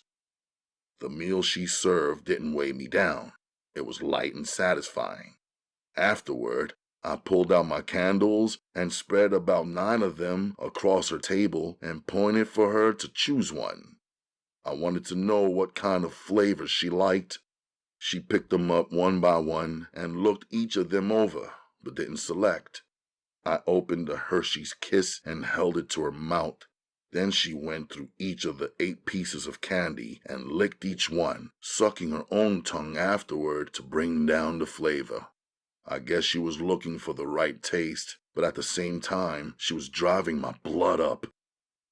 She licked the caramel twice, but settled on the honey.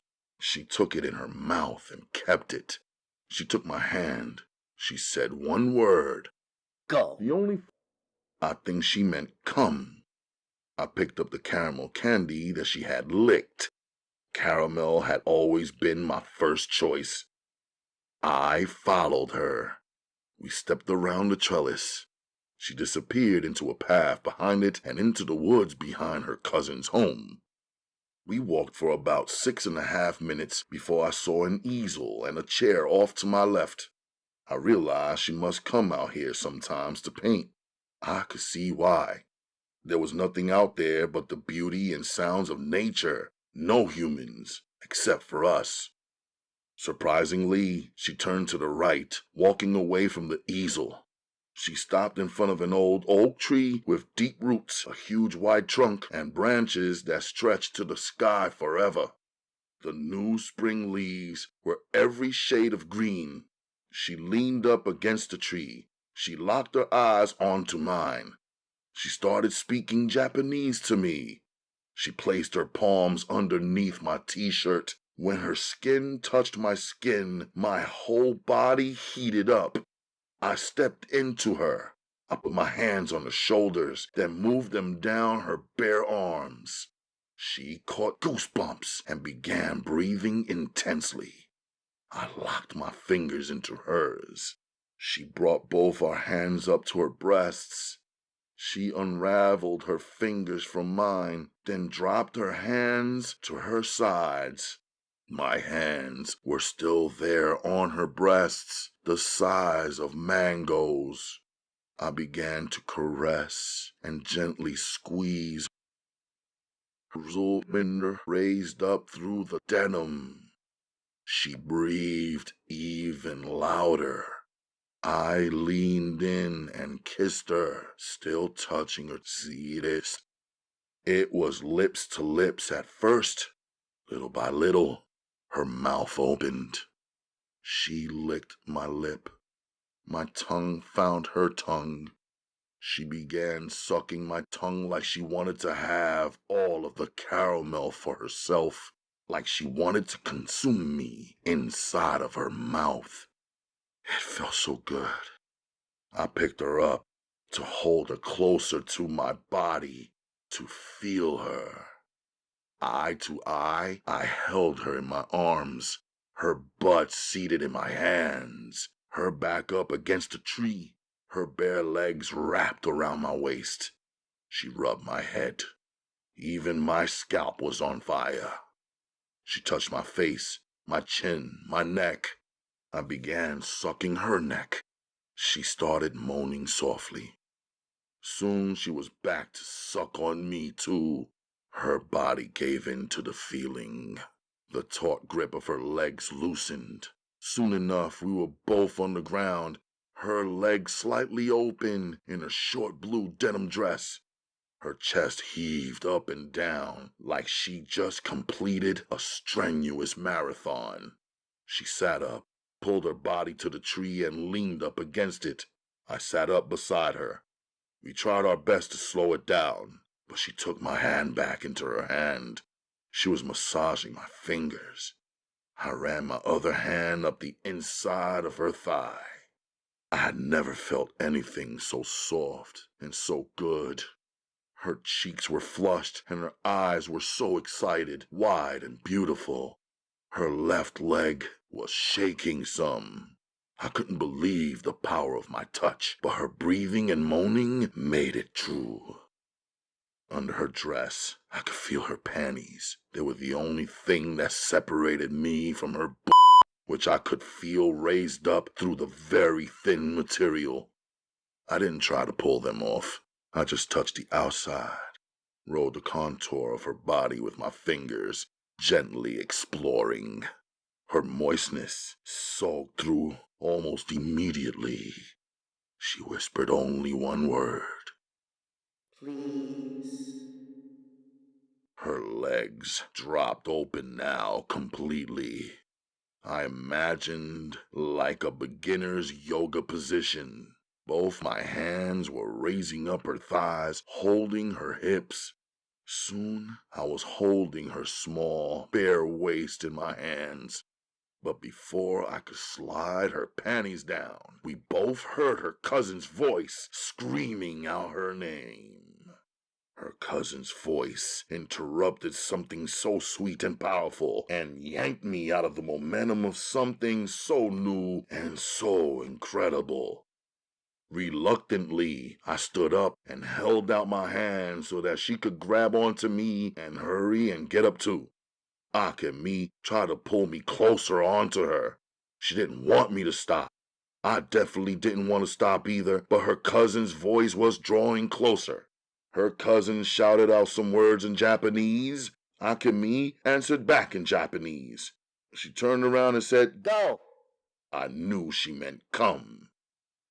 I jogged behind her the 7 minutes back to her house. In the cool corridor of the house, her cousin was looking both of us over. The light was dim, but even I noticed the purple passion mark I left on Akemi's neck.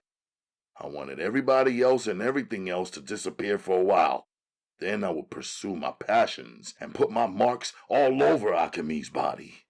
Instead, I took a deep breath and looked away from my attraction.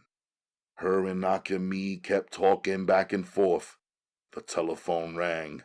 Her cousin looked at her, and without words, her eyes instructed Akemi to answer the phone. Akemi picked up the telephone. Her voice switched into respect mode. I could tell she was speaking to an elder. Her cousin was standing by me. "It's our uncle calling," she said. "This is his second call," she added. Is something wrong? I asked, completely out of guilt. A leaf from the woods fell off Akemi's dress and came zigzagging down onto the marble floor. "No, it's just that our uncle is responsible for Akemi. He is both of our father's youngest brother." Looking very disappointed, Akemi hung up the phone and began speaking to her cousin. Her cousin interpreted for me. "Our uncle says that Akemi cannot have a guest in our house if neither my mother or father are home," the cousin announced. "I tried to explain to my uncle that Mom was supposed to be here and that she should return soon enough. But our uncle said that this is no good because when he called the first time, Hito cannot even find you and Akemi." It's no problem. I'll get ready to leave, I said. Ask Akemi for my jacket, I told her cousin.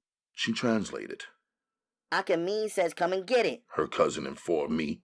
As Akemi walked down the corridor, then up 3 indoor stairs, turning into a bedroom, I followed her easily. But her cousin also followed me.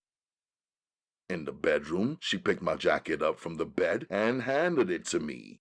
The look in her eyes was too powerful, but I could also feel her cousin's eyes burning a hole in my back to hurry up and leave. I took the jacket and turned to go. Akemi spoke to her cousin. Her cousin said to me, "Akemi says she's coming with you." Looking at her cousin instead of her, I answered, Tell Akemi I said to stay here. I don't want to cause any more trouble with your uncle. "You tell her. She's a rebel. She won't listen," her cousin said, then translated. Akemi checked my eyes to see if I refused her coming. I shook my head no, to show her she could not come with me. She pouted and folded her arms over her chest. Her cousin said, "That's better anyway. Akemi's staying over here in Jersey for the next week instead of being at home alone in Queens. Uncle said so." Isn't she working at the store? "My older brother is home from college for the week. He's working at Uncle's store. Akemi will be right here with me." Until her vacation ends. 1 week. She'll return to Queens on next Sunday." Akemi was leaning against the wall, looking mad and even more pretty. Before I put my sneakers back on, I asked about Hito and Kano. "They're in the basement," her cousin said. She led me to the basement door. Hito, Kano, I'm about to bounce. Good meeting you two, I said. Later, man, they both said. Then Rob and Dave yelled up, "Later, dude." They would have come upstairs to say bye, but they're playing video games. You know how it is, her cousin said. I walked to their front door, pulled my sneakers off the rack, put them on. Jamata Akemi, I said.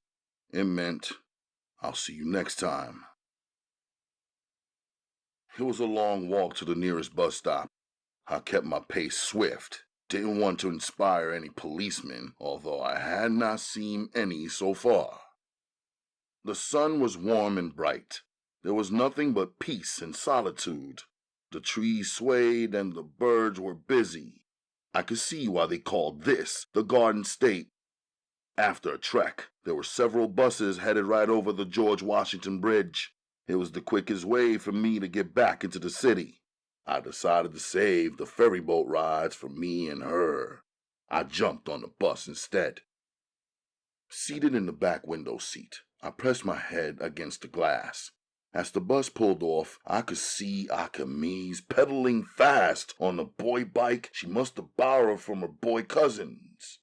She was wearing a sweater, a t-shirt, and capris and kicks now. Her hair was in a wild, long ponytail. She was covered with a light sheen of perspiration and looking all around for me. Allah is good, I thought. Akemi could not see me, and it was too late for me to get off the moving bus. I knew if I were to encounter her again today, there would be no stopping the momentum of our feelings. The scent of her was still on my fingers. I had no desire to remove it. It made me feel as if my hand were still moving up the inside of her soft as butter thigh. The scent enticed me almost as much as she did. I couldn't think straight, at least not as straight as I usually could. This day had been a series of firsts. First time to New Jersey, first time being inside of Akemi's family home, first time sliding my tongue into a mouth, first time running my hands over a female's breasts and thighs and touching her panties, first time I felt like something felt so good that I couldn't stop myself. I knew I had to sort it all out. But for now, I did something I never do while traveling or standing still in the streets of Brooklyn. I closed my eyes. Chapter 23. Fresh. I was fresh when I picked up Umma from work. Still, I imagined she could see Akemi's passion prints all over me like a purple ultraviolet light exposes lint on clothing that the naked eye cannot see. But she didn't say one word differently that she usually would when I met her in the early evening. Let's get a cab instead, She said. I have the address of an Egyptian jeweler. His jewels come very highly recommended. On the ride over, Umma explained. I want you to convince the jeweler to agree to a private showing of his bangle collection at the executive apartment of the father of the groom. The father and his son, the groom, will be certain to select something exquisite for the bride. Turned out that the groom's father, whom Umma never spoke to directly, is an important Sudanese dignitary. He would arrive in New York tonight from Switzerland. His business this upcoming week would require his presence at the United Nations. He could accept a meeting with the jeweler at his Manhattan apartment across from the UN, but his schedule would not permit him to make the trip out to the various jeweler stores. Sudanese brides, Umma said, expect their bangles to be incredible. The jewels on the bride's arm on her wedding day are so much more important to her than any ring being placed on her finger. The bangles will be hers to cherish forever. And believe me, they are only a small part of the dowry that her groom must provide to her and her family. Sounds expensive, I said. These are not poor people we are working for, Umma informed me. The groom has graduated from a prestigious university in Cambridge, Massachusetts. He is working now for some U.S. corporation. His auntie told me that their nephew has gained all of the money that he ever wanted, but he had lost his tradition. Umma made a sound with her teeth, expressing how shameful she felt the loss of tradition is. Our job is to make sure that the groom and his family, who have been living in Europe and America for all these years, are properly prepared for his wedding to a northern Sudanese Muslim woman whose Sudanese family will expect a traditional Sudanese wedding and will be completely insulted by anything else. We stood outside the Egyptian jeweler's door. A big sign in the window read, "Open." The lighting inside the store was bright, yet the door was locked. An Arab woman looked at us from a distance behind the jewelry counter. An Arab man emerged into view and looked us over too. He walked toward the locked glass door and stood still for some seconds. "You're in Brooklyn, motherfucker. Open the door," I thought to myself. Who did he expect to see as his customers? My Islamic mother was standing right there, covered from head to toe. He signaled to the woman, who remained behind the counter. She reached her fingers to the wall behind her and pressed the buzzer, unlocking the door. He pulled the door open before I could push it. He stood in his doorway, blocking us from entering. "Are you open?" "Naam," he answered, which means yes in Arabic. "Do you want to spend some money today?" he asked us. I did not like his question. It was a subtle way of saying, "Do you two have any money or not?" Or, "Why bother?" We want to arrange for a private showing of your bangle collection to a dignitary from our country. I handed him our business card. Without even looking at it, he said with clever sarcasm, "He can come here to the store. We will show him our collection privately." An older Arab man emerged. He was standing a few feet behind him now, watching. I assumed he was the man's father. "He's an important client for our business. We need to make it convenient for him. It would be profitable business for you too," I assured him. "You won't be disappointed." The Arab stepped outside his store. The door closed and locked behind him. Umma stepped back. I remained standing there in his face. "You see the pharmacy there?" he pointed. "Go and buy a camera and bring it. I will snap some photos of our bangle collection. You will show him and return with his money and his choices," the Arab said. Umma stood silently, listening, watching. If she were not standing here with me, I would have stopped this conversation before it ever started, before he decided after too long a wait to move closer to the door. But I wanted to please Umma. "All right, if we can come in, my mother can look over the bangles. She will know the tastes of our client," I said, preferring to work it out that way.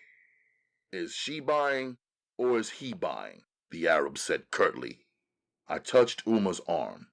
We turned and left. I heard him spit on the ground somewhere behind me. Running suicides at basketball practice wasn't nothing for me. I needed to do something physical and extreme to burn off my energy. So I did. After Vega's whistle, I was still running suicides. The laps Vega called for, I doubled. The drills, I drilled. I wasn't trying to impress anybody. I was trying not to kill anybody else. But the disrespect was too constant. 3 hours after practice began that same night, the entire team was seated together on the gym floor, drenched in sweat. Vega wasn't sweating. He was plotting. "All of you are making me look good tonight. Keep it up. We'll look good together," he said, talking fast and clapping his hands twice. "For now, you need to choose a team captain, a leader, a point man. I'm going to walk away. In 3 minutes, when I get back at you, you all tell me who it is." "Who wants to be the captain of Los Negros?" Panama Black asked, so we all knew he did. Nobody was stepping up. Then the kid named Braz said, "That brother right there should be our captain," pointing at me. "Nah, I'm just a shooter. Let Panama Black be the captain. He hustles hard. I'm not a leader. If I'm in the clear, feed me. I'll sink it in the hoop, alright?" They all nodded their approval or said yeah. Panama Black smiled, revealing his framed gold teeth. "You know it," he said, accepting the new position. On the way out, Panama threw his arm around my shoulder and kept it there too long for me. "You a cool motherfucker," he said with a straight face. "Where you from?" he asked. "Brooklyn. Same as you," I answered. He laughed once and said, I hear that." He knew we were both from different countries. I was just being polite enough not to tell him to mind his fucking business. Panama thought I was doing him a favor stepping out of his way so he could shine. I looked at it the other way around.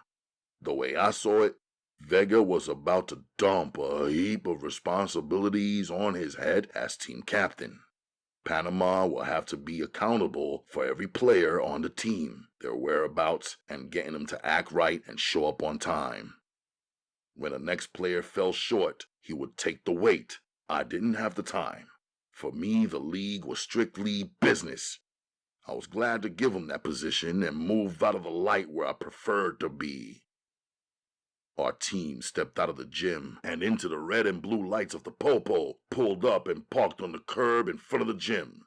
They was eyeing us with a hatred that didn't mean shit, 'cause it was an everyday thing. "That's right. That's right. Keep walking. That's right. Keep your eyes front. Keep walking." A cop's voice blasted out over the megaphone. Keep walking! Clear the area and get back to your buildings, the voice ordered.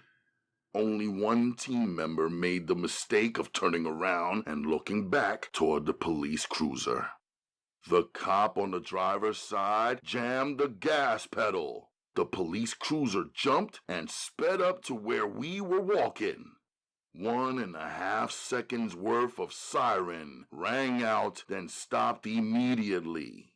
We're looking for a black guy in jeans and a t-shirt. Is that you? The cop asked sarcastically, throwing his voice over the megaphone from inside the cruiser. Our whole team was wearing sweats and kicks. We just kept walking, our backs to them. Vega walked with us too, toward the train station. I knew he had his reasons for walking with the team, because earlier I seen him roll up in his car, which he parked in the opposite direction.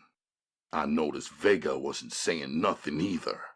The cops followed us slowly, still sitting and riding behind us all the way to the station.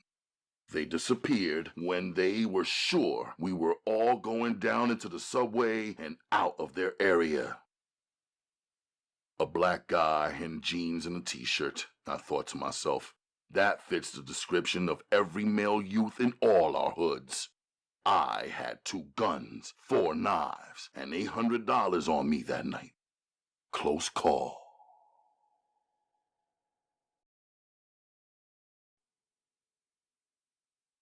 Chapter 24. In our Brooklyn apartment, late, clothes and cloths hung on hangers everywhere. There were white sheets laid across the length of our living room, a strategy Umma used to keep the cloth she was working on clean. Umma was seated on the floor with 6 yards of a brilliant red cloth laid across her lap and an open box of beads, sequins, and tiny jewels. The lampshades have been removed from our 3 lamps. The 100-watt bulbs were radiating blinding light and extra heat. I knew she was really doing it. When she gets in this intense creative state of mind, she stares at the cloth as if she sees something there that no one else sees. She pulls out her spool of gold thread. She lifts up her needle, threads it the first time without missing the impossible needle eye.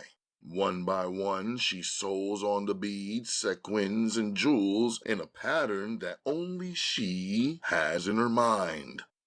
With great patience, she sews on 500 to 5,000 sand adornments, never breaking her pattern until the thobe is perfect. I removed my sneakers and walked around the perimeter of the living room wearing socks, not saying too much, trying not to break Umma's concentration. Before I could reach the door to Naja's room, Umma stopped everything and looked up at me. I was disappointed with myself for being in her way.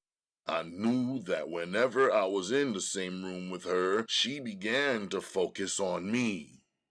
You'll need some rest tonight. The next 8 days will be a habloob, Umma said, which means in our Sudanese Creole, a sandstorm. Tomorrow, I will need you to place the fruit order at the wholesaler. Go there and make sure that everything there is fresh, completely fresh. If it turns out to be a quality wholesaler, inshallah I will place out orders and make sure he schedules the delivery to arrive on Sunday morning, the morning of the wedding, fresh. Double check, since the wedding will be held on a Sunday. Some of these businesses are closed on Sundays, and I don't want the fruit to be delivered on Saturday. No problem. If their fruit or the delivery date is no good, I know a couple of other places to try out, I assured her. And while you were at basketball practice, I spoke to Tamara Auntie, Umma said, referring to Mr. Ghazali's wife. I could see that from working together, she was feeling much more friendly with the first Sudanese family that we'd met here in America. I'm sure she was also relieved to be working for people who spoke her language. Because of this, she was handling more responsibilities than usual, jobs normally reserved for me. Miss Tamara will arrange for the groom and you to meet and visit a variety of jewelers. His father and his uncle will not be able to accompany him. They are both working and unavailable. You'll need to stick with him until he makes his final purchases. I know that you know Jules. I promised Tamara this. She said, very sure of me. When you accompany him shopping, just think of it as if you were purchasing these jewels for your own bride, she said, so soft and calm and clever, while looking at a gold bead smaller than a child's teardrop. I smiled. No problem, Umma. I'll do it. You have their telephone number. Do it on Monday. This way, if the groom turns out to be stubborn or to have poor taste, we will have time to save the situation before the signing of the Ajid. Oh, and I will need you to come along to the mosque for the ceremony, she said. The wedding? I asked. No, not exactly. A Sudanese wedding takes place over several days. The signing of the Ajid is the contract between the groom and his new wife and both of their families. It will be a much smaller ceremony than the actual wedding, but it is extremely important. You see, when you choose or your family chooses your bride, it is the marrying of the two families together. It is not just one person doing whatever or however he pleases, she said. And then there was silence. The Umma kind of silence. So what did you do today before you came to pick me up? She asked so sweetly and so full of innocence. I saw Akemi. I went to her uncle and aunt's home in New Jersey, a very nice place. But the aunt and uncle were not there, I said. Then I explained about the aunt being a surgeon and the uncle being away on work. I knew that Umma would disapprove of my visit to Akemi's family's home without the elders being present. I knew she would look down on the elders for allowing it. Then Umma responded with one of her truth-filled bombs. Not everyone in the world believes the same beliefs, she said. But I know that what we believe is true. Allah has given us a way of doing everything. It is a way that is right for any people who want what is best for everyone over what they may think is best for only themselves. I'll get you some water, I said, walking to the kitchen to keep my brain from exploding. I came with 2 glasses of water, both filled with ice. I thought of my father, who never took ice in any drink. He disliked ice and air conditioners or anything like that. In 100-degree weather, he seemed to feel cool and easy. She can come, Umma said, bringing me back to the here and now. Who? I asked, blindsided. Akemi. We will let her see what we believe and how we live at the signing of the Ajid. We will watch and wait to see how she feels about it, Umma said. What could I do besides agree with Umma? Of course I wanted to see Akemi as much as possible. So the 2 of you were alone in her uncle's house? Umma asked. No, Akemi's grandmother, cousin, and her 2 brothers and 2 of their friends were there too, I said truthfully, but feeling like I just lied. Very well, Umma said, returning her attention to her work. In Naja's room, the lime green lights of her alarm clock read 1:15 a.m. She was asleep under one sheet and one very light blanket with her quilt turned down at the foot of her bed. Her book bag was packed and placed in the corner as usual. The glow-in-the-dark stars and crescents on her bedroom ceiling were all lit up. Everything was good with her, so I closed the door. Naja has been saying that she needs to spend more time with you. I reminded her that we are all working hard when we are away from home, Umma said. On Sunday, I will keep her right by my side. I'll make her feel special even when I'm working, I promised. In my bedroom after my shower, I turned the volume down and pushed the button to play my voicemails. I wrote down the new business inquiries and contacts into a small notebook I used. Amir's familiar and excited voice was the last message. It came through at a greater volume than everyone else's voice. Yo, Wednesday night, me, you, Chris, and the girls. Say no, and I swear I'll bring all three of them to the dojo. Hit me back. You know the digits. I looked at the clock, realizing how few hours I actually had remaining before I would have to wake up and hit the pavement. I lay still, surrounded by darkness. Akemi's pretty eyes came to mind. I thought about her touch. For me, she was more than a sexual desire, although that desire was strong and real, and growing stronger with each day. I liked her whole style, admired her talent, respected her thoughts, and was completely drawn into the way she went about showing me love too. I felt a genuine love growing that was never within me for any person outside of my family. It was a completely new and different kind of love, and a real good feeling. I felt possessive over her. I wondered what she was doing right then. I wondered how long Rob and Dave stayed in the house along with her. I wondered if she was talking with that fool Rob or not. I wondered if she was talking to any man, period, who wasn't her blood relation. It all mattered to me. It all mattered to me now, and really, I wanted her right here by my side. I heard my doorknob turning. Umma was standing there now, stepping halfway into my darkness and halfway remaining in her light. I want you to know that there is a reason why in our faith we hold back from making love until we are married, she said softly. I was thinking to myself, how could it be possible for her to know my unspoken, intimate, and private thoughts? Once a man has knowledge of a woman's body, almost nothing or no one can stop him from seeking that pleasure over and over and over again. You should not pretend that you are the first man in the world to be feeling what you are feeling right now.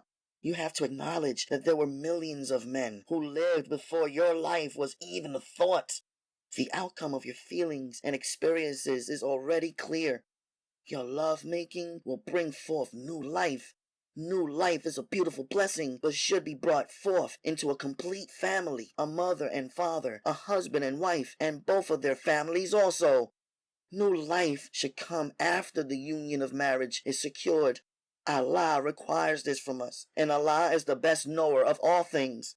Allah has arranged it that if the believers follow true to the Quran, they will experience better lives. Don't be stupid like the American boys who pretend to be shocked when their women become pregnant and then run far away. Never accept women like the American girls who have sex with anyone, then make all of their babies disappear. A silence fell. What about condoms? I asked. My eyes and embarrassment were both shielded by the darkness of my room.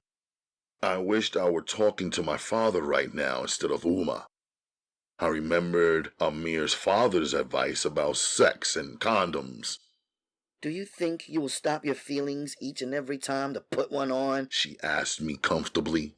It would be easy for you to do if you don't know, don't love, and don't trust a girl who you with. But where there is real love and deep feelings, it will feel too good. You'll go in naturally over and over and over again, and natural life will be born. What then? She asked, still leading the conversation. Are you prepared to marry and bring forth new life with this girl? Is she the one for you? For us? Or will you touch her, then abandon her like the men in this country who abandon their families so easily? I knew what Umma was saying and asking me to consider was right, and I knew that whatever I chose to do meant the world to her. But at that moment, I felt like 5 different things. A boy, a man, a Muslim, an African, and a son trying to grow up in America without being f***ed up like everybody else.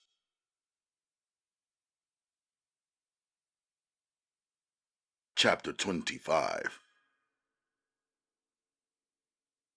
Fawzi pulled out his brown Dunhill wallet and flipped it open. There were 8 slots inside. I checked out that each of the 8 slots carried credit cards, beginning with his American Express black card. The Indian jeweler, whose genuine dark gold and elegantly designed thick white bangles we selected was patient and pleasant, but firm. He was the 6th jeweler we had visited that day. We left the arrogant Arabs in Brooklyn. We fled from the jive Jews in Manhattan and landed in Queens with the dark man from India who understood how to take his customers into the back room and line his bangles up on a soft black velvet cloth, unafraid that we were gonna jump up and scream, "This is a hold-up, motherfucker! Get on the floor!" Of course, he had an armed guard in his place, who was definitely another Indian, I guessed. Probably one of his cousins, but I respected that.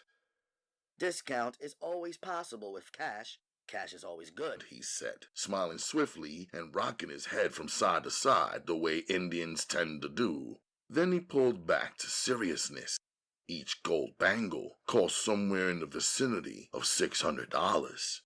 Fawzi had selected 10 bangles, each with a different design.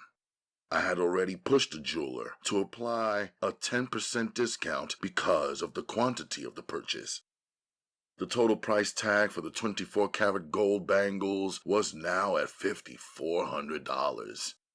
The 10 diamond bracelets that Fawzi then selected cost somewhere in the vicinity of $6,000 for each one. I sat blank-faced, but in shock of how easily Fawzi made decisions. I wondered if the jeweler really expected us to spread almost $65,000 in cash onto his glass counter. Easy, Fawzi told the jeweler. You have already applied the 10% discount for my overall purchase, so I don't mind paying the tax for the jewels. I will also need a receipt. I will have everything appraised and insured in any case. He slid his black card onto the counter. Before the Indian jeweler could cast any doubt, he slid his driver's license next to the card. I saw that both Fawzi and his father's name were on his credit card. The jeweler ran his credit. It was only then that I felt f***ed up. Not about Fawzi, but about myself. I was seated there with a pocket filled with my own hard-earned cash, but Fawzi had legitimacy and backup. He was in the position I should be in easily, a son fully set up and financed by his father. A son who still studied hard and worked non-stop and pushed hard to make his own name in his world. He must love this woman a lot, I thought. Even if his father is backing up his spending, it was still a lot of paper to drop in one sitting. As the jeweler cleaned and boxed the jewels and prepared the paperwork, Fawzi turned to me and said, I think you are right.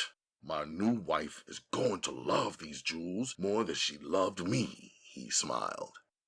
He was wearing a tan leisure suit and hard shoes. He was much more confident and laid back than I had expected. He could flow in Arabic, English, or Sudanese Creole, although he spoke English the majority of the time. The jeweler returned with the cases, opened them one last time to reassure us, closed them, locked the clasp on each of the boxes, and placed each case into one black velvet sack. He put the sack inside a gold-embossed shopping bag. He asked, Do you need an escort to your car? He glanced at his armed guard. Nah, no, we're good. I stood up and answered for Fawzi. I took the shopping bag, turning to Fawzi and saying, Let me carry this for you. Don't try to get away, Fawzi joked. You are probably much faster than me, but I am a long-distance runner. Way after you run your fastest race and run out of breath, I'll keep coming and find out wherever you're at." He laughed. I didn't. "And when you do catch up with me, what will you do?" I asked him solemnly. I saw he felt a wave of intimidation. He was 6 feet. I was 6'1". "Lighten up, I was just joking. My uncle told me that you are the perfect businessman. Solid, reliable. I trust you," Fawzi said, still smiling. I remembered then how comfortable money, family, and status makes a male youth feel. I relaxed some. I had about 50 questions I wanted to ask him. He was 24 years old. I calculated from the birth date on his driver's license. He was only 10 years older than me. He must have felt some of my same feelings about a female, or gone through some of my similar situations. He was already fully established. He was from my country and my religion. Maybe he'd tell me something different than the shit that everyone else here was talking that didn't sound right in my ear. I wanted to know if he was f***ing these American girls while he was living up in Massachusetts, or if he was waiting until marriage the way Muslim men and women are supposed to do. I wanted to know if he kept one secret girlfriend up there with him, and if he did, what would he do with her after his wedding? Would he cut her off? Did he love her? What did his father require from him? I knew I needed to think before I spoke. I knew I had to put my words together right to ask about women, marriage, and personal things that every young man wants to know and should learn from his own father. I knew this would probably be the last time that I saw Fawzi, and alone and man to man. After this, he would be swept into a wedding whirlwind and begin his new life. Outside we walked. He suggested McDonald's. I think he thought it was for my benefit. I laughed and directed him to a nearby Thai restaurant. It was 4:30 now. I had just enough time to have an early dinner with him, then deliver him and the jewels to his father. Before we were seated, I placed a call to his uncle, Mr. Salim Ahmed Amin Ghazali, the one who hired us for the wedding and paid out the deposit. I gave him the address of the restaurant so that he would send a car to pick both of us up. If Fawzi locates and purchases the jewels today, give us a call at once. We don't want him walking the streets or riding that train with the jewels. We'll send a car to wherever you are. Mr. Ghazali had instructed me in advance. I had insisted that it wasn't necessary. Mr. Ghazali insisted that it was. When I went to join Fawzi at our table, he was surrounded by the smoke from his cigarette and finishing off his Singa, a brand of Thai beer. I figured this was what Umma and his auntie Tamara had been discussing concerning Fawzi's losing his tradition, because Muslims don't drink alcohol. I didn't say nothing about it. "How long have you been here living in America?" I asked him, taking my seat. "Let's see. I completed my BS and master's degree in 5 years at MIT. My PhD took only 2 years at Harvard. That's 7 years. Before that, were you living in the Sudan?" I asked. "No, I did boarding school in Switzerland," he said, matter-of-factly. The waiter interrupted. We placed our orders. "And bring me another beer," Fawzi told him. "So how was it being away from Sudan? Did you like it better?" I asked. "I do as my father says. When he sent me to a European boarding school, I was 12 years old. I graduated at the top of my class and got recruited on a full 5-year master's program scholarship to attend MIT at age 17. By the time I was 21, I graduated MIT and got recruited by a military firm in Massachusetts while completing my PhD at Harvard. Now I've been hired by a firm here in New York and am set to get started working there next month. Not bad, right?" he asked, smiling and tapping his next cigarette on the tabletop, then lighting it up. "And how did you meet your wife? She's from Sudan, right?" I asked. "Oh, I see. You want to talk about women," he smiled. "You are living here in New York obeying your traditional Sudanese parents, and your balls are turning blue, and you can't take it anymore." He cracked up with men's kind of laughter. You too are Muslim, a believer, right? I reminded him. He leaned back, balancing his weight now on only 2 legs on the 4-legged chair. He took a long drag from his cigarette and turned suddenly serious. You know, when I first began studying engineering, it was extremely difficult. Our professors would always tell us that most of us wouldn't make it, never graduate. I didn't want to lose my academic scholarship either.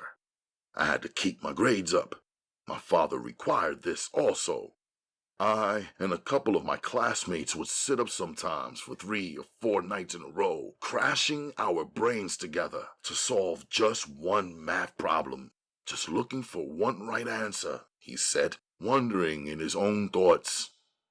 That's how it was for me when I first left Sudan. Everything European and American seemed wrong, backward, crazy. At first, I would think about it real hard, and all of the time, I was searching for explanations and answers. In my heart, I am a Muslim man, yet they have a saying here in America that you may have heard before. When in Rome, do as the Romans do. Our waiter served our food, Fawzi Singa and my juice. Fawzi said, the only thing the Thai are missing is home-baked bread. I wish I had some Asita now, he said, referring to a Sudanese bread that Umma makes so expertly. Living over here in the U.S., if you want to be respected, you need to acknowledge and accept the American God. And his name is money. Nothing matters more. All of their religion, rituals, and belief are entertainment, just something for them to say and not mean. Something to say to make them feel all right with themselves. Something they could squeeze into maybe 1 hour or 2 hours per week, and that's it. But every day, every hour, every minute, every second, they are awake, and they are doing something, anything to make money. And when they are asleep, they are even dreaming about money. It is the opposite of Islam. America is the opposite of Sudan, where even if you are wealthy, you wake up to the call to prayer to praise Allah. You bend your knees in prayer 5 times in only 1 day. You stop everything and place Allah first. Back home we say it, we believe it, and we do it. We serve Allah. But believe me, brother, Fawzi said, gripping his fork and pressing it through the white tablecloth into the wooden table below, a nervous habit, I guessed. If you get in the way of this white man's money, they will kill you. They can do anything for money. I mean anything. I've seen their arsenal. I have even been part of a team that designed a few of their latest, deadliest items. They have weapons that can make you and your family evaporate into thin air. No one would ever know that any of you were ever here. He was getting too heavy for me. I really wanted to speak about females. You see, I'm drinking this beer. It's my second one today. I've learned to drink alcohol while living beside them. You have to. If you continually say, I don't drink, it makes them feel suspicious. They'll start asking you a lot of questions. Next thing you know, you'll be isolated and thrown aside, completely alone. They'll spread rumors that you are some kind of foreign guerrilla or terrorist even. It's crazy. And the American females I let in, suddenly he relaxed and changed completely. Hey, they're a truckload of fun. They'll do anything, but they are garbage. So, you have been with them? I asked, carefully moving towards my real questions. He laughed. Oh yes, he leaned in now. They began to sob, so I let them. These American girls suck the stress out of my life, and I don't have to give them anything. I just speak politely and thank them for it. He laughed, seeming to reminisce. The first time it happened for me, I was a college freshman. The girl was too. She was from California, my lab partner. Late one night, 2 of the study guys fell asleep. She started caressing me and tugging on my zipper. When she got on her knees and put her, oh, what a feeling. After that night, I was hooked. I just convinced myself it was okay to get it because it wasn't actually sex or even fornication. I didn't have to enter the woman's womb. He put a cigarette out, smashing it well after the fire was extinguished. So, do you them or not? I asked. Never, he answered, with only one word and a solid, straight face. It was the shortest answer he had given to any one of my questions.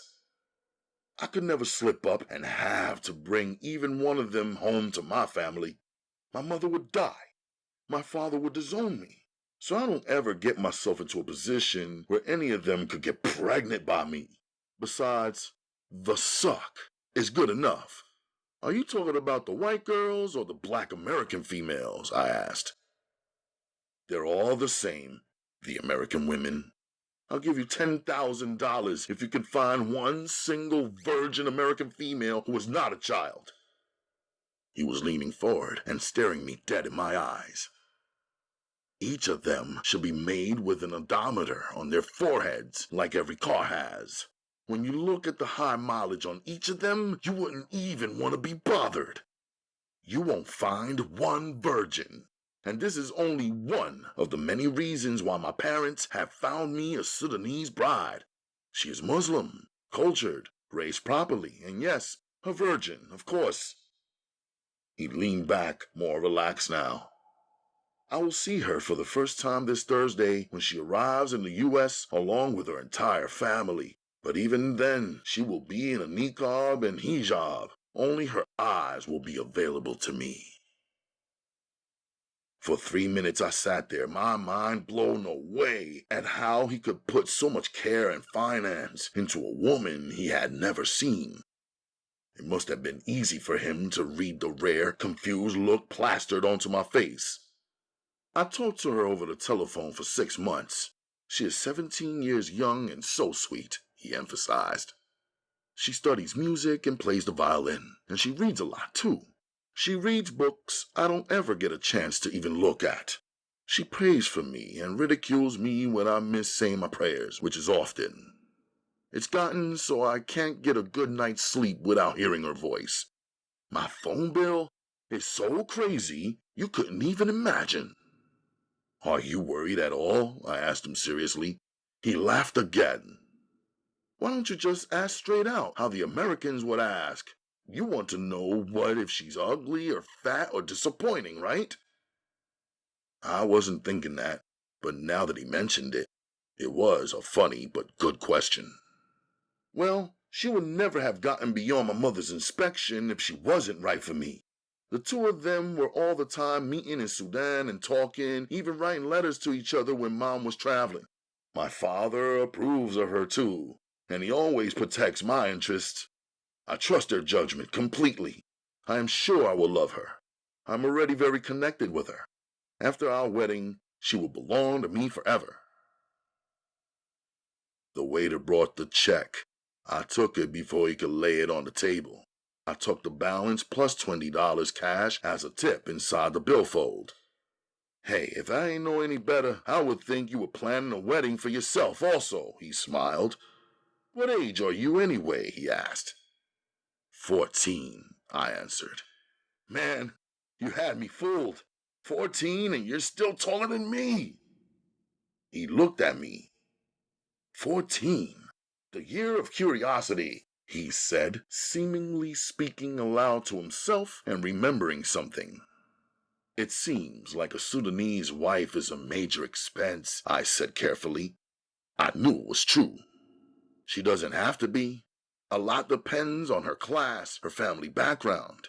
If she is from a wealthy family, then she and her family would expect more. If she is a poor girl, she'll be happy with handmade jewelry and hand-picked flowers from her groom's backyard.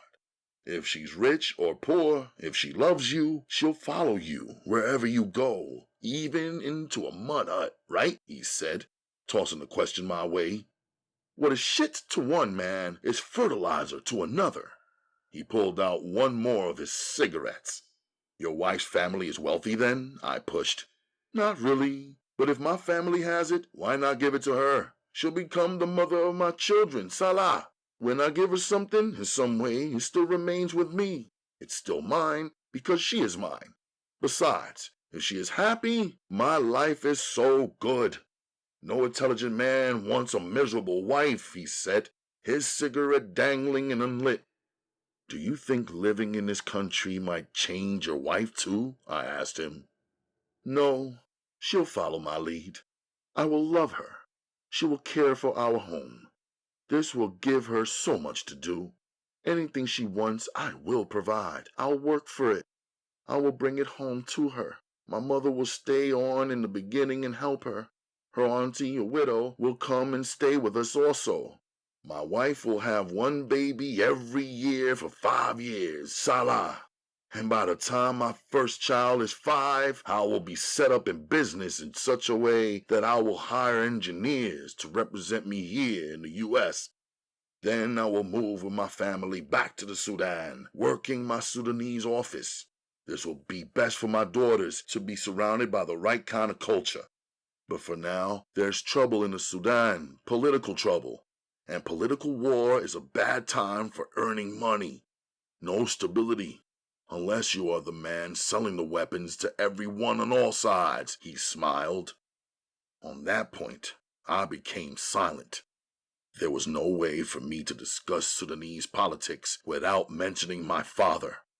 And eventually, anyone from the Sudan discussing the details of politics would have to mention my father too.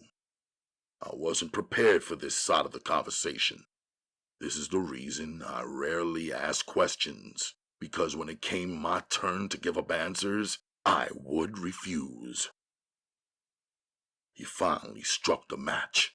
The fire burned down almost to his fingers before he actually lit his cigarette. You are more mature than I was at your age. You are already a businessman. I could tell that whatever you want, eventually you will have it. Islam is good. In fact, there is nothing better. But here in America, you have to have 2 faces if you want to succeed. One you show them. The other you show only to those whom you love. Riding in the car, reviewing his words, I could catch the cracks in his story. Easily, I could point out his contradictions. But I liked the fact that the things he said seemed to be what he really believed, based on some experiences that he actually had. And he didn't try to cover up his flaws.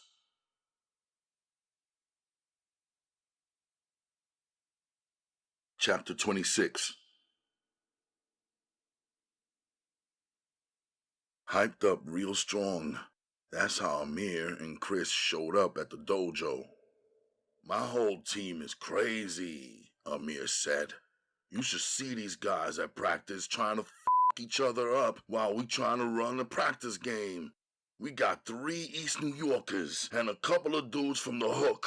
They be trying to settle beefs on the gym floor. I be telling them, look, sons, we're on the same team. How we gonna get this paper if all you're doing is brawling? Amir had his arms stretched out and his eyes were excited. He loved that type of chaos, even though he knew it wasn't a winning strategy. He continued. Finally, Coach just told some bench riders, go guard the doors. Don't let nobody in. Then he made the East duke it out with the hook. These kids was beating the shit out of each other, slamming each other around like it wasn't nothing. I was straight laughing. I said, this ain't no f***ing basketball team. Later, the 3 kids from the East posted me up in the rusty locker room, talked about, you a motherfucking perpetrator. Like I was supposed to jump in and hold them down, cause I'm from the East too. I told them straight up, I ain't got no beef with the hook. Everybody in the East know that out here on these streets, unless we bonded by blood or money, it's every man for himself. Oh. So we 3 is only bonded by money? Chris challenged. We're brothers. We're family. We know how that go, Amir said. How's your team looking? I asked Chris. We alright, but we need that spark, that fire, you know, he said. Then you gotta bring the heat. You be the spark. Let them rally around you. I amped him up, truly believing that he did have what it takes to hold his own in a leadership position. Word to life, Amir agreed. Amir borrowed $25 from me. I'll give it back to you on Thursday night when we take the girls out, he promised. It ain't nothing, I told him. Yeah, I'm trying to get where you at, where $25 ain't nothing, he smiled. You could have borrowed against our car fund, Chris said, like a real banker. Yeah, I could always borrow from our car fund, but the three of us can't fit on a mini bike together. If I keep borrowing from the car fund, that's what it's gonna be, a motherfucking tricycle or a mini bike. Later that night, I practiced throwing my shuriken against the corkboard in my room. I wasn't sure if Sensei was planning to test me at weapons training the next day, but if he did, I planned to be well planned. Tuesday morning after prayer, I was on the move. I had to do business errands before my 12 o'clock weapons training class. I flew through the dojo doors in a hurry. Sensei required all of his students to be on time. Once I got inside, the whole vibe switched up. Sensei's energy was calming. I slowed my breathing and put my belongings in the locker. Sensei had tea brewing, which was unusual. He seemed to want to talk. After we exchanged greetings, he said, Pour yourself some tea. Today we are going to begin by discussing vulnerabilities. The eyes, the larynx, the pelvis, the knees, the ankles, I said, assuring him that I had studied and retained the information. There was no need for review. Very good, Sensei said. But today we are not focusing on physical vulnerabilities. We are focusing on emotional vulnerabilities. Just as a ninja must know where on the body to attack, he must also learn when it's the best time to attack his opponent to achieve complete success. Sensei's use of the word success triggered a thought in me about Fozzie. Sensei-san, one question, please, I said, then continued. We are here for weapons training. What would you say if another man said to you that he works for a military weapons company and that he has weapons which could completely wipe out your entire existence as though you were never ever born? Would it make you feel like everything we are doing here is nothing? It will reinforce my understanding of Sun Tzu's teaching. War is deception. You see, an opponent who can attack your mind and disable your confidence and skill has won before you have ever thrown one weapon, one kick, one fist. This person who flaunts his military superiority over you or your people is trying to immerse you in fear. He knows and they know that fear will guarantee their success and your defeat. They will have conquered you in your mind first to minimize their chances of losses on their end.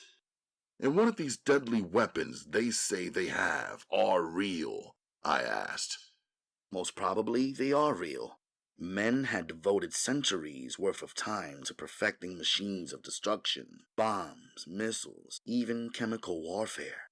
Yet even though some countries have these weapons, they have gone to war against people who have no fear of death, but have the spirit of determination, love of preserving their future, and the power of being on the right side of truth. When a mass of people has this, the training that I am offering you is the same training that they will need. If properly trained, people who seem to have no chance of victory can disarm their invaders, strip them of their weapons, and use their own weapons against them. They can even set traps, use the elements to their advantage, or appear to be passive while poisoning their opponents. For survival, they can do anything. This has happened before in Vietnam and Korea and other places. Let me recommend a book to you. He reached for his pad and pencil. He paused as if going back into his mind. He wrote down Dien Bien Phu, by General Zap. In Vietnam and Korea, a lot of good men were defeated too, I supposed, and asked at the same time while looking at the title of the book Sensei had written down on the paper for me. Yes, of course. In war, there are always losses. The victor is the one who can cut his losses when compared to the losses of his enemy and emerge with the possibility of rebuilding his team or village or civilization according to his beliefs, philosophies, culture, and interests, Sensei stated. A Buddhist friend of mine would ask, what is death? If the idea survives, then the dead live. Sensei smiled a rare smile. I heard the voice of my father woven in those words somewhere. Although my father, the scientist, was even more specific and precise, but since Sensei's words had components of what my father might say, if he were standing right here, right now, I respected Sensei's opinion. It seemed that our talk motivated Sensei. He went about the 2-hour training with intense enthusiasm and care.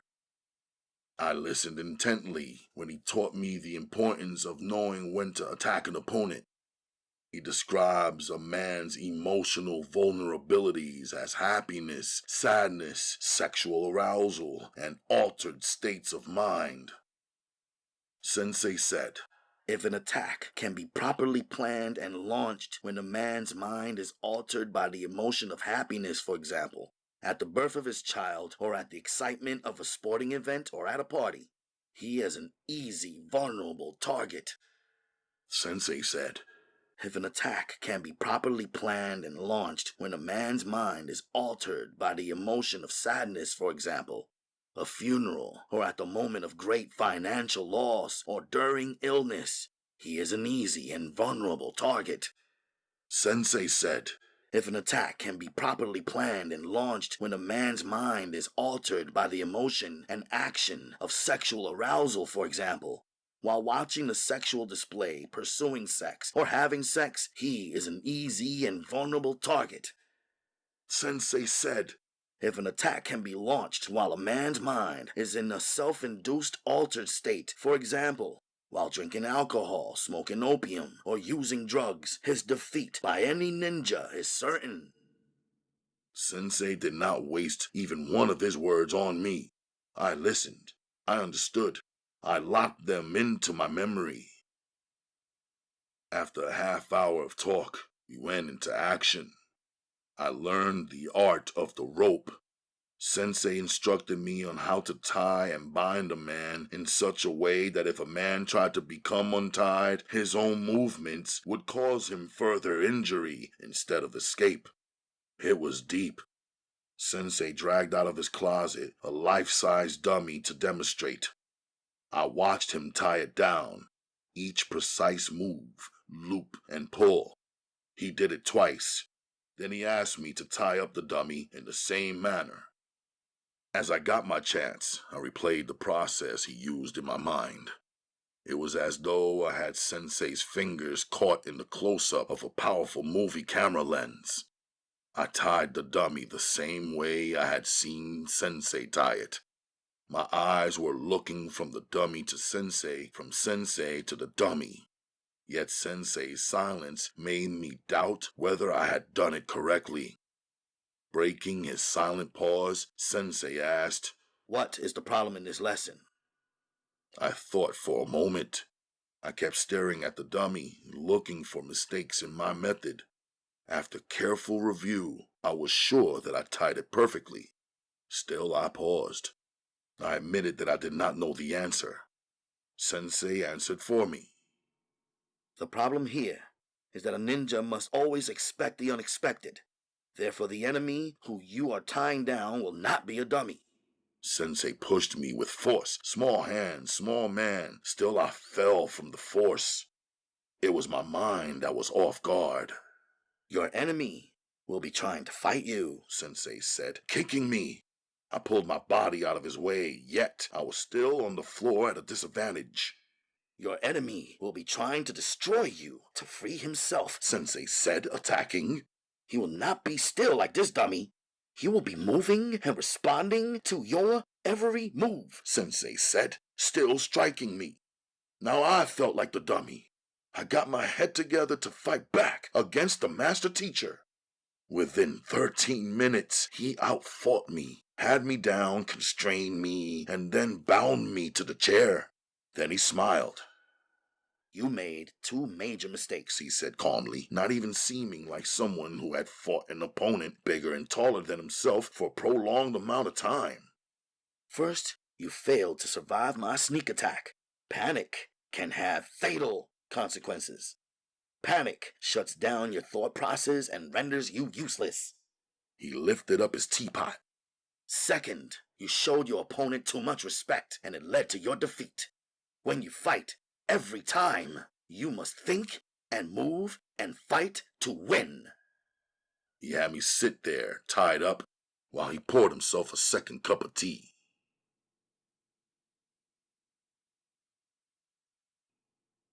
Chapter 27. I was tight for the rest of the day. I had nobody to be mad at other than myself. So I followed through on handling my business as usual.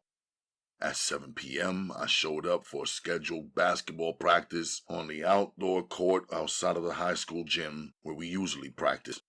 I don't think Vega was worried too much about us sweating inside of the hot-ass gym. I don't think he moved us outside to enjoy the spring breeze. By moving us outside, he put us under the pressure of performance for the random spectators who showed up to watch. No player minded getting barked on at practice in front of his teammates, but no player wanted to get barked on outside in front of the hood. I saw that it did cause a couple of our players to step up their effort and their game. Ever since the clocks were pushed forward by an hour for the spring season, the sunlight lasted much longer than it had during the winter months. That night at 9 p.m., right as the sky gray got overtaken by the blackness, the temperature dropped by 10 degrees and she came running in with the night breeze. She crashed into the metal fence that surrounded the ball court and then whistled like a man. She caught everybody's attention. I want to talk to you, she said.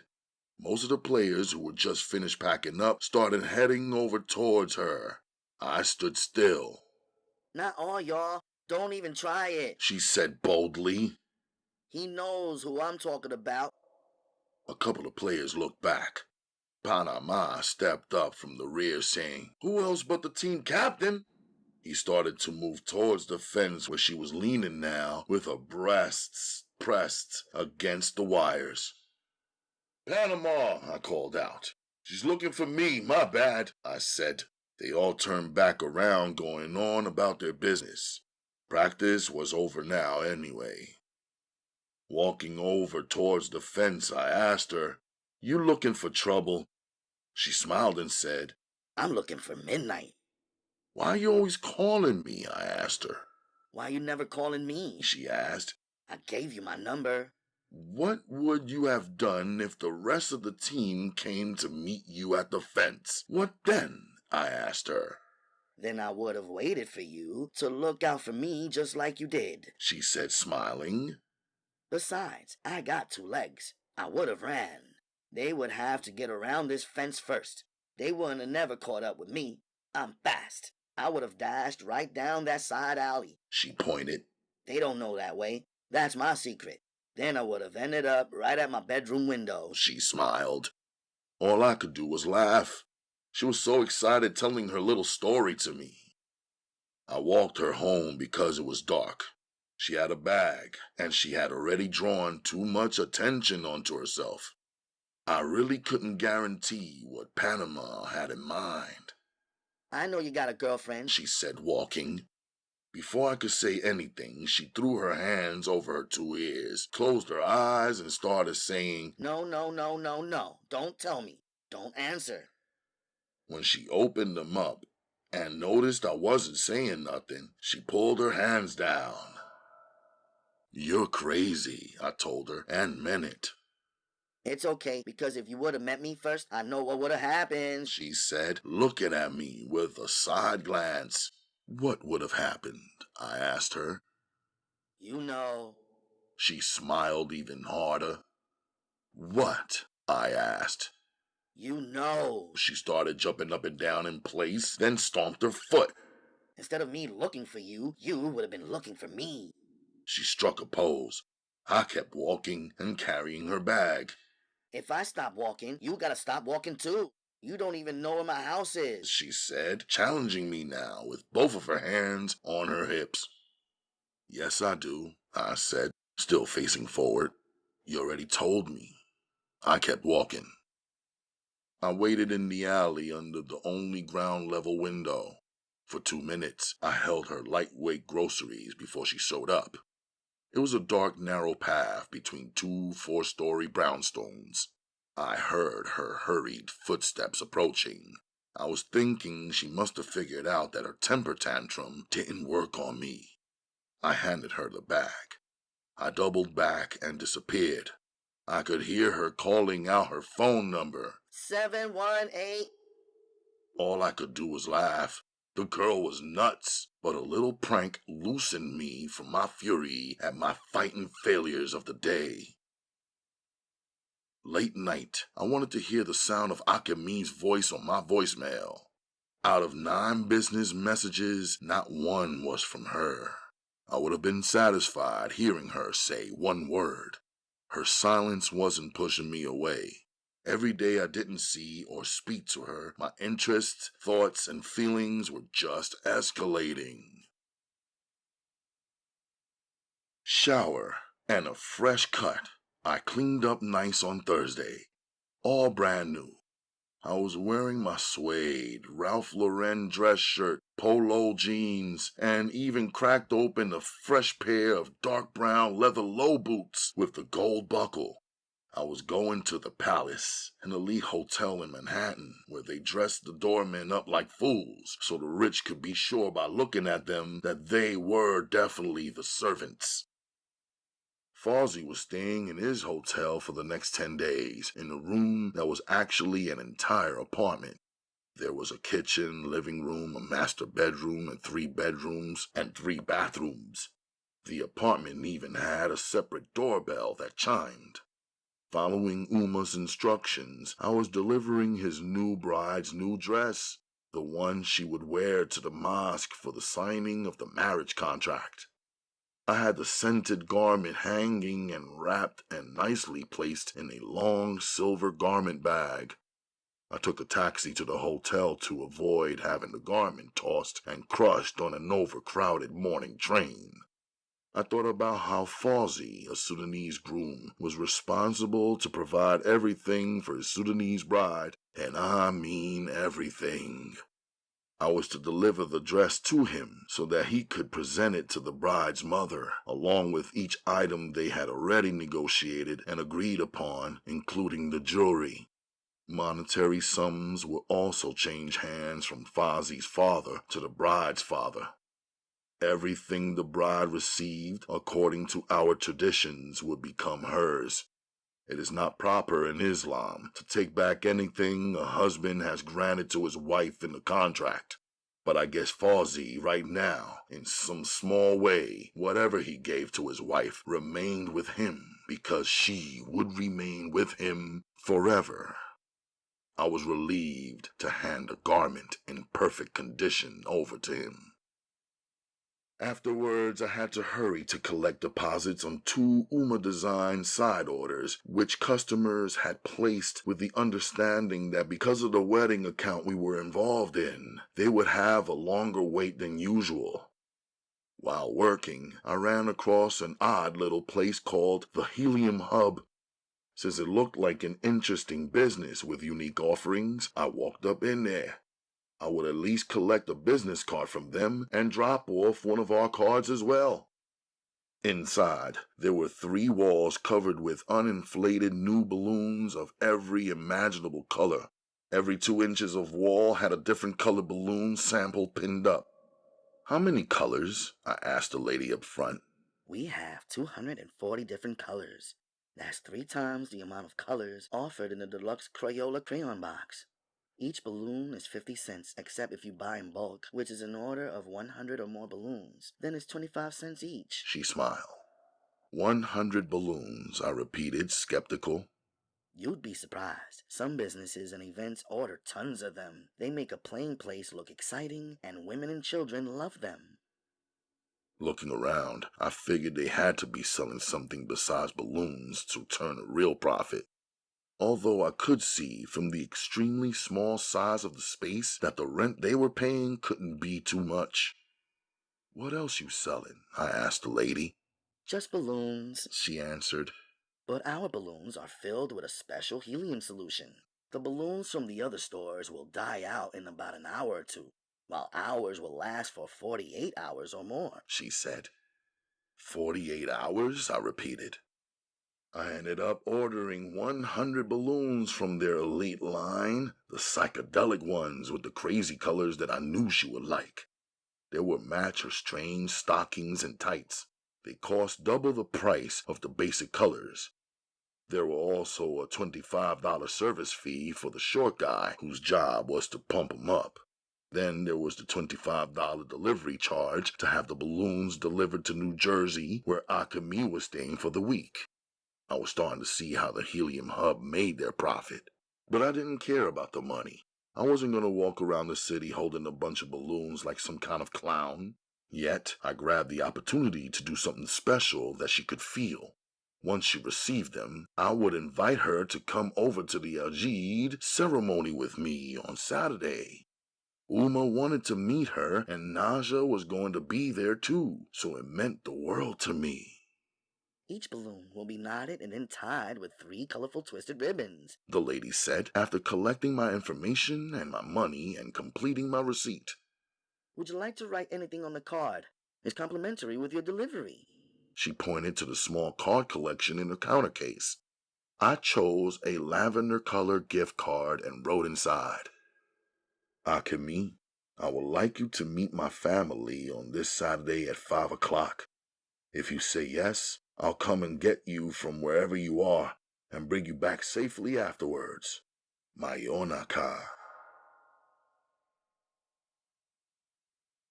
I knew it would be her cousin reading the note out loud to her or someone else in her family, so I wanted it to be short and simple and decent. Then I would wait for her or someone in her family to give me a call and hopefully a favorable answer. In the evening, I showed up on the Deuce to meet with Chris and Amir and their girls as promised.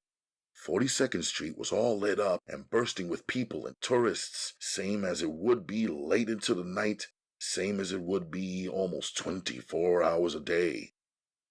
Our meetup spot, the arcade, was 3 floors of fun for teens and tourists and con men and pimps looking for teens and tourists. In New York, that was unavoidable. It just came with the territory. Chris was inside the picture booth behind the curtain with his girl. I recognized him by his kicks. Homegirl was alone and bent over on the pinball machine. Her face changed as soon as she saw me roll up.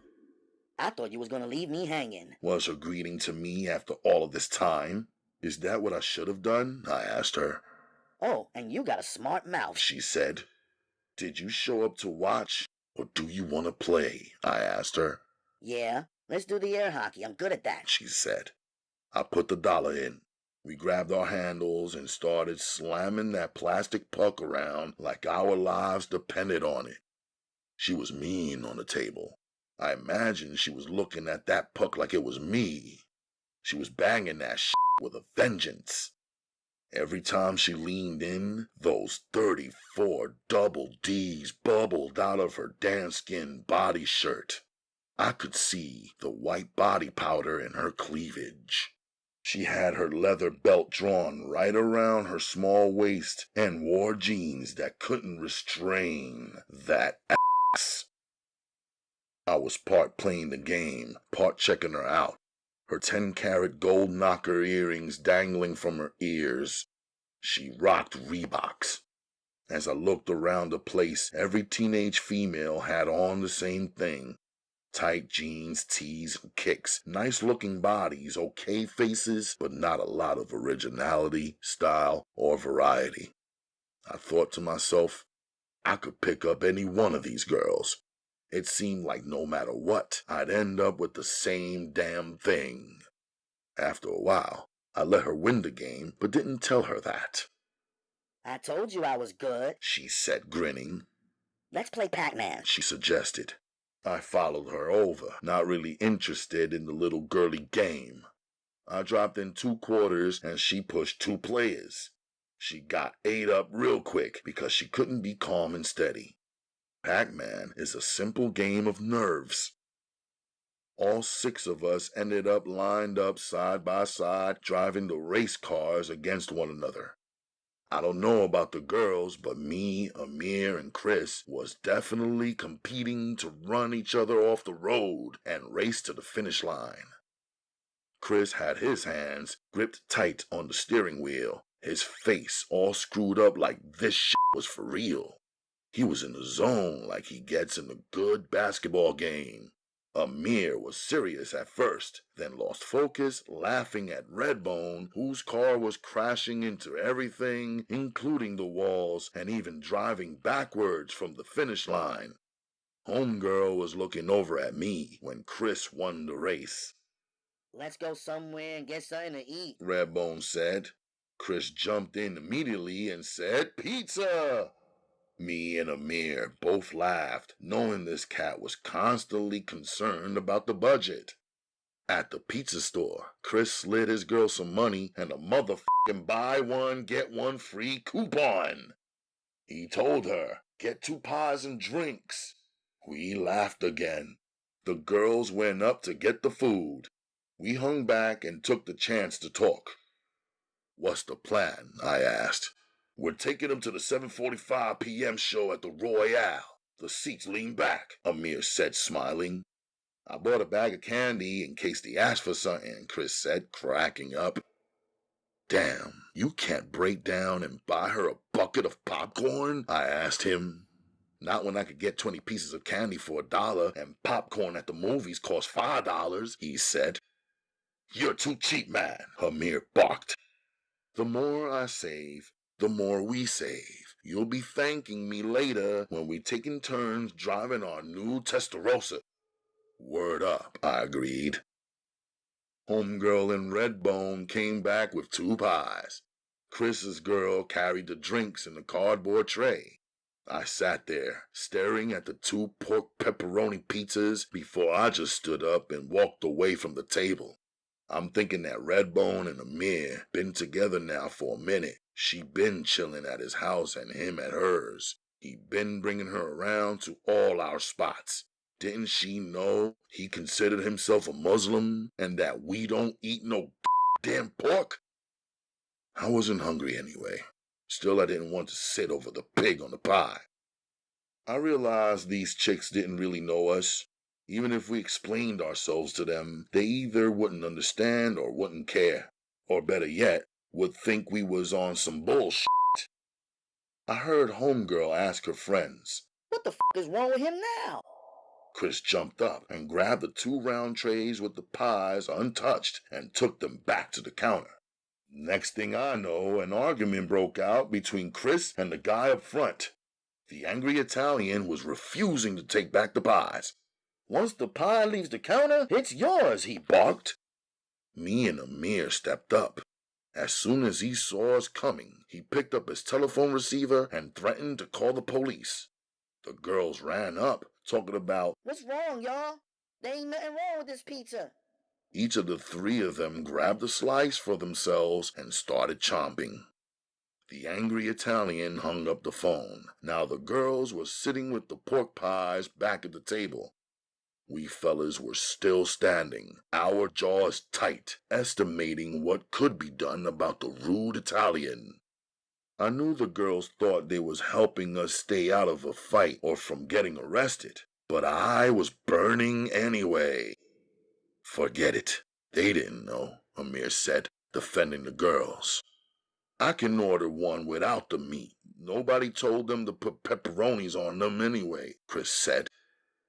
Nah, I'm good, I told them. I'm not hungry. We went back to join them at the table. I sat sideways in the chair, just cooling out my temper. Homegirl was staring at me outright. Redbone was getting her secret glances on. Then they would signal each other. None of it mattered to me.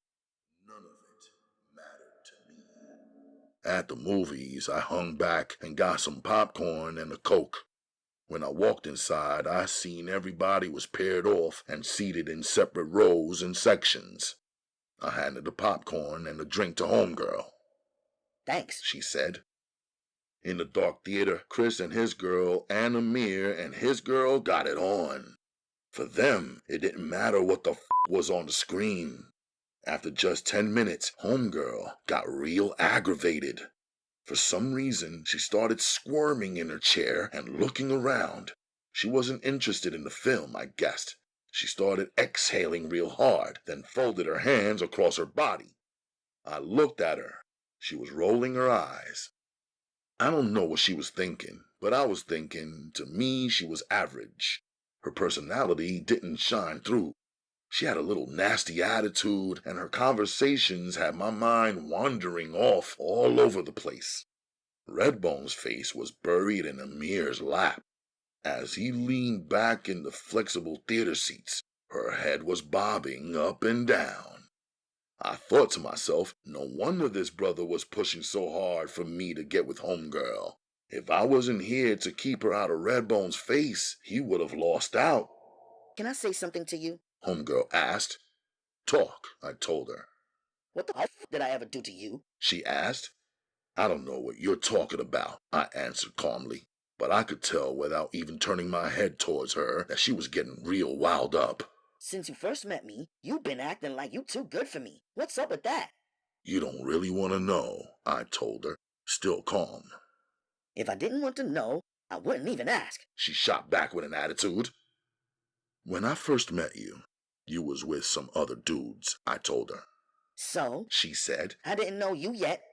You didn't know them either, I answered her. She sat quiet for a minute.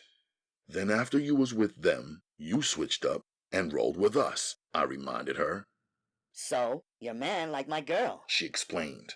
Right, was all I answered. Right what? She asked with fury. He picked her. Chris picked your other girl. But I didn't pick you, I said calmly.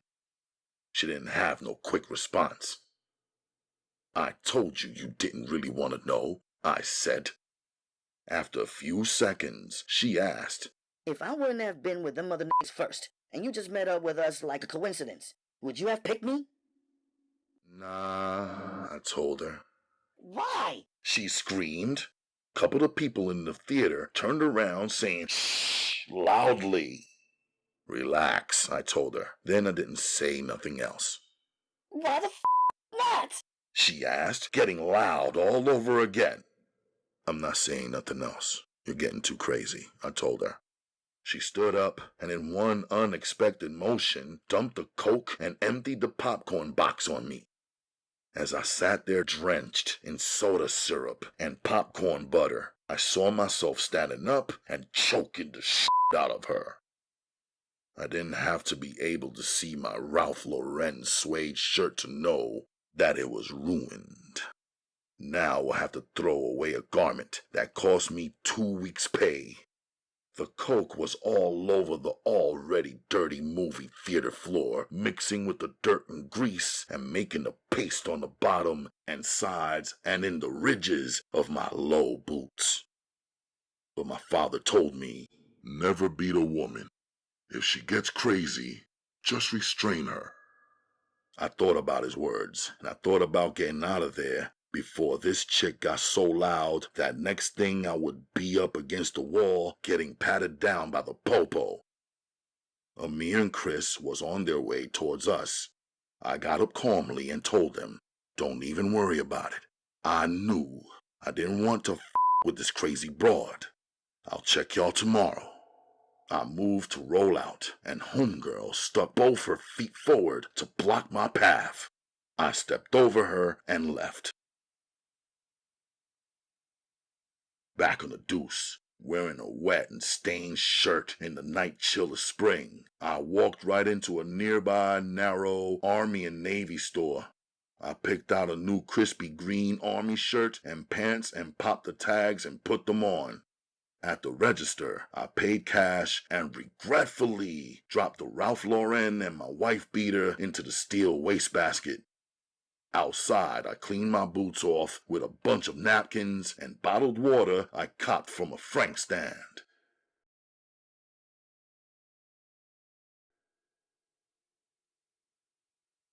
Chapter 28. A lot of cats were milling on my Brooklyn block that night. Springtime brings everybody out who was either hibernating or hiding for the winter. I was walking through on a humble, home much earlier than I planned to be, maneuvering to stay out of any one guy's path or clique. Still I was watching, catching everything going on my left and my right, as well as directly in front of me. Of course I seen Kelvin, aka Conflict, hosting an outside conference in the corner in the dark. I had noticed his black Camry first, with the white leather interior, and the big Mercedes-Benz sticker he had plastered across his back window. Daquan was standing with him in a tight circle of four, his brand new Kawasaki bike parked close by with one of his brothers standing on post to make sure nobody f***ed with it. Conflict broke his quiet conversation off and called me over. Instinctively, I ran my hand over my Caesar cut, paused for a minute, then walked over slowly. They all slanted inwards, converting their circle into a semicircle with everybody facing me. Conflict was doing all the talking. "I see you wearing fatigues tonight," he said. I didn't respond because it wasn't a question, and what the f*** did he want anyway? His 10-carat so-called gold hanging from his neck was a poorly crafted pendant of a gun. "Are you a soldier?" he asked me. "What's up? What you call me over for?" I asked him solemnly. He broke a half smile. The other three of them, including Ronald and Roland Smash, were straight-faced. "Nah, you ain't no soldier, 'cause soldiers know how to get in line," he said. Daquan cut in. "Nah, man, he good. Little man is good," he said firmly. "You still calling him little man, and now he's bigger than you," Conflict reprimanded. The other two laughed. I remained solid. "This man is about to spread his wings and take flight," Conflict said to the three of them. "If you don't want nothing, I'm gonna push on," I told Conflict. "You checking them out?" he asked the other three. I folded my arms in front of me and looked Conflict in the eye. My green army shirt rose up a little so the metal on my piece could flash a warning into his eye. I knew he was holding. I knew Daquan was holding. I could see Rollin was holding too. They were all 9 or 10 years older than me, but my 9 milli made us even. "I see how you walk through here styling every day. What I don't see is how and where you're earning," Conflict said, sporting his 2-piece corduroy lease suit and brown suede wallabies. "So," I answered, "this is my hood. I hold it down. You should already know that. Anybody earning out here gotta run it through me. You know what I mean?" he threatened. "I got a job. I ain't hustling," I said dryly. There was a pause and a standoff. "What about a woman?" he asked out of left field. "Every time I see you, you're for self. You got some sugar in your tank?" he asked, still serious-faced. "What?" I asked, not knowing what he was asking me. Ronald and Roland busted out laughing. Daquan and me remained silent and straight-faced. "Gad, man," Conflict said to me, "and stay in your lane." I pushed off knowing one thing. This dude, who acted like he already had the best of everything, was hiding some kind of jealousy towards me. He was like a nervous, deadly, and dangerous rattlesnake. I knew he had plenty of bodies under his belt. In fact, he was one of the main cats raising the corpse count in our building. In the jungle, a rattler, python, mamba, and boa are all poisonous creatures. A tap from the tooth, a too tight squeeze, and death comes quickly. But as my grandfather would say long ago, there is a mongoose for every snake, a hyena for every lion. Never underestimate anyone. Upstairs, Naja heated up the dinner that Umma had prepared and put to the side for me. She served it out nicely and sat beside me while I ate. Umma was in the living room, placing finishing touches on a few items. So, how are you feeling? My little sister asked, smiling. I'm good. What about you? I asked, turning it back around. Oh, your life is so much more exciting than mine, she said, knowingly. I smiled. Is that right? Tell me all about it, I asked her, since she looked like she knew something I was supposed to know but didn't. Somebody came looking for you today, she said. Who? I asked, surprised. Somebody came up to our door. Somebody came up to our door? I asked again. No, she came down to Miss Marcy's place, Naja admitted. Miss Marcy? She let somebody in her place? I asked, concerned for real. Miss Marcy was asleep when the girl knocked on the door, Naja said. I opened the door for her and she came inside. That couldn't have been what happened because you know better than to open anybody's door. You know not to speak to strangers or let them in the house. I know you know. I taught you that, I said, growing tight. She's not a stranger. She spoke to me 3 or 4 times before, on the way to the bus stop sometimes, but usually after school, Naja said. And where is Miss Marcy when all of this is going on? I asked her. She says hello to Miss Marcy too. Every time she asks about you, she likes you a lot, Naja added. Give me her name and stop playing around, I said firmly. She has a strange name, Heavenly Paradise. Isn't that the same thing? Naja asked. Aren't heaven and paradise the same place? She asked again. I know in the Quran, heaven and paradise are the same place. What did she ask you? Once she asked if you had any girlfriends. I told her no. Then she asked what school you go to. I told her I didn't know the name of your school. That's not a lie, is it? Anything else? I pressed. She asked how old are you? She asked how come you're never home? She asked if me and her could be friends. Today she asked if I could give you something for her. Naja said. Is that it? I asked, wanting to collect all of the information while Naja still remembered it clearly. 1 minute, I'll go and get the letter. Naja dashed to her room. She returned. Here, Heavenly said to give this to you. She said to make sure nobody else sees it. She handed me the envelope. I opened it and read, I'm ready to make you my god. Stop fronting and come see me. Apartment AF. Peace. It was signed, Heaven on Earth. Even without her signature, I would have known it was her by the words she chose. The 5% of females cover themselves with what they called 3/4 of cloth. But what difference did it make if she was covered and still living foul? What does the letter say? Naja asked. Don't worry about it, I answered. Just sit down right here so I can tell you the rules again. You have to listen carefully to what I say. It's for the security of our family. Do you understand? I asked Naja seriously. That's not all. Naja said strangely. What? I asked. Heavenly gave me a gold chain. She put it on my neck so I wouldn't lose it. She made me promise to give it to you and no one else, she said sweetly. Where is it? I asked, worried about how the story kept spreading out more and more. Umma has it. Naja answered. She might as well have hit me on the head with a brick. Heavenly said to give her chain to you, and if you wear it, then you're her god, and she's your earth, and she's my sister.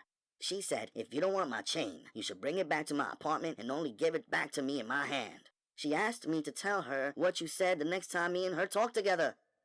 Naja sat there really seeming like she thought Heavenly was a friend. I wanted to tell her that no 17-year-old girl is gonna hang out with a 7-year-old child who she's not related to. I wasn't gonna mention anything about the necklace to Umma because Heavenly said not to, but when I took off my hijab, I wasn't really thinking about the chain. Umma saw the necklace right away. Then I had to tell Umma the whole story. Naja said, looking worried that she had gotten me into some trouble. Listen, Naja, this girl is not your friend, and she's not mine either. None of these people around here are our friends. None of these people around here are like us. They don't believe what we believe. They don't live how we live. If you love this family, then you have to understand what I'm about to tell you. You have to understand the rules, and you have to remember. And there is no space and no time for any mistakes, understand? Yes, She answered, with tears now falling from her big eyes onto her little face. I love you. Umma loves you. That's it. Your friends are your same age. The little girls who go to your same school only. Anyone who asks you to keep a secret is not your friend. There are no secrets for you to keep away from Umma and me. Miss Marcy is your sitter. She is supposed to take you to your bus every morning and pick you up every afternoon. If she is ever not there when your school bus drops you off, remain with Sister Fatima, your bus monitor. She knows to call Umma in any emergency situation. Don't go anywhere with anybody else. No matter what. Don't talk to anybody else. Don't take anything from anybody else. No matter what. In Miss Marcy's house, and even if you're up here in our apartment, don't open the door. Keep it locked. Always let an adult answer the door or leave it alone. No secrets with anyone outside of our family. No one. No matter what. You got it? I asked her seriously. I got it. Naja promised. Now repeat it, I told her. The whole thing? She asked. The whole thing, I ordered her. She repeated it, and repeated it well. She was no dummy. In her school, she had to learn long surahs from the Holy Quran. After she learned them, and the teachers discussed them, she had to recite them in front of her classmates. I made her recite the rules back to me 3 times. Then I sat her down so she could write them out as well. In her room, I had her post her writing up on the wall above her bed. Umma finished up around 1 a.m. After straightening up her work area, she came into my room. I had spread newspaper across an area of my floor. On top of the newspaper, I had the 1s, 5s, 10s, and $20 bills separated. In another area, I had separate piles of coins. In another pile were the receipts I carried for the day, a pile of new orders and inquiries, a short stack of new business cards, and my thin notebook of contacts, phone numbers, and addresses. Who is she, and what does she want? Umma asked, holding up the 14-karat gold chain with the word heavenly written out in script letters at the center. She's nobody, I answered. She's nobody to me, I assured Umma. Every female is somebody, Umma said solemnly. Every female you involve yourself with leaves her trace on you, good or bad. Did you encourage her? Umma asked. Umma, my word to Allah, I said nothing, did nothing with this female. Then she is a desperate woman, and desperate women set traps. Make sure you don't lower yourself to her. I was disappointed. I worked very hard for Umma to trust that there is no greater love or respect than the love and respect that I have for her. And now it seemed that this one silly girl had brought in the only moment of doubt about my character that Umma had ever felt. At least I understood now what kind of problem conflict had with me. Like the sucker he was, he couldn't keep his girl in check. Did he really believe he could eliminate every cat she craved? There were many before him, and he obviously wasn't even the end of her line. Even if he tried, her cravings will still be there. Then what would he do? As for the small matter of her chain, damned if I move, damned if I don't move. If I don't give it back, she come on to me even stronger. If I brought it back to her, somebody would see me at her door and start sounding the alarm. Either way, word would get out that she was thirsty for me. Someone would lie and say I was f***ing with her. Word of mouth in the hood is stronger than the beat of the drum in my grandfather's village. All I could see was more conflict with conflict for no real reason at all.